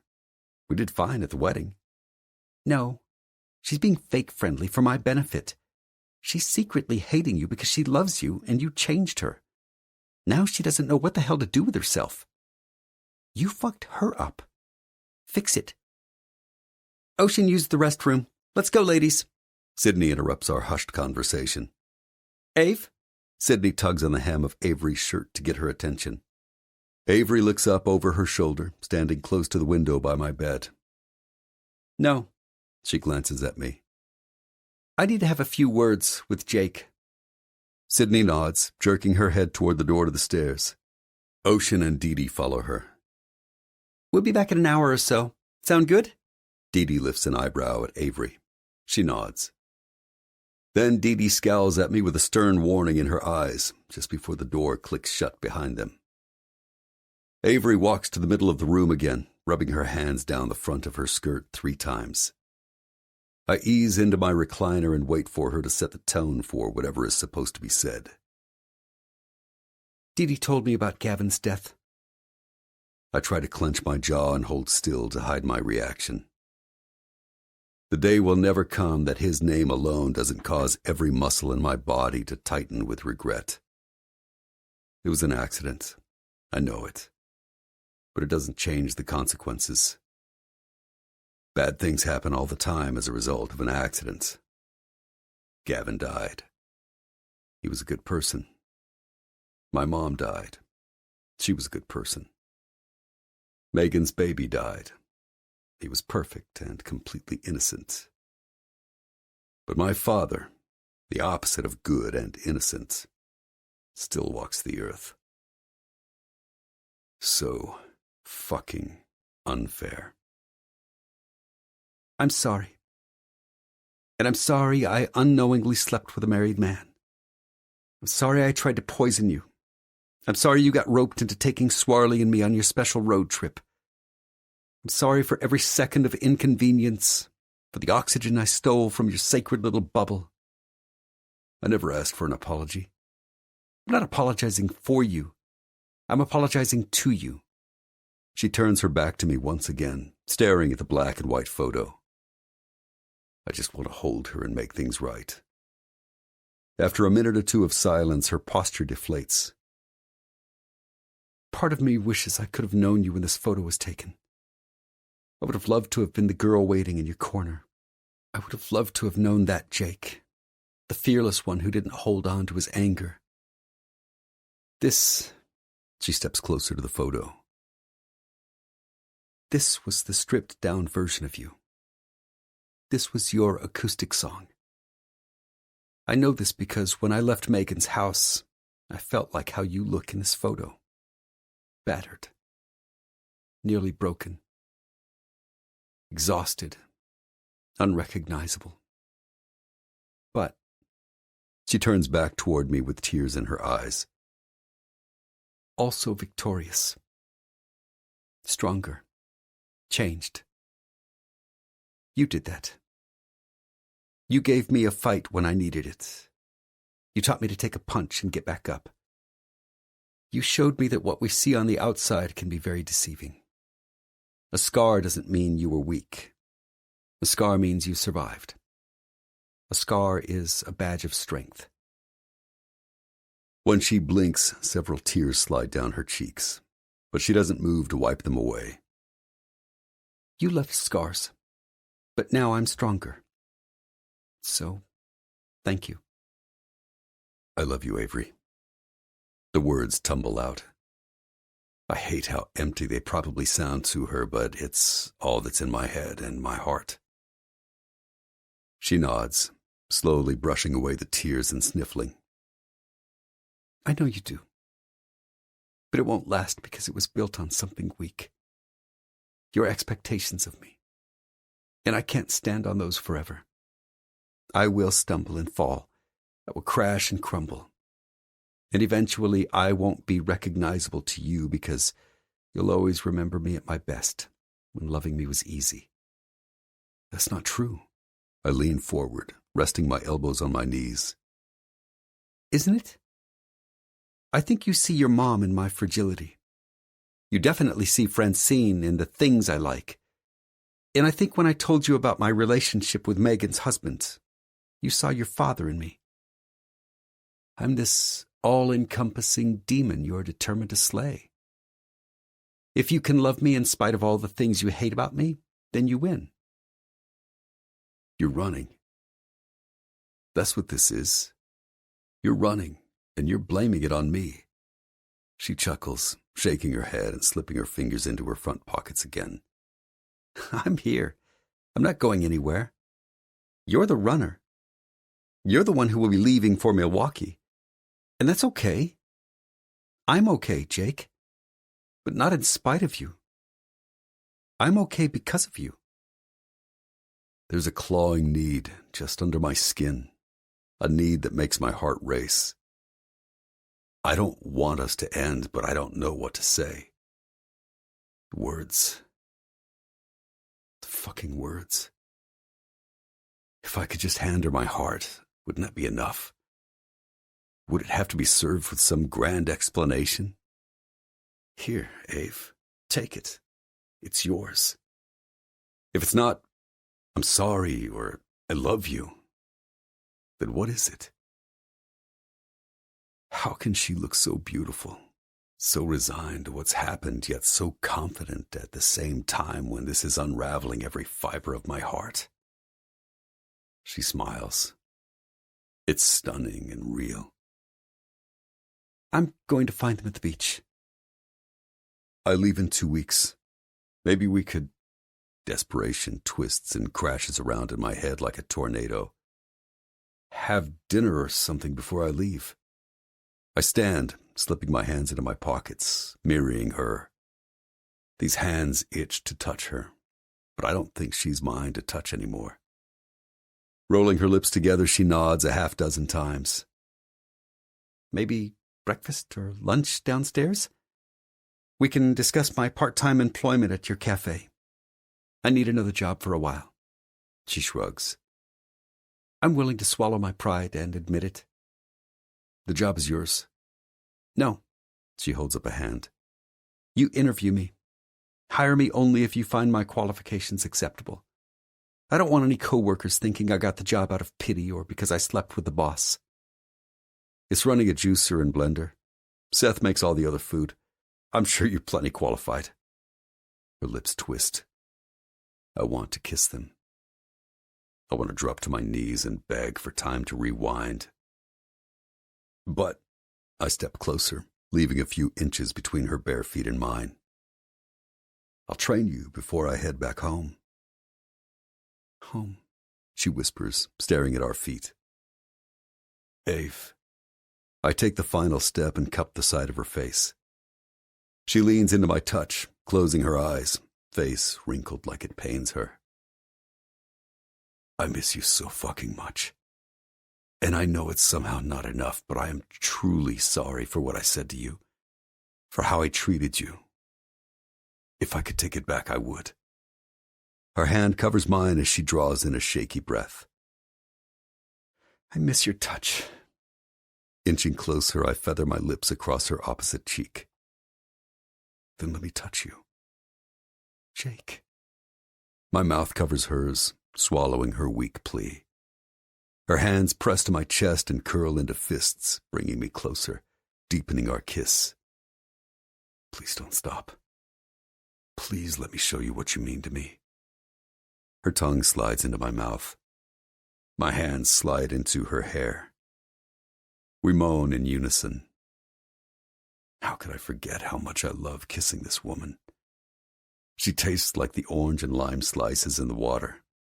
Her hair has a soft floral scent, and her skin, it's all my hands ever want to touch. She's just all I ever want. Stop. She pulls away, breathless, pressing the pads of her fingers to her lips, wide blue eyes, unblinking. I'm not her. Her head inches side to side. I'm not the girl you can manipulate with a kiss or empty promises. Not anymore. Ave.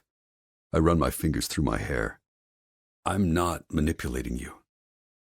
You are. You're distracting me. And you're good at it. But it's all wrong.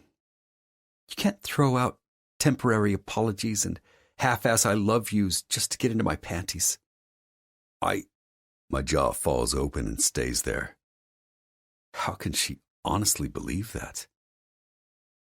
Because that's all she's ever known. I don't want into your panties. I want into your heart. Into your life. I'm supposed to believe that you don't want into my panties. She crosses her arms over her chest, flipping her hip out to the side. My eyes roll to the ceiling while I rest my hands on my hips, blowing out a slow breath. I like what's in your panties. A lot. But I return my attention to meet her expectant gaze. I want you and all that encompasses. Don't. She shakes her head, more emotion pooling in her eyes. When I told you about Steve, you didn't grumble and clench your fists like I scratched the side of your truck. You basically called me a whore, a home wrecker, a baby killer. No, Ave. Yes. Yes, Jake. That's how much you love me. I was honest with you and you punished me for it. You just gave up on us. I'm not giving up on us. I step forward. Avery steps back. You did. And now that I'm put back together, you can't just waltz into my life and decide you want me again. And you have no one to blame for it but yourself. You told me to stand the fuck up for myself. Well, this is me. And I'm not letting any man treat me like a whore ever again. She slips on her sandals and grabs the door handle. Then she freezes. It takes me a few seconds to figure out what's captured her attention. Releasing the handle, she picks up a ripped piece of paper from the entry table next to the door. Oh my God, she whispers. I close my eyes and sigh. You did this. My eyes open as she slowly turns toward me, holding up the paper with Anthony Bianchi's address on it. You're the reason he gave me back my stuff. The money. The phone. It was you. I don't respond. Not even a flinch. How? She shakes her head, brow wrinkled. How did you get this address? Sydney? Dee Dee got it from Sydney, but I don't say that. What did you do? Did you threaten him? Beat him up? I paid him a visit. There were subtle threats. He cooperated, so I didn't have to beat him up. I would have. I would kill for her. But I don't say that either. Why? She whispers. You know why. Her gaze slips. She lets the piece of paper fall from her hand. And then she leaves. Chapter 26. Avery. A week later, I stare at the string of texts from Jake. It was so nice of Dee Dee to give him my new number. Jake. The job is yours. We can have an interview if you feel better about it. Noon tomorrow? Bring a resume. Are you getting these messages? I tried calling you. The voicemail box isn't set up. Fine, Ave. It's been a week with no response. I get the message. Hope you found another job. I'm heading back to Milwaukee this weekend. I'm sincerely sorry. I wish you only the best. This weekend. That's 3 days away. Taking off? Heather, my friend who hired me to do barefoot bar massages, looks up as I slide my purse strap onto my shoulder. Yeah, if anything comes up, let me know. I can definitely fill in if one of the other girls calls in sick. Will do. Thanks, Avery. I resist the urge to take my tiny paycheck and shop for a new handbag. It's still hard to live on a budget. Old habits. Instead, I drive to Sydney's house and hope to catch lunch with my sister and my favorite little people. Hello? I slip off my sandals and shut the back door. Mom's sick. I want to swim. Will you watch us? Ocean shuffles into the kitchen, still in her pink nightshirt. I cringe. Well, I don't want to get sick, and you two squirts don't need to get sick, so yeah, let's hang out by the pool today. Have you had lunch? She shakes her head. Okay, I'll make some snacks. We'll eat outside. Ocean runs off. Asher, put on your swimsuit. I peek into Sydney's room. Hey, she mumbles, not opening her eyes or even moving from her fetal position. Did you call Dr. Lautner? No, he has a conference today. I'm sick, not dying. Anything I can get you? No, the kids want to swim. I'm on it. Text me if you need anything. A bowl. I need a bowl, in case I don't make it to the toilet. Ew, okay. I get her a bowl, surgically scrub my hands after leaving her room, and change into my bikini. I perch myself in the shade, on lifeguard duty. As the kids play, I stare at Jake's texts again. Why did it have to be you? I whisper. Me. Can we do the interview tomorrow? I stare at my screen for a good 5 minutes, waiting for a response that's not coming. As soon as I slip my sunglasses back on, my phone chimes. Jake. I hired someone this morning. Sorry. Did I do this to myself? Is this my pride and ego? How do I know where that line is if I can't see it? And I can't. I can't see the line. Everything in my life is blurry. Grunting a laugh, I shake my head. I honestly thought he was making up the job opening. For me. Because he loves me. Because he'd do anything to keep us connected. Even if it's in a small way like making me his employee halfway across the country. Another epic fail on my part. More bad judgment and inaccurate assumptions. Glad you found someone. Thank you. You're welcome. Nice, Avery. I close my eyes and pinch the bridge of my nose. Really? I just had to say, you're welcome. Why? Clearly because I can't let go. Jake's on this infinitely long string, and no matter how far he goes, I will always feel that string connected to my heart, tugging and pulling, reminding me that what we had was real. What we had was real. My hand presses to my chest. My phone chimes again. If you need your own space, or if you get evicted from your sister's house. You can stay in my loft while I'm in Milwaukee." I grin. There's no way I'm staying in his loft, but the fact that he's offering it, that he feels the pull of that string, it makes everything inside of me come to life. Why did it have to be Jake? The meanie, the bully, the crass-mouthed, over-tatted vegan. Why did my heart choose to take up residency in his lethal hands? "Thank you for the offer. I'll be fine." "I have no doubt that you'll be fine." Ouch. Letting go of Jake, in spite of all the terrible words that have been exchanged, feels like ripping off a Band-Aid 1 tiny millimeter at a time. Is this a mistake? Will my pride win at the expense of my happiness? But I draw in a slow breath of courage as the midday sun shifts just enough to steal my shade. On the off chance that I'm not fine, knowing where you hide a key would be nice. If you're okay with that. "No key. It's a code.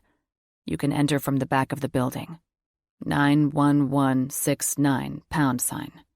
I giggle. Emergency 69? Get your mind out of the gutter. I giggle more. Daddy to the rescue. I turn. What are you doing home? Lautner rolls his eyes as a drenched Asher hugs his leg, saturating his dress pants with pool water.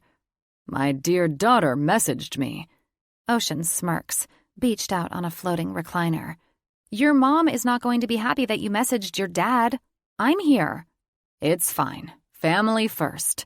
Lautner picks up Asher, not caring that he's so wet. Always Mr. Perfect. You know it. He grins at me. Let's go check on Mommy. He kisses Asher's wet head of blonde hair. Me. Need help? I erase it, having second thoughts. Third thoughts. 400 thoughts. I have so many thoughts warring in my head that I can't make sense of my life at the moment. Jake's leaving. That's good. Distance is good. I'll move on. He'll move on. We will simply go down in history as a close but not quite relationship. Need help packing?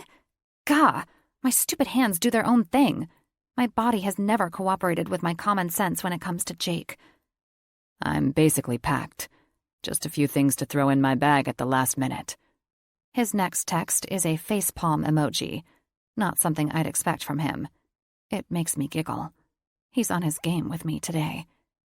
Yes, of course I need help packing. Please. I'll iron your jeans while you make me dinner? Who irons jeans? What am I doing? My teeth dig into my lower lip, suppressing the grin wanting to crawl up my face. He's leaving. I'm staying. We are toxic together. Nothing good can come from going to his place, ironing his jeans, sharing a meal. We can't be in the same room without wanting to kill each other or rip each other's clothes off. I'm here. If you want to iron my jeans, I'm here until Saturday. 4 hours later, I stare at the back stairs to his loft. He has a motorcycle parked next to his truck. I fidget with the long cuffs to my white boyfriend shirt. Then I tuck in just the front before smoothing my hands over my worn denim capris.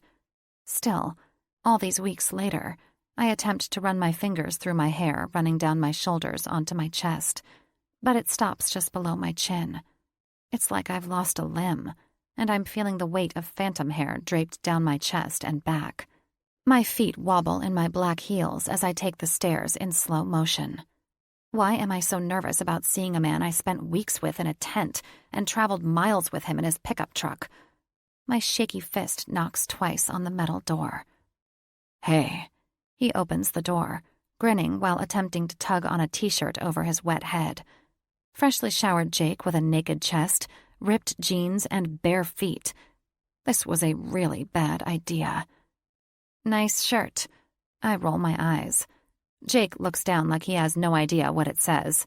There's a hand flipping a coin. Heads, I get tail. Tails, I get head. It's just a shirt, not an agenda. I nod once, eyeing him with caution as I step inside and slip off my impractical yet highly stylish heels. He shuts the door. Something smells good. I wring my hands together. Gah, I'm so nervous. It's a curry dish. I think it's actually the rice cooking that you smell. I love the smell of rice cooking. I smile and nod. Bobbing my head is all I can do since my voice wants to shake as much as the rest of my body. We stand nearly toe to toe. I think it's out of habit. When you spend weeks with someone in such close quarters, the boundaries of personal space get skewed. It also happens when your favorite place to be with that person is as close as your bodies can get, touching at all points. Can I get you something to drink before you start ironing? I laugh. Do you even own an iron? Jake smirks as his hands work a large knife, chopping red bell peppers. No, there's a dry cleaner across the street. If I need something pressed, I let Saul do it. So you lured me here under false pretenses? My resolve weakens with every second I spend near Jake. Time is magical. It doesn't erase things, but it gives a different perspective. There's a shift in magnification. The negative blurs over time, and the good moments, the important ones, they linger and intensify. They become the drug. You want more of those moments, and the risk that held little worth gains value with each passing day. Has Jake become worth the risk? Is that why I'm here? He pauses, glancing up at me as I lean my hip against the adjacent edge to the counter, hands tucked into the back pockets of my denim capris. His gaze slides over me as a slight wrinkle forms along his brow. Maybe. The tension in his expression vanishes as he returns his focus to the chopping board. But I thought you could look around the place and see if you have any questions, in case you decide to take me up on my offer to stay here for a while. I glance around at the large space with exposed beams, a bed in the far corner, an open door into the bathroom. Clearly, you can find everything, but I'll show you how the remotes work for the lighting, the shades to the windows, and I'll make sure you understand the security, including the cameras around the building. He pauses again, this time keeping his chin down.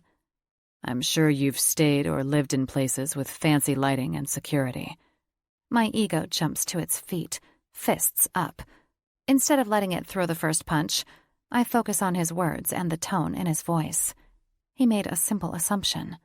The assumption was correct. No underlying tones of accusation or disgust. I have, but you should show me anyway. It's probably a little different than what I've encountered. I give myself a mental high five. Look at me being a mature adult. He slides the sliced peppers off the cutting board into a hot sauté pan where they sizzle and crackle. Are you taking your time driving back to Milwaukee? Camping along the way? Jake stirs vegetables, keeping his back to me. I'll camp 2 nights. I need to get back and start working on the fall menu. Also, I have friends visiting next Friday. They're staying with me for a week or so. You have friends? He shoots me an evil look over his shoulder. Hey, I had to ask. He traps his lip between his teeth, eyes narrowed. Gah, I wish I could read his mind. Jace and Mo visit this time every year. He clears his throat. It's odd. Something feels off. Jace was a fighter, too. That's how we met. Mo is his, sister. And she was his agent. Now they recruit MMA talent together. He trains. She does all the rest. Mo? Beth Ann said you took Mo on your summer road trip 2 years ago. Is this the same Mo? Yep. So, you and Mo were a thing? He shrugs, dumping coconut milk into the pan along with a ton of different measured-out spices. Jace had surgery on his shoulder that summer, and Mo had a fighter in L.A. she wanted to check out. It was last minute. We just decided to drive out here together. I return an easy nod and fake smile when he glances over at me. That, didn't exactly answer my question. Were we a thing? He shrugs again. I officially hate shrugs. I guess you'd say friends with benefits when it served a mutual need. I feel nauseous, probably from a bad case of delusion. In spite of one incident after another, I felt pretty damn special on our trip. Like I was the first woman Jake had taken on his sacred summer trip. I thought Mo was a guy. Stupid, stupid me. Maureen? He nods. She hates her name. And Jace is okay with you using his sister for these mutual needs? We're adults. I'm not jerking her around, making lifetime promises. It's sex. He's not exactly a saint either. It's sex. It is sex, not was sex. So, when they come to visit, do you, Jake turns the gas burner to simmer and covers the pan. Do I what? He wipes his hands and tosses the dish towel over his shoulder. I roll my eyes. Why does he have to be such a dick about this? He knows damn well what I'm implying. Meet needs, Jake. Does she sleep in your bed and suck your dick? Pressing the heels of my hands to my forehead, I sigh. I shouldn't be here. Why? Letting my hands flop to my sides, I give him a wide-eyed look. Why? Why? Heat burns my cheeks as rage crawls up my chest, constricting my throat. Because we are terrible together. Because you say terrible things to me. Because you're leaving. Because I can't stop thinking about you, but I need to stop thinking about you. Because you can't figure out the 3 fucking words that you need to say to me. And because next Friday you'll be in Milwaukee with Mo in your bed. Jake's head inches back as his eyes widen like saucers. Son of a bitch. I have done so well with this. After the makeup incident at the rehearsal, I put myself together, stood up for myself. I slipped a bit when I let him kiss me here last week, but I quickly righted that wrong. I've fallen headfirst off the wagon. Why are you here, Ave? It's not to iron my jeans or help me pack. He steps closer. I step back. We cannot be close. Our brains shut down when we get too close. Are you here to tell me what I need to say to make things right between us? Are you ready to stop playing this stupid guessing game with me? I love you. I am sorry. What 3 words? Those are good words. I'm an idiot. How do you like those 3 words? I need you. I want you. Are those the right words? He takes another step and grabs my wrist to prevent me from distancing myself from him. When I try to pull away, he tugs me closer, hugging my arms to his chest. His gaze slips to my hand. Nice nail polish. Those are 3 words. Are they the ones you're looking for? That's exactly what I'm talking about, you big jerk. All attempts to tear myself away from his hold are futile. You're judging me because I have nail polish on my nails. I bet you were judging me when I walked in here with those $500 shoes, and my handbag that's made of dead cowhide, and my makeup that's covering up the bags under my eyes from lack of sleep. You can't love me unless I'm the person you created in your head. That's not... I bring my other hand to my mouth and my cheeks puff out. Oh, God. I'm going to be sick. Sydney will pay for this. She's always grabbing the wrong water glass off the counter. Could there possibly be worse timing? Ave? Jake loosens his grip on me. I shake my head and pull away, keeping my mouth covered as I dart in the direction of the bathroom. Before I can shut the door behind me, I drop to my knees and expel the contents of my stomach as sweat beads along my brow. Go! I hold out a flat hand as Jake hands me a cup of water and a wet washcloth. I don't want you to see this. Too late. He presses the washcloth to my forehead and shoves the glass of water into my hands as I sit back on my heels, wiping my mouth with a wad of toilet paper. Stay back. You don't want this. Sydney's sick. It's contagious. Just... I take the water, rinse my mouth, and flush the toilet. He helps me to my feet. Yuck. I frown at the few splatters of vomit on the floor by his toilet. I'm sorry. I swish some water again and spit in the sink. I forgive you, he whispers. Barely even a whisper, but I hear it. I glance up at his reflection in the mirror. He leans his shoulder against the doorframe, crossing his colorful arms over his chest. Coughing on a bit of sarcasm, I shake my head. Gee, thanks. It's good to know that vomiting on your floor isn't unforgivable in your high standards. I don't give a fuck about my floor. I set the glass on the vanity and turn toward him, peeling a few strands of hair from my face. Why does he look so tortured with his lined forehead and downturned mouth? I'm saying it for me. And I'm saying it for you. I'm saying it for us. Those are the words, aren't they? The 3 words. I forgive you. Tears burn my already red eyes. I don't want his acceptance. I want this. His love feels incomplete without his forgiveness. All I've wanted to hear are those 3 words.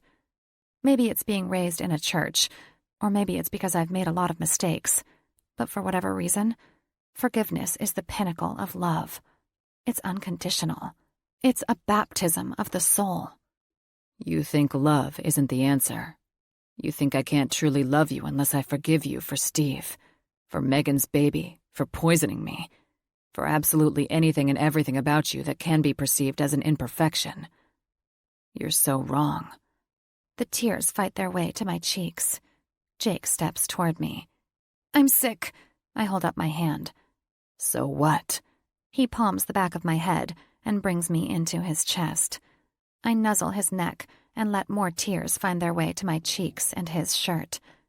Ave, I forgive you because I love you. You think love is not enough, but it's everything. It's all-encompassing. It's overpriced shoes and dead animals used to make bags.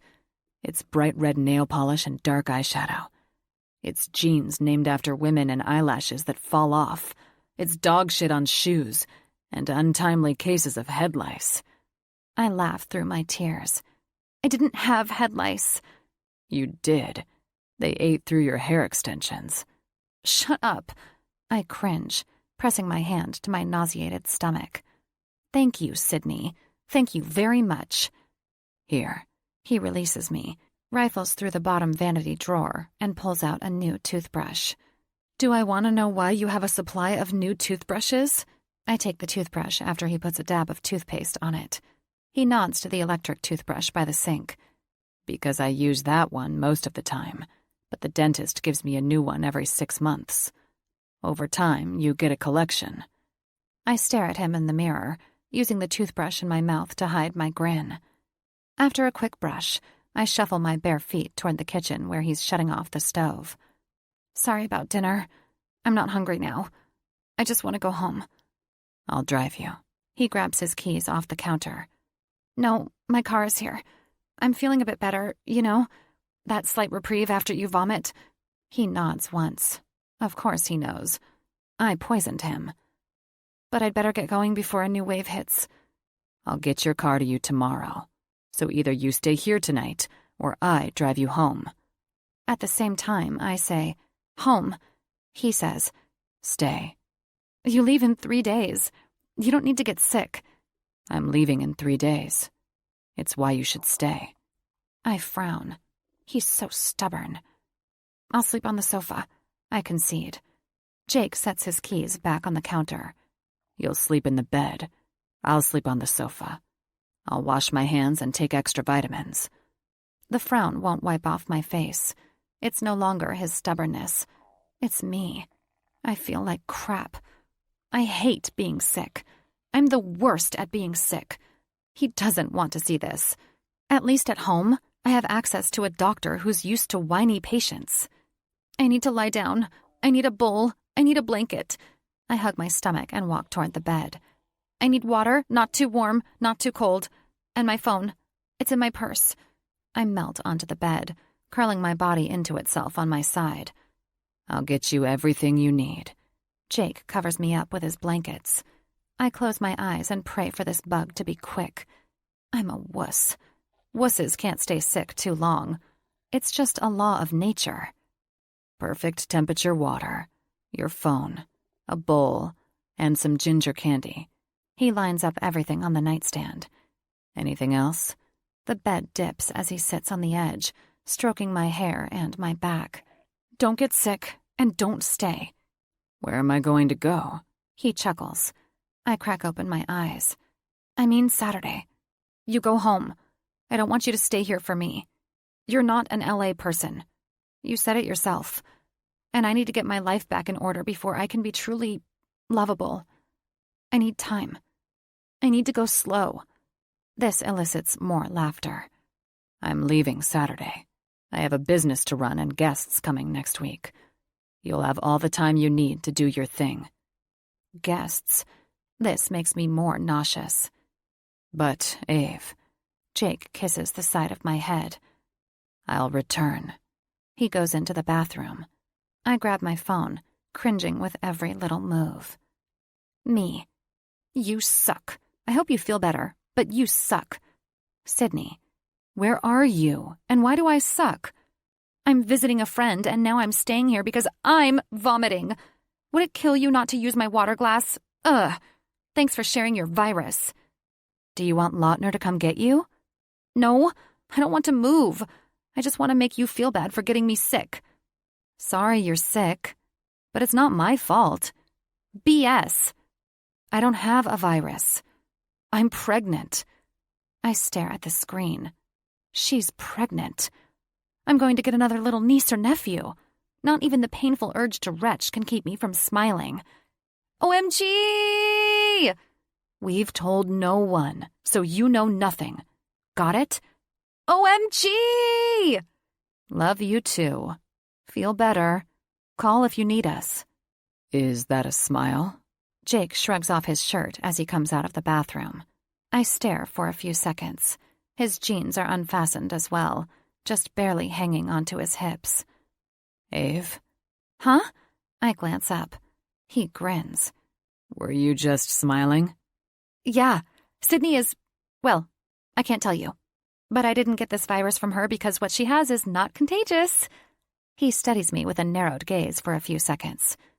So she's pregnant? I did not say that. Got it. He winks. I refocus on his abs and a bit lower. It distracts me from my nausea. I'm going to eat. Will that bother you? My gaze snaps back up to meet his knowing eyes. He smirks. No. I'm going to get you some coconut water. I want you to drink it before you go to sleep. He's my Lautner. Why does this bring tears to my eyes? Because he's leaving on Saturday. Because Mo will be with him next week. Because I love him. Okay, I whisper around the swell of emotion in my throat as I roll to my side again, putting my back to him. A few seconds later, there's a pounding noise. I glance over my shoulder. He's pounding a hole into a young coconut. He's giving me coconut water from an actual coconut.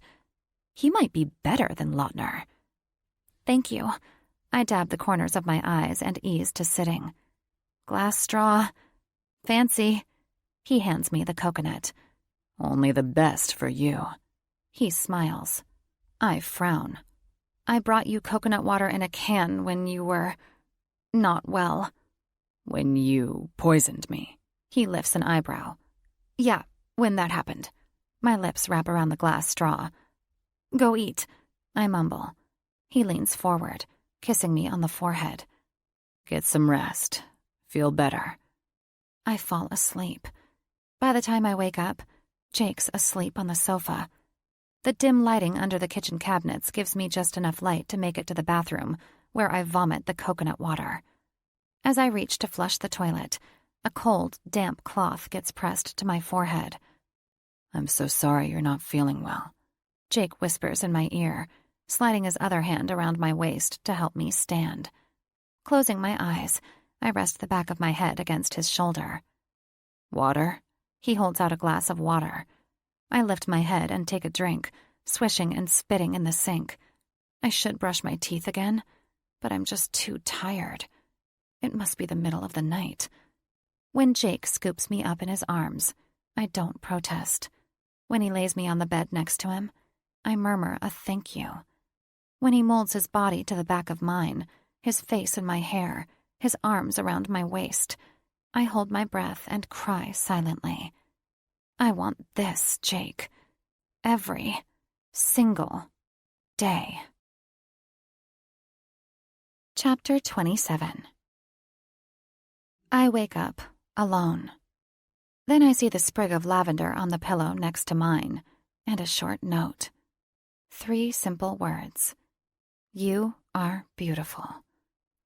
Below the pillow is a small bowl of granola and berries, with what I assume are edible flowers garnishing the top. I scoot myself up to sitting, glancing around the room. No Jake. Taking a slow breath, I check in on my body. I feel better. No nausea. Dr. Matthews cured me. Take that, Dr. Lautner Sullivan. I eat the granola and fruit, passing on the flowers. They are too pretty to eat. And what if they're not edible? What if they're payback for the mushroom incident? Pulling my hair back into a ponytail, I rinse off in the shower, brush my teeth, and put back on my blouse and capris. It's not the first time I've worn dirty clothes. His truck and motorcycle are out back, so Jake must be down at the cafe. I make my way down the stairs, my heels clicking on each wooden step. Good morning. Seth smiles, rushing past me with plates full of food. Jake's out front. He calls just before pushing through the swinging door. I follow him. A giggly girl bats her eyelashes at Jake as he shows her how to use the juicer. Must be the girl who got my job. She has long, blonde hair. Long like mine used to be, only I think hers is all her own. And she's definitely younger than me. Her smile loses a touch of momentum when she spies me. Jake turns. Morning, Ave. His smile beats hers by miles. Feeling better? You look better. I nod, trying to ignore the girl who got my job and the way she's eye-fucking Jake. My memory jumps back to him without his shirt, coming out of the bathroom, and that glorious V-cut below his abs, and those faded, unfastened jeans. Coffee? Jake asks, wiping his hands. Juice? I have this sadistic need to watch him show New Girl how to run the juicer. Who knew my jealous side had such an appetite? Ginger, apple, lemon, cucumber. He fires off to New Girl while taking the order of the next person in line. A minute later, New Girl hands me my juice, giving me the once-over and a catty smile. He should fire her. She's bad karma. I can feel it. Jake's girlfriend? She asks. I take the juice. Avery, Aspen. Aspen, Avery. Jake introduces us just before disappearing to the kitchen. Was that his way of avoiding Aspen's question, preventing me from answering her? If not, she leans in and whispers, I call dibs. Dibs? Did she really just call dibs on Jake? Aspen? Mo? Stiff competition. Before I sharpen my claws on her perfect skin, I turn and retreat to the kitchen. Seth gives me a friendly nod as he and Jake assemble plates and bowls of food. Juice okay? Jake asks as he perfectly garnishes a plate of some kind of hash and gravy with mushrooms. I nod, sidling up to him. Lifting onto my toes, I press my lips against his ear. 3 words. I need you. His hands still as he pulls away from me just enough to see my face. If he can't read my come hither expression, then he needs a thick pair of glasses. Ave, I'm in the middle of the breakfast rush. Seth takes the plate from Jake and runs it out front. Rejection sucks. Would he reject Mo? Or perky little Aspen? And the only thing that sucks worse than rejection is jealousy. 'Kay. I smile like it's no big deal, like I'm not embarrassed for suggesting it. Then I pivot and make my way up the stairs to get my purse and get the hell out of here before I say or do anything else that's impulsive and stupid. As I grab my purse, the door slams behind me. I turn. Before I can take a single breath, Jake's hands frame my face and his mouth crashes against mine. It's all-consuming. It burns through my skin as we stumble to the bed, clawing and tearing at each other's clothes. I moan as his tongue circles my nipple. My impatient hands tug down his jeans and boxer briefs.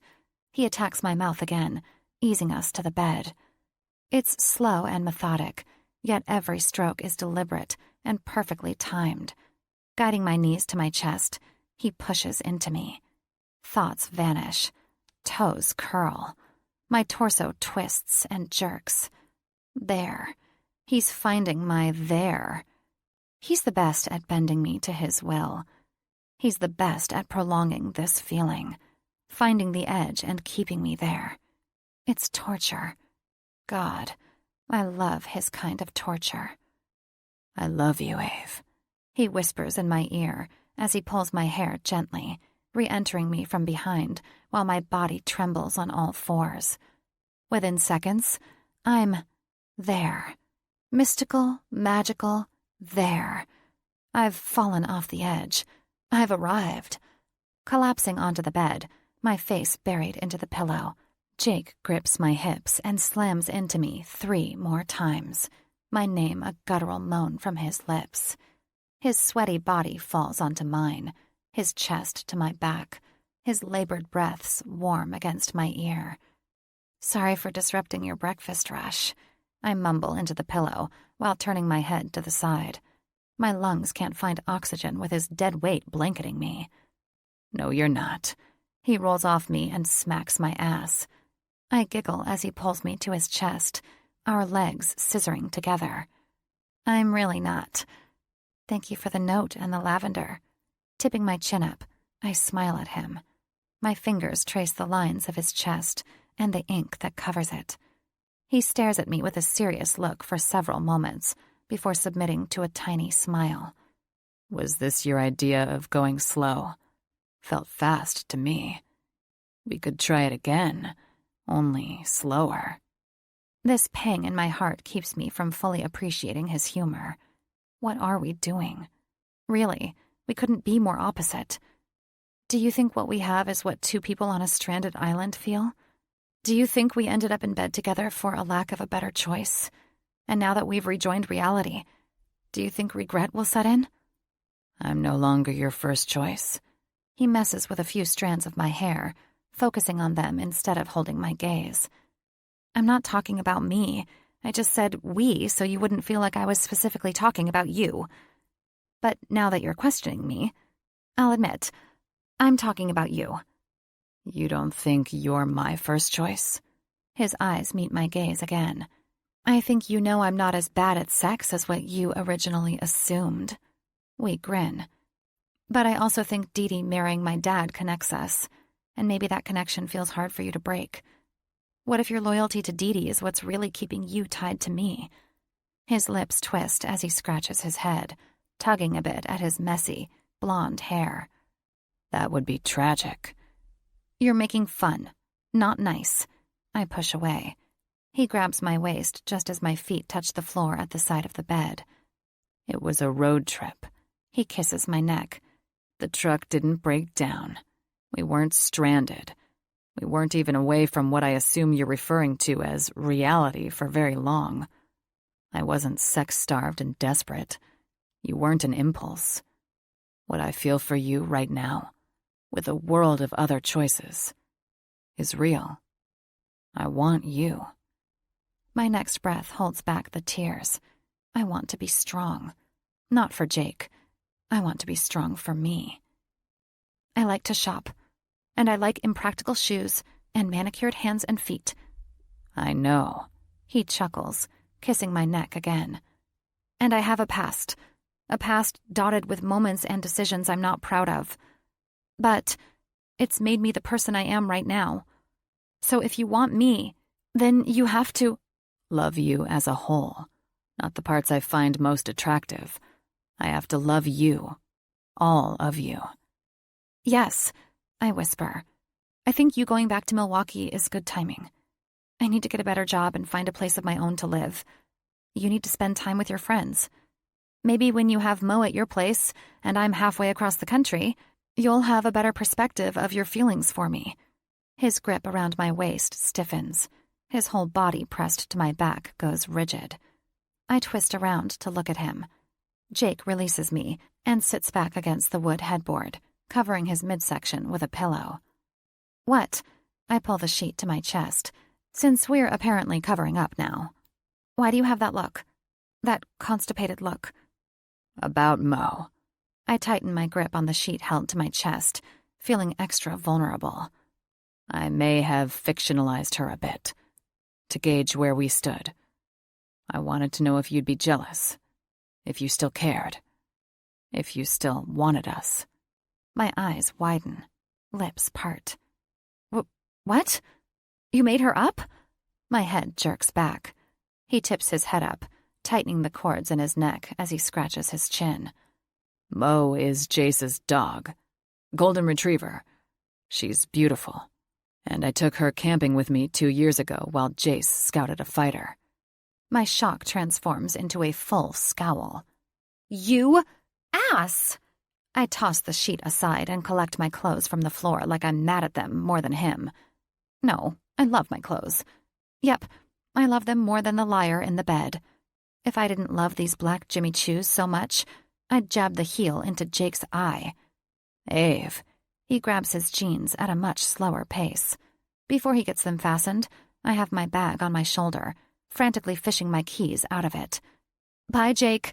Don't get eaten by a bear on your trip home. Or do. Avery. He chases me down the back stairs to my loaner car.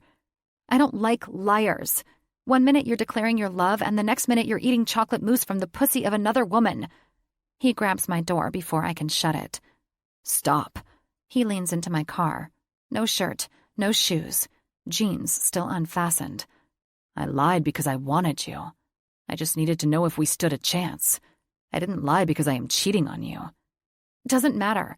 I try to pull the door shut, in spite of his body blocking it. He laughs. Laughs.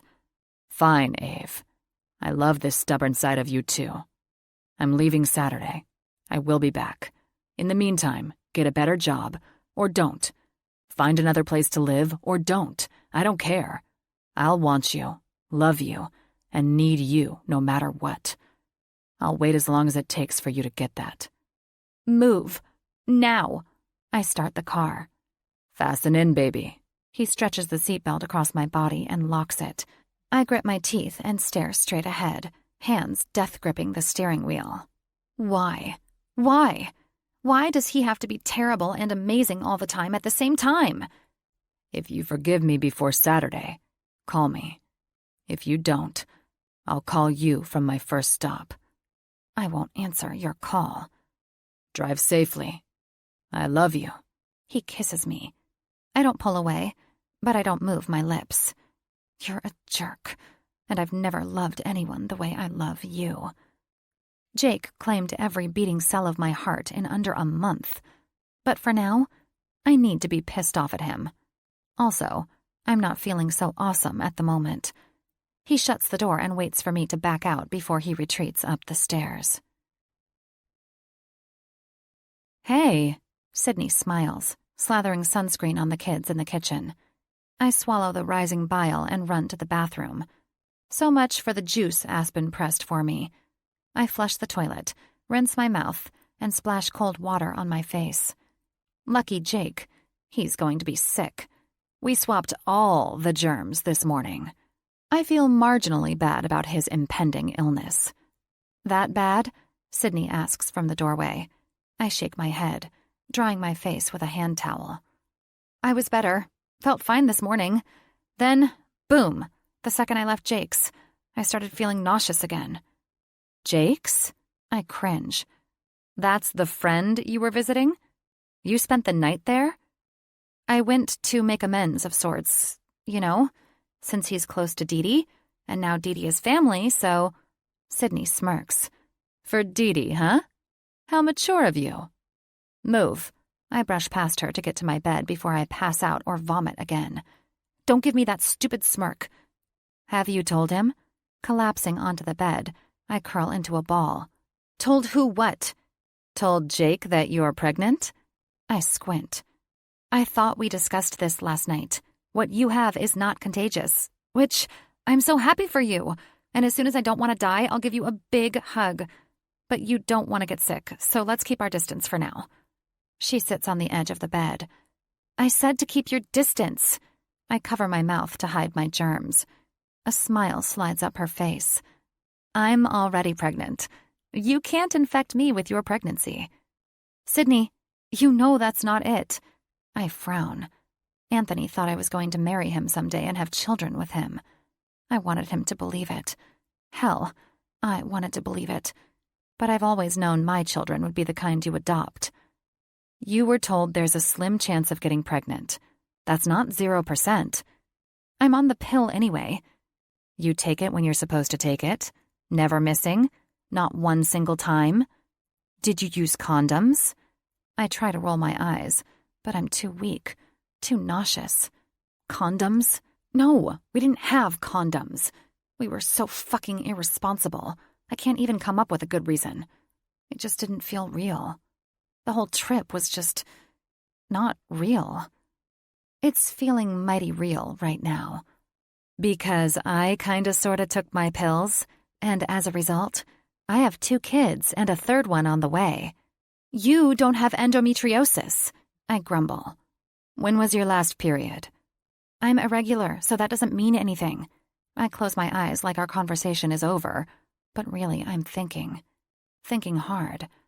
The more I think, the more nauseous I feel. It was before the chocolate incident, I think. No, after. God, I don't remember. They only last a few days. I was a mess. I'm still a mess. But it's been after Anthony. Do we know who the daddy is? What? I open my eyes again. Is it Jake or Anthony? I shake my head, rubbing my temples. I'm not pregnant. Well, there's only one way to find out. She stands. Be right back. Sydney leaves the room, yells down to Ocean to turn on a movie until she's done helping Aunt Avery with her tummy. I'm not pregnant. No, it's a virus. Or cancer. Or some awful parasite I picked up from bathing in unclean water. Not pregnant. Come tinkle on this. Sydney holds up a pregnancy test. I have 2 left. They're both yours. I'm not pregnant. Then the test should be negative. He's leaving for Milwaukee on Saturday. And he's a liar. And... Sydney grins. He's your baby daddy. I roll over, putting Sydney at my back so she doesn't see my tears. But my body shakes with emotion. Ave. No. The bed dips again as she crawls in next to me and hugs my back. A baby, Ave. You could be having the one thing you didn't think you'd have. And I know you want this. I've seen you with Ocean and Asher. You are so good with them. You have so much love to give. The nausea, the fear, the feeling of complete failure. I'm not married, and I don't even have my own place to live. And I don't have a good job. The timing is all wrong. No. Nope. No way. You cannot talk to me about bad timing. Hello? You're talking to the queen of bad timing. But, in case you haven't noticed, my life is perfection. All the bad timing, all the pain, all the missed opportunities. They led me here. I stare at the gray-blue wall while my sister hugs me. A baby. Give me those sticks. Chapter 28. Jake. She doesn't call or text. Part of me feels like I should try harder to make things right with her. But a bigger part of me feels like she needs space. It's what brought her to my place the other night. I have to believe it will bring her to me again. Maybe not today. Maybe not even in a few weeks. But eventually, I will wait. I'll wait forever. When should we expect you again? Seth asks when I close the tailgate to my truck, relishing the last day of balmy salt air as the sun stretches over the horizon. Hard to say. A couple of weeks? A couple months? He chuckles. Oh, what's that supposed to mean? Why would you be back in just weeks? To check up on Aspen. She's definitely worth checking up on. He winks. I give him a lifted brow. Behave. He salutes me. Would your indecisiveness have anything to do with her? He nods to something over my shoulder. It's Avery, pulling in next to my truck. Safe trip, man. Seth pats me on the shoulder before heading back around to the cafe. She came to say goodbye. That's something. I think. Slipping my hands in my front pockets to keep them from grabbing her and kissing her into submission, I make my way to her car as she gets out. Of course, she looks amazing in her fancy jeans, silver flats, and pink zipped hoodie. No makeup, maybe just some gloss on her lips. I'm dying. How the hell do I leave her? Hi, I smile. She shuts the door and shoves her hands into the pockets of her hoodie, shoulders high, chin tipped down. Hi. I was just getting ready to pull out. Good timing. I'm surprised you're out of bed. She glances up at me, wearing something between a smile and a cringe. This isn't good. I don't like that look. It's the nice knowing you look. I figured you'd leave early, and I didn't want to miss you because... She draws in a slow breath. My chest aches. She's telling me goodbye, but not a for now goodbye. A forever goodbye. There are words to be said before you go. Words, I echo her, trying to mask my defeat, trying to pretend that I don't know exactly what she's going to say. I shouldn't have lied about Mo. It was impulsive and risky. I just needed to know if I mattered to her anymore. I needed to see if there was even a twitch of jealousy. Just your words? Do my words no longer matter? Tension bleeds into my voice. I can't help it. I can't hide my desperation. Nope. She shakes her head, staring at her feet. Your words don't matter. My words are the only words that matter. They are the final words. And you can choose to accept them or not, but it changes nothing. Jesus, Ave. I step closer, unable to stop my hands from grabbing her face, forcing her to look at me as I rest my forehead on hers. Don't do this. I have to, she whispers, reaching for the zipper to her hoodie, pulling it down slowly. What is she doing? I pull away just enough to see her better.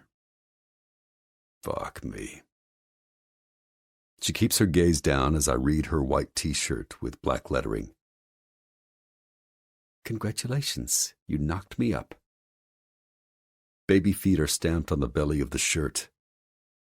Teary blue eyes glance up at me. I'm sorry. Her bottom lip quivers. I know what you're going to say.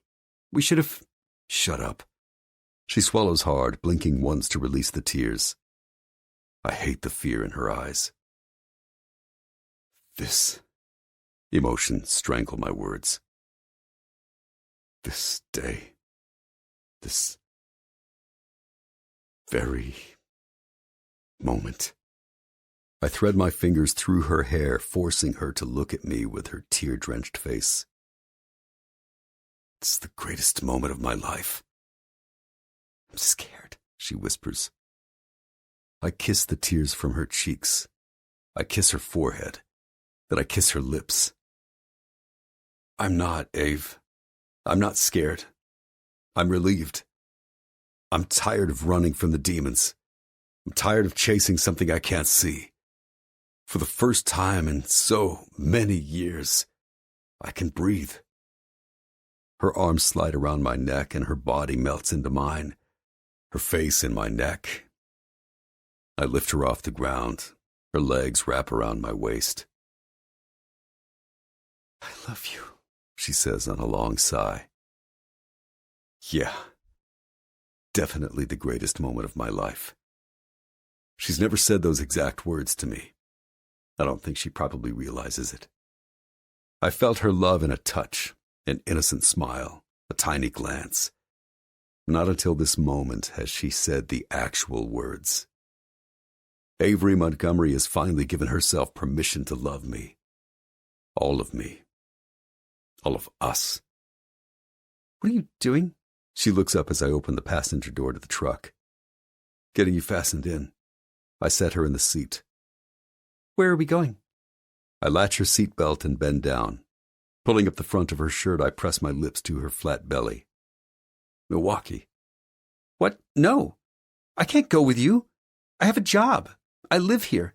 My sister is here. I need to... Shh, I grin, keeping my lips pressed to her stomach. We'll return later. You'll return. I need to stay here. The panic in her voice escalates. Lifting my head, I rest my hand on her leg, giving it a light squeeze as I nuzzle into her neck. Her fingers slide into my hair. Jake. Ave, do you know what I need? What? She whispers with slight resignation in her reply. You. That's it. So can you do me a tiny favor? I kiss her neck one last time and lift my head to capture her gaze. Can you just need me? Can you trust me to do everything you need? She blinks several times. I don't have anything packed. We'll stop along the way and shop. I grin. Avery tries to hide her delight by biting her lips together. Pregnant women shouldn't sleep on the ground in tents. I chuckle. We'll stay in the finest hotels. I don't have that much money. You should have the $40 you stole from me. But let's let that go. I wink at her. I'll cover our lodging. I have nothing, Jake. You have me. I press my forehead to hers and whisper, am I enough, Ave? Because you sure as hell are my everything. She smiles, eyes filling with more tears. Okay. Epilogue. I only needed Jake and our simple life, but he gave me more. A big wedding, a closet full of clothes, spa days, flowers, date nights, passion, adoration, love, and babies. If getting pregnant once was a miracle, then we've had 3 miracles in 5 years. A boy, then 2 girls. Is it wrong of me to love the lines on your stomach and the new shape of your belly button even more than I loved the pre-mom version of it? Jake stands behind me as I stare at my reflection in the full-length mirror. I'm sure many women judge me when they see me wearing a bikini with my stomach stretched out and distorted from 3 babies, 2 of them just over 9 pounds. I know this because, at one point in my life, I was that person judging others. I'm not anymore.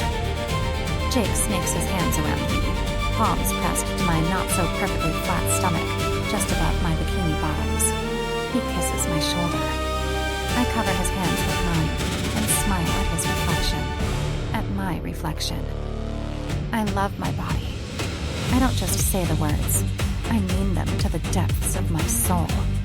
It's given us Tyler, Kylie, and Rylan. It's taken me many places. It's fed babies and held them. It's given my husband pleasure. I smirk. Jake bites his bottom lip, but it doesn't hide his grin or that look. I love that look. It usually ends with me being pregnant, but I love it just the same. There are a dozen or more packages at the door, Miss Blogger. His right hand slips below the waist of my bikini. I carried them inside, unpacked them, broke down the boxes, rinsed the sand and ocean off the kids, and packed their bags.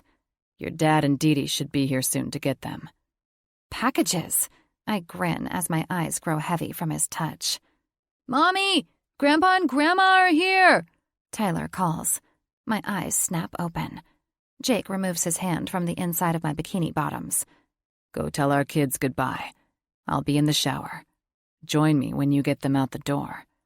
I turn, sliding my arms around his neck. A full week. We get a full week to ourselves.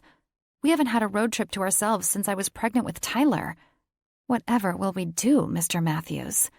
My eyebrows waggle at him. No computer, Mrs. Matthews. No, the Princess and Her Peas blog. All those items I just unpacked will have to wait a week to be tested and reviewed. Because he grabs my ass and brings me as close as possible to his firm body. We have a week without kids. A week in the RV. A week I will spend inside of you, beneath you, on top of you, all the fuck over you. Okay, princess? I grin. Okay. I like all of those scenarios. Specifically the one where I'll be joining you in the shower soon. But count to 500 before you turn on the water, because I'm going to get the kids off first with Dad and Dee Dee. Then I'm going to look at my new stuff. Old habits don't necessarily die hard.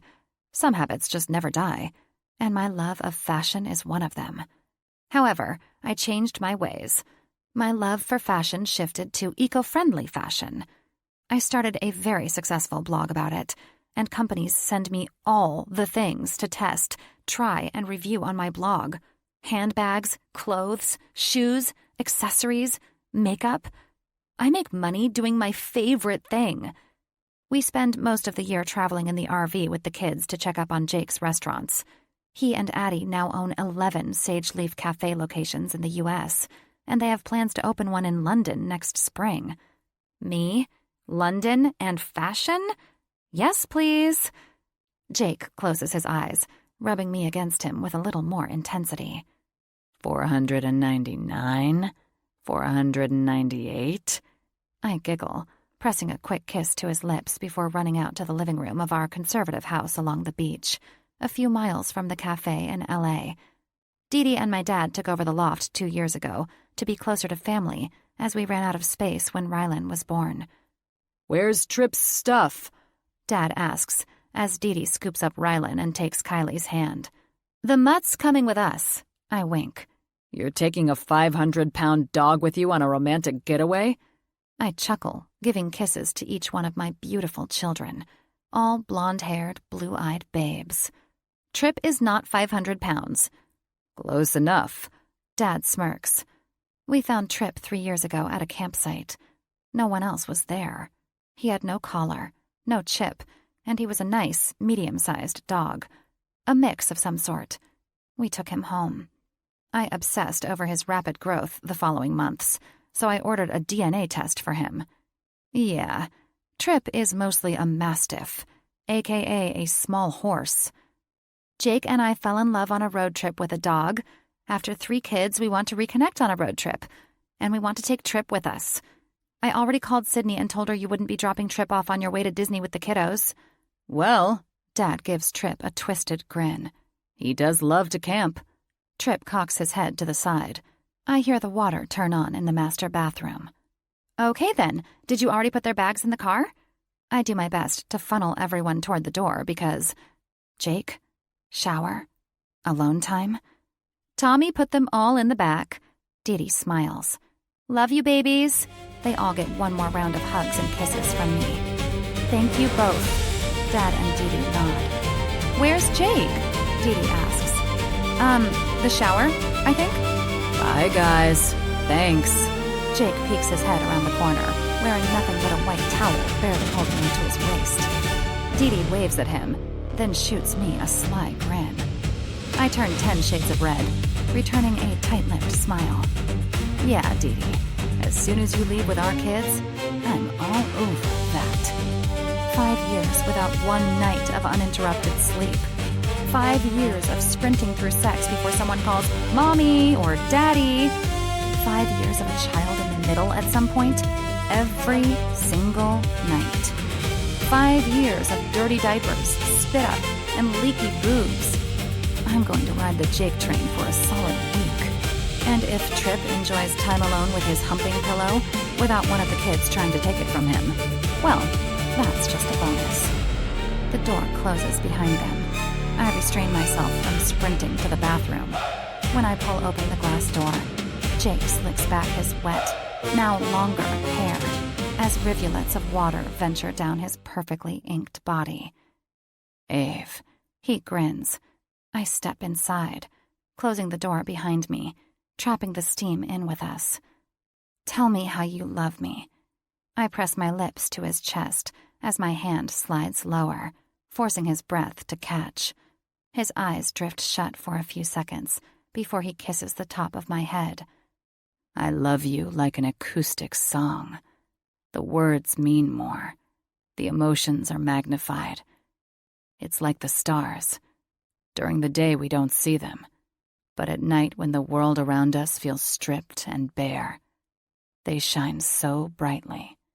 He ghosts his hands up my hips and brushes his lips over my cheek to my mouth. I've never seen anything as beautiful as you are in this very moment. Our love is flawed, but perfect. His tongue drags along my top lip. It's honest and open. It's naked, Ave. Our love is a naked love. This concludes Naked Love by Jewel E. Ann.